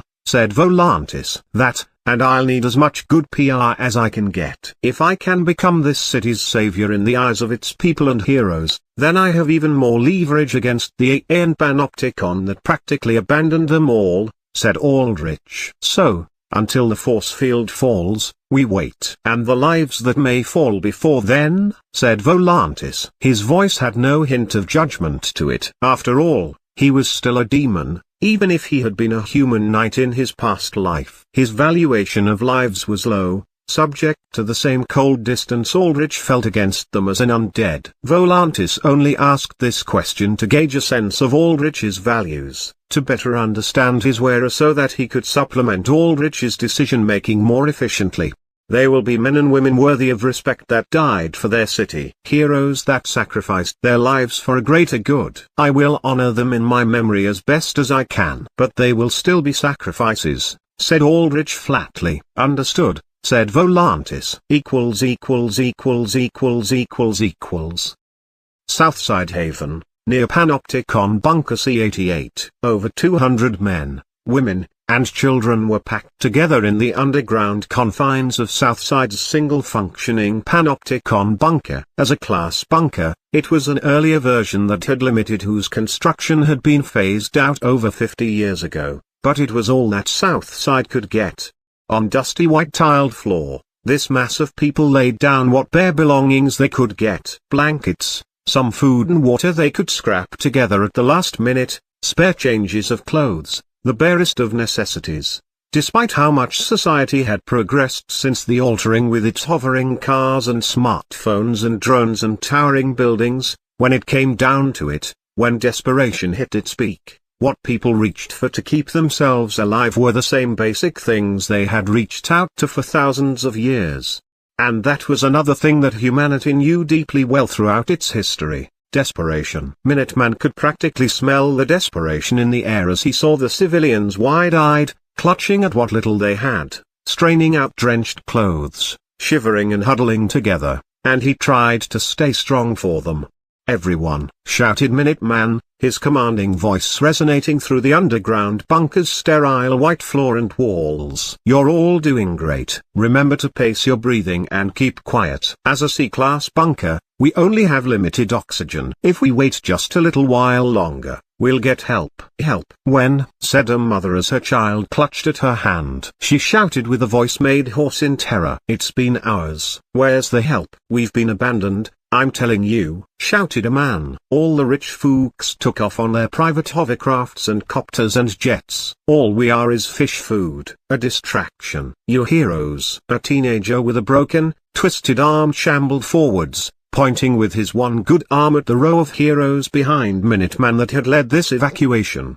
The young man's face was twisted in rage, his face caked in debt and tears streaming down his face. "You're all here to just watch us die, aren't you? You led us down here, down into our own graves, all because we're duds. Isn't that right? I bet you're enjoying watching us suffer." "Shut the fuck up," roared Rock Shaper, one of Haven's class heroes that had followed Minuteman tonight, mostly to tie themselves to a stronger hero to ensure their survival. "You're lucky we even wasted our damn time to make sure you useless fooks are safe. See, at the end of the day, of you heroes care," shouted the teenager, and tension built in the room, nearing a boiling point that would descend into mass chaos. Rock Shaper's jaw set under his mask and he stepped forwards, raising a fist into the air. A jagged, spiked rock formed in front of his fist, hovering threateningly. Minuteman gripped Rockshaper's shoulder tightly, and Rockshaper winced in pain. The jagged rock fell to the floor, breaking apart as Rockshaper lost his concentration. "The fuck was that for?" said Rockshaper as he whirled round to face Minuteman. Minuteman got aggressively close to Rockshaper, towering over the smaller hero. "If you have nothing productive to say, then don't talk. Do you understand me?" Minuteman was a solid B-rank hero who in terms of both rank and strength was Rockshaper's senior by far. There was nothing Rockshaper could do here, especially considering he was a blaster category alter versus Minuteman, who was a classic example of an augmenter specialized in close combat. Rockshaper grimaced and nodded. Chapter 98, Minuteman, You'll Also Like. This chapter is updated by novels.pl. Minuteman stepped up to the teenager and looked down at him. The kid looked away, intimidated by Minuteman's powerfully built, navy blue uniformed body. "Kid, it's okay, I'm not here to hurt you." "Here, look at me," said Minuteman gently, and the boy looked up at him. The kid blinked in surprise as he looked into Minuteman's surprisingly soft blue eyes. Those were not the eyes of a fighter or a killer, they were strangely doe-eyed and round and innocent, an incredible contrast with Minuteman's muscled, trained body and scarred face. Pain and fear and anger were all mixed up in the kid's eyes, and all of that compounded by the glint of something that Minuteman was intimately familiar with: loss. "Who'd you lose tonight?" said Minuteman. "Why the fuck do you care?" said the kid. "Because I know how much loss hurts. I know how much it takes away from you, and I know how alone it makes you feel. I know you don't know me, and I don't know you, but I'm still here to listen," said Minuteman. The kid paused before whispering out, "My mum and my dad." Minuteman gently put his dark red gloved hand on the kid's shoulder and bent down, meeting his eye level. He did not do well with basic condolences. The "I'm sorry for your loss" type of formality. Those were empty words that just reminded those hurt about their loss. "Anyone left?" said Minuteman. "My little sister," said the boy. "She here with you?" said Minuteman. "Yeah." "Then you can't afford to be up here lashing out like this. You're all she's got, and she's all you've got. Down here, it isn't my back that she's looking to for strength, it's yours. You've lost a lot, I know, but you still have someone to live for, someone you have to fight for." Minuteman patted the kid's shoulder. "Go back to your sister. Keep her calm. Fight on. Tell her it'll be all right." Minuteman smiled and pointed a thumb at himself. "And I'll make sure you won't be lying." The kid nodded and shuffled away, and Minuteman went back to the line of heroes. They were all C-rankers native to Haven. Among the stronger heroes in the city, explaining how they could survive so long. "All of you have completed basic hero training, correct?" said Minuteman. The heroes nodded in unison. "Then get them kits stashed in this bunker and start treating everyone here," said Minuteman. "What?" said Rockshaper. "There's barely 20 of us, and 200 of them. Do you understand how long that will take?" "You have anything else better to do?" said Minuteman. He got up close to Rockshaper again, and the man visibly shrank against Minuteman. "Until Miles gets the hangar and the carrier running, all of you need to keep these people calm, and there's no better way to do that than by comforting them." "All this sheet for duds," spat another hero. "We should have left with the first wave of evac when they got all the people that mattered out." "For people, not duds," corrected Minuteman. "In a situation like this, we're all just desperate people. You understand me?" Minuteman pointed a red-gloved finger to the ceiling. "Above ground, the variants don't give a shit whether you're a hero or a alter or a dud, whether you're filthy rich or dead poor. You're all just food for them. So why do you care?" Silence was the response against Minuteman. "I don't want to hear anyone using the word dud again. Do you all understand me?" said Minuteman. None of the C-rankers dared to protest against Minuteman. That was just how big the rift was between the C-rank and the B-rank. Even if they wanted to mutiny and fight back, Minuteman could hand them all their asses on a silver platter, especially with how tired they already were. "Good, now get to work, heroes," said Minuteman as he waited first for the heroes to get the medkits before leaving them, going to the separated control room where Miles, a techno support from the AA, plugged into a large monitor, getting control of the bunker's functions. "How's the situation?" said Minuteman. "This hangar hasn't been maintained in decades. Don't even know if the carrier inside it will take off, but if it's using a standard electro-etherite engine, I can use my powers to jumpstart it. The issue is this: Miles tapped the monitor, and the screen switched to surveillance on above ground. The hidden bunker cameras were completely wired to prevent disruption from abilities that disrupted wireless technology, so thankfully, they could still operate even in this tech-disrupting storm. A mass amount of variants were gathered around above, circling around the dirt-caked vault doors of the bunker. "They've sniffed us out," said Minuteman as he crossed his arms.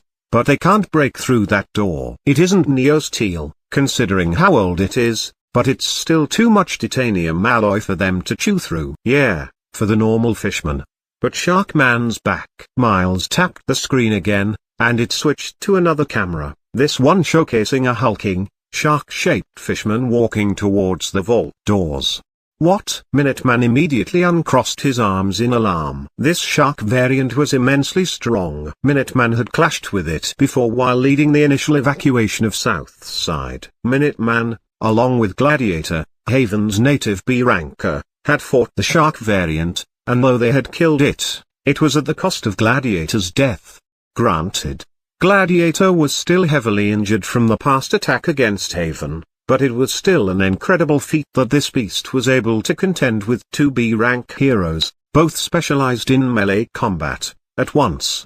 And, it seemed, the creature had some ability to resurrect itself, as Minuteman had made sure to crush its head with his shield. The variant seemed to be even stronger than before. Where before it had just one fin on its back, it now had three, and its muscle mass had increased significantly. On top of that, its sharp gray scales had grown thicker, almost into armored plating. The plating was especially pronounced around the variant's head and chest. As it was now, Minuteman knew he would have an extreme difficulty fight against it. He might even have to use his minute of freedom to secure a win. "That thing is strong, but even it can't smash through those vault doors with raw strength alone," said Minuteman. That was when the situation went from bad to worse. The shark variant waved its muscular, gray-scaled arms forward, and in response, several dozen fishmen lugged forwards huge spiral-shaped black shells on their backs.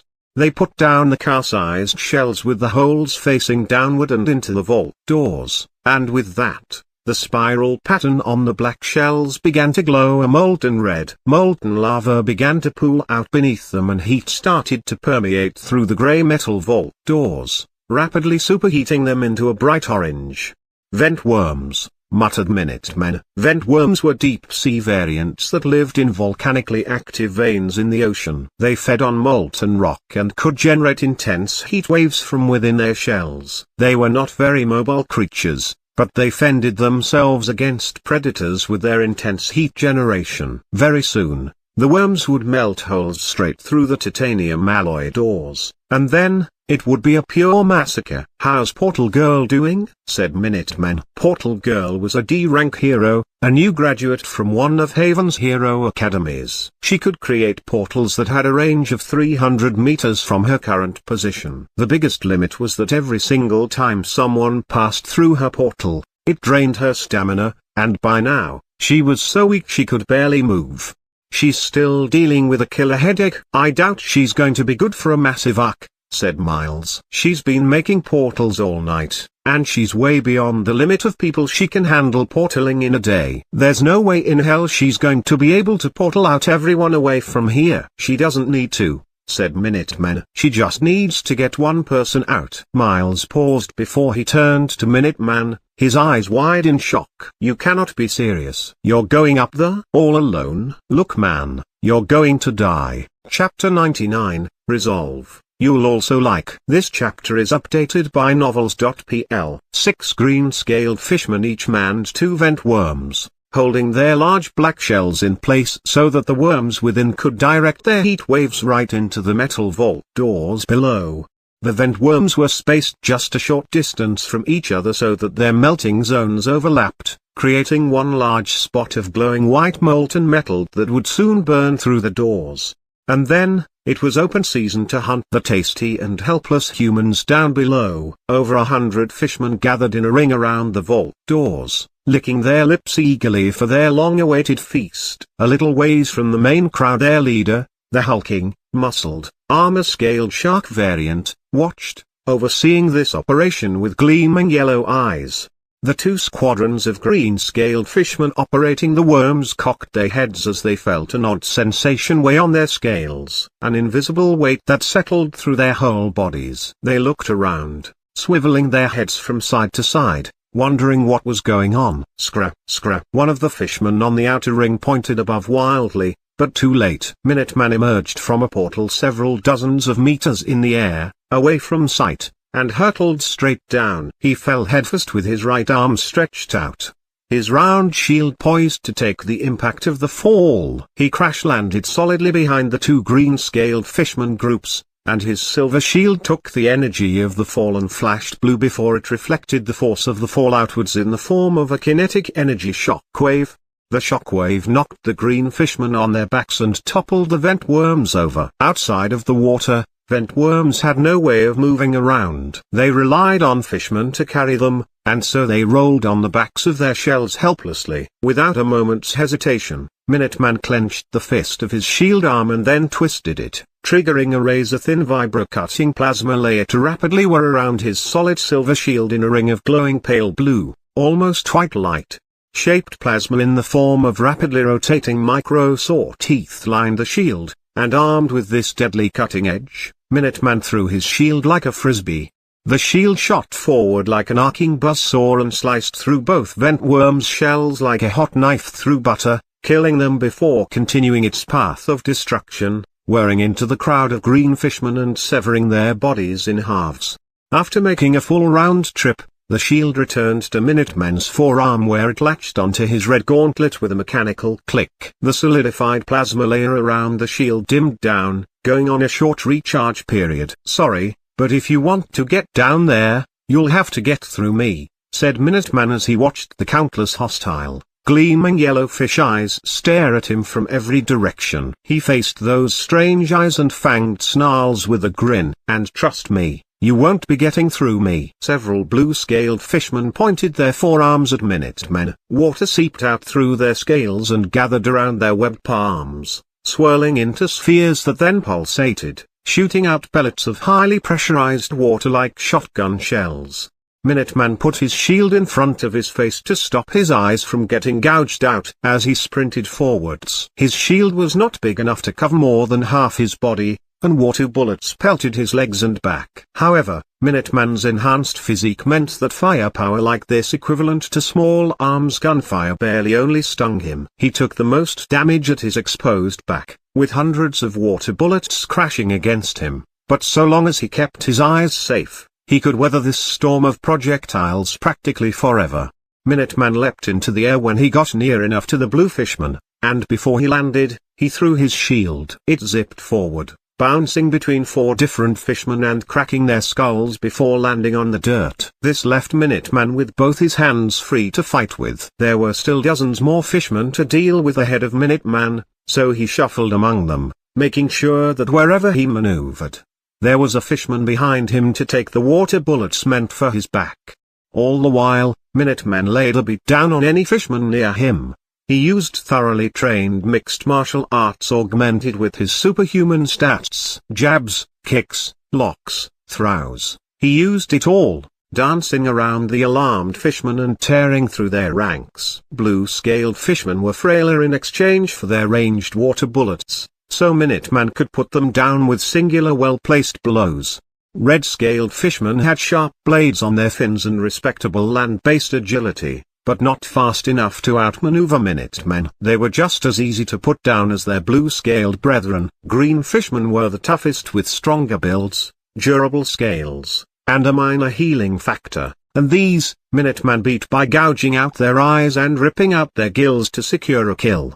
All the while, Minuteman kept his peripheral vision tracked on the shark variant. The shark variant seemed to just be watching for now, letting Minuteman make a mess of his subordinates. Good, thought Minuteman. The more time he got, the more time he bought for Miles to open the hangar and jumpstart the carrier. Once the hangar was open, it exposed the bunker. But once the carrier left, the only people left behind for the fishmen to try and hunt were trained C-class heroes that would back Minuteman up. 30 minutes. That was how much time Miles had estimated it would take to get all this ready. Minuteman could easily hold up for that long, provided he only fought Fishman. A sizable Fishman, much larger than its brethren, growled as it trudged forwards, swiping away other smaller fishmen in its way as it sprinted towards Minuteman to try and tackle him. Minuteman ducked under the clumsy swipe of the large but slow fishman before he closed his right fist. His red gauntlet glove flickered with light, and his shield sped back towards him, latching back onto his forearm. He uppercut the green fishman with his circular shield, breaking the creature's jaw. While the larger fishman reeled from the blow, Minuteman spun as he tossed his shield forwards. The shield acted like a metal catapult ball, smashing into the fishman's knee and shattering the bone. This time, Minuteman instantly recalled his shield, catching it in midair before spinning again, giving more momentum to a second throw that shattered the fishman's other kneecap.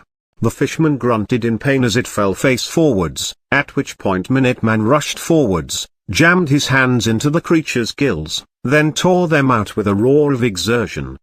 Blood sputtered from the fishman's gills as it screamed in agony before slumping to the ground, the holes on its neck convulsing as they gasped for breath.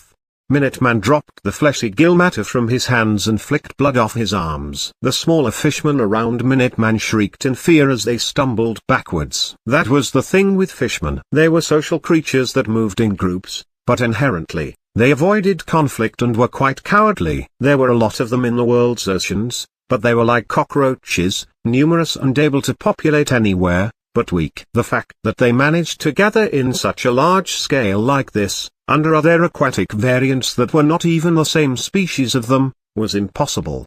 The shark variant loosed a guttural grunt that echoed through the air, and the fishmen all backed away, clearing the vault door as a makeshift arena. The shark variant stepped forwards, its sharp-toothed gaze ever smiling as its beady yellow eyes gazed hungrily at Minutemen. Round 2. Huh? Sorry to say, though, but this'll end up exactly like last time. Minuteman clenched his right fist and twisted it, activating his shield's plasma saw blades while simultaneously tossing it, giving the shark variant as little time as possible to register the attack.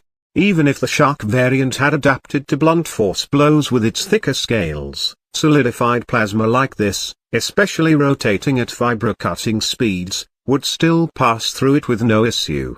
The shark variant's 3 fins twitched, sensing motion in the air, and it swiveled around, lashing out with its lengthy tail. Its tail hit the shield in midair, forcefully pinging its trajectory far up. The shield whizzed by the shark variant, instead continuing forwards and mowing down several more fishmen behind it. Minuteman exhaled. This thing's reactions, speed, and strength had all gotten considerably better since last time. There was no question about it. The monster was superior to Minuteman now. On top of this, Minuteman only had one more charge of plasma left in his shield. Thankfully, the shark variant seemed to hold some sort of tribal, martial pride, preventing any of the other fishmen from intervening. But when Minuteman stared at that shark variant, at its powerfully muscled body, its force-absorbing scales, its fins that registered attacks at lightning-quick speed, and its many rows of jagged teeth, he knew he was staring into the face of death.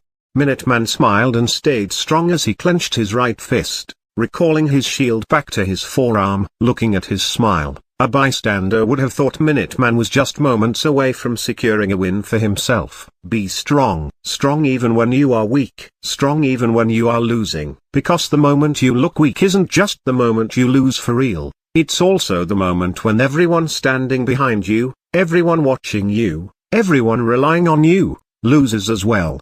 Sorry for the sneak attack, said Minuteman. Now let's beat each other bloody the old-fashioned way. Me with my fists, you with your claws and jaws. Chapter 100, Nightly Intervention. You'll also like. This chapter is updated by novels.pl. After 30 minutes Minuteman looked up at the sky, feeling wet mud underneath him. His body raged with pain that tracked him like hot fire, but the rain and the mud was oddly comforting in its coolness. He felt that if he closed his eyes for just a few more seconds, he would drift away, forever away into a sleep from which he was never waking.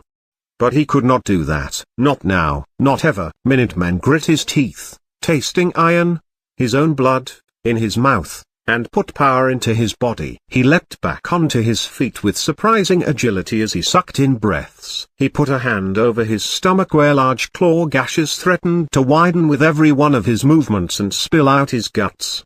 His right shoulder had been torn into with a massive bite, shearing off a big chunk of his developed deltoid muscle. In front of him, the shark variant showed its ever-present, many-toothed grin at him. Its right arm was twisted backwards at the joint, dislocated from a well-executed lock. The armor plating like grey scales around its neck and chest were bashed in, lined with countless cracks of impact from Minuteman's shield. Several large gashes and tears in its flesh indicated where Minuteman had thrown his shield and drawn blood. 3 of its fins were reduced to small nubs smoking with seared flesh, the result of Minuteman's last plasma charge in his shield. "Not looking too good, are we?" said Minuteman. He looked down at a puddle of rainwater and his own blood. He saw his own bruised, blooded, battered body. "But guess I'm even worse off, Gra," said the shark variant. It pointed at Minuteman, then at its own stomach, mimicking where Minuteman's stomach gashes were. "Yeah,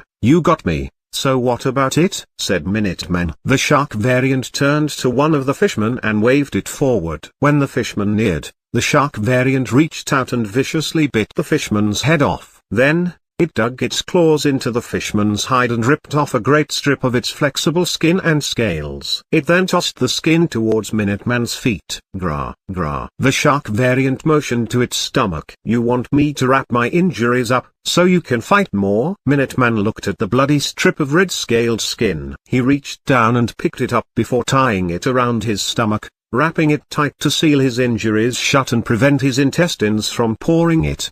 So much intelligence. Minuteman was astounded. Variants that communicated like this to people were extremely rare, limited mostly to cases of parasitic variants that took over human minds. That a variant had independently evolved to be able to communicate like this was unheard of. What was going on in the world? Why were the variants evolving so much? And was this related to why they were attacking so often? The ground rumbled as the vault doors oscillated. "Thanks," said Minuteman as he smiled. "But time's up, I've won." The shark variant cocked its head as it stared at the ground, wondering what was going on. Some distance away from the bunker vault doors, a circular hangar door opened up in the ground with the groaning of heavy metal working for the first time in decades.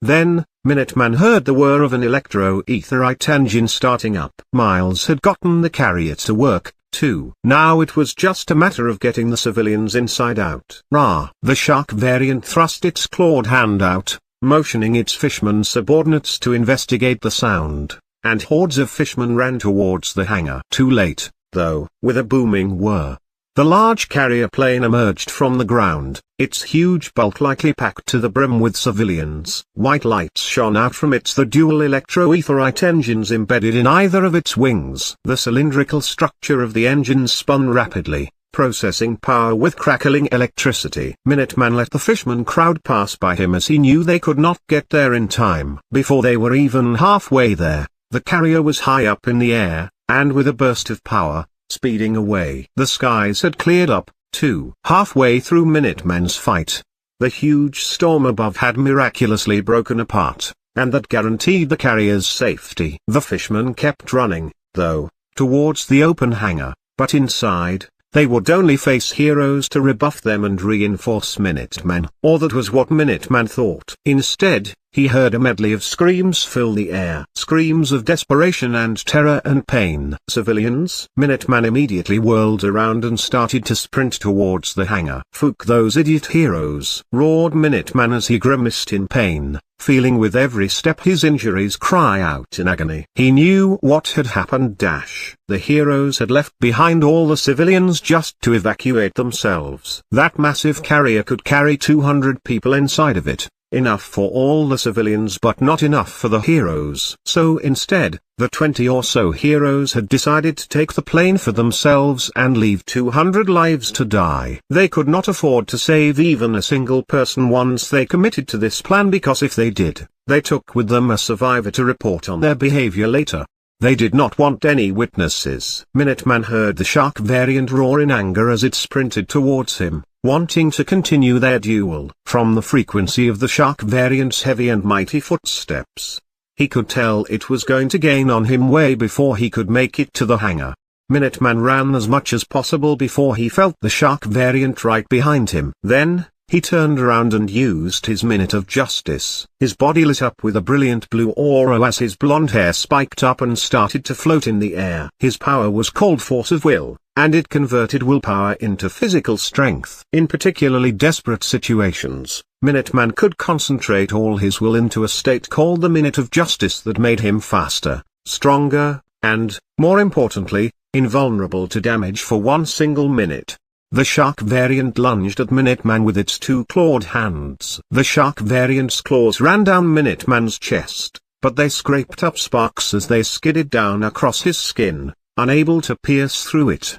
"I don't have time for you anymore," shouted Minuteman as he kneed the shark variant in the stomach before throwing it away as far as possible, sending its huge, heavy body skidding across the mud like a stepping stone thrown across the surface of a lake.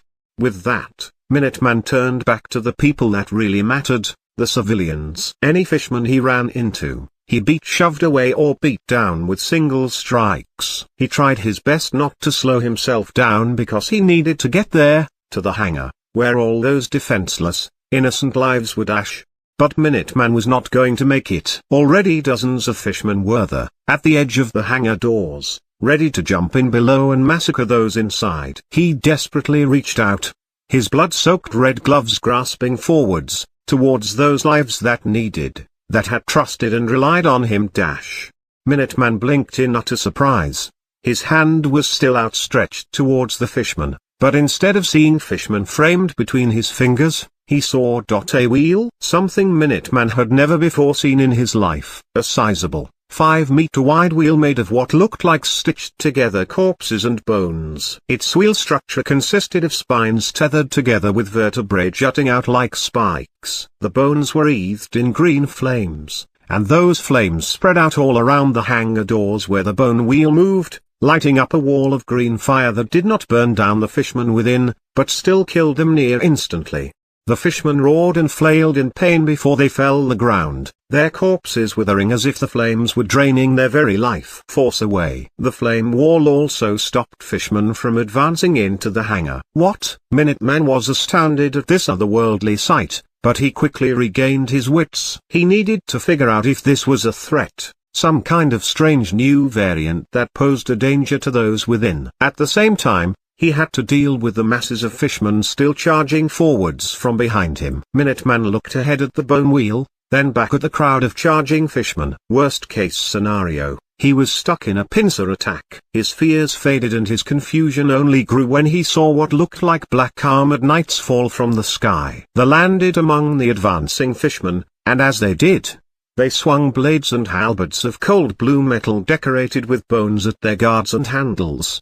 The knights utterly butchered the fishmen, moving across them like specters of death, their dark green, tattered cloaks rippling behind them, their each and every swing slicing and dicing fishmen in halves. The fishmen hissed and shrieked in pain as their body parts were lopped off before their lives ended in swift, merciless blade swings. Were these heroes?